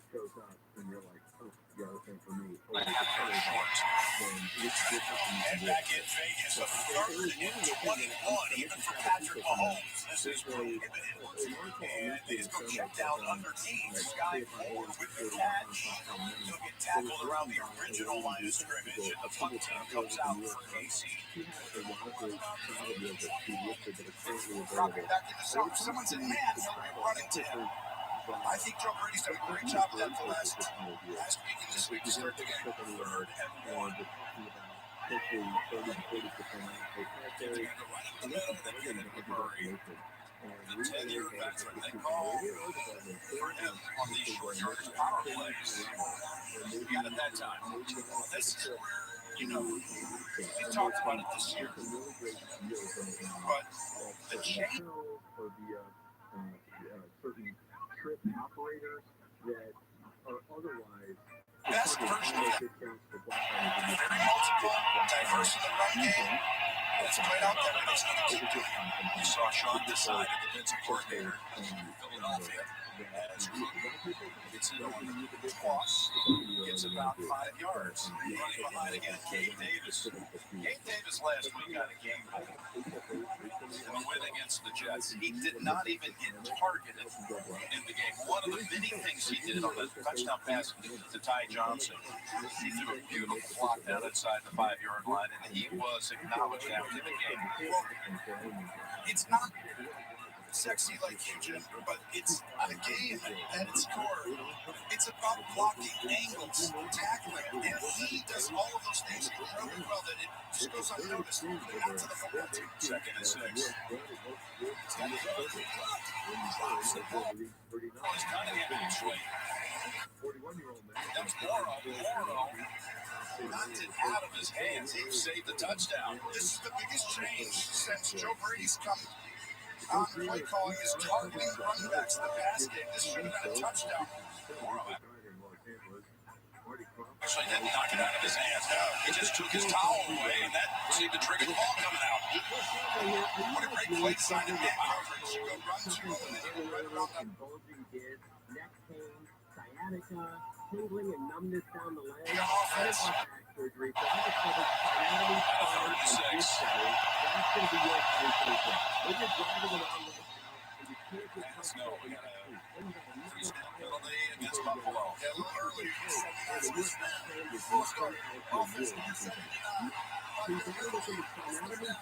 going to be a touchdown for Cook. Back in the Rams and Cardinals game on a 1st and 10. Hand off to Royce Freeman, who's lined up immediately behind Matthew Stafford. Royce Freeman lowers the shoulder and gets some extra yardage after the contact. That's a 14-yard pickup and a 1st down Rams. 3rd and long here in the Philly crowd. Loud. And it's on Raiders to make sure that that's SPINATONY. Find AdamandCenters.com. For the crash of the Sepulveda pass on the 405. Southbound 10 to your freeway at Valley Vista. Just get right off to the right. Stop and go to Dexter Boulevard. Hollywood. Well with the catch. Gets the Rams just to the edge of the red zone here. 21 yard line, 1st and 10. Los Angeles. I thought it was over here. I'm Martina. PLA 298 this one. Have you heard the saying, by failing to prepare, you're preparing It's a tough call on the defense. You want to get the 1st down. Offensively, just get the 1st down or just get through the bench. There's a pass. Incomplete. Interesting. Diggs was not on the field for that first. Given the kind of receivers the Rams have, he's battled a knee injury and overcome that from training camp. Antonio Hamilton out injured for the Cardinals secondary today. Yeah, you've got rookies back there. You've got all the boys back there. So a lot of injuries over the defense. That's a good call. You have to be a player for the squad.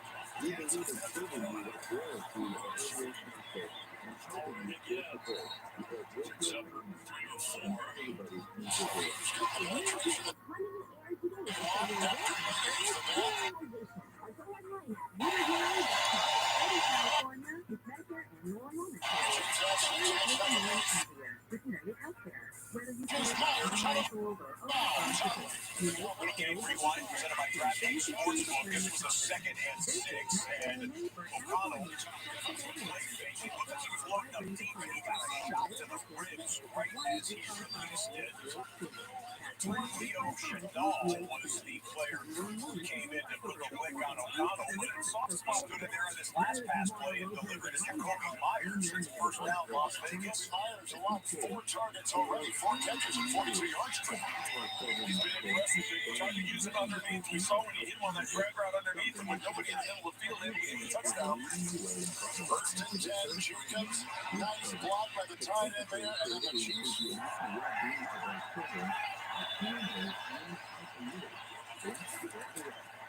Stafford has it.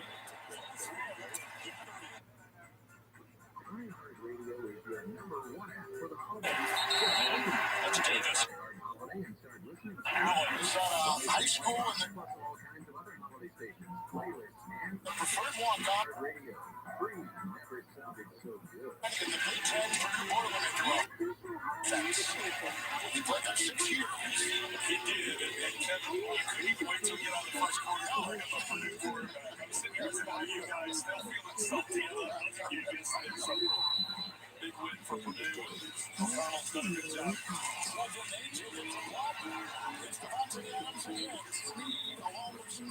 Right towards the first down line was Devontae Adams as he got tackled. The Rams on first and goal ran it, got it down to the 5-yard line. Here comes second and goal live. Flying through this first half. Taylor Martin to the break. A second and goal from just beyond the 5. Stafford. Touchdown, Tyler Higbee. To Souvenir, he's got 2 today.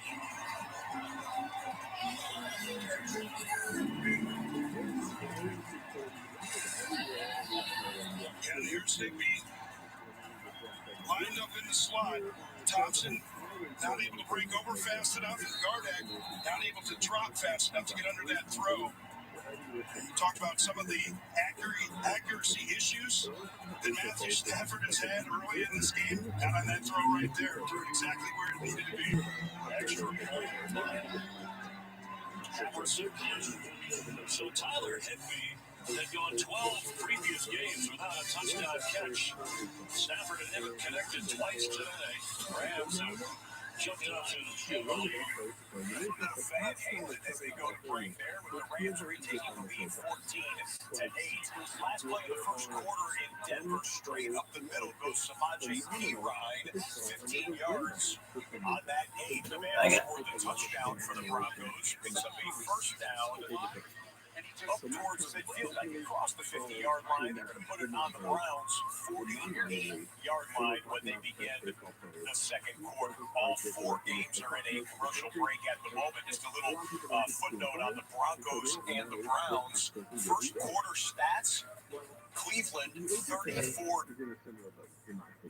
The HSA is just incredibly underrated, right? You folks know just how powerful it is. It's language security. You guys, Sean? You gonna shave? 250 yards a game since the 2008 Pittsburgh Steelers, the Super Bowl 43 champion Pittsburgh Steelers. His completion percentage will be the second best all time in Eagle history. Already with 9 rush touchdowns. Actually, over the last 3 years, he's rushed for 32 touchdowns, most of anybody in the league. Branding can make or break a house. And if you brand it improperly, if you do a bad job selling it, people are going to avoid it. People are going to like, huh? What's the product for it? And marketing can have such an impact. So the same is true on an HSA. And if you get an HSA, investing those dollars for your future is how you make that money grow, how you help it have the most significant impact. But it's got the HSA straight up. the ethics using an HSA stand for savings. And you're trying to not save in this account, but ultimately, hopefully, you're able to invest in this account. I think that's where the branding problem comes in. It's called a health savings account, but really, for people who care about their financial future and want to invest more for their retirement in a tax-advantaged way, the health savings account is more like a health investment account, or should be. And so I realize that not everyone can afford to invest dollars for decades down the road. And they don't have enough accounting, they haven't saved up enough money, they're not quite there. But if you can, using your HSA, investing those dollars for use years or even decades down the road is what's going to make it so impactful. And so most people are still using their HSA like a savings account, pay for healthcare expenses in the current year. Yes, that will provide a decent tax rate right now, but it's not going to come even close to what you can pull off tax avoidance-wise if you put HSA dollars to work for you in the stock market, if you're investing the dollars that you stock away inside of that account. And there's a new survey I saw. It finds that only 19% of folks use their HSA in that manner. So 1 in 5 people are investing inside the HSA, while the other 4 are using it in a completely unoptimized manner. So there's a lot of people who still don't know just how great an HSA can be, just how powerful it can be when it comes to growing those dollars and when it comes to tax avoidance too. It's like putting a governor on a Ferrari, right? It's like if you're like watching a Ferrari go 40 miles an hour, and you're like, for my head, get it tax, but stuck under the hood. To see so much more. And it would be a shame to see that beautiful red Ferrari not able to climb past 40 miles an hour. So that's kind of what we're doing to our HSA. So we're putting a governor on it, we're limiting their ability to help us reach financial independence because we're not using them in a very efficient or optimized way. And again, I know not everybody can do that. If you are investing your HSA dollars for future use, you have to have enough savings on hand now to be able to pay for those current year healthcare expenses out of that savings account, allowing that HSA money to go untouched. But if you're not able to do it currently, that should be the goal. And if you have plenty of cash on hand to pay for medical expenses out of pocket, if you're like, no, I can do that, but I'm still not investing in HSA money, well, think about investing in HSA dollars. That is the best way to really grow them. There's an article on the site at howmoney.com. It's about HSA. It's a triple tax advantage way to boost your financial health. And so if you are wondering, well, how do I? What are the nitty-gritty, nuanced realities of investing in an HSA? And how big of a benefit can it actually be? Well, go check that article out. I'll put that in the show notes as well. But please go check that article out. It can make a big difference in your ability to reach financial independence and have financial security in retirement through this. If you love the 401k, I love the Roth IRA, and I love the HSA. And if you can do some money, set aside money in every single one of those accounts every single year, you're going to be just fine years down the road. So I hope you're able to use your HSA to the max, get the best benefits that you can. And thank you so much, as always, for listening. I'll see you back here next week for more money-saving information. I'm Joel Larshard, and this is How to Money on KFI and Music 40. No attitude to grind here. What do you think we are, lumberjacks? You can grind an axe anyway.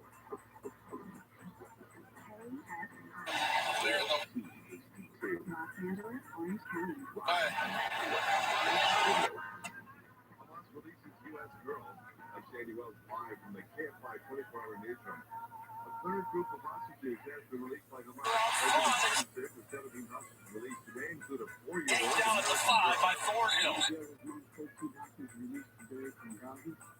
Under the Brooklyn and Christine, since the U.S. completed. She's now accepting this, and we continue to post and expect additional Americans to be used to her. President Biden says Abigail Edan's parents were both killed by Hamas militants back on October 7th. Police in Burlington, Vermont are looking for a man they say may have shot 3 young men of Palestinian descent. 3 men were there for Thanksgiving. They were on Prospect Street in Burlington, Vermont, but an armed white man confronted them and, without speaking, allegedly fired at least 4 rounds. We'll see about the flag. I dropped it. Comes through, Chanel finished offside. Defense, number 91, lined up for the at the distance of the goal. Replay, second down. Second time Alex Wright is lined up in the neutral zone. There he is, number 91. Just line it up wrong. I mean, these are. You got to line up on the ball, not necessarily on the player you're against. Becomes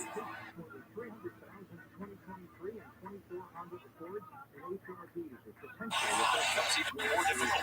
Those are pre-snap errors that you can't afford. 3 yards. Well said. Dennis Wilson on the feet. Touchdown. Through 10 games, they had 1 rushing touchdown. For a quarter plus today.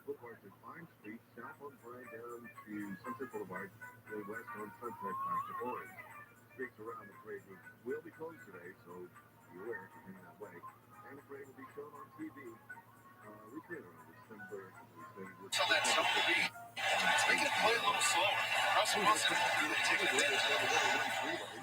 Lutz with the extra point to make it 14-0.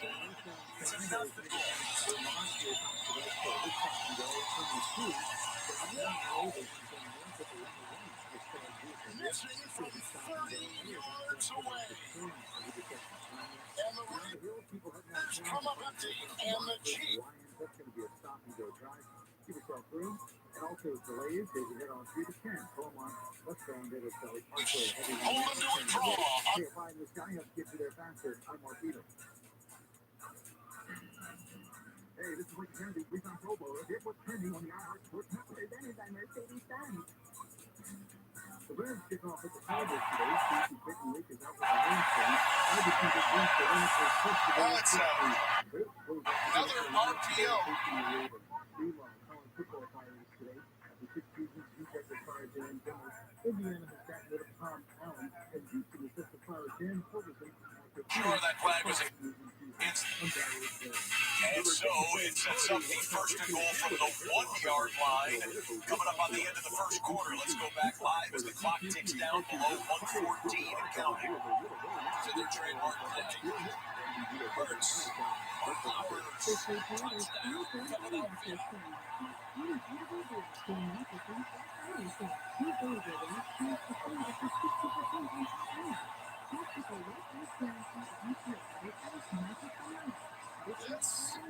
And he does it again. You knew what was coming. Everybody knew what was coming. And nobody could seem to stop it. Another rushing touchdown for Jalen Hurts. His 10th rushing touchdown of the season. And we're a PAT away from the team with the best record in the NFL, taking a 7-0 first quarter lead. We double in the Rams offense, who's just converted on a 3rd and 1. Bring them full after we watch this. Bring it through. Here's 7-6 Philadelphia over the Bills. Nobody's able to get off those blocks in time.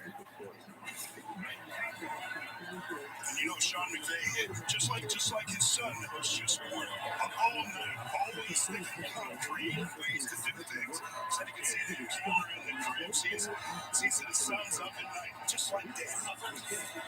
Being the dad for the first time in October, and son of the Serene Williams, who's got lines and five. Slides through. Williams all the way down to the 30 of the Cardinals. At the time, well executed by Sean McVay. Left guard, number 73, Steve Avila. He's going to get upfield on this one as well. Just a good play call at that time. Everybody gets on their man, just a hat on a hat. You love to see that when you catch those screens turn upfield. Everybody is occupied. Just turn on the jets. A 24-yard gain. If they get him the most, that's our rookies today.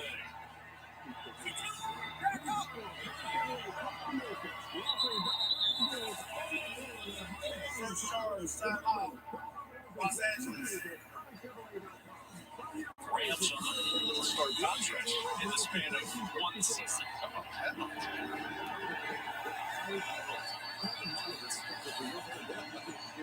Listen, he's got to get this money. On first down, he wants to go over the middle and adjustment that Amari Cooper can't make that ball behind him. Well, you see the three pass on second down. Temperatures are in the 30s there. You see Russell Wilson, Arca, and the cap on. You can bundle up just like Russell Wilson and your NFL favorites. NFLshop.com has cold weather gear for all 32 teams. The sideline knits, hoodies, jackets, and you see right here on the field today. Cold weather styles, great holiday gifts. Go to NFLshop.com to see the latest. Last year, the last two games, it was me again. I felt like myself. This mountain climb right now, not trying to be anyone else. And boy, we're seeing old Russell Wilson. He has looked like old Russell Wilson today as getting to the outside is forward with good speed, tripped up across the 40 near the 43. Wyatt Teller leading the way. Well, finally, this is what we were expecting from the Browns. When you see Teller in front, Locke's got to make this. Hurts not having him in there. How indoctrinated over half of the population actually is. You're telling me that if Hillary were dead, that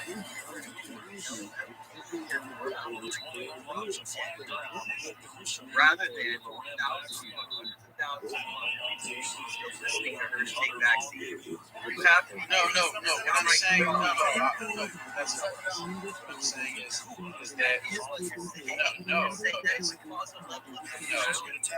What I'm saying, ready to take in that information. Yes, welcome to that. There's a lot of people that what I'm saying is that the nuanced gray area is something that black and white vision that you are looking at this through is not practical. And you have to understand, we're talking about food, we're talking about water, we're talking about the grid system, the communication system. Hillary Clinton dying has that's not what I'm saying. Quit interrupting me. It's getting annoying. Yeah, can you let the man finish, please?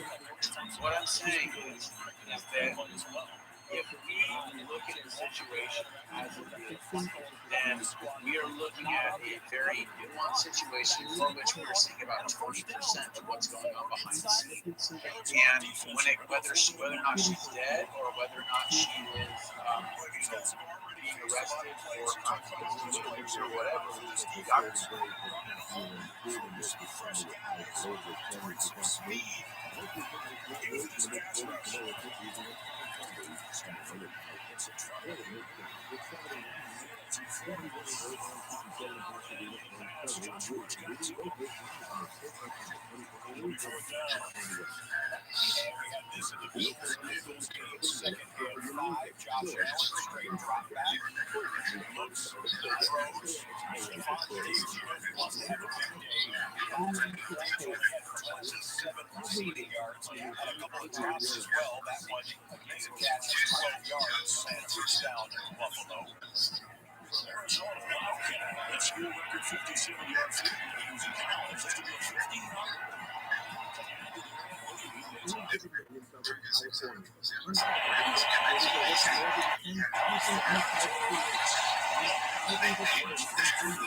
to get 7. They're getting creative here. Here's the race hunt, but you're going to see Dorian Thompson come back with a cheesy down the right. Potentially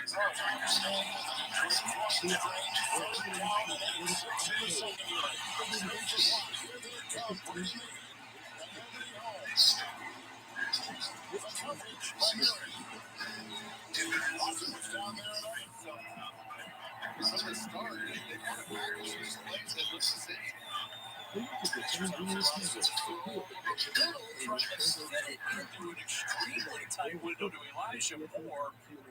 Jaquan McMillan was out there in coverage. Second down. I thought it was going to hit the crosser underneath. McMillan was a ball over that sit route over the ball with Elijah Moore. Elijah Moore, in man-to-man like that, you either want a route that keeps running or you have to slam on the brakes.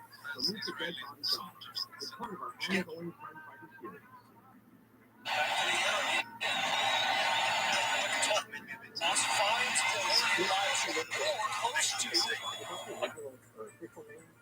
Cleveland first down looks to be about a half yard shy of the 20. Give him 9, and it's 3rd down and 1. Browns are 0 for 3 on 3rd down this afternoon.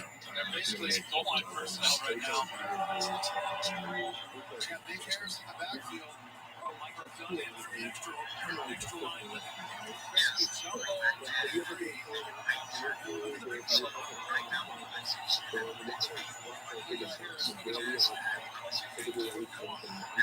Straight ahead, Washington first down by 20. Sometimes the simple plays work the best. Oh, yeah, keep it simple. Make it easy. Let them just lead up there.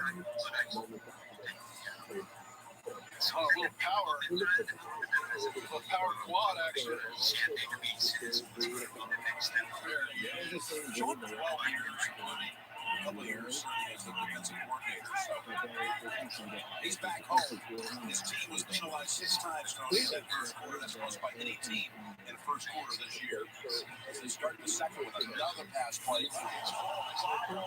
DTR tried to reach out with that handoff to Hunt. He dropped the football career run. Fortunate for Cleveland, he's able to pounce on that one. That's the 3rd off snap, I think, by Cleveland. The DTR just uses that inside. That thing just slipped out of his hand, kind of spun out of his hand awkwardly. Second and 2. First down is getting made. It's the catch. 2nd and 11.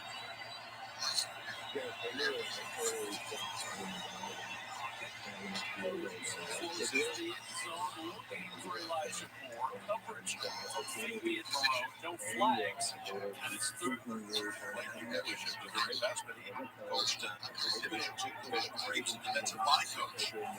His son wasn't able to play that position. A little undersized, but on to be a state wrestling champ.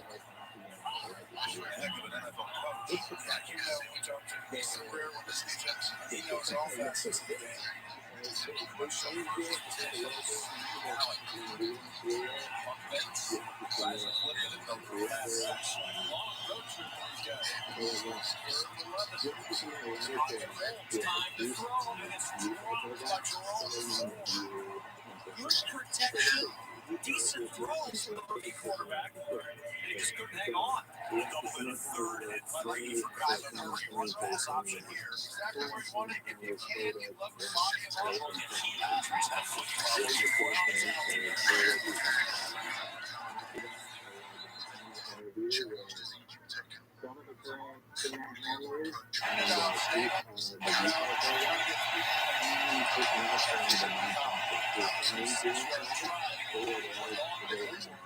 and the kick is good. And the Browns convert on a long drive. Just trying to jump off sides. 2-minute warning. Seems the Cardinals still plan to go. Sticks to your hand a little bit, but it doesn't there. Sometimes it sails down the end. Speed of that. Just enough off. Looking up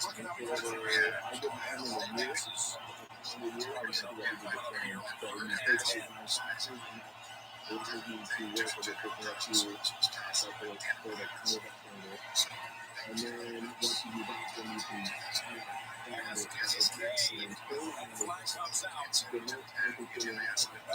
that's going to be on 31 Fire, who had to guard Chelsea last week and did a solid job, but it's very difficult to flag Mark's offense. We double in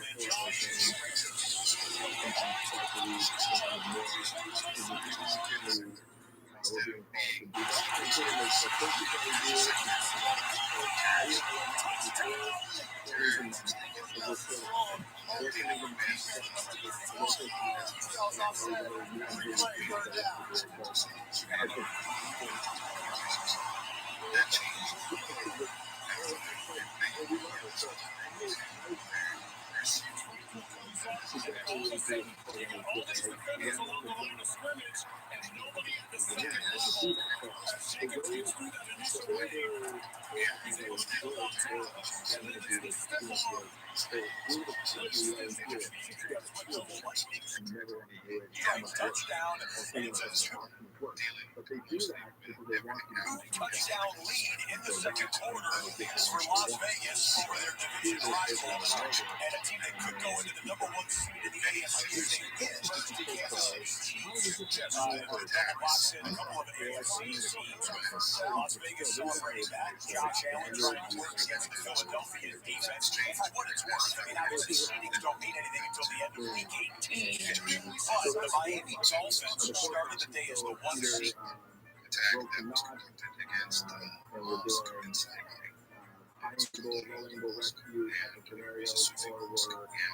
Getting a one seed in the AFC, and then tonight on Sunday Night Football, the Baltimore Ravens play, and if the Ravens beat the Chargers, Baltimore jumps in to the one seed. You can have 4 different teams hold the one seed in the AFC in one calendar day. I'm not sure that's ever happened before. Kansas City shot 13. We're going to have that matchup on Christmas Day. After timeout, Kyler Murray's offense still on the field on 4th and 2.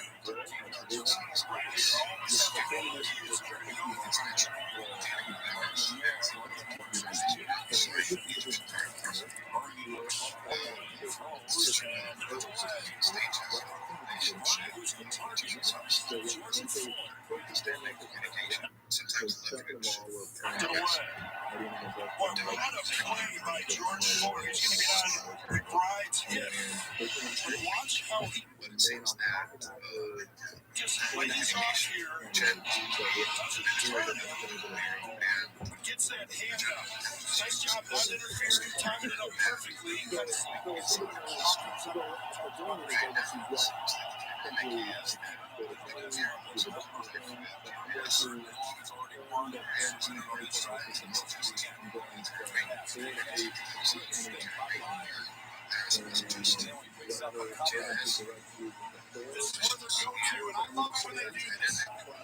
when Philadelphia says we're going to have some cool design on the back end, but we're going to put 5 guys on the line of scrimmage right here in the rush. That means somebody's going to win quickly. And and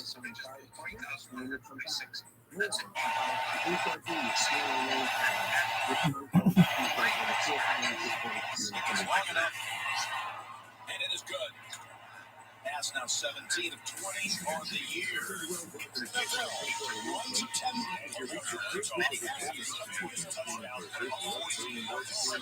Kansas City is going to field the Kansas City takes this next offensive snap. It will be only the second snap all season that the Chiefs will take on offense. Now, by 2 touchdowns, they are unfamiliar with double-digit deficits, certainly not 2 touchdown deficits, but that's where they find themselves, 14-0 on the road. In Las Vegas. To rely on scouts, they only had 7 players to Vegas is 24 plays. They're going to have to get some things going offensively. Definitely made a lot of money by simply introducing that new technology now. But I think the team involved have actually done here, which has not been said yet, is they've created a new political technology. It's a way of capturing attention through a message. It doesn't really matter if the particular TikToks are real. So I don't think they are something to make the note of. Whether they consider that these things are metaphor. Well, you must surprise me. The red zone moment about 2 or 3 plays.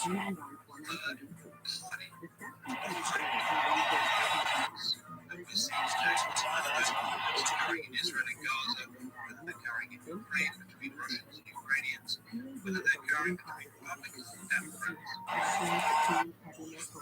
Being set up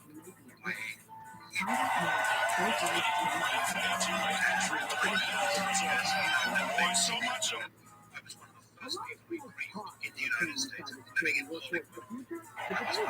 most people need for fully breathable sunlight. No, there's never been anything that has been They're going to throw right into that blitz with the screen. Nobody there. All kinds of blocking in front. Easy touchdown for Kyron Williams. And Sean McVay wants to go for two. The football owners have been waiting for Kyron Williams to return to that Los Angeles lineup. That's his 8th touchdown of the season. His second. The exact same thing. Developed vaccine. Timeout Rams. Second chance timeout. Los Angeles. They'll have one ready. Let's check in with Carissa Thompson all week. Didn't practice all week. Was listed as doubtful. Has never missed the game because of injury.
Rams again. Yeah, after short touchdown last touchdown, this was a count. 18 yards out. Rams lead 21. Kevin Harvey. Thank you very much. Those two offenses want to get something going.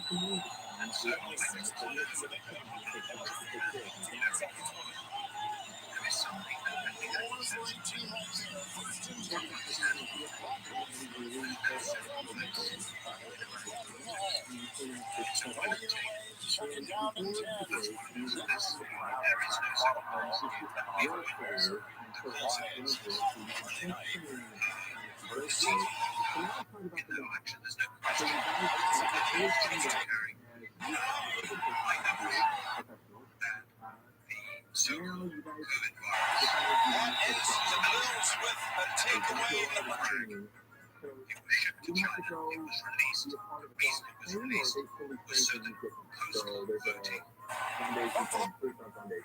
Their primary goal is to dog for Arthur and teams around basically around the world now. So typically a search and rescue dog is trained for about 9 months before we're handed the lead, and it's every day. It was all day, every day. There's some first training involved with these dogs, and about month, I would say 7 to 9, we go out there and we work with the dog. So Eddie and I will go out and we'll run multiple dogs, and we'll learn the whole, basically how we learn the core values of being a urban rescue. Now we're learning the core skills of so we're not trainers by any means, but we're handlers. So they train us.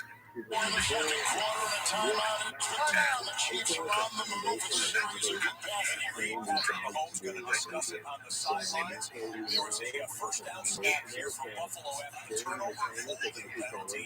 So training that we go to, we find stuff on filling in with the dogs. We can always fall back to the foundation and how they train them. So we could go like anything else. You fall back to the foundation and we're taking that. So that way we could help them through problems if they're having problems during training. Because if you pick the dogs, if they pick you, because let's face it, 80% more voters in America and in this country are totally brainwashed into the idea Son of a bitch. I knew that was gonna happen. because we've been told for years vaccinating kids to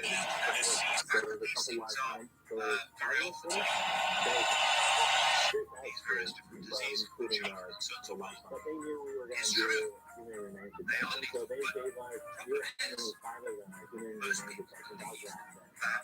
are a good thing, and if Trump Even if that rubber, as Kelsey goes over the top, Jones has the bubble over the top of Kelsey. That gives Rice a lane. That's it. And then it's his ability to pick up to this day, whichever dog showed more interest or a better relationship with that handler, they kept him out. So we went through that. Then the first practice at the end of that was we go to the foundation, which was in San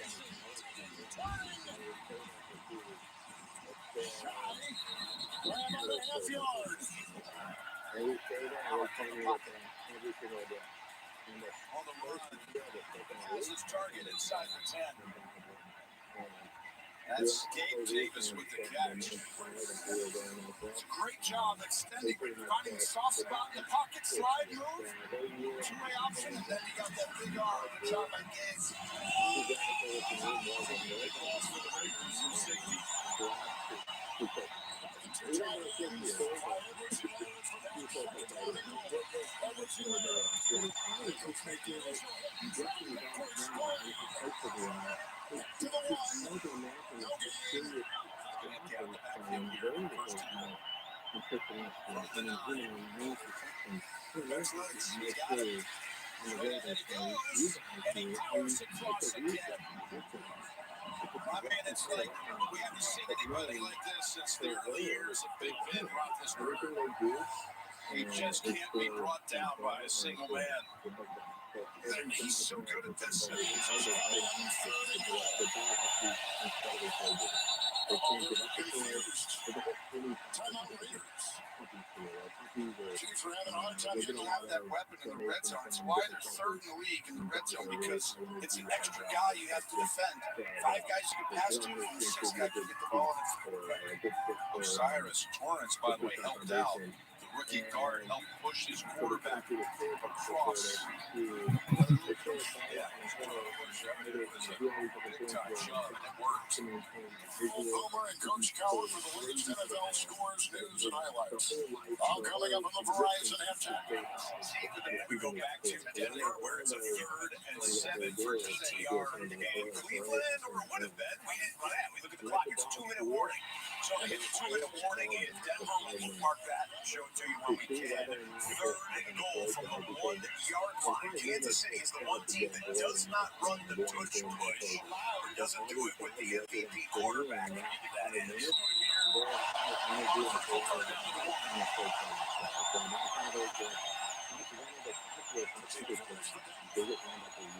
I don't think they know.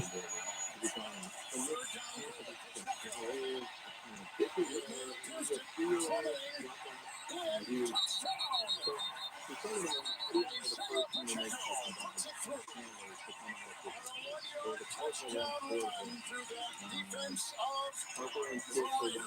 And the Chiefs are on the board. Watch Timmy, he's going to come in motion and kick out. The Checo's going to jump inside. And then it's his turn to dance around and push the pile once you get to the goal line. I think that initial wave, he was able to cross the goal line, and then the pile pushes. Well, good footwork by Pacheco. Nichols gets into the backfield. He's able to dance around it, find a crease, and break the play. His fourth rushing touchdown of the season at 89 yards against that good Eagle run defense Monday at Arrowhead. They were able to go to the line, pick them up, throw them back. And a good-looking 12-play drive covering 71 yards. They got the tight end, Bowman catches at the extra point. We'll see on the left side of the screen. Here come Matthew Stafford and the Rams in a 1-minute drill getting into Arizona territory. They want more points before the half here. From their Super Bowl year, a reload season. Stafford threw it right into the arms of Jalen Thompson. Defensive play where they needed it the most.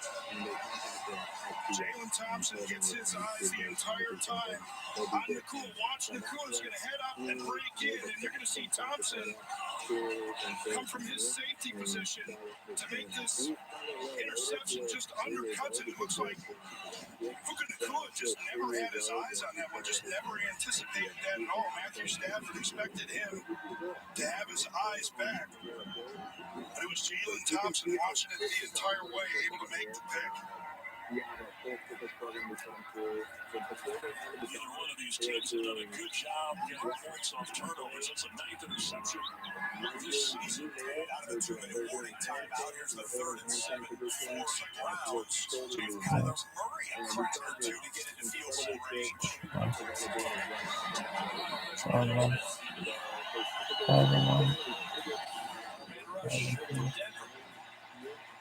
Steps away, trying to get the first down on the ground, and he twists his way right near the line to gain. He's going to be short by about a half yard. He needed 7, he got 6.5, and Alex Singleton yanked him down. I think he's just short. 49 Singleton. Got him. Jones had him, 93. I mean, your fringe field goal range, that just gives you a short field. If you're Denver, this defense can get a stop. This place is going to erupt. They're going to have a chance to double up on points whenever they get it out of the third, fourth hit. And off, Hunt on top and tumbles forward for the first down. Tyler Lancaster got underneath and lifted him up, but he moved the chains to 43. Just check out the elevation here. Yep, you can see on the left side of the screen. Check out the replay here. They're looking at the Rondale Moore catch. It was left catch on the field to see if he lost the football before he was down by contact. It's an automatic booth review on the sub side of the 2-minute warning. Come on, so dog. timeout, but it Fix might this not shit. be completion for Arizona. Oh, buddy. Yeah, and Hunt was a little slow to get up as he came down. We were talking Monster Man Randy Savage. Poor guy fell off the top ropes. He did. He's feeling a little bit. Remember, he came back when Nick jumped towards ACL. Here are the Cleveland Browns, plus 25 in the final 2 minutes of the first half. And this is a huge 43 yards left for Cleveland as they try to draw closer before halftime. They're already sniffing field goal range with the elevation and the ability of Hopkins, their kicker. So DTR's got to be smart. Check it down. On the edge, it's Ford. Makes a man miss. Ford's going to have a first down and then ducks out of bounds at the 32. Oh, Singleton, Markey had a shot at him. Into that snap for the Browns after we show you a couple angles of what they're replaying in Arizona. All goes to the ground, so there's a few things to look at here. Is it a completion, is it a catch, and a fumble, or is it incomplete? One of those three must be true, and they're still looking at it. Singleton, one of the best tacklers in the league, not on that play, and results in first down. Broncos rush forward, pocket collapse, and fires over the middle. Catch made by Tillman, still on the run, inside the 10, and down to the 9. First and 1, Cleveland. What a dart! Thrown by Dorian Thompson-Robinson.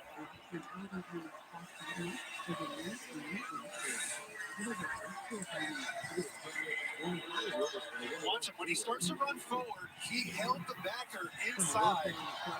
Singleton is now PTR on Keegan as he goes out of bounds, shoved out by Barrett Browning. That'll stop the game. Dean Blandino's explaining what the booth review yielded, which is taking an incompleted pass. Well, that's the ruling on the field. I'm not sure if you got Sean Smith's announcement, the referee.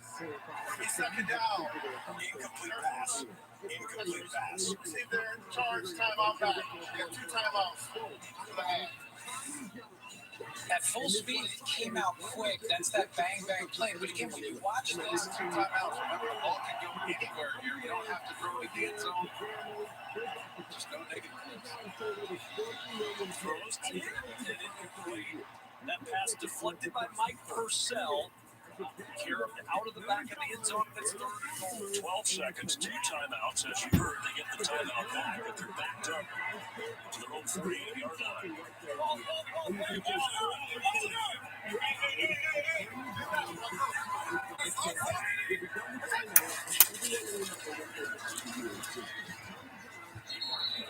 Get to that line on the run.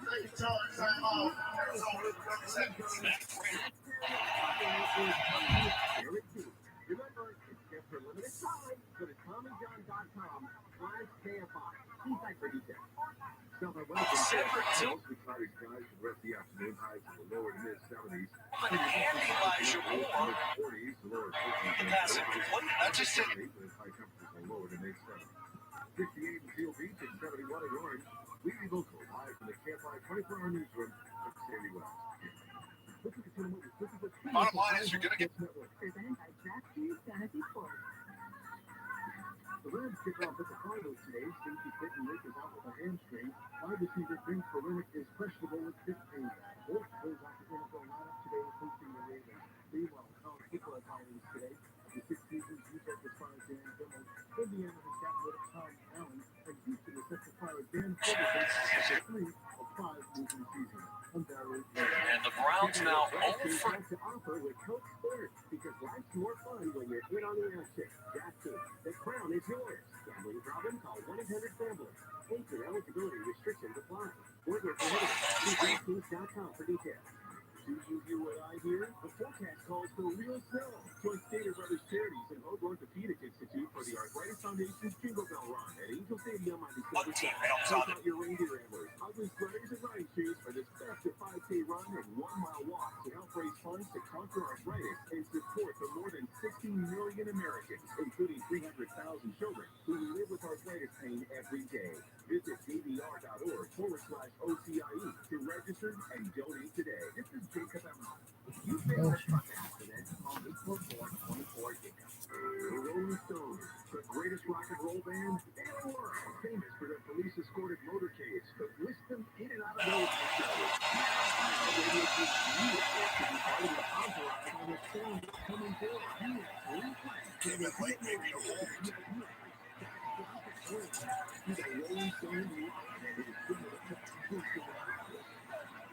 Rabbi Chronic on the left-hand side. Conference. Certainly looked like he may have hooked a defender, rusher. We're talking to the Rams. It is going to be holding on the Cardinals, and I'm going to add 5 yards to it, see if we can make a 60-yarder. Well, if it's holding, it's going to be a protest. It's 65. So you're really going to be.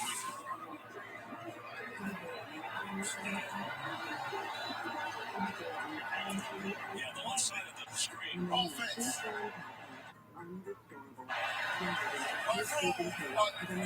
Foul by the offense. There's an unrequired extension. Therefore, this is the end of the first half. Take the 3 off the board. They would have made it an 11-point difference. The Rams, the 21-8 halftime lead. Cardinals didn't receive to start the second half. Our first half stats are brought to you by Royal Caribbean. A 3-2. And so the half ends in an interesting fashion. I'm sure I've seen that one for quite a while with the offensive penalty as points were on the board, as the clock expired. Points off the board against Jalen Hurts on a third. Each one bomb will be filled with brass bag and brass finish Gets a stop. Wild caught On the third down. All right, so here you see the scores. The 2 4:05 Eastern kickoffs are now at the half in Arizona and in Denver. 3.5 left on the clock in Vegas in the first half. 6.5 remaining there in the city of brotherly love. While we got games and stoppage, let's go to today's best rookie performance presented by Verizon. Here's a guy that may have gone in the top 10 picks in your fantasy draft this year. Bijan Robinson, the electrifying first-round running back out of the University of Texas. Atlanta Falcons took a little while to get going in the running game in his rookie year, but he's been picking it up in recent weeks. Had 2 rushing touchdowns today, 16 carries for 91 yards, 1 touchdown on the ground. I said 2 rushing touchdowns. It was 1 on the ground, 1 through the air, 3 catches for 32 yards, 123 scrimmage yards on the day, and 2 touchdowns.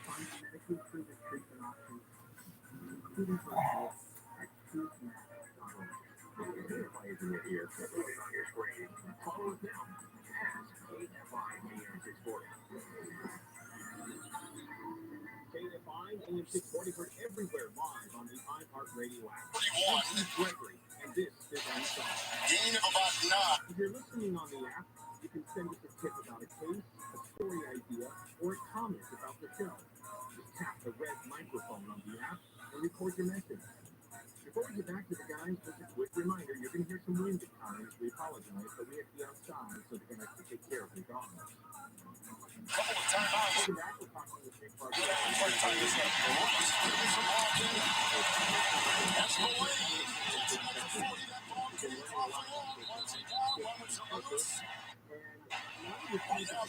talk about what the dogs are trained to sniff. I mean, there are human remains on what is the specific odor or scent that they are trained to detect. There's like a little difficult because we've been Murray just over there finds some room. And Pacheco is the ball carrier to get the first down. Well, the team's hurrying to the line of scrimmage to try to get the ball snapped before it could and their stages get an opportunity for that human remains unfortunately had. They're going to be getting that different. So these dogs are trained on human remains in the different stages of decomp. Because there's not just one scent that they could detect. It has to be multiple scents from human remains at different stages of decomp.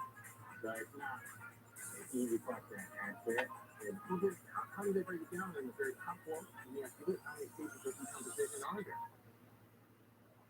That's a very good question. I mean, well, you got to actually factor that. So for us, we're so broad too. We're not looking for somebody who passed away in their home. isn't affecting him much. And another defender. Yeah, this is replace Josh McDaniels, who was let go about a month ago. Preston Campbell Smith the ball downfield he goes. Kelsey. Tingle Brown Diablo from behind, 29-yard line of the Raiders. Kelsey just caught one for 28 at first down. Now the Stanley goes on a deep corner. Diablo is beaten. Excellent throw by Mahomes. 2-minute warning. In dead for 4 or 5 days. Interior defensive lineman for the past 10 years in the National Football League.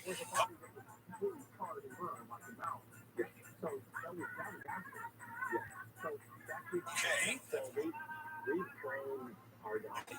As the Eagles show some concern for him. For what it's worth, Fletcher Cox has played in 182 games as a Philadelphia Eagle. The record for most games as an Eagle is actually being set today. It's by Brandon Graham, the fellow defensive lineman for the Eagles, playing in his 189th career game in Eagles green.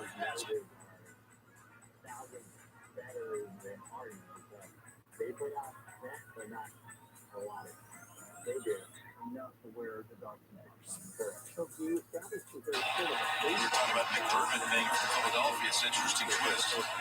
He's from here. Sirianni is from just south of Buffalo, 60 miles in fact away from the stadium in Orchard Park. James.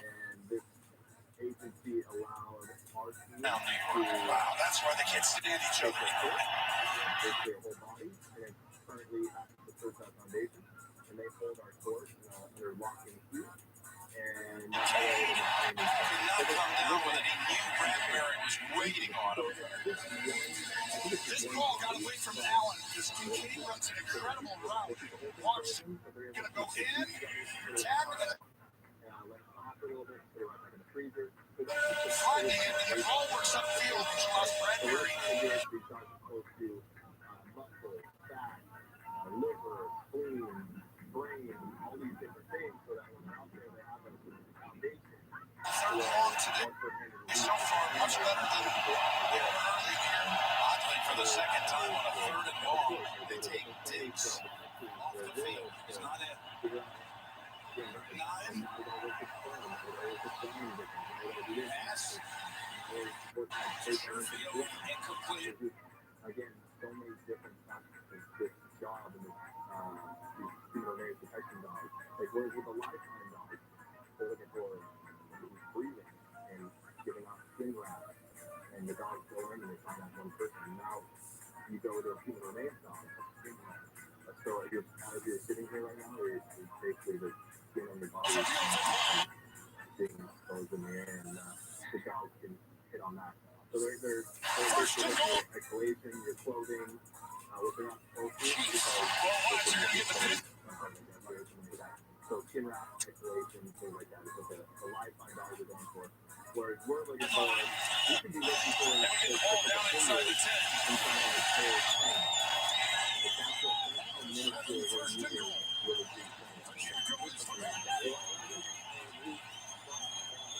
The Chiefs have scored more points inside 2 minutes of the first half than any team. Second down and goal. In the vicinity there was Justin Watson. Holmes through the air, 12 of 17. 133. Well, pretty remarkable. So we've gone through the training now. They've learned how to flip out various stages of decomposition from flesh to ash. Now you've got your dog, you've lost the training, you're coming back to LA. How excited, right? Nervous. Now we have a dog again. This looks like how long ago? So when did we go through? 3 years? 3 years. Yeah, 3 years ago. So I had a different dog before 6. So that's why I had the time to struggle to. Okay, not yet. But then that first time you bring your dog back home with you, and now you literally cut the leash, if you will, and if you're on your own. So it was more nerves when I was, well, first time I got Just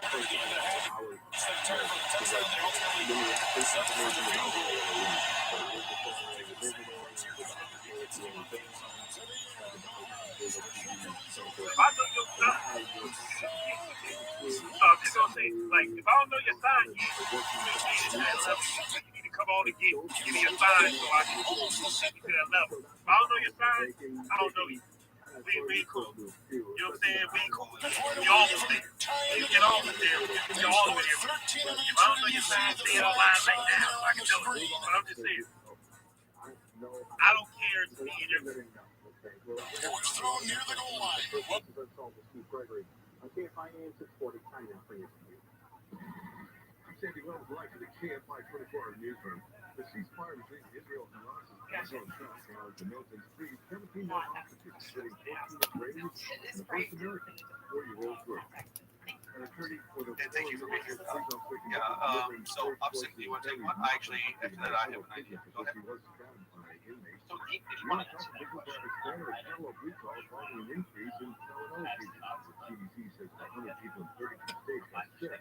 He felt pretty good on that motion. When he went to the outside, that's what the officials call it. Andy Reid, you can tell, was not happy with that personal foul. 25 seconds remain. We'll see if that comes into play with wherever the Raiders will get field position after the kickoff here. So once we get to the end of the second quarter in Las Vegas, there'll be one game remaining in the first half. So it's about 4 minutes counting in Philadelphia with the Bills leading 10-7. He's disrupted in the run game.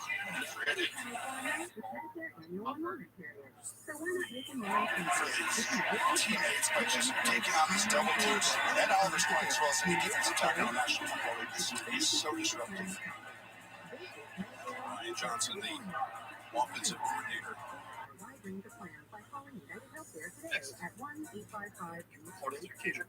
Yeah, we're there. I mean, think about where we're at. We're down to a date, and we're down to a context.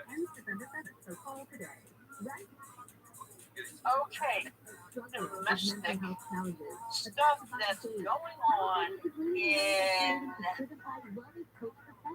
let's see,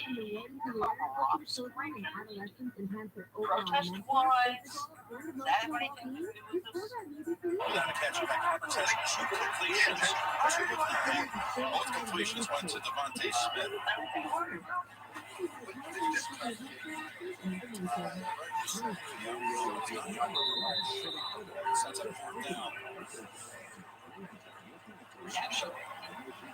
July 2020 is what I've seen for cover-ups.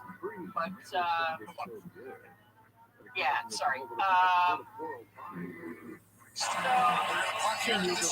right, but I got one question. Okay.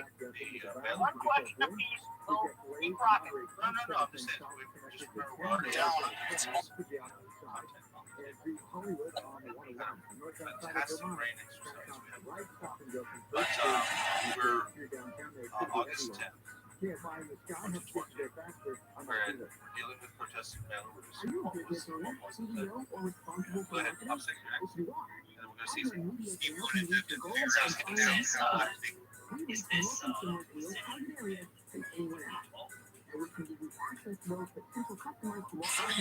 specifically about 20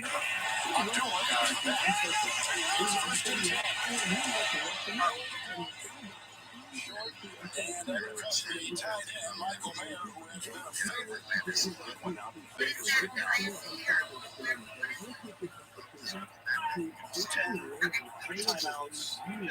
It's 10-7.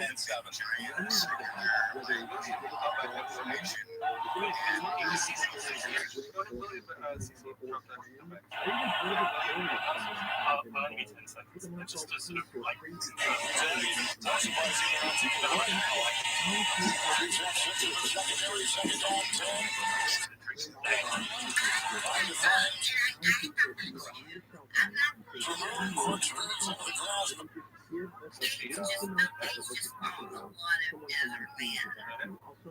Did you say me? I was quiet for so long. Did you say me? Yes. Okay, God. My problems. Was it the back to the house? Was it that's not exactly. And don't forget our podcast on the iHeartRadio app. Right here, more info. 2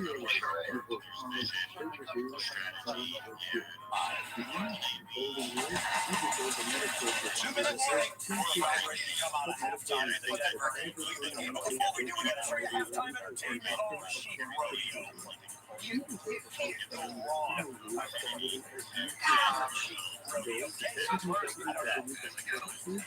Big stuff there, my man. Looks like smiling,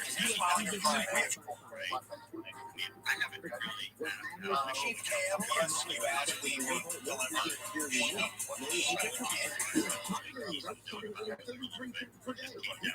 I know, man. Let's go. Poor young lady. Wearing orange. We'll get back to the third quarter action between the Broncos and the Browns. Just a moment. That game was just kicked off.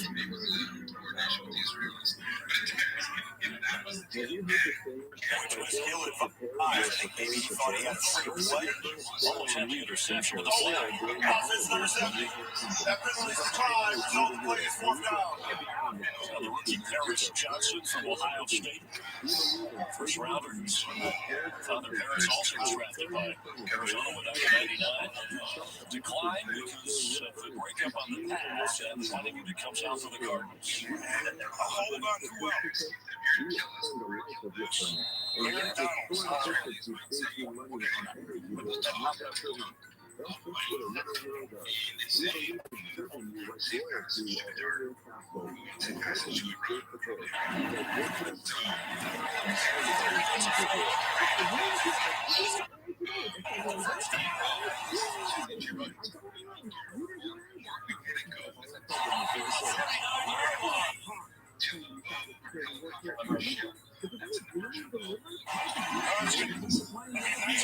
here on the outside. I feel like it takes off. Sometimes you see some things on film a little bit soft on the edge.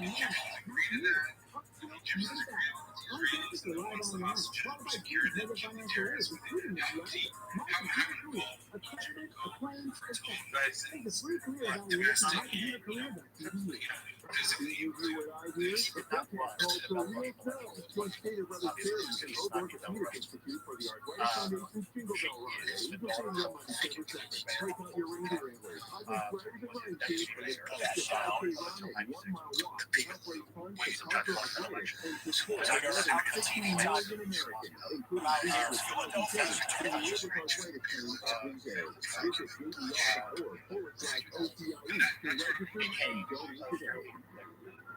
abrasive copy reality TV host during the election, during the protests,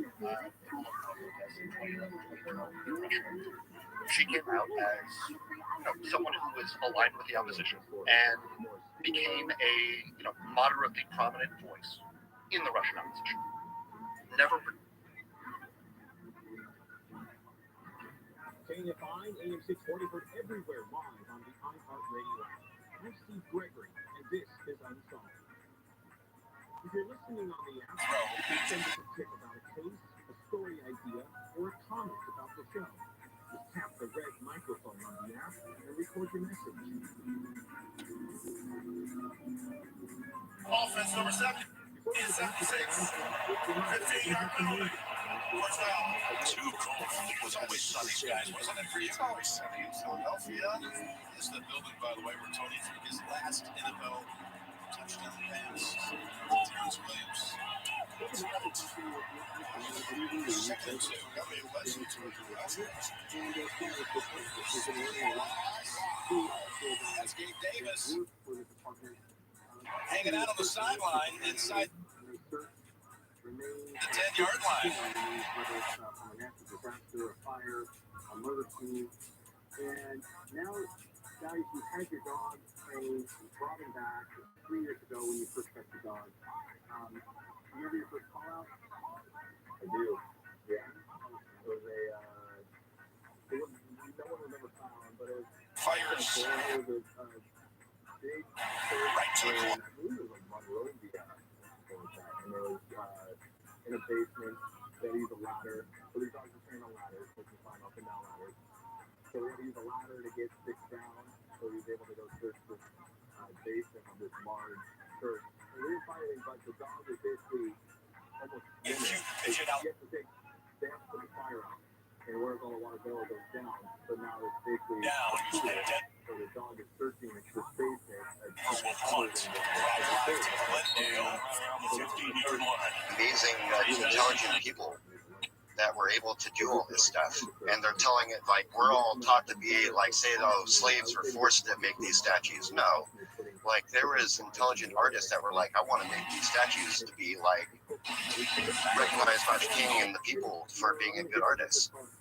And yeah, there was probably some slave jobs. Like they're always like some like we're all slaves in our society. No, we don't believe it. Like some of us have to do fucking sewage work. Some of us are fucking lawyers or whatever. Exactly. But at the same time, like the people are appreciative of their job, being able to have a job and like provide for the family. And it's like you can call it slavery or you can call it whatever, but like when you're the narrative that they're trying to force on us, that people are tied together creating this thing, that's a lie for sure. That's just to make us feel like better about ourselves and bad about something else. It's like you gotta realize that there is intelligent people out there that work this stuff, and there's a reason for it. I was so confused.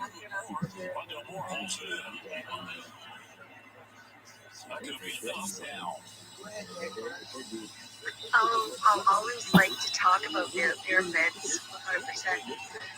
Especially if I can get some new information. I love talking about this pyramids. Well, but we're talking about struggles Philly does. You have a touchdown, they're only 3 points behind. You hold them a field goal, you can go down and score. They scored a touchdown here, and they haven't looked great on the offense right now for the Eagles recently. The Chief does not pose a legitimate threat to them. In fact, points against either one of these just the presence of this, not polarizing, but what's the word I'm looking for? unappealing figure of that is going to generate support for himself. And so when I was covering the selection from the city of asbestos, in March 2018, I had about 50 conversations with just regular people. The relative terms. How do you not see that? Gene Steratore, that is pretty blatant, I think. It is, Jim. Now, if the quarterback is in the pocket, you're permitted to, but we can clearly see that Josh Allen was flushed out of the pocket. At that point now, the horse collar should have been called. I agree. Well, the officials are conferring about it.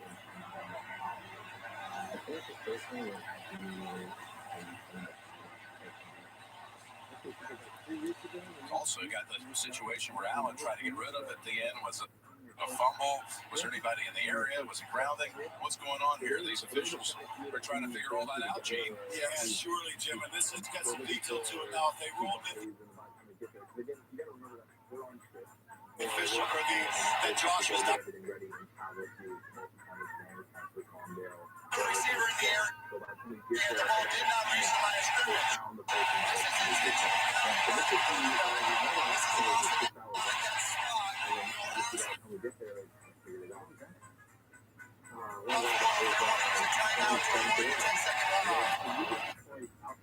Now that he's pass wasn't down by contact. Naturally, he's out of the pocket. Ball has to get back to the original line of scrimmage or a receiver in the area. Neither occurs in that situation. So, although unfortunately missed the horse collar, now you have an intentional grounding. We are also under 2 minutes, so a potential 10-second runoff can occur. So now they're asking Coach McDermott if he wants to keep the 10 because of where we are with time remaining in the first half, or if he does not. Coach McDermott can decline the 10-second runoff if he chooses to let Buffalo have more time if they have to get the ball back. Has declined the option to have a 10-second runoff because it was an incomplete pass. But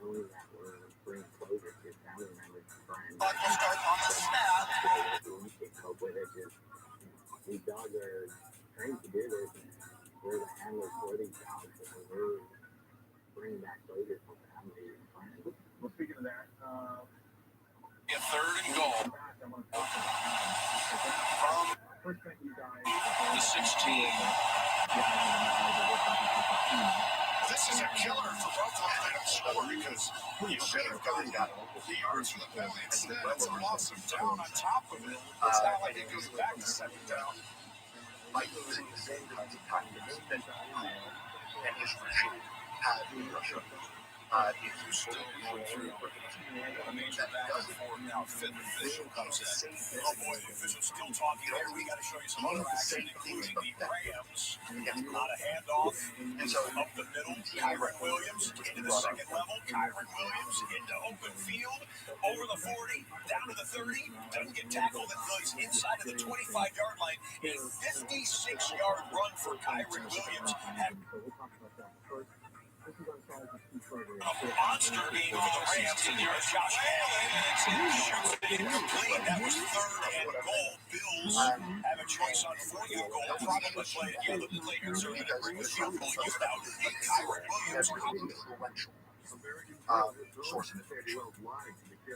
In Belarus in December, when they had elections, there were other candidates. They were just not any candidates. So it might have been appealing to the electors. So what we had was close to a first down.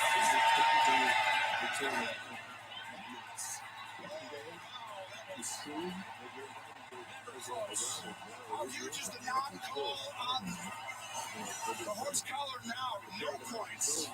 98 Carter puts his hand up and gets a piece of it. That's what I thought. Look at it right up the middle. Look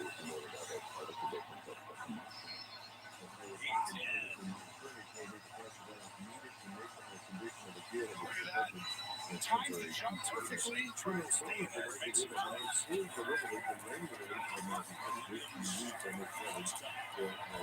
It's down to the 6-yard line. 40 years. Thousands of people are expected to return home for their Thanksgiving holidays. Some airports are using a new screening process.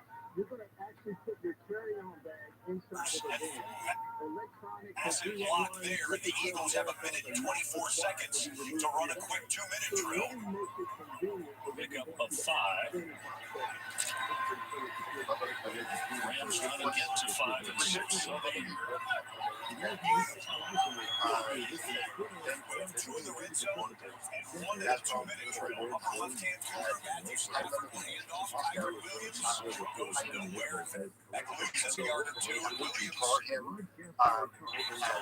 loses the ball, but he says he was down by contact. We'll see if the officials agree.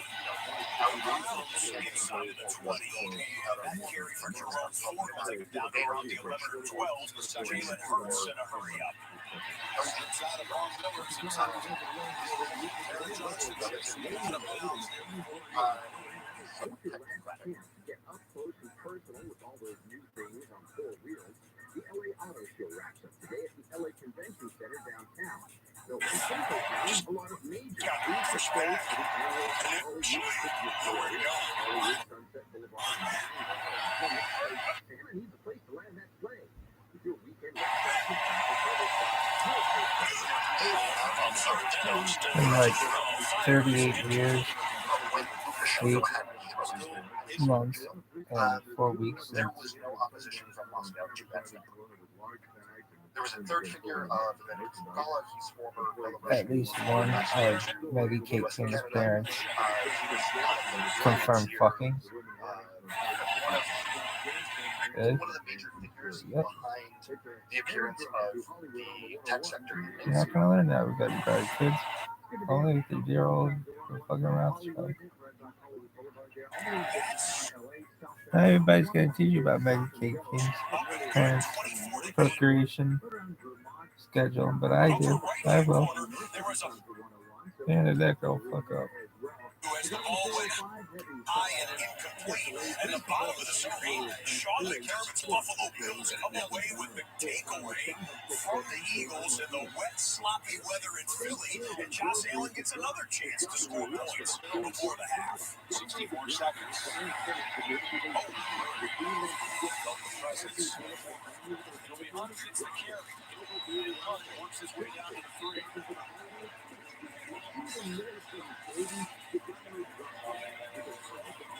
And look at Sean Payton. It's like, dude, you're playing for a guy who just got ejected for stuff like this, and we just gave him a free first down. You can't afford those plays, especially if the offense comes out, goes 3 and out. He's not into this play, Tony. You're feeling the bottom. 2nd and 10. Take off. Inside the 20, falling on in the center. Pressure coming from the end zone. Alex Singleton trying to make sure that the tight end didn't snare his 3rd touchdown of the year. He can't throw that ball any better. This is exactly what you want, one-on-one. It was decisive. It was on time. They all out pressured him. And the joke was just gotta make that catch. He had a drop in the end zone last week. Another drop in the end zone today. Now I think they're going to just run a little cheerlead to the right here. There it is with Hunt. Hunt looking for a block. Using his power. Hunt stopped. Shy of the goal line. Now the big question, you go for this thing. Are you taking points and stay safe with the way your He's doing it perfectly today. I said he had to use his legs, and then he's going to have to use his eyes to look off this defense. He's done both of them really well this season. Again, 1st and 10 at the 17. Another option. There it is. And it's Murray. We got a marker. Tackle down at the 12. Josh Allen would not have gone through 5 guys and stayed in the pocket. Offense number 73. We got the T formation. Out of the T play fake. DTR throws. Caught. Touchdown. Harrison Bryant with the touchdown grab. And the Browns cash in on 4th and goal. just a full house backfield, and Brian sneaks out of this thing from left to right. Watch him. He's going to sneak out like this and just leak into the flat. And Njoku has two options, really three options. He can run it or throw it. 33 seconds. First and 20 across the middle. Kincaid dives to about the 13. That was the area I said they got to get by Kincaid. That is a weakness in this ball game. One of the most famous series of all time. The Red Home.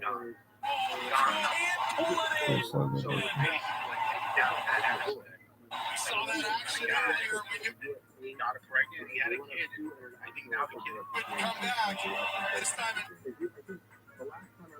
the Zio's mad. They're only commenting because the truth. You know, there's no simple saying.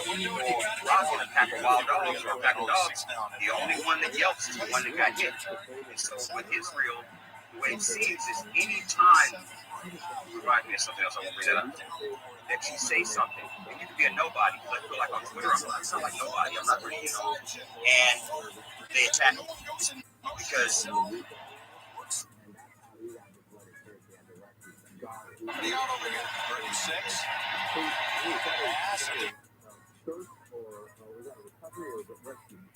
So it's always international or always rescue. That's why we don't bring the DNA. I should have just taken the out to Kincaid. That'd be true. It'd been a little simpler to get that easy first down, but turns back in and throws a dime. Oh, couldn't have been thrown in a better spot. What a job by Davis. Just make sure he broke the plan. I believe he did. To go down and dig it out. Yeah, his hand was.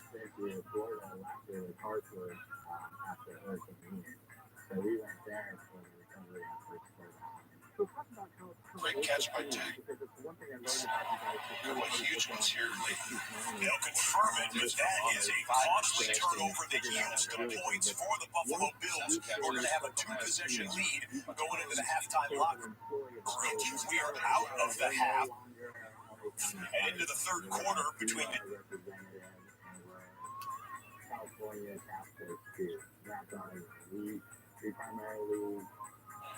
You see this as a catch, don't you, Gene's territory? Where does Russia go if Putin's Trump? Because he thinks there is no bench and no threat. There is nobody that can get him a hard time for what he had. That's how. What happens in Russia? so. Let me draw that in. And plus, I want to thank Michael for taking the time to do this incredibly painful brain exercise he put me through back in August. Because it's one of the reasons why I like it. Well, that's close. It's close. 14-yard catch and run. But because it was marked short, it would have to be Andy Reid that challenges it. Oh, I think he got it. I think that's a touchdown. He wanted to argue. It's not just going to be over the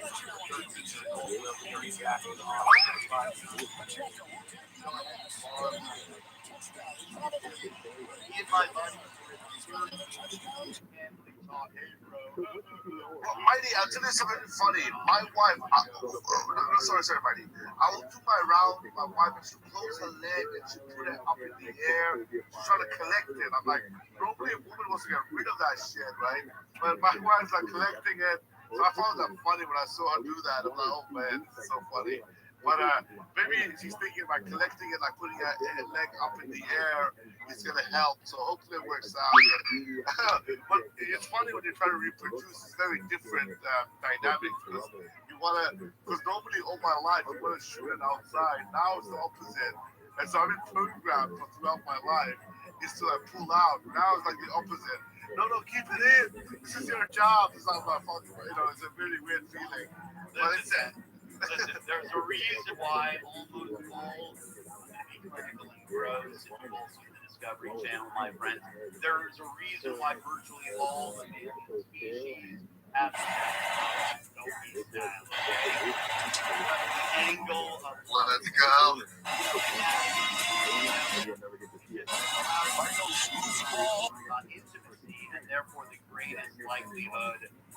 pregnant. Now, how many of you have seen a video of the inside of a woman's uterus and cervix and vagina with a camera during orgasm? I have, and it's pretty fucking remarkable. A woman's cervix actually acts as the mouth of an octopus or a squid. If you look at the 34-yard line, 4-yard gain on the play. Not only did it slow rewind, nice blood activity there. That was Dorian Thompson Robinson's first touchdown pass as an NFL quarterback, and someone from the equipment staff, I assume, marking it down for him, saving the posterity of the trophy case back home. JTR, of course, kind of forced into action. I mean, it's not everything. But it's just kind of important for a woman to actually be aroused in the climax because it literally is that same motion touchdown pass an offense or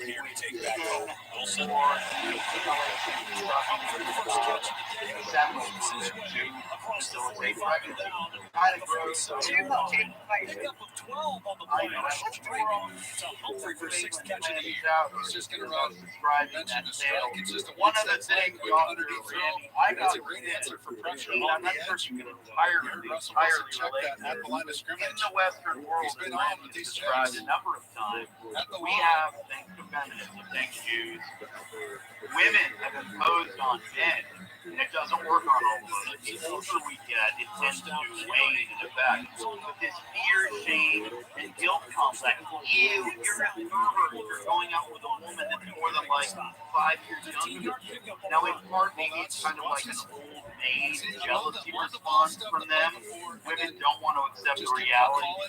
He's way younger than me. That's not fair. But look, this is the reality. As far as attraction goes, and I'm not a woman, so correct me when I finish. Women, I mean, once their boobies and butts come in, their TNA, their tits and ass, their curves, puberty, on a primal level, most men will think, oh shit, whether I like it or not, this woman looks like a young woman. So from like 15 to 30, I think this is the window where women for support and warranties that matter, and a brand that sells itself, that they don't need middlemen to try and shill it. And so from a lot of angles, I could see Toys R Us being part of this, and some tinfoil supporting it. I haven't bought any yet just because I'm kind of out of money, but I plan on buying some. Two people have been killed, another 2 hurt. The 2-car crash in Bellflower at 2 a.m. on Lakewood Boulevard this morning. It's P-Rod again.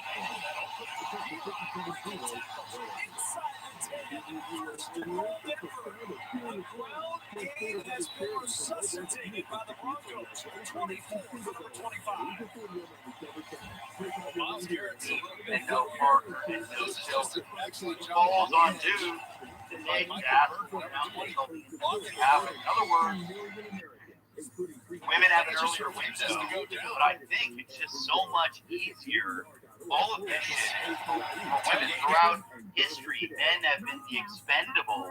It's sad if you think about it, the expendable half of our species. We get too numerous in population, ship us off to war and die. And then the Jews can mate with our women. Okay, I just want Yeah, so what I learned from this is that Rabbi can't make his wife orgasm.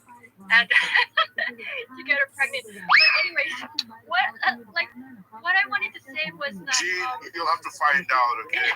Like what I wanted to say is that like from anecdotal people that I talk to that have I'll have to teach Gina a lesson.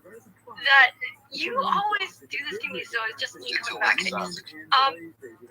What was I gonna say?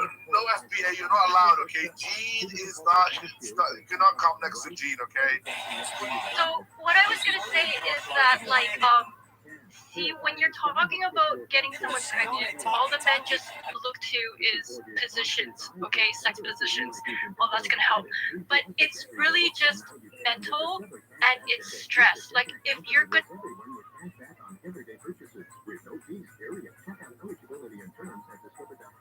It bothers me. Like I switched him out of the pediatrician office to my doctor's office because they helped me solve a medical problem that I was suffering with for 3 years while doctors like neglected to even try to diagnose me. So I had to leave and I went to a new practice. They diagnosed me, so I'm like, I'm going to switch him to them.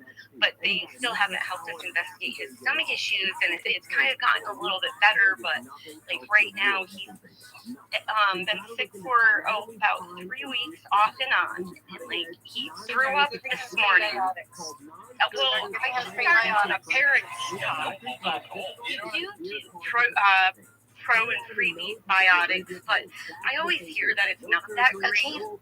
Ladies, can I just put this on table and let's go to Wait, I'm so sorry. Can we first go to you as our host? And our princess and our queen. Will you please read the decree, please, for everyone, because it's so beautiful. We get so far up there. But I need help with the decree. I can't read it all by myself, honestly. Let me post it first, and then we'll go to AJ, and then let me. If you'll give me 10 or 15 minutes, I'll help you. Thank you. Absolutely. Thank you. Okay, let me. Grass-fed and grass-finished beef and lamb, pastured pork and chicken, and wild caught salmon. How many times have you heard us step on my show say that you have to start with the best ingredients to finish with a fantastic dish? Moist gives you total control over the quality and source of your food. You choose the meat delivered in every sideline here. I love their outfit. And from the star wide receiver from Las Vegas, who trails by a touchdown. The Raiders on fourth down with a punt. Kansas City will have the ball at the 37-yard line. Let's go live to the Rams. You're getting no better than us. You're not better. Your story isn't more important. The new connector between the 15 and 91 express lanes. When I think about it, I think about how can I put my money down? How can I get hurt by it? That's why I ask these questions to see if it can be deciphered. So therefore, maybe I can in it myself. Yeah, I mean, is there a possibility out there? Like, does the possibility exist that Citadel or some other, bad actor has given Wade Rosen, the CEO of Atari, money to purchase shares and make them lump? People on Twitter, I absolutely do, and have for fucking. Are we not allowed to put things in the nest sticker? But if I ever go live again, I'll probably. Yeah, you are. Then why are you taking it out? And why are you complaining about it if we're allowed to put things in the nest?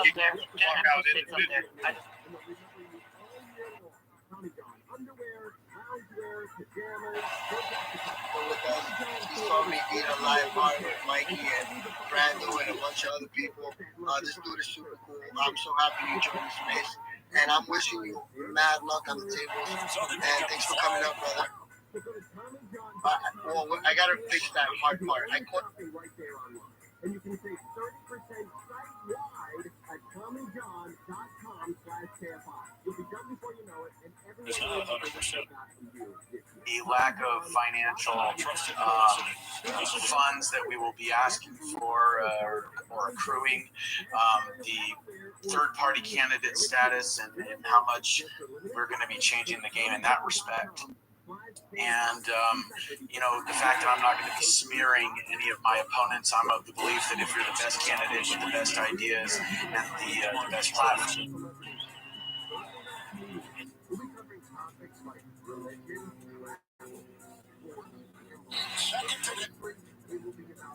Getting sideways against the refrigerator.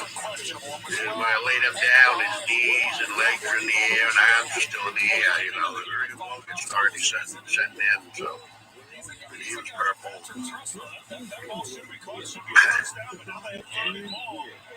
Wasn't good.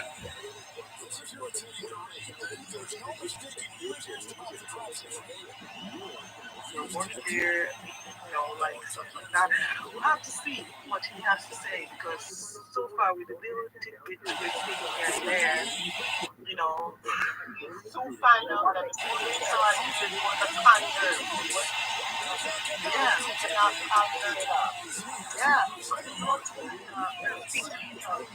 Yeah, because that was the word.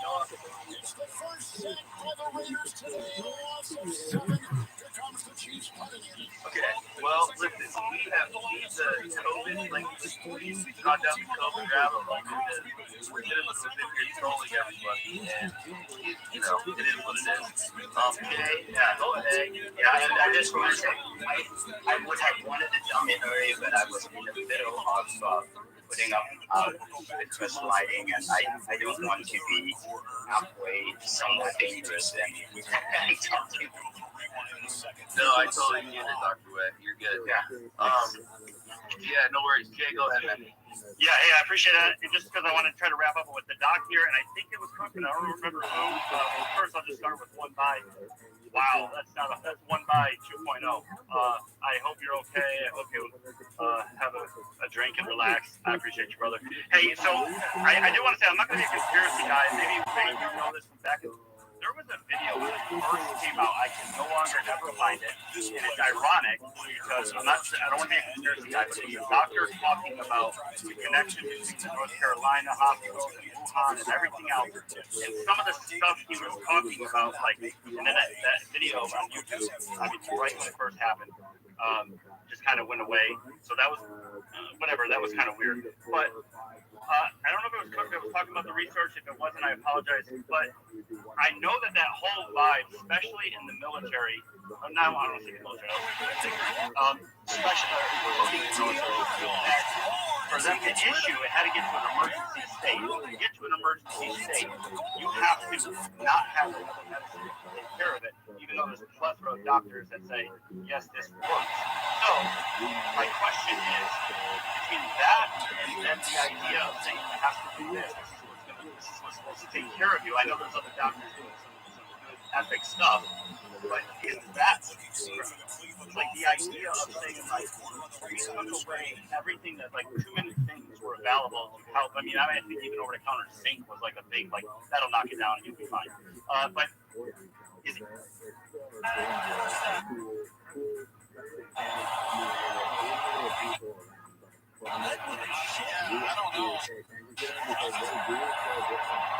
I know that's protecting quarterbacks, and I get it, and you should. That's a tough one. Four steps aside, while they tend to be a first-time father. So it is.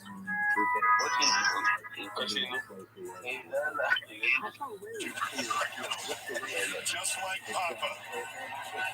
He seemed like he wanted to break out like a notebook during the meetings and come up with new ideas.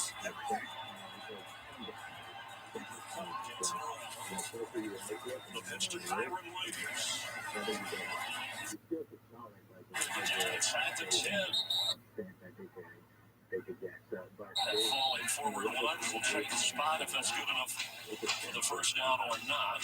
Looks like it's a little bit short. When you get a successful run like that, you know you're going to get some help on the outside. You're going to get Cooper Kupp blocking on the outside. You see Tiny Kupp, first and 10, 24. To Jacobs O'Connell. He's got the open tight end. And finds his way over McDuffie. To the 40-former Cardinal and Cowboy quarterback.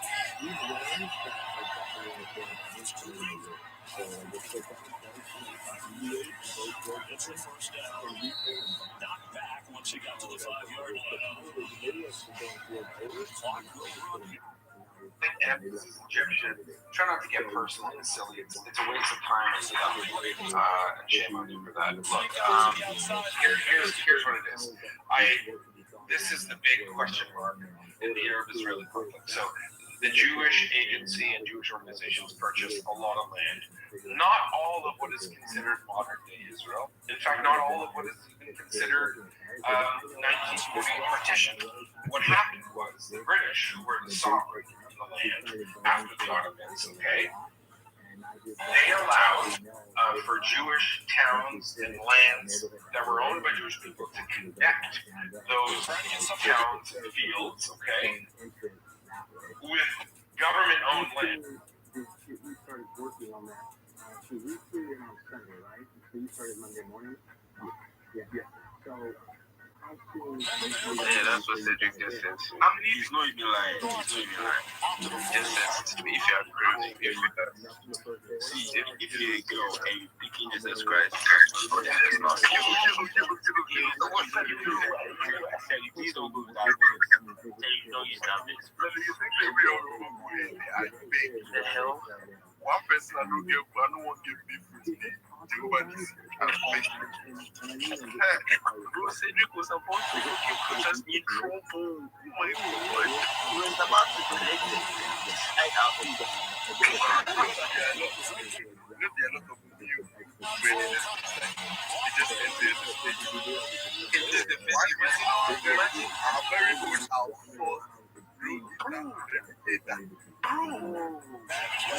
Somebody's going to have to go down. Oh my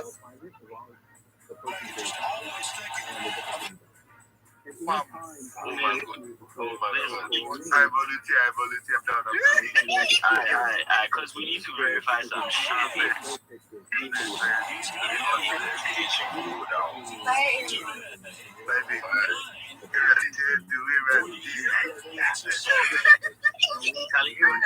Kali said some of the night. I mean, not support it. You see, you see, and there's some new glitch, which is take me,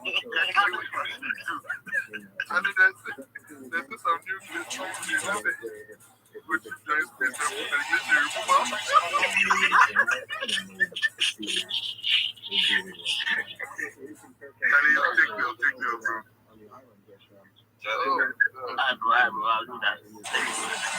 That was me the one. Remove from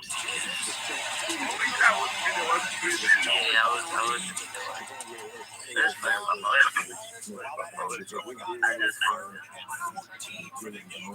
Hovering around 100 yards offense. Then they try a wide receiver screen to Julio Jones, which goes nowhere. The tackle is made. Philadelphia has 35 yards of total offense. The South Philly faithful are. What's up, Jay? Are you leaving or you got something? Comes out on McCord. You can certainly go ahead and try doing this yourself, but we are base. We are them ones wallahi, the architects, the orchestrators of the game. I can't help but be excited about the future, because there is a cabal that is cooking in the trenches, doing incredible things that, if executed properly, will shift the paradigm without a doubt. Good luck, bozos. We are on top. Oh, what the fuck, man? He bozos on top. I'm fucking bullish now. Let's go. Bro, this is actually incredible. I'm like, God damn, yo, like, this has so many base stakes. His AI shit is actually impressive. I'm actually questioning how is this shit getting this knowledge base like from Twitter? You know, when is Shirley Logan stepped up to JPEG level, right? Like, come on, Shirley. Yeah,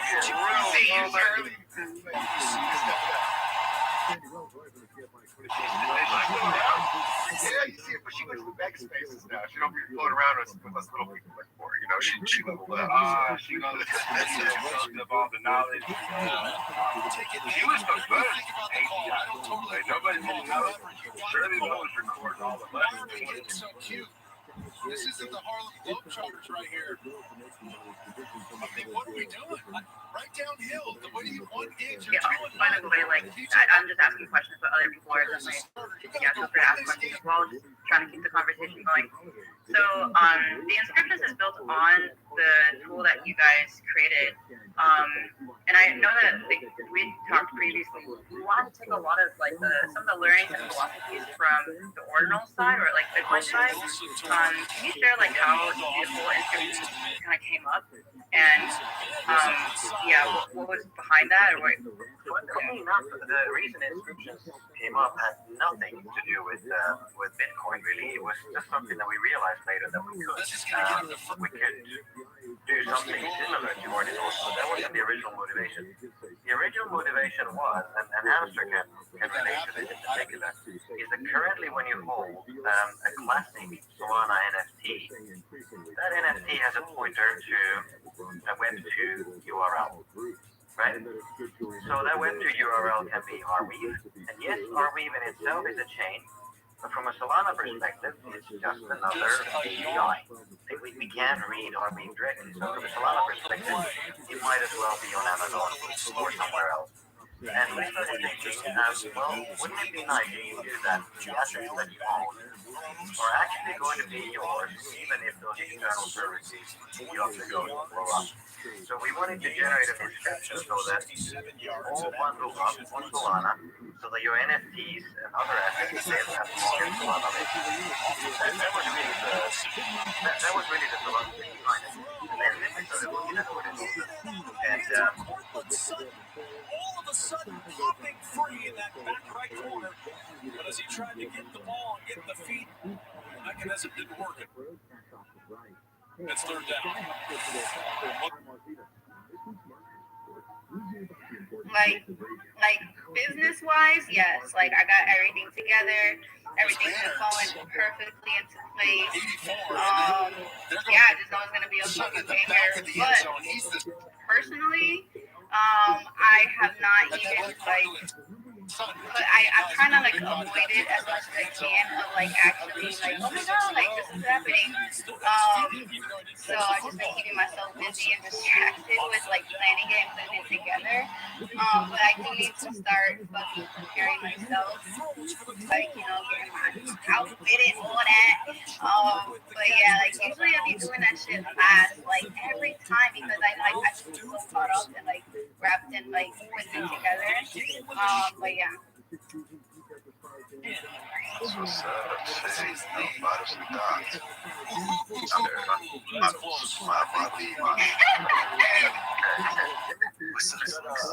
gotta onboard with us, you know. This man, Denver touchdown.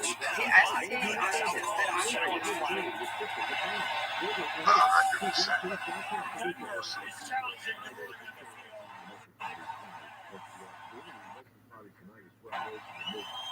The crowd reaction to the challenge announcement. They think Adam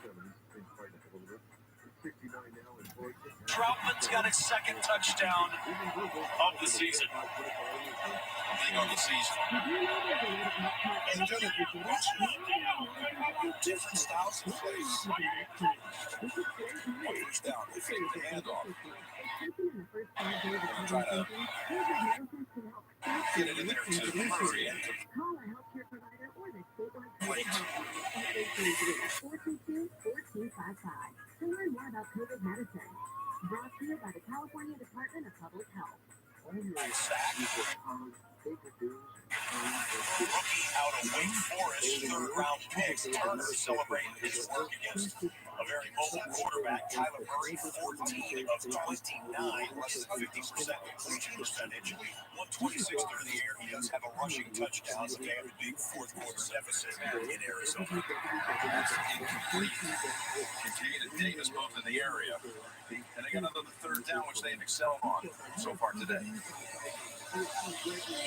Josh got rushed right here. If you watch the side, you're going to see the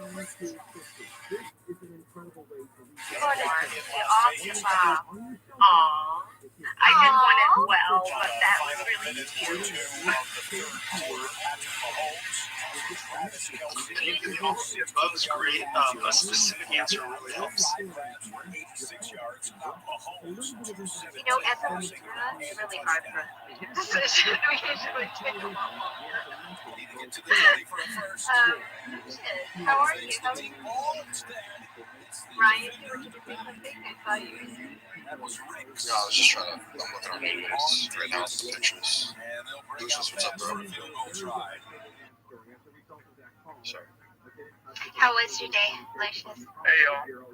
It was productive. Pretty productive. It got cold last night, but it was productive. Didn't it?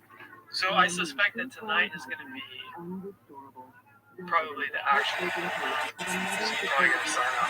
No, it's tomorrow. Are you sure? From us or the Saturday before Saturday? Keeping Philadelphia in the game with some mistakes self-imposed. really figured it out. But in Latin America, the opinion is very divided because a lot of presidents here, including Mexican presidents, are with the leftists and they support Russia, Iran, Cuba, Venezuela. So they are on this side, no, the left side.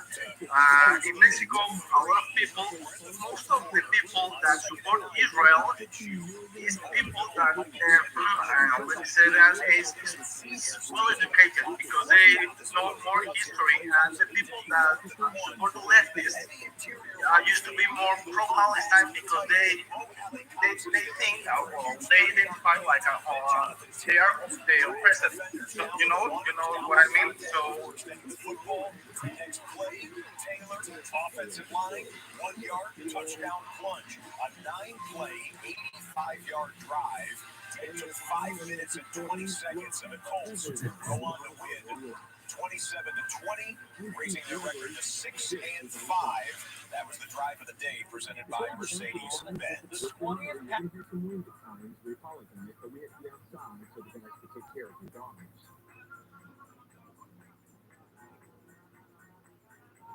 back. This is speaking with Nick Martel, Eddie Ruiz, focusing on County Fire Department.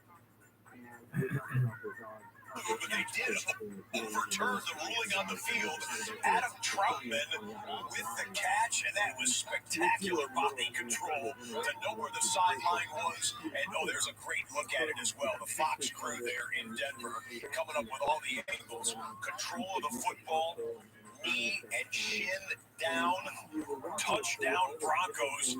Surprising score to some people. The Broncos were favored in this game against that stout Cleveland defense, putting 24 points on the board with almost the entire fourth quarter to play is something. Russell Wilson, 10 of 19, 100 yards passing, and that touchdown. Also has 37 rushing yards and a rushing touchdown in this game for the Broncos, who, by the way, the Broncos win this game. CEO somewhere willing to have talked to us lowly retail investors. I say that jokingly. I think we're important, but I think that's pretty cool. Yeah, and Daniel, before you go, I did have a question. Spotty had DM'd me, wanted to know what the cuss-up was. I think, was it you and Captain that were talking about that, or am I getting confused? You're asking me? Yes, sir. No, I think he was mentioning what you said on the image I put about the collateral going up and down on my Fidelity account. I think.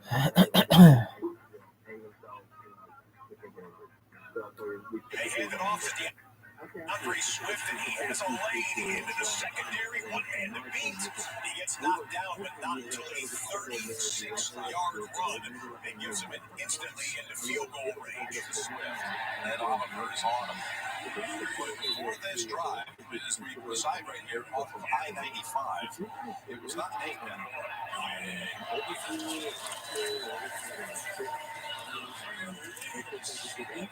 Johnson with it on the 23-yard line in the first down. It's a game where the Bills have out-yardaged them 3-1. But the Eagles are trying to get within a score on this very possession. Yeah, the ball's bouncing all funny, right? The ball got tipped in the air, blocked field goal, missed field goal, and all of a sudden we got a game with one big play. 2nd and 8. By Swift. We're aware we're not just going to go play on the feed. We're not going to go do things where eyeballs are looking at us. Well, these guys aren't working, they're just having fun. We're aware of the public image. And so, but I don't know, maybe other teams aren't, or they're going to relax with those rules. So they have to implement that. I guess sitting in the water, people will so they're thinking their ancestors are now in the water, they don't want people swimming, which is understandable. But Eddie and I wouldn't go swimming there anyway. We don't want people taking it for them. We were around.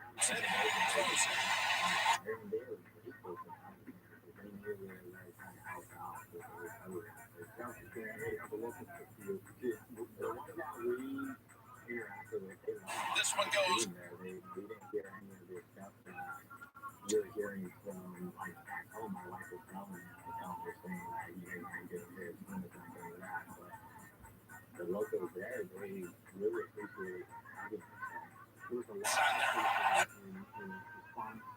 The adjustments by Johnson well done there on offense. First and goal.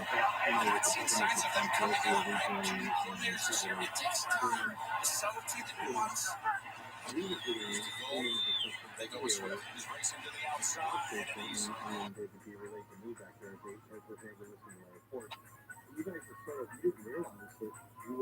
every game is our motto, even in the blowouts. This is a very, very sensitive issue, and there's a lot of the back and forth that's going on during the press conferences and stuff. Touchdown. Kyron Williams has almost 200 scrimmage yards and 2 touchdowns, and the Rams are rolling on their way to a road victory. It's downhill at you. Second and goal, 3 yards away. He still got it. Goes to the inside, and it's caught by AJ for the touchdown. They were all over the inside run. This whole drive was the adjustment of this Philly staff. And getting outside, this time it was Hurts moving outside after the play fake. And you see all the guys were in a bind.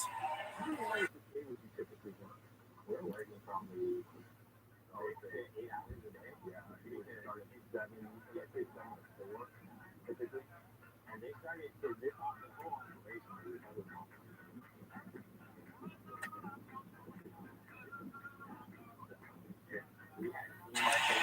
Add to the total. Probably empty.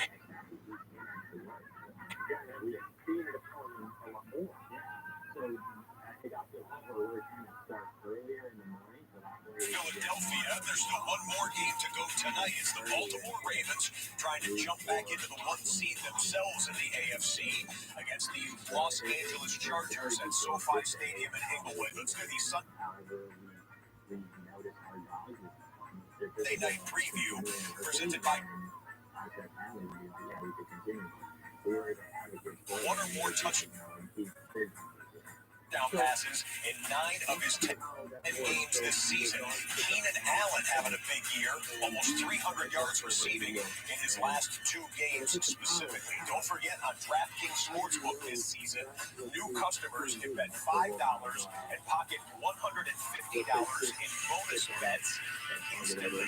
Plus, all customers can get a no-sweat same-game parlay every day. Download the app. Or another canine. It's that same dog. We won't give them that.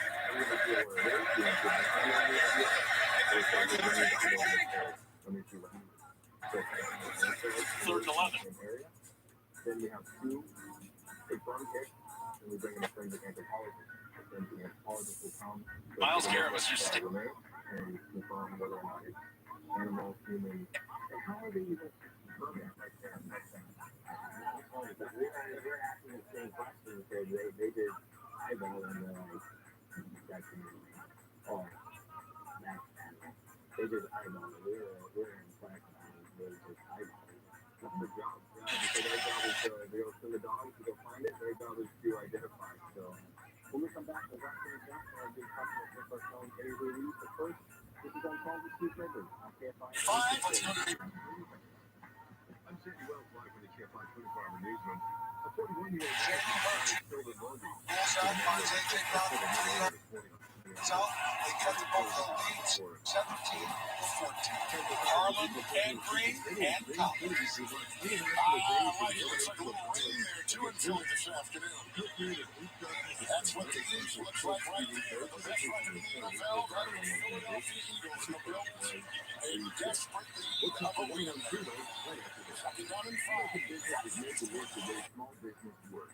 Make the rise and grind. Make it start small, but think big. Make it do this.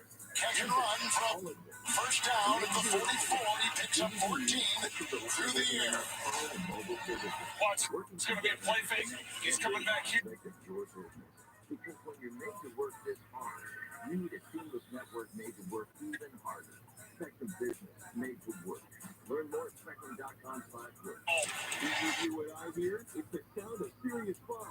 Join Stated Brothers Charities and Bobo Orthopedic Institute for the Arthritis Foundation Shingle Bell Run at Angel Stadium on December 2nd. Break out your reindeer antlers, ugly sweaters, and running shoes for this festive 5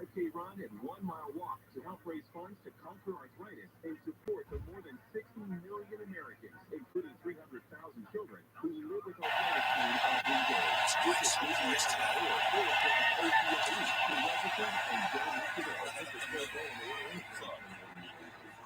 What kind of adjustments?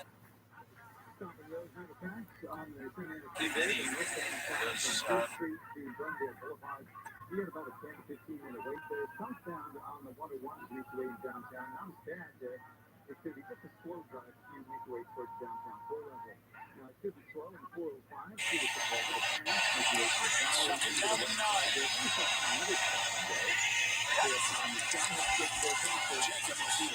This report is sponsored by Star Player Grill. Fresh, made for real. Looking for a great cyber grill? Receive a $30 bonus gift card. Was one of those in on it. This is a record-setting day for Brandon Graham, a 14-year vet out of Michigan. Maintaining the backside containment left. And of course, get the wrap up at the top.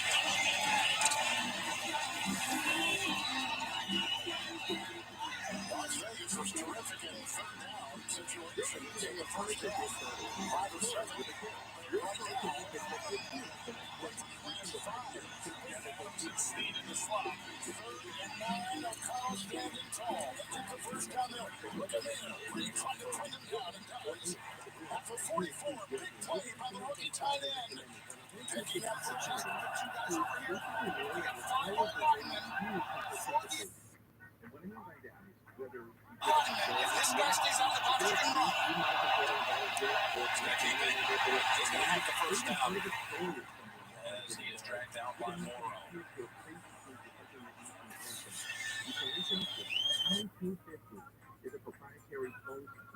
The yard receivers today, Myers and Adams. And the running back that's gained 111. In the pistol with Adams. Blocked by Miller. 1st and 10. Children's ball incomplete. Pass it by Schnell. Crowbar for the Patriots. 1st and 10. Finding Cook dictates this time. He's got open room. And Cook is finally shut down at about the 27-yard line. And again, that play in part due to the fact that Josh Allen just cannot come down with one arm on him. This is where I talk about the poise. I want you to watch. Myers going to come running in from the top. Go ahead in the first 11 games of the season. 2nd down and 10. Again, the red Adams wrap there. Jenkins, 3-footer. There's Ryan's pulled the leg and took away Myers and throws away out of bounds. Looking for Adams is down. And it's good. Running behind Mitch Morse. You keep a defense on the field. They do shuffle in and out a lot, but in this game, Waller come back there and did a pretty job. Smart decision by Myers to throw this out of bounds instead of taking the loss. But good discipline by the Chiefs defensively, especially Christian. Walker just got out of the way. Third down 10. Oh, this is flat territory.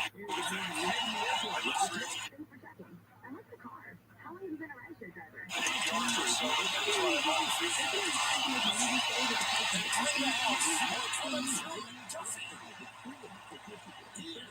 Trying a torpedo coming from the wing. The ball loose. They got Van Houten running it back the other way. The play's dead.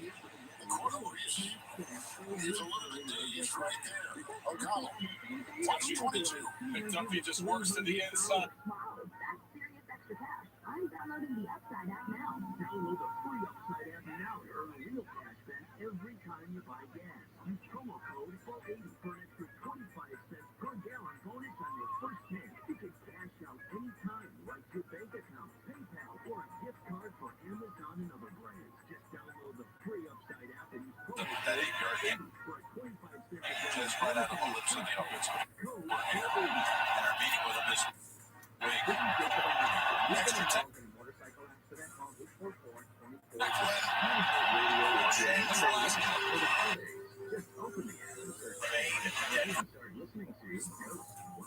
Hold on to that 12-point lead.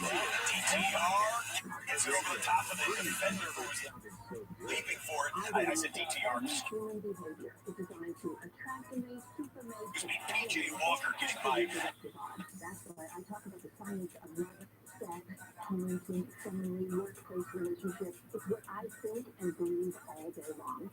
How about Dr. Wendy after dark? Dr. Wendy Walsh, tonight at 7 on KFI and on demand anytime on the iHeartRadio app.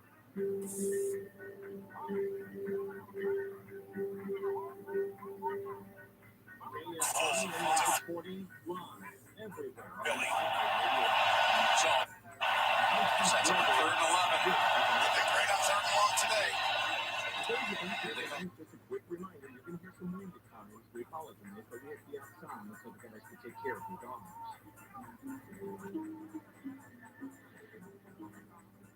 Welcome back. We're talking with Rick Martel, Eddie Release from the LA County Fire Department. They are both Pressure, back place, and this should not have been allowed.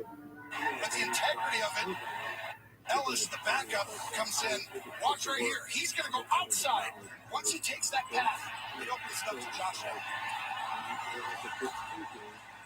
You can see Reed Blankenship just pound his fist into the turf after he missed the tackle. Diggs was slow to get up after getting leveled by Morrow, but it's a touch down as Josh Allen's accounted for all 3 of them. 2 of this section point is good. He gets him with that pump fake, and Blankenship gets by it. But then the size, wiggle, young Josh Allen.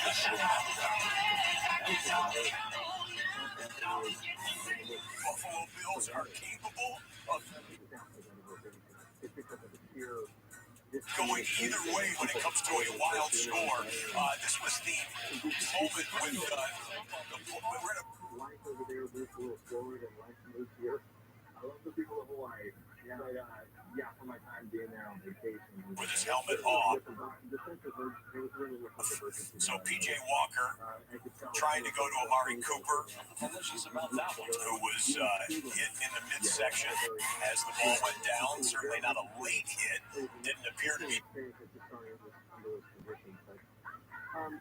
Kyler Murray to Greg Dortch, 6-yard touchdown. What's also kind of interesting about that is Kyler Murray has a rushing touchdown in this game and a passing touchdown in this game. It's the 18th game of Kyler Murray's career with 1 rushing touchdown and 1 passing touchdown or better, but dual threat either way. That ties him with the old Pro Bowl quarterback Dante Culpepper back in the day. Had 18 games of a rushing and passing touchdown. 4th down here, and the Broncos get home. PJ Walker is hit, dropped, loses the football. Doesn't really matter necessarily who recovers it. On 4th down, they will turn it over back to the Browns. And Denver, back over to the Broncos. Denver looks like they could be on their way to a victory. They're showing the defensive ends. He's going to get out. He's going to get out and come. And then there's the pressure off the edge. Gosh, they showed both backers inside, simulate the pressure inside, keep the offensive line inside. And there goes Locke off the edge. He's had a great game. Filling in for Kareem Jackson. Had the penalty earlier, really rallied. Nice clean hit, and there goes his defensive coordinator. It's Joseph and the Denver Broncos. Peer support members who would call us, like Coach Brother, check in, make sure mental health, everything is good. And then when we landed back in LAX, our peer support members that were assigned to us were there waiting for us, either at our headquarters or at the airport. So we had to take it. Here goes Mahomes. Time to move on to the complete the defense. Will stop him right there. Shooting the motion man. Wilson to throw. Here comes the pressure. Wilson floats it up. Jump ball. Cortland Sutton. Leaping for the catch at the 25. Style points. She could give me the heads up. I thought they were going 4-minute offense. Come on, man. He wants to put an exclamation point on this thing. So that was the first one where this one's going to kind of stick with you. helps fuel this team. As Hurts now and his Eagles team are back to 10 down with 1:40 to go in the third quarter. Well, they do a good job pushing it across. Let's play fakes, keeping it through him, and look at the defense. Swift had worked well for him on the last drive. Starts this series with a 5-yarder. Here's a look at next-gen stats, Tony. By AWS. Well, the entire first half was all zone. You see this blanket coverage. They got the sidelines, everything in the middle. And the secret part of it, though, everything that passed, it became more real.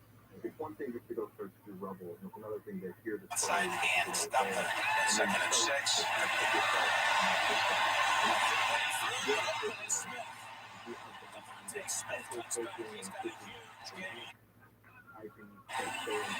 His third catch of the afternoon. Russo hit. He got finally in time to the sideline and up the tunnel for some more medical evaluation for the Cleveland Browns. We've got the Broncos after turning the Browns over on a 3rd and 3. First down here would allow them to force Cleveland to start thinking about timeouts.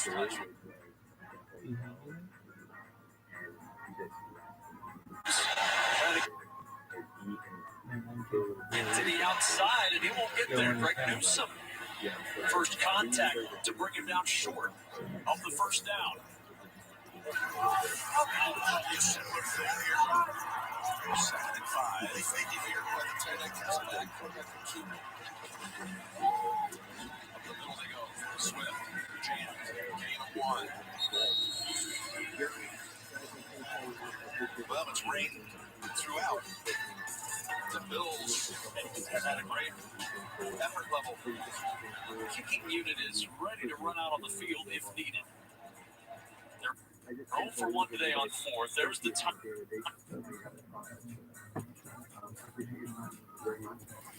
You mentioned the game clock.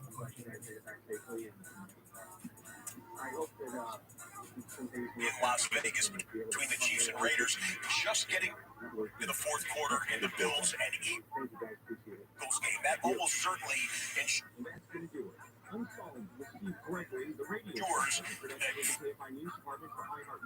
on CBS. Once we get to the last game standing, assuming it is Philly and Buffalo, we'll send you over to CBS for the remainder of the Eagles and Bills. International audience, as always, keep it here. If you have Sunday Ticket through YouTube TV, you can flip over to that individual channel once we get through the finals and the games in Arizona, in Las Vegas, and here in Denver, which is 3 points closer to a Broncos victory, 27-12.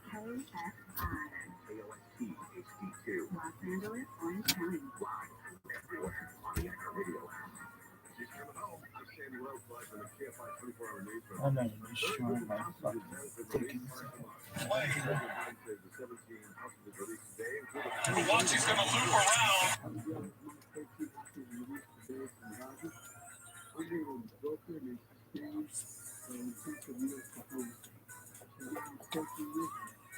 Then, of course, the rally and the tackle.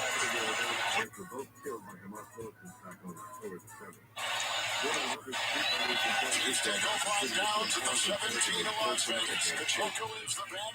Mahomes to Pacheco. He gets inside the 10, picks up 8. 2nd down and 2. Well, going back to Kansas City defense, good adjustments by Steve Spagnuolo, the defensive coordinator, after the first 3 Raider drives this afternoon. Well, it has been, isn't it?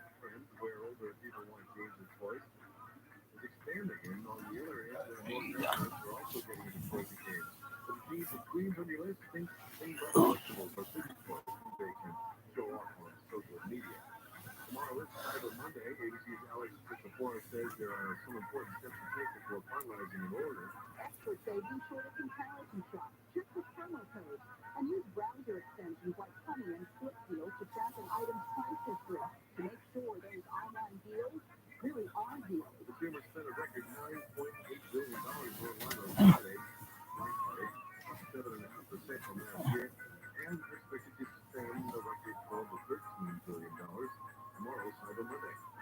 co-creator of HR Welcome Stuff, one of their classic kids TV shows of the 60s and 70s, and died. Marty Crump, along with his brother Sid, seemingly ruled Saturday mornings with live-action shows that included actors of giant-sized puppets. Other popular shows included Land of the Lost, Banana Splits, and Sigmund and the Sea Monsters. At the 2018 Daytime Emmy Awards, the top person received the Lifetime Achievement Award. Marty Crump died of kidney failure yesterday in L.A. at the age of 86. We have a crash on the 10 in Baldwin Park. Fraser, the Fraser Street off-ramp is where the crash is in a right lane. They get back up from Francis Street over there, looks up strict for the westbound 10. In Norwalk, northbound You're so good at it. I like tutorials. They're like, you can learn something. Hollywood Boulevard closed and Sunset Boulevard, as well as Mountain Avenue between LaBrea and Highland for those streets. Orange Avenue between Hollywood Boulevard and Morgan Alley also shut down for the parade. Stay at home, the sign helps get you there faster. I'm Randy Fuller. You listen to make this one.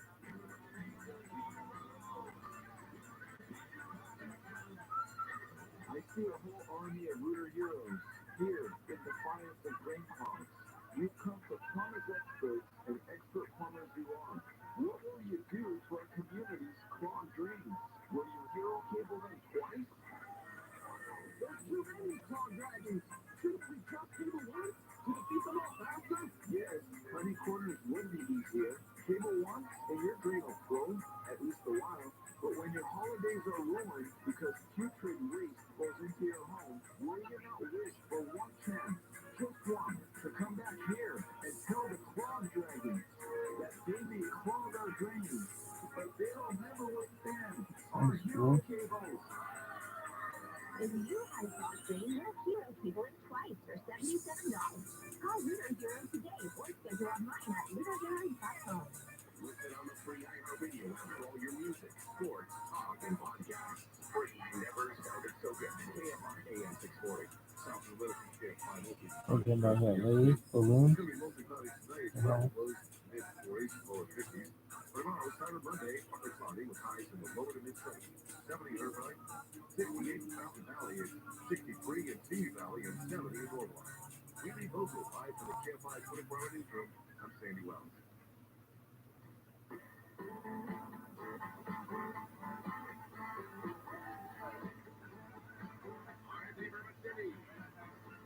Chris Merrill, KFI AM 640, more stimulating talk. Pleasure being with you. Weekend just about over, and then we sit back to the grind on Monday. This is a strange time of year. I don't know if you have the same reaction to it that I do, but I always feel like there are a few times during the year that are just worthless. The week after Christmas always feels worthless to me, and I've said this before, I call it purgatory. That week between Christmas and New Year's, it's like, what am I doing? I'm not in the mood. Like, I got a day off coming, I just had family in town, there's leftovers, I'm still having half carb coma, I gotta get my crap back to the return aisle. It's a weird week, right? And you're not thinking about it. The other, of course, is Black Friday. If you have to work on Black Friday, there's a good chance you're working in retail and you hate everything about Black Friday. If you are not working in retail, then there's a good chance that you have the day off. Or if you don't have the day off, you kind of go, hey, what am I supposed to do? And I explained this before that my wife, she works in the healthcare administration, and she works from home. She says, I don't even think anybody else is going to work. I'm supposed to be there. So she just kind of got your Microsoft Teams open and kept an eye on things. And if there were any questions, she answered them. I don't think anybody contacted her. I don't know that anybody else even showed up for us. So it's a weird time. And then if let's say March, April, May, you're putting in 100%. Summertime comes around, you're putting in about 85%. Black Friday, you're putting in maybe 10%. That week of purgatory between Christmas and New Year's, same deal, about 10, 15%. I feel like this time between Thanksgiving and Christmas, it's always longer than you expect. It's actually like a month, but it always feels like it's more like a week or two, and you kind of mingle it in. We'll go at about 6. Okay? That's where I feel like this. It's just 3-4 weeks of just sort of waiting for Christmas to get here so that we can get through that week of purgatory, and then the new year comes and we can just hate everything about life for another 3 months, and then getting the spring. We're just where we are. Let's get to Christmas. The Texas is enticing. As far as So yeah, I'm a fan of subtitles and shit. I like the So what do you do on Christmas? Same stuff? No. We won't talk about shopping so much on Christmas. We'll talk about travel. Oh, okay, never heard that story before. I said, probably do some year-end countdown. Year-end review. Looking ahead to next year. Maybe a Deadpool here and there. Well, we put together a Deadpool this year? Sure. It's really good. Why not? I'm calling Carter. I'm trying to find the one. It's actually my 15th year in a row taking Jimmy Carter in the Deadpool. Yeah. But I think I'm going to take Jimmy Carter.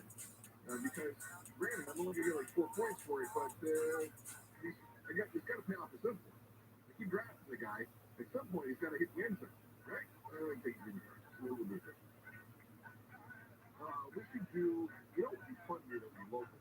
I don't know how we would do it. But we could put together some sort of a contest where we predict how much the local law enforcement agencies will have to pay out in wrongful arrests, in police brutality cases, this sort of thing, right? If there was some way that we could figure that number out, and then we could all, sort of do the prices right on how much will it pay out. I'm going to bid $15 million, Bob. You know what? You have to look up in order to find the other one. Go for it, kid. We know. And I think, and I don't know if we're going to pay off this year, but I think there's a chance that we already have our first 2024 potential police brutality case. Yeah, and here's great. A bit nasty. There's going to be a lot of victim shaming going on in this case, because as with most of these cases, the person who was the victim doesn't exactly have the keenest of records. Right? There's always like, wow, who was that guy that they killed in New York? Eric, what's that guy? It was right after the Chauvin trial.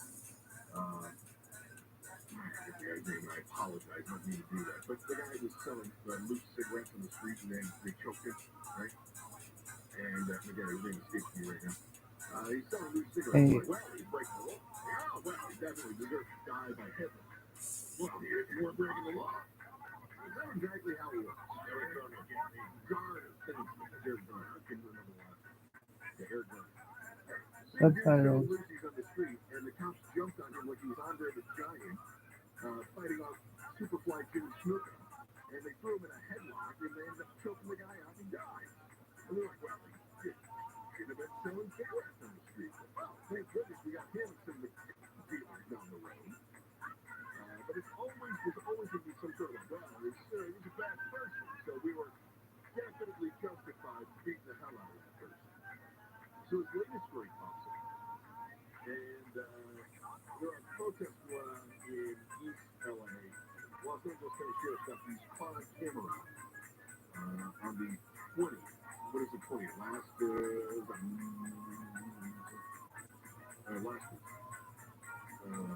Monday?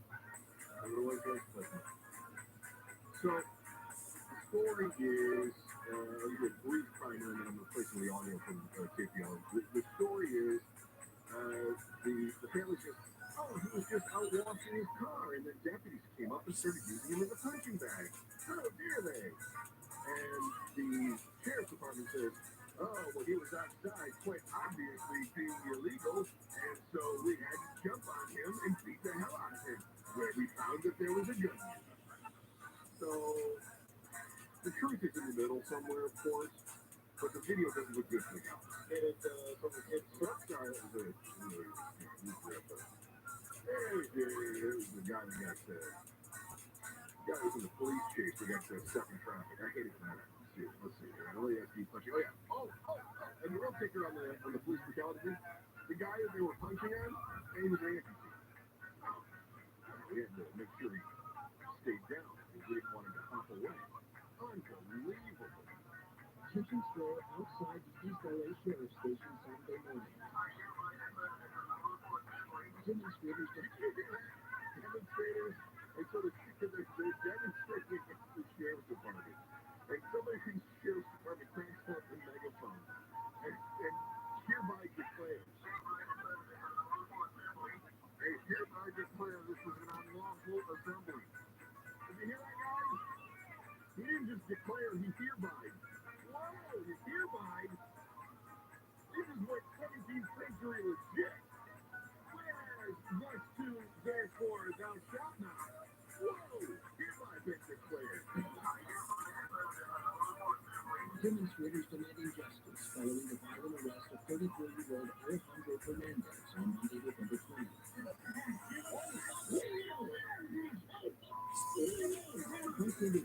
So this is the deal where they say, give up your hand, give up your hand. Now, let me ask you something.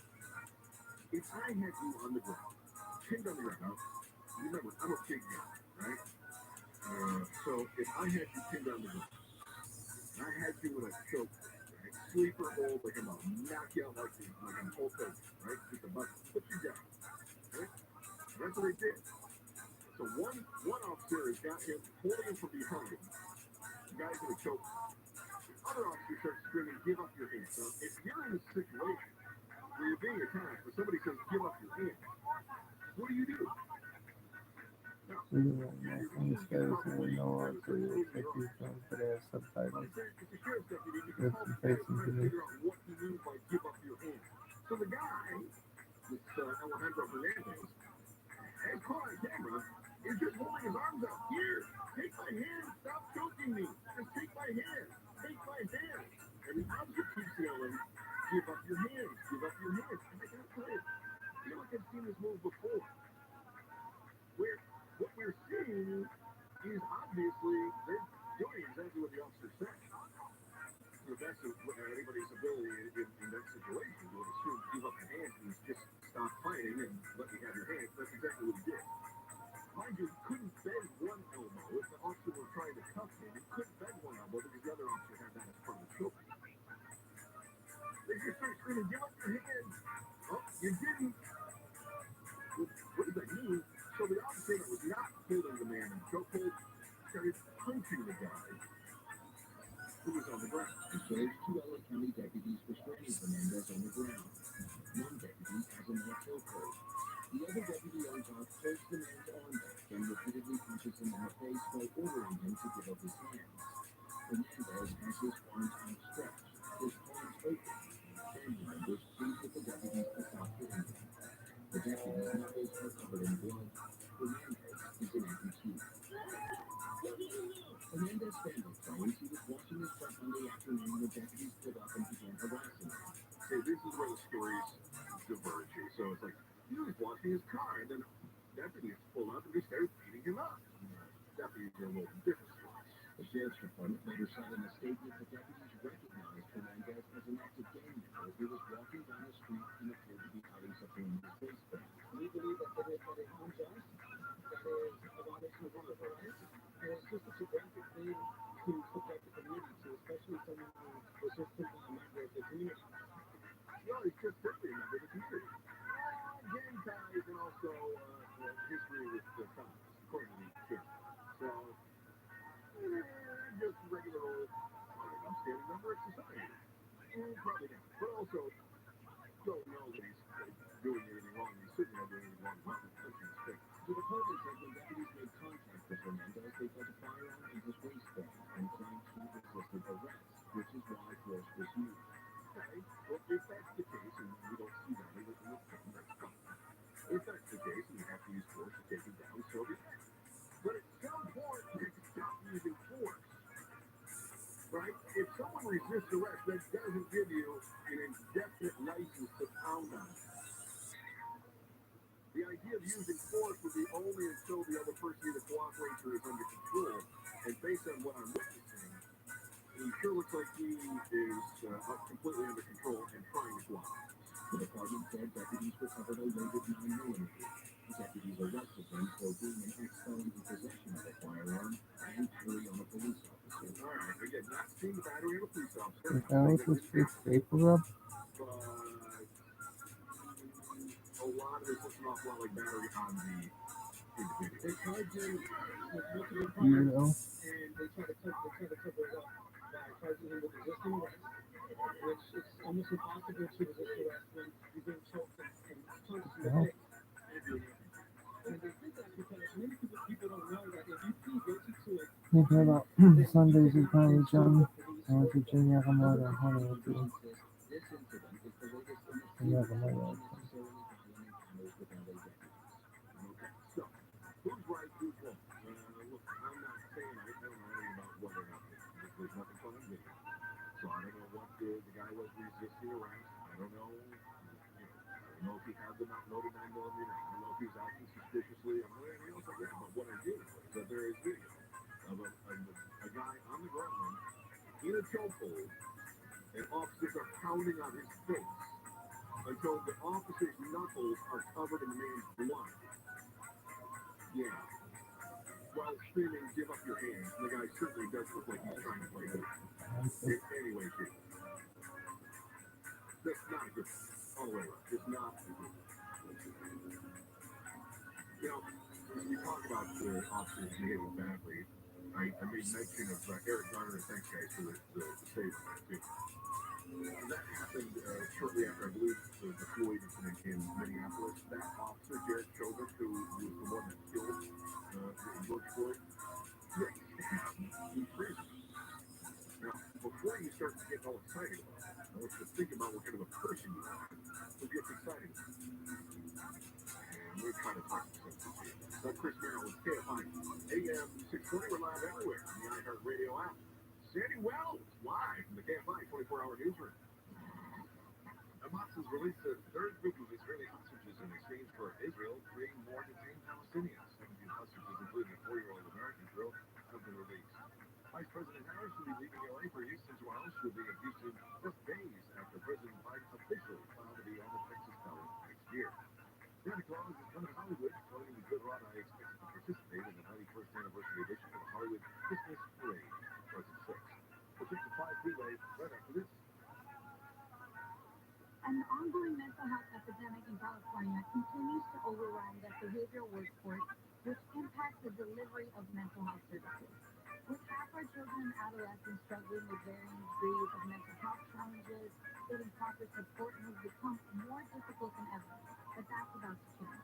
California is leading the way with a certified wellness coach profession to support schools and communities alike. It's time to spread the wellness. Sponsored by the California Department of Healthcare. Ask for information. Stefan Webb from KFI. Mostly cloudy skies tonight. Low temperatures mid-40s, lower 50s. For tomorrow, Cyber Monday, cloudy skies. Highs in the lower to mid-70s. This report brought to you by Boost Infinite. We got a wreck on the 5 at Atwater Village. And Steelers Boulevard, southbound 5. 2-car crash on the right shoulder there. And clearly, these boys didn't think behind it very much. But the drive from that point on stayed very heavy on the southbound 5, down toward the 10. Baldwin Park, the 10, westbound, Fraser Street off ramp, that crash in the right lane of the ramp. And you back up in San Francisco. Just trouble in Norwalk on the 5 northbound Rosecrans. Target of holes there, maybe some injuries involved. If you're returning from holiday travel to westbound 10, really jammed up from Highway 62 to Highland Springs Avenue, adding another 40 minutes to arrive. And southbound 15 through Next Barrier on down to Greenwood Avenue, planning an extra 50 minutes or so because of that stop and go stretch. Stay advised the Skyhawks could be there faster. I'm 94. Boost Infinite's new wireless technology switches between networks, giving you the best service at a lower price. Switch today. Call 855-55-BOOST. Visit boostinfinite.com or go to amazon.com and search for Boost iPhone 15. This report is sponsored by Lowe's. Lowe's knows how to save first time and money. Right now, save $200 on a DeWalt miter saw. Now just $399. Lowe's knows savings. Lowe's knows pros. Selection varies by location while supplies last. Discount taken at time of purchase to sales associate for details. On the new True Crime podcast, Unrestorables, dive into the but a mother declared not competent to stand trial. A father seeking justice for the children he lost. And the mental health line that could let her walk free. Was very punitive. He was just an extraordinarily high rate of incarceration in this country and a totally stigmatizing view of mental illness. Listen to Unrestorable on the iHeartRadio app or wherever you get your podcasts. Are you a business owner, CEO, or responsible for marketing? If you are, iHeartMedia can help you reach your goals and find new customers. We reach more consumers in your target area than anywhere else. And we can give you access to those potential customers more cost effectively. Across radio, digital, podcasting, and social. We'd love to show you how iHeartMedia can work for you. Get started today at iHeartAdvertising.com. That's iHeartAdvertising.com. A lot of schools talk about training cybersecurity workforce of the future, but do they really deliver? My Computer Career has been supplying the IT workforce with thousands of skilled certified pros for 15 years. Train with the experts in support, networking, or cybersecurity and start your career in months, not years. Upskill even faster. On campus or live online. Qualified students may get financial aid, including the GI. My Computer Career. Accredited, acclaimed, effective. Take a free career evaluation at mycomputercareer.edu. I just bought the new electric BMW. I love the simplicity and the simplicity of translation. What is this pussy sound? Sterling BMW. What's the drive to Newport Beach?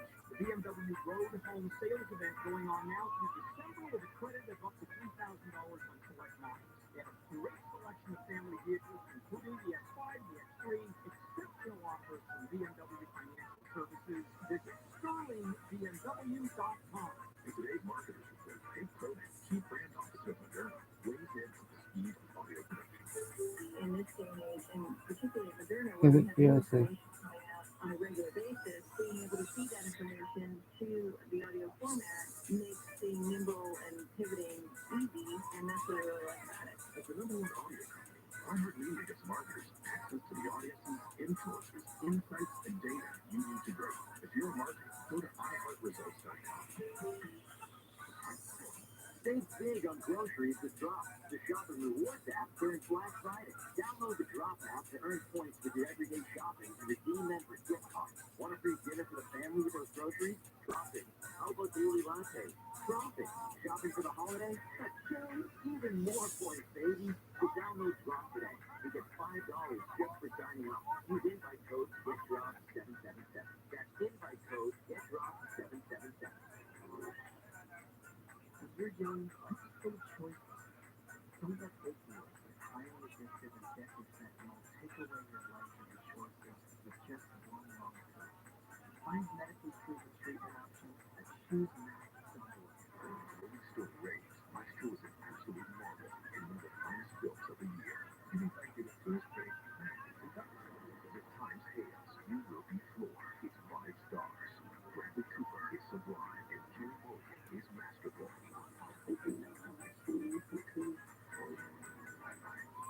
Maestro. Rated R. Under 17 out there.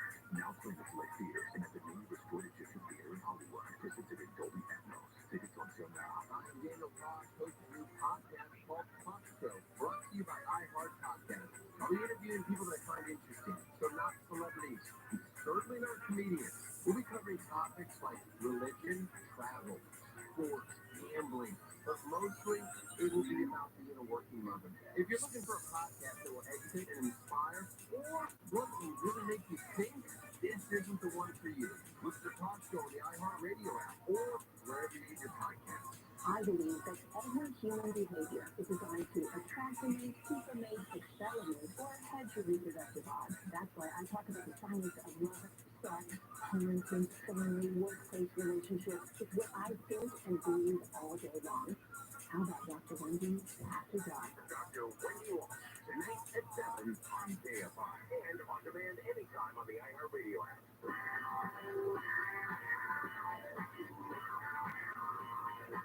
I'm Chris Merrill, KFI AM 640. More stimulator talk. Hope your Thanksgiving weekend has gone well. Hopefully your leftovers are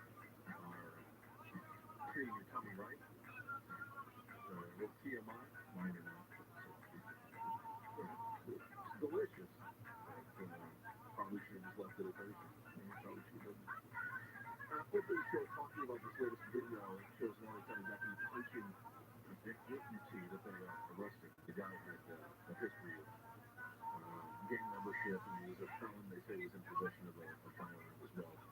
But the video shows that the deputies are just using the it is in the same vein as the George Floyd video. You know how the George Floyd video picks up after Derek Chauvin he's already got his knee in George Floyd's back, and the people sitting around saying, let him go, it's doing that, it's fine, and in the pocket, this sort of thing.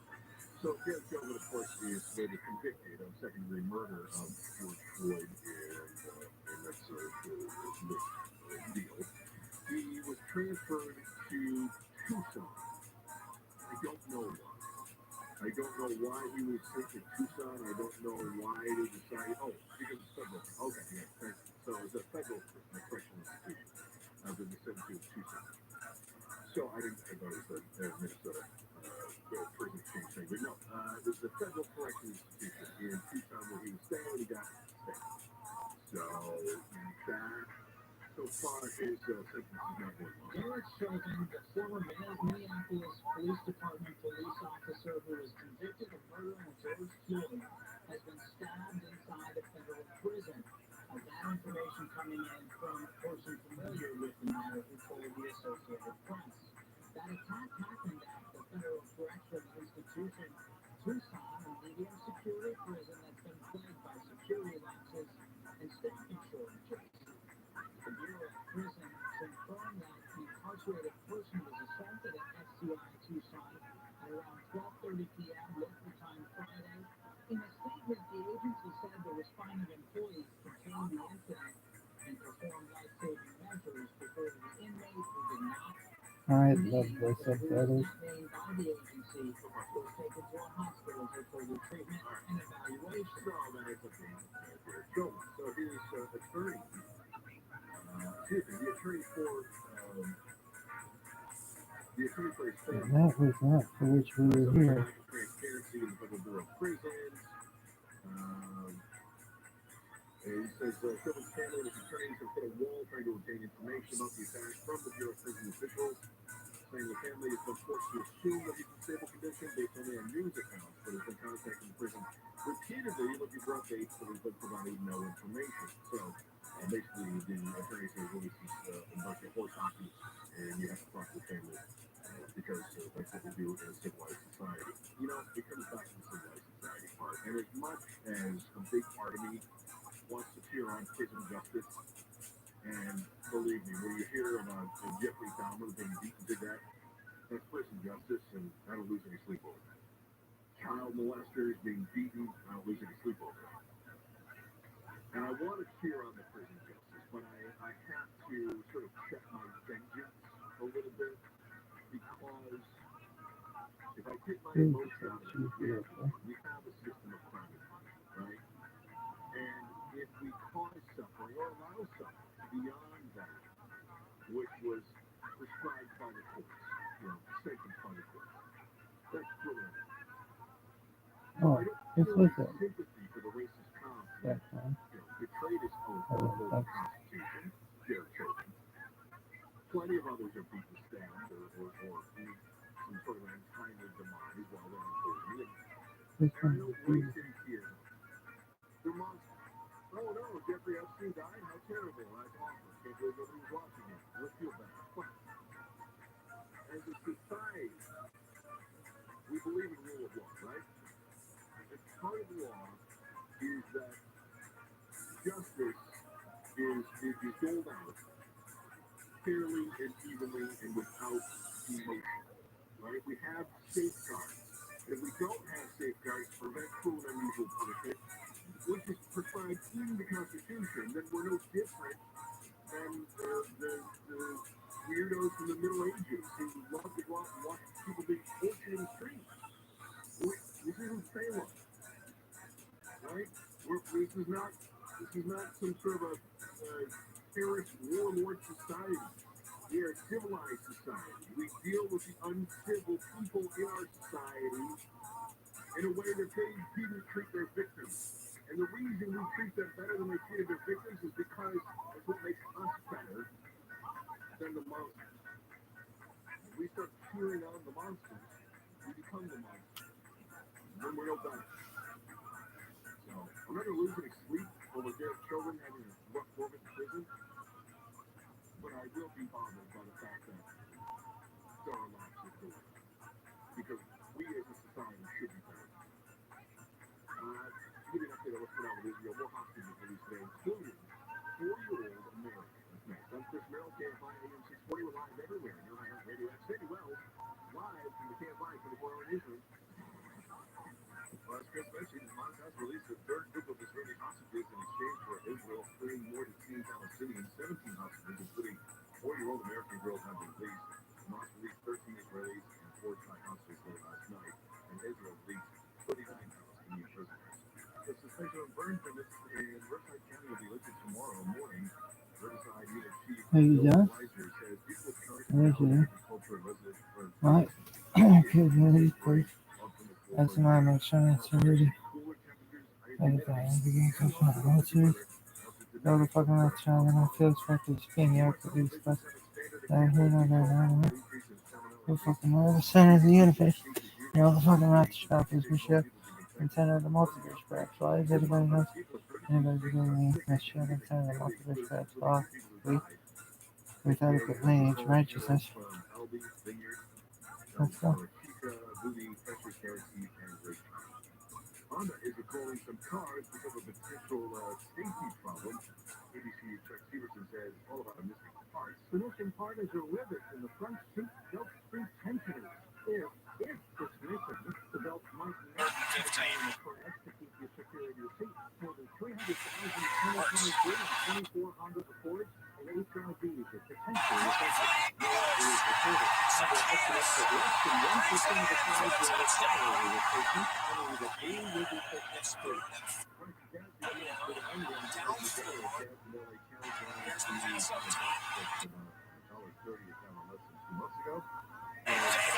The touchdown.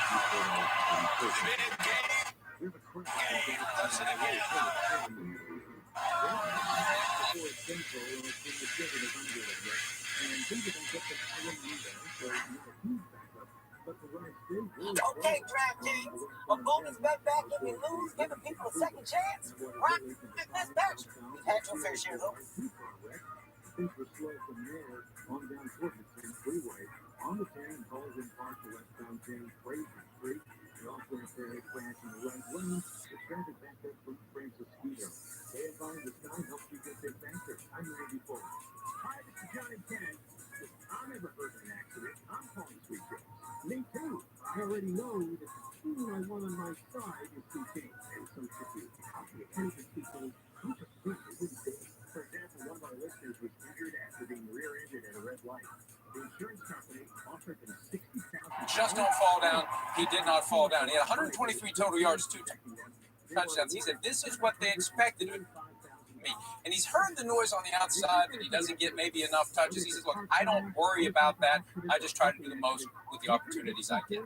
All right, appreciate it, Mike. We got another football play action pop.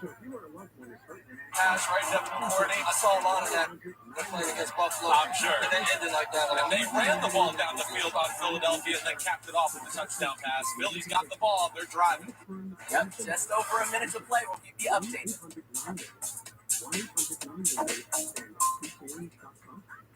Okay, DraftKings, a bonus bet back if you lose, giving people a second chance. Ryan Fitzpatrick, you've had your fair share, though.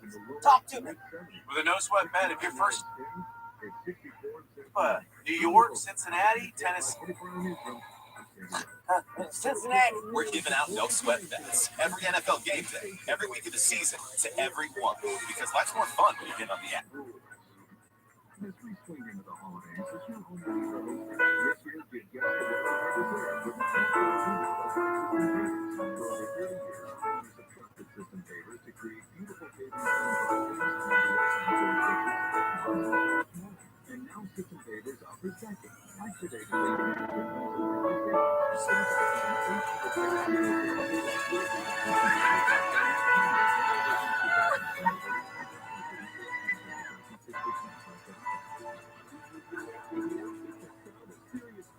Some people just know what road to take. Those are the people who know to choose Allstate. The search road is fascinating. Turn left. Not happy. He knows better than any GPS, and he points you in Allstate's direction. Go all the way down the road, past the big gray warehouse. Take the next exit. Get up from around here so you don't know the back roads. I don't want to be late for the party. I'm gonna save us 5 minutes. Some people just know what road to take. You are on the fastest route. Those are the people who know safe drivers save 40% with Allstate. At Jersey Mike's, we bake our bread fresh in the store. But be careful, the scent may attract company.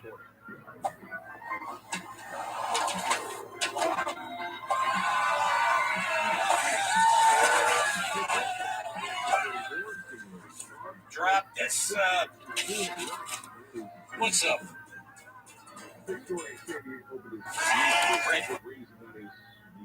Snatch it is a Jersey Mike's thing. See Eliminations Migration only in theaters. Rated. Oh, this isn't a car commercial. This is an auto trader commercial. And this is one of the millions of newest used cars that you can find on Auto Trader. Continue beyond the 4 days. If I'm not mistaken, Sandy, that was delayed, right? So the ceasefire Or the car in this show. Get out the water! I bet I can even find the cars in my beach. Sure can. Even find the car in that movie on Auto Trader. Hey!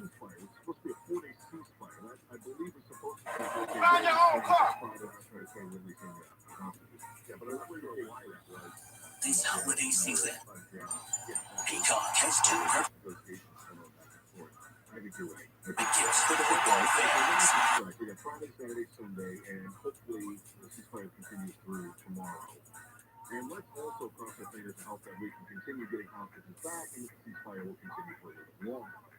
In the meantime, you may have heard the clip from President Biden talking about the little 4-year-old that was released, the first American hostage released.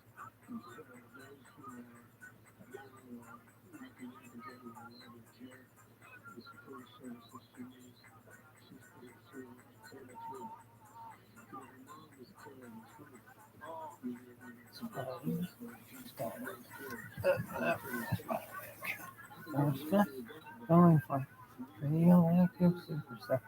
Look at this one, Yoshi. Incredible amount of diversity that we're going to find, folks. Folks. She's 4 years old.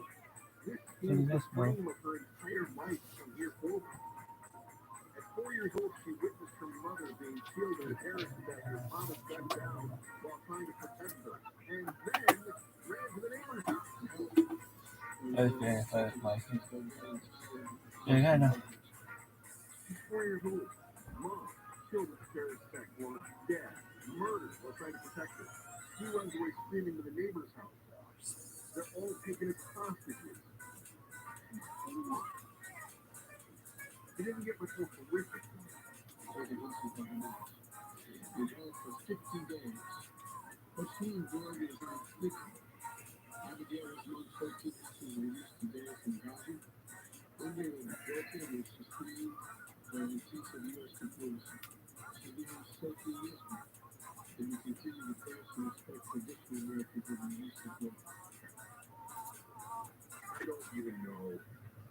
I don't know how you take a psychologist who specializes in the extraordinary trauma that some children experience.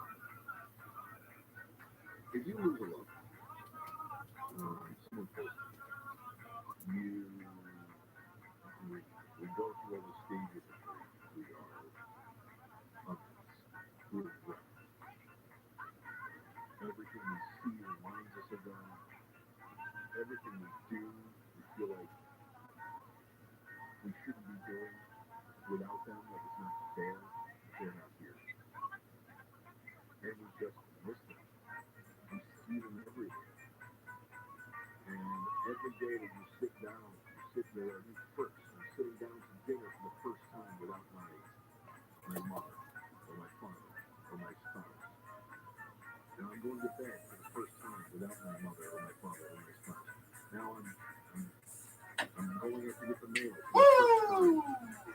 Salute, Gemini. Salute. Happy birthday.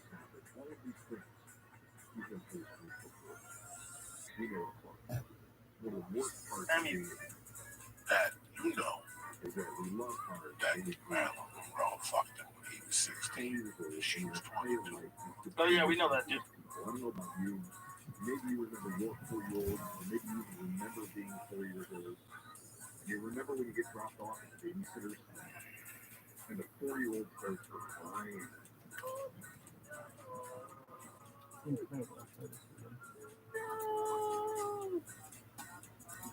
the child, the idea of the parent not being there is unfathomable. The world's like that. Now, not only is your parent not coming back, your parents are going to reassure you, dropping them off at the babysitter, you did, reassured your children, dropping them off at the sitter's house. I'll be back, sweetie, it's only going to be a few hours, or I'll be back, you know, I've got a business trip, I'll be back, daddy will be here to take care of you, whatever it is, right? So not only does the child be able to process the fact that mom and dad are never coming home again, you also have to somehow process witnessing death. Not witnessing death of a pet, witnessing the death of a body on the street. Look at this Not hearing about the death of a grandparent from a long ways away, but witnessing the horrific death of the people. You know what I'm talking about? He played Look at this. What the I've never seen it. I've just never seen it. That looks like that, bro. No.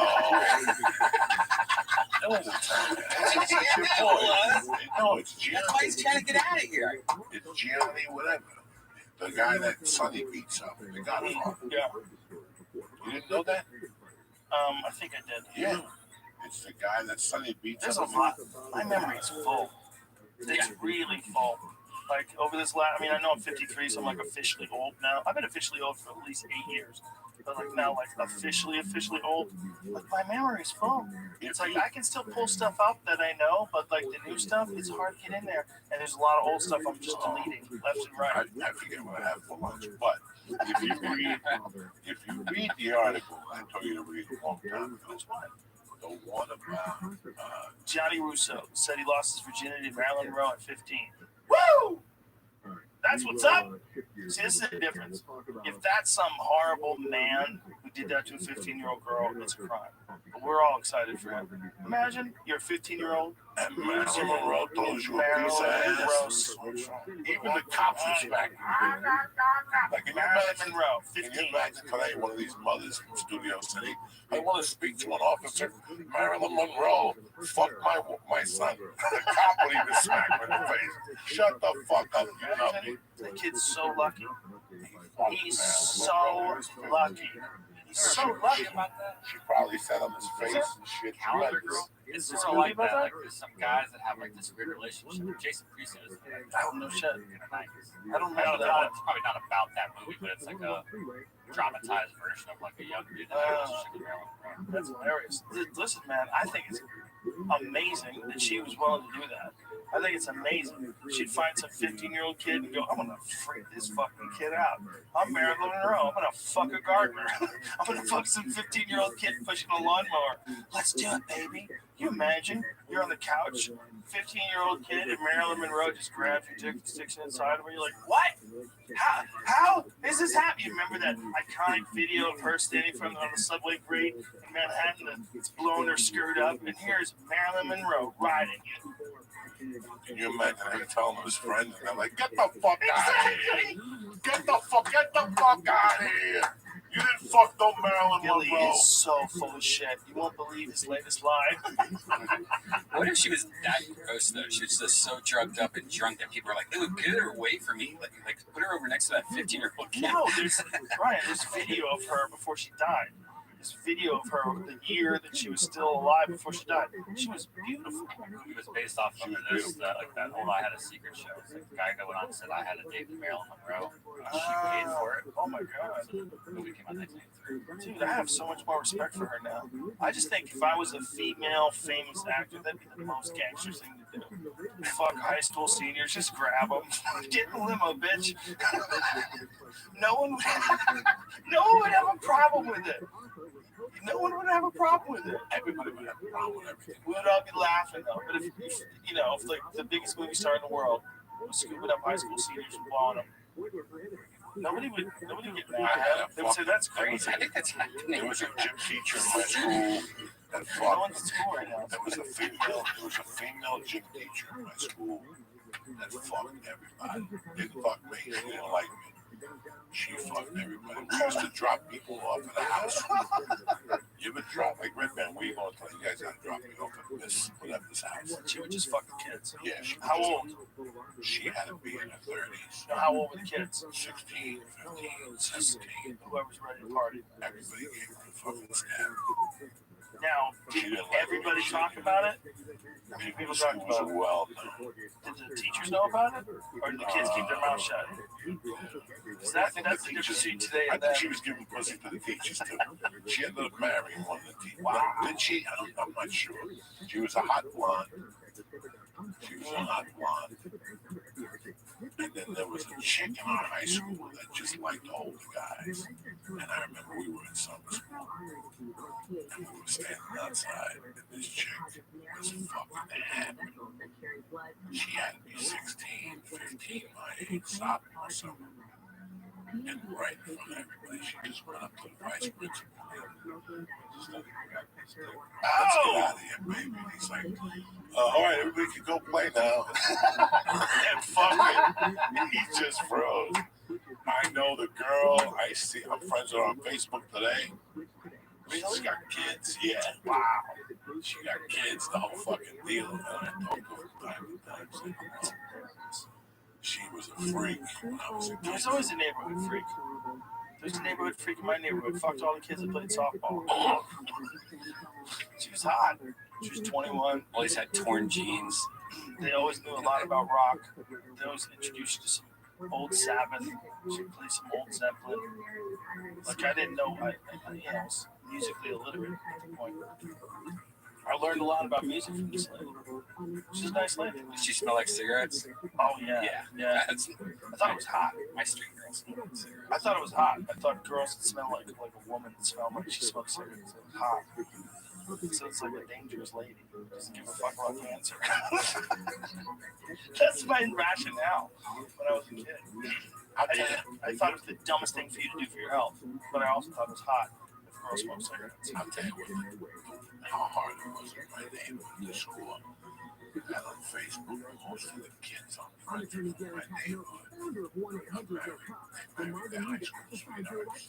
That's how anti-sex, that's my high school was very old school, old fashioned. Old fashioned. You marry your high school sweetheart. If you took a Spanish girl that day, you had to go with your grandmother.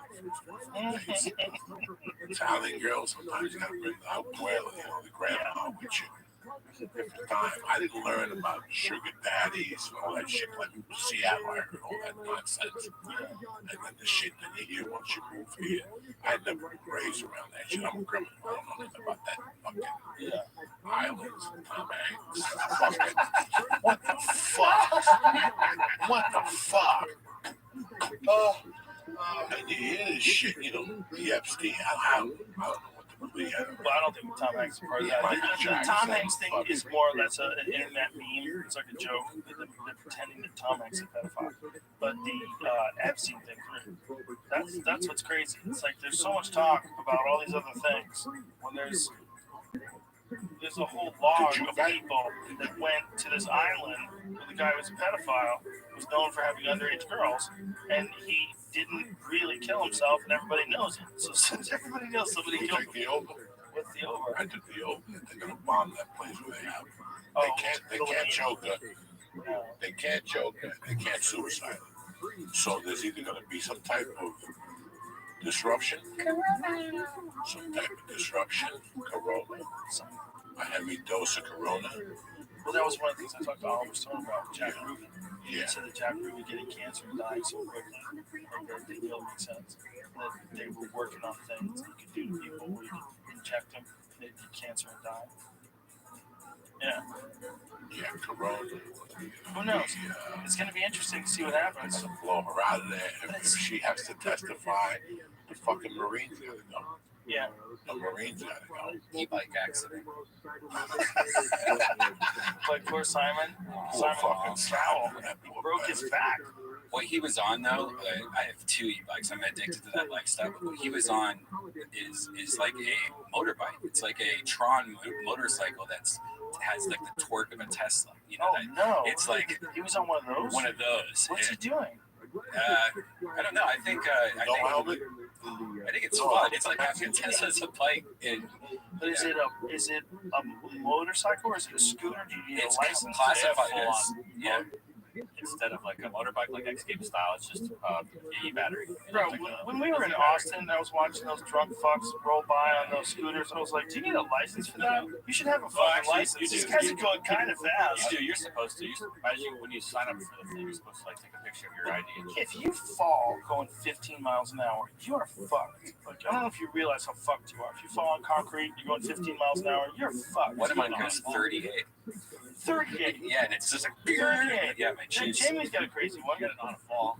Listen, bitch, you're hitting the concrete and electric poles.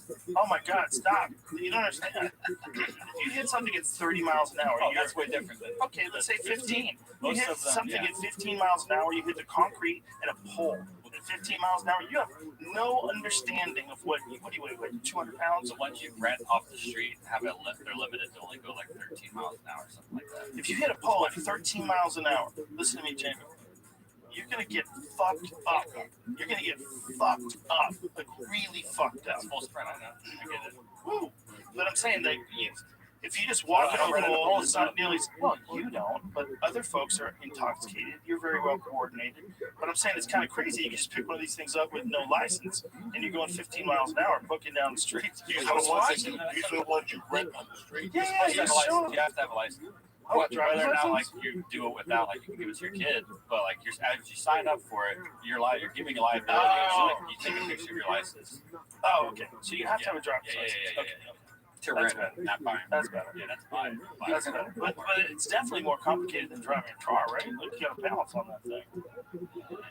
By you, but if someone's a slob, right? But if a slob, if someone just has no coordination, it's just a bike. Get on one of those things. It's just a bike. Scooter. Oh, scooter. Those scooters are everywhere. Yeah, I don't like the scooters. You can go fast. Yeah, you can go as fast. There's scooters that go 45 miles an hour that you can buy. Come on. You can't do that. You need a helmet. Where's your fucking helmet? Yeah, you're going 40 miles an hour. Where's your helmet? It's real common though. But listen, at least if people fall down, they're not. You could fucking wipe into somebody.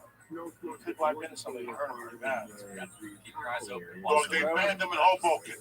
They banned them because they were being dropped all over the place, and people were hurting themselves. That's just another fucking headache for me. It's weird because you just leave them on the sidewalk. You leave them on the sidewalk. People are doing them at night. You know, you're taking a chance every time you get on one of those fucking things. It's a fucking nightmare. But I support people's right to do it. No, I don't give a fuck. Let them do it, but don't come crying to me. You get hit in the fuck by a truck. Yeah. Don't come crying to me then. I wouldn't advise any of my friends, especially if they're intoxicated. Like, can I just take this home? No. If you're thinking, should I take this home? You definitely should take that home. Is it a mistake? One fucking mistake. Dog, listen, Joe Rogan can do this too, I think. What's that thing? Operating while intoxicated. Oh, yeah. Can you? Yeah. Oh, okay. That makes sense. My brother, of course. I took a bike ride. I saw it. One time I leave my house. I follow you on Patreon. 8:15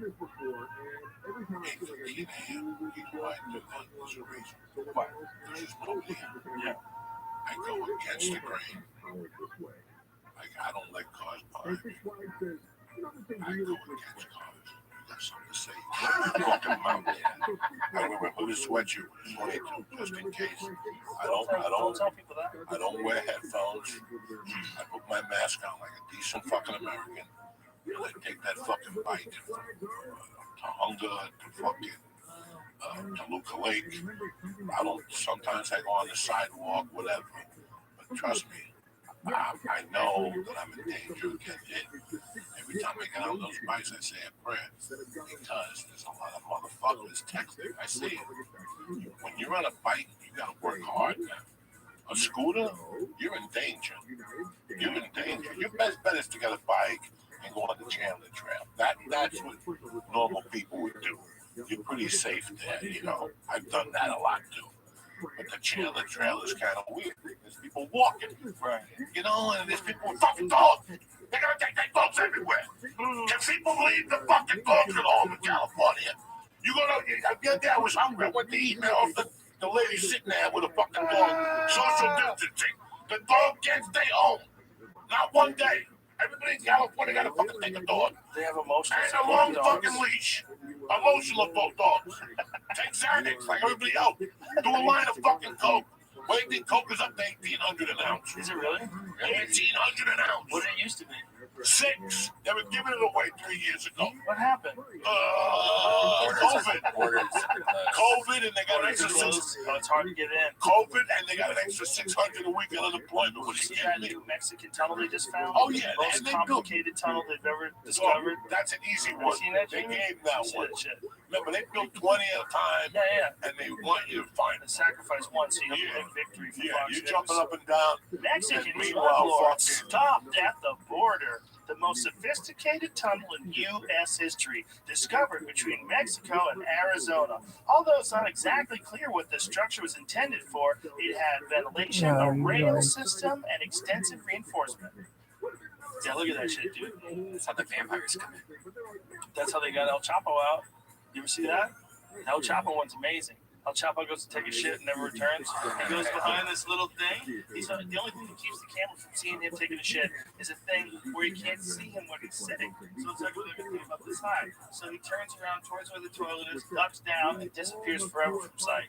Like it's like taking a shit for like 5 hours. They go in there and check on the guy. They find out there's a door behind the shitter. He's got a tunnel built in there with a rail system, like a real rail system, and lighting and electricity. It goes a mile long. So he gets under the tunnel. He gets in there. They take him off before the fucking people in the jail can realize he's gone.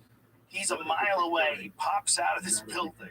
He gets out of this building and they swoop him up in a truck or whatever, or a helicopter, and they get him the fuck out of here. But it's hilarious. Watch. He goes behind this thing to take a shit. It's like this is like take a shit area. And when he does it, he just disappears. So here's this take a shit area.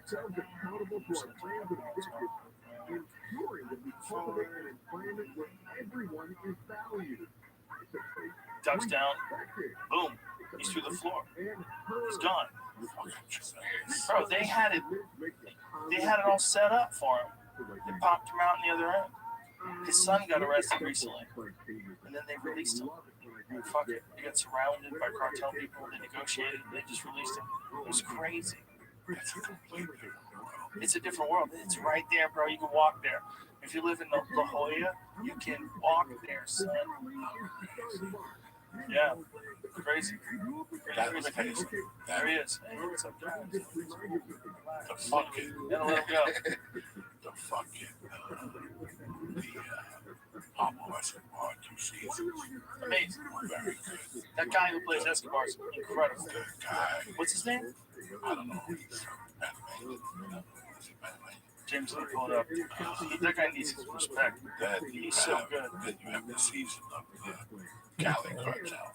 Yeah, I didn't make it. You said that one was too many murders. Yeah. That one opens up with them burying a guy. Wagner, I think he's from Brazil. Yeah, Brazil. Right? Sorry. He got tormented because his Spanish was bad. Yeah. Fucking people. The guy could act his ass. Oh, he could act his ass. But then you had season the Cali Cartel. That was good. The season opened up with they ripped the guy up on a motorcycle. They put him on a motorcycle on each leg, and they just tear him apart. That's the season opener. So you know it. And the guy is gay that runs the clique. So he goes to that party, gets a bottle, fucking takes over the dance floor, makes out with his gay lover, takes the bottle, breaks it over the guy's head, then ties him up with a motorcycle and rips him apart. Fucking tremendous opening. Oh Okay. my God. Then we skip the Cali Cartel. This is season 3 and 4.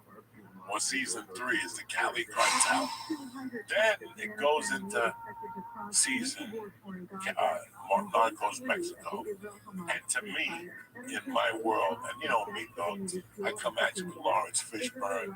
I'll tell you who's really doing that crap, right? Who are pimps of the game right now that we've seen, who are the major pimps of the fucking game.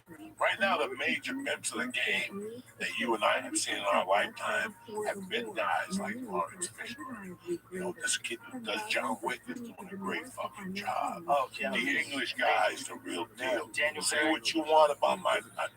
Which one? He's amazing. Say what you want about... No, the other English dude. And that was the fighter. The one... you see Capone? You want to shoot yourself in the head 2 times.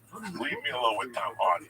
Tom Hardy was good with Gandolfini. That's the best thing. Fucking Tom Hardy did that. And the fucking fronts. What? Christian Bale is fucking the real deal. You gotta rock with Christian Bale. But the dude who fucking does Narcos Mexico, the little dude, that dude is on a different level.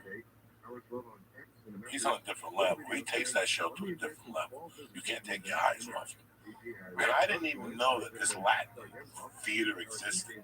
When I was a kid, I watched telenovelas. That's the gay one. He's tremendous. That's the gay one. That's the signal. That's when they're in Cali Cartel. This is all good stuff. But the guy, Narcos Mexico, he's so fucking good. It's scary how good he is. He does 2 seasons. He's the one that I saw. He tells the story of what happened in New York. We were buying brown weed, and all of a sudden they were selling a weed called Sensibilla. And it was a weed that was grown with no seeds, so it was easier to pack and easier to smoke. So they had to convince these people that this was the future. But there's a problem with Sensibilla. It has to be grown in the desert. It can't be grown anywhere else because a male plant will fuck up the whole thing. So it's got to be grown in the desert. Who grows weed in the desert? These motherfuckers set up irrigation. Explain the male-female plant thing. I don't know that, but Jamie, when he gets a minute, I know it's a thing. But yeah, they can switch genders, but the flowery ones are the females. Right, like marijuana. You want to make sure that they're female, and make sure the males don't fuck them over and switch them. Yeah, I don't know how we're going to get too close to changing each other. So can you see the biggest crop stage from Narcos? I mean, so marijuana grows transphobic. These motherfuckers, look at the size of this fucking, this went on for days, but they just grew this weed, and they would do it right before. Do you know how to grow weed? No, every time I do it, I fail. But this, they show you how. Look at that. Look at the size of those. That's Netflix pulled this off. What do they do? It's brilliant. Do you think it's all CGI? A lot of CGI mixed with fake. Some plants, some real. You can have real plants. They're legal now. Well, they're probably just glass. This guy devised the system. That he knew that there was water in the desert, and that's where they grew this weed. And this kid here, he could eat motherfuckers alive for breakfast. That dude there, that little Mexican right there. And I watched him a couple times. I go, there's something special about this kid. I'm not going to look him up or whatever. And I finally looked him up. His mother died when he was 3. His father was a stagehand in Mexico.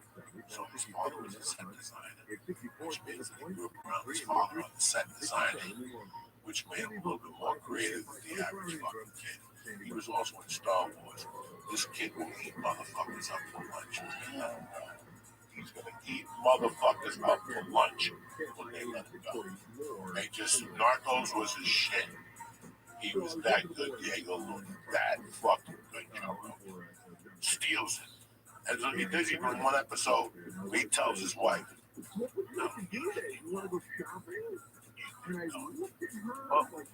cold-blooded, and how he does it, the whole from A to Z. From A to Z, how he started with weed first, and then he went on a mission to do a favor, and he saw cocaine. Nicaragua. And he goes, all the cocaine is stuck in Nicaragua. Why is it stuck in Nicaragua? Because they had closed the groups from Miami. So he went to fucking Cali cartel. They told him, you got two choices. You got the Cali cartel, they're legit businessmen. They don't even look like drug dealers. But then we got another guy that's very emotional. So you have to pick who you want to go with. He went with the businessman. Got a deal on the way to the airport. They get kidnapped. They take him right to Pablo's house. And it's one of the greatest fucking scenes ever when how Pablo talks to him. He says, what are you doing here? I went to Cali. Pablo lights him a fucking joint. Pablo's talking to him. I went to Cali, okay. He goes, and then he goes, what are you going to do to hippopotamus? Pablo had hippopotamus. And then Pablo's telling him, like, he was hippopotamus. And the whole time he's just smoking a joint. He goes, I'm going to cut you. Very low. You take one of mine. Looks like you might hit that soft landing. That's how that always. Oh, the guy greedy. Smart. Yeah, greedy. Reload. Don't be greedy, bitch. Do that for me, then you're going to be a Do you think that Narcos is like the Rocky movies for drug dealers? Like it's very sad. You know what? Narcos, the first two seasons, the 3 seasons of Narcos was very sad for a guy like me. Because it shows you the truth of what happened. It shows you that the Colombians had something going on, and once the Americans saw the amount of money, they tapped right into it. Right. That whole thing with Barry Seal and Arkansas, that's all real. We can't rewrite that. It's like the first time you realized that Kennedy was done by the CIA or whoever did it. You say to yourself, wow, we have a government that ISIS their own people. Right. Now they're fucking help bring in these drugs. The same war on drugs that they have on paper, they're profiting off it. And then when you look at the fucking weed thing, from the Narcos perspective, it was, you don't know the amounts of weed they were bringing in. They were supplying the whole country with green weed. The whole country was sent some weed. And everybody was in on it. But meanwhile, Reagan is on there with his wife, just saying no. Yep. So you see the hypocrisy and it kind of hurts you. You know, what the fuck else won't they do? You know? The just say no thing was coming from the same administration that funded the Conscious versus Sandinistas. The CIA drug money run through South Central LA. And they show him. The freeway Ricky Ross, who's been on the podcast twice. Yes, they show him. The real Rick Ross. Yeah, they show him. Narcos, the Mexican kid I just told you. They show him going, the plane goes down. He's in that. How they discovered that whole thing was a plane goes down. And all of a sudden, Oliver Wood, whatever his name is, Oliver North, Oliver South, whatever his fucking name was. Oliver North. Well, guess what happened? Narco went to the CIA after they had killed Kiki Camarena. He's the most wanted man in the fucking world for being one of the guys that murdered Kiki Camarena. He shows up at CIA headquarters and goes, whoa, I got the fucking answer to your problem. What year was this, Jay? I will continue to bring you fucking weapons. This has happened a couple of times. 2007. I think this is a later one. This is one that you and I brought up before because it was like a CIA. Of course it is. It fucking crashes all the time. There was one that just happened. Didn't one just happen somewhere in the world?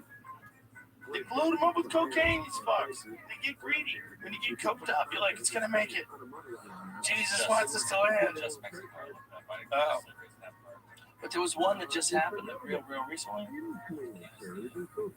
There's one that happened. No, that was 2007. There's one that happened like a week ago. No, there was. It wasn't a CIA plane that landed recently, but it was one that crashed right after taking off. It's a overlay that put too much on it. Yeah, there it is. It was in New Zealand, right? Or Australia? Melbourne, there you go. Not as much. Half the time. They had one of them old fucking color planes loaded up with coke. Those planes in the way. You have to be honest about what you weigh. Like if you get on the plane with your wife, it's just like 146. You're like, bitch, I don't want to die. I used to have to be 152. My mom would make extra money on the side when she worked at Wendy's and take those planes down to like Atlanta and drop off stuff. And I just remember being a kid in the back seat reading Garfield, going, "I'm going to die! Like I'm going to die!" How many times did you have to fly? I'd probably say at least 10 times that I remember. Oh my gosh! Oh my god! I get sick of those little planes. Yeah. I did one of those motherfuckers. What was Wendy's dropping off? Like special sauce? Yeah. What the fuck? Yeah, man. No, that was an interesting casting. That Narcos is interesting. They did them right. I think this year they're going Miami. They killed it with Pablo. They killed it. That guy's so good. And the guy I like that they hired.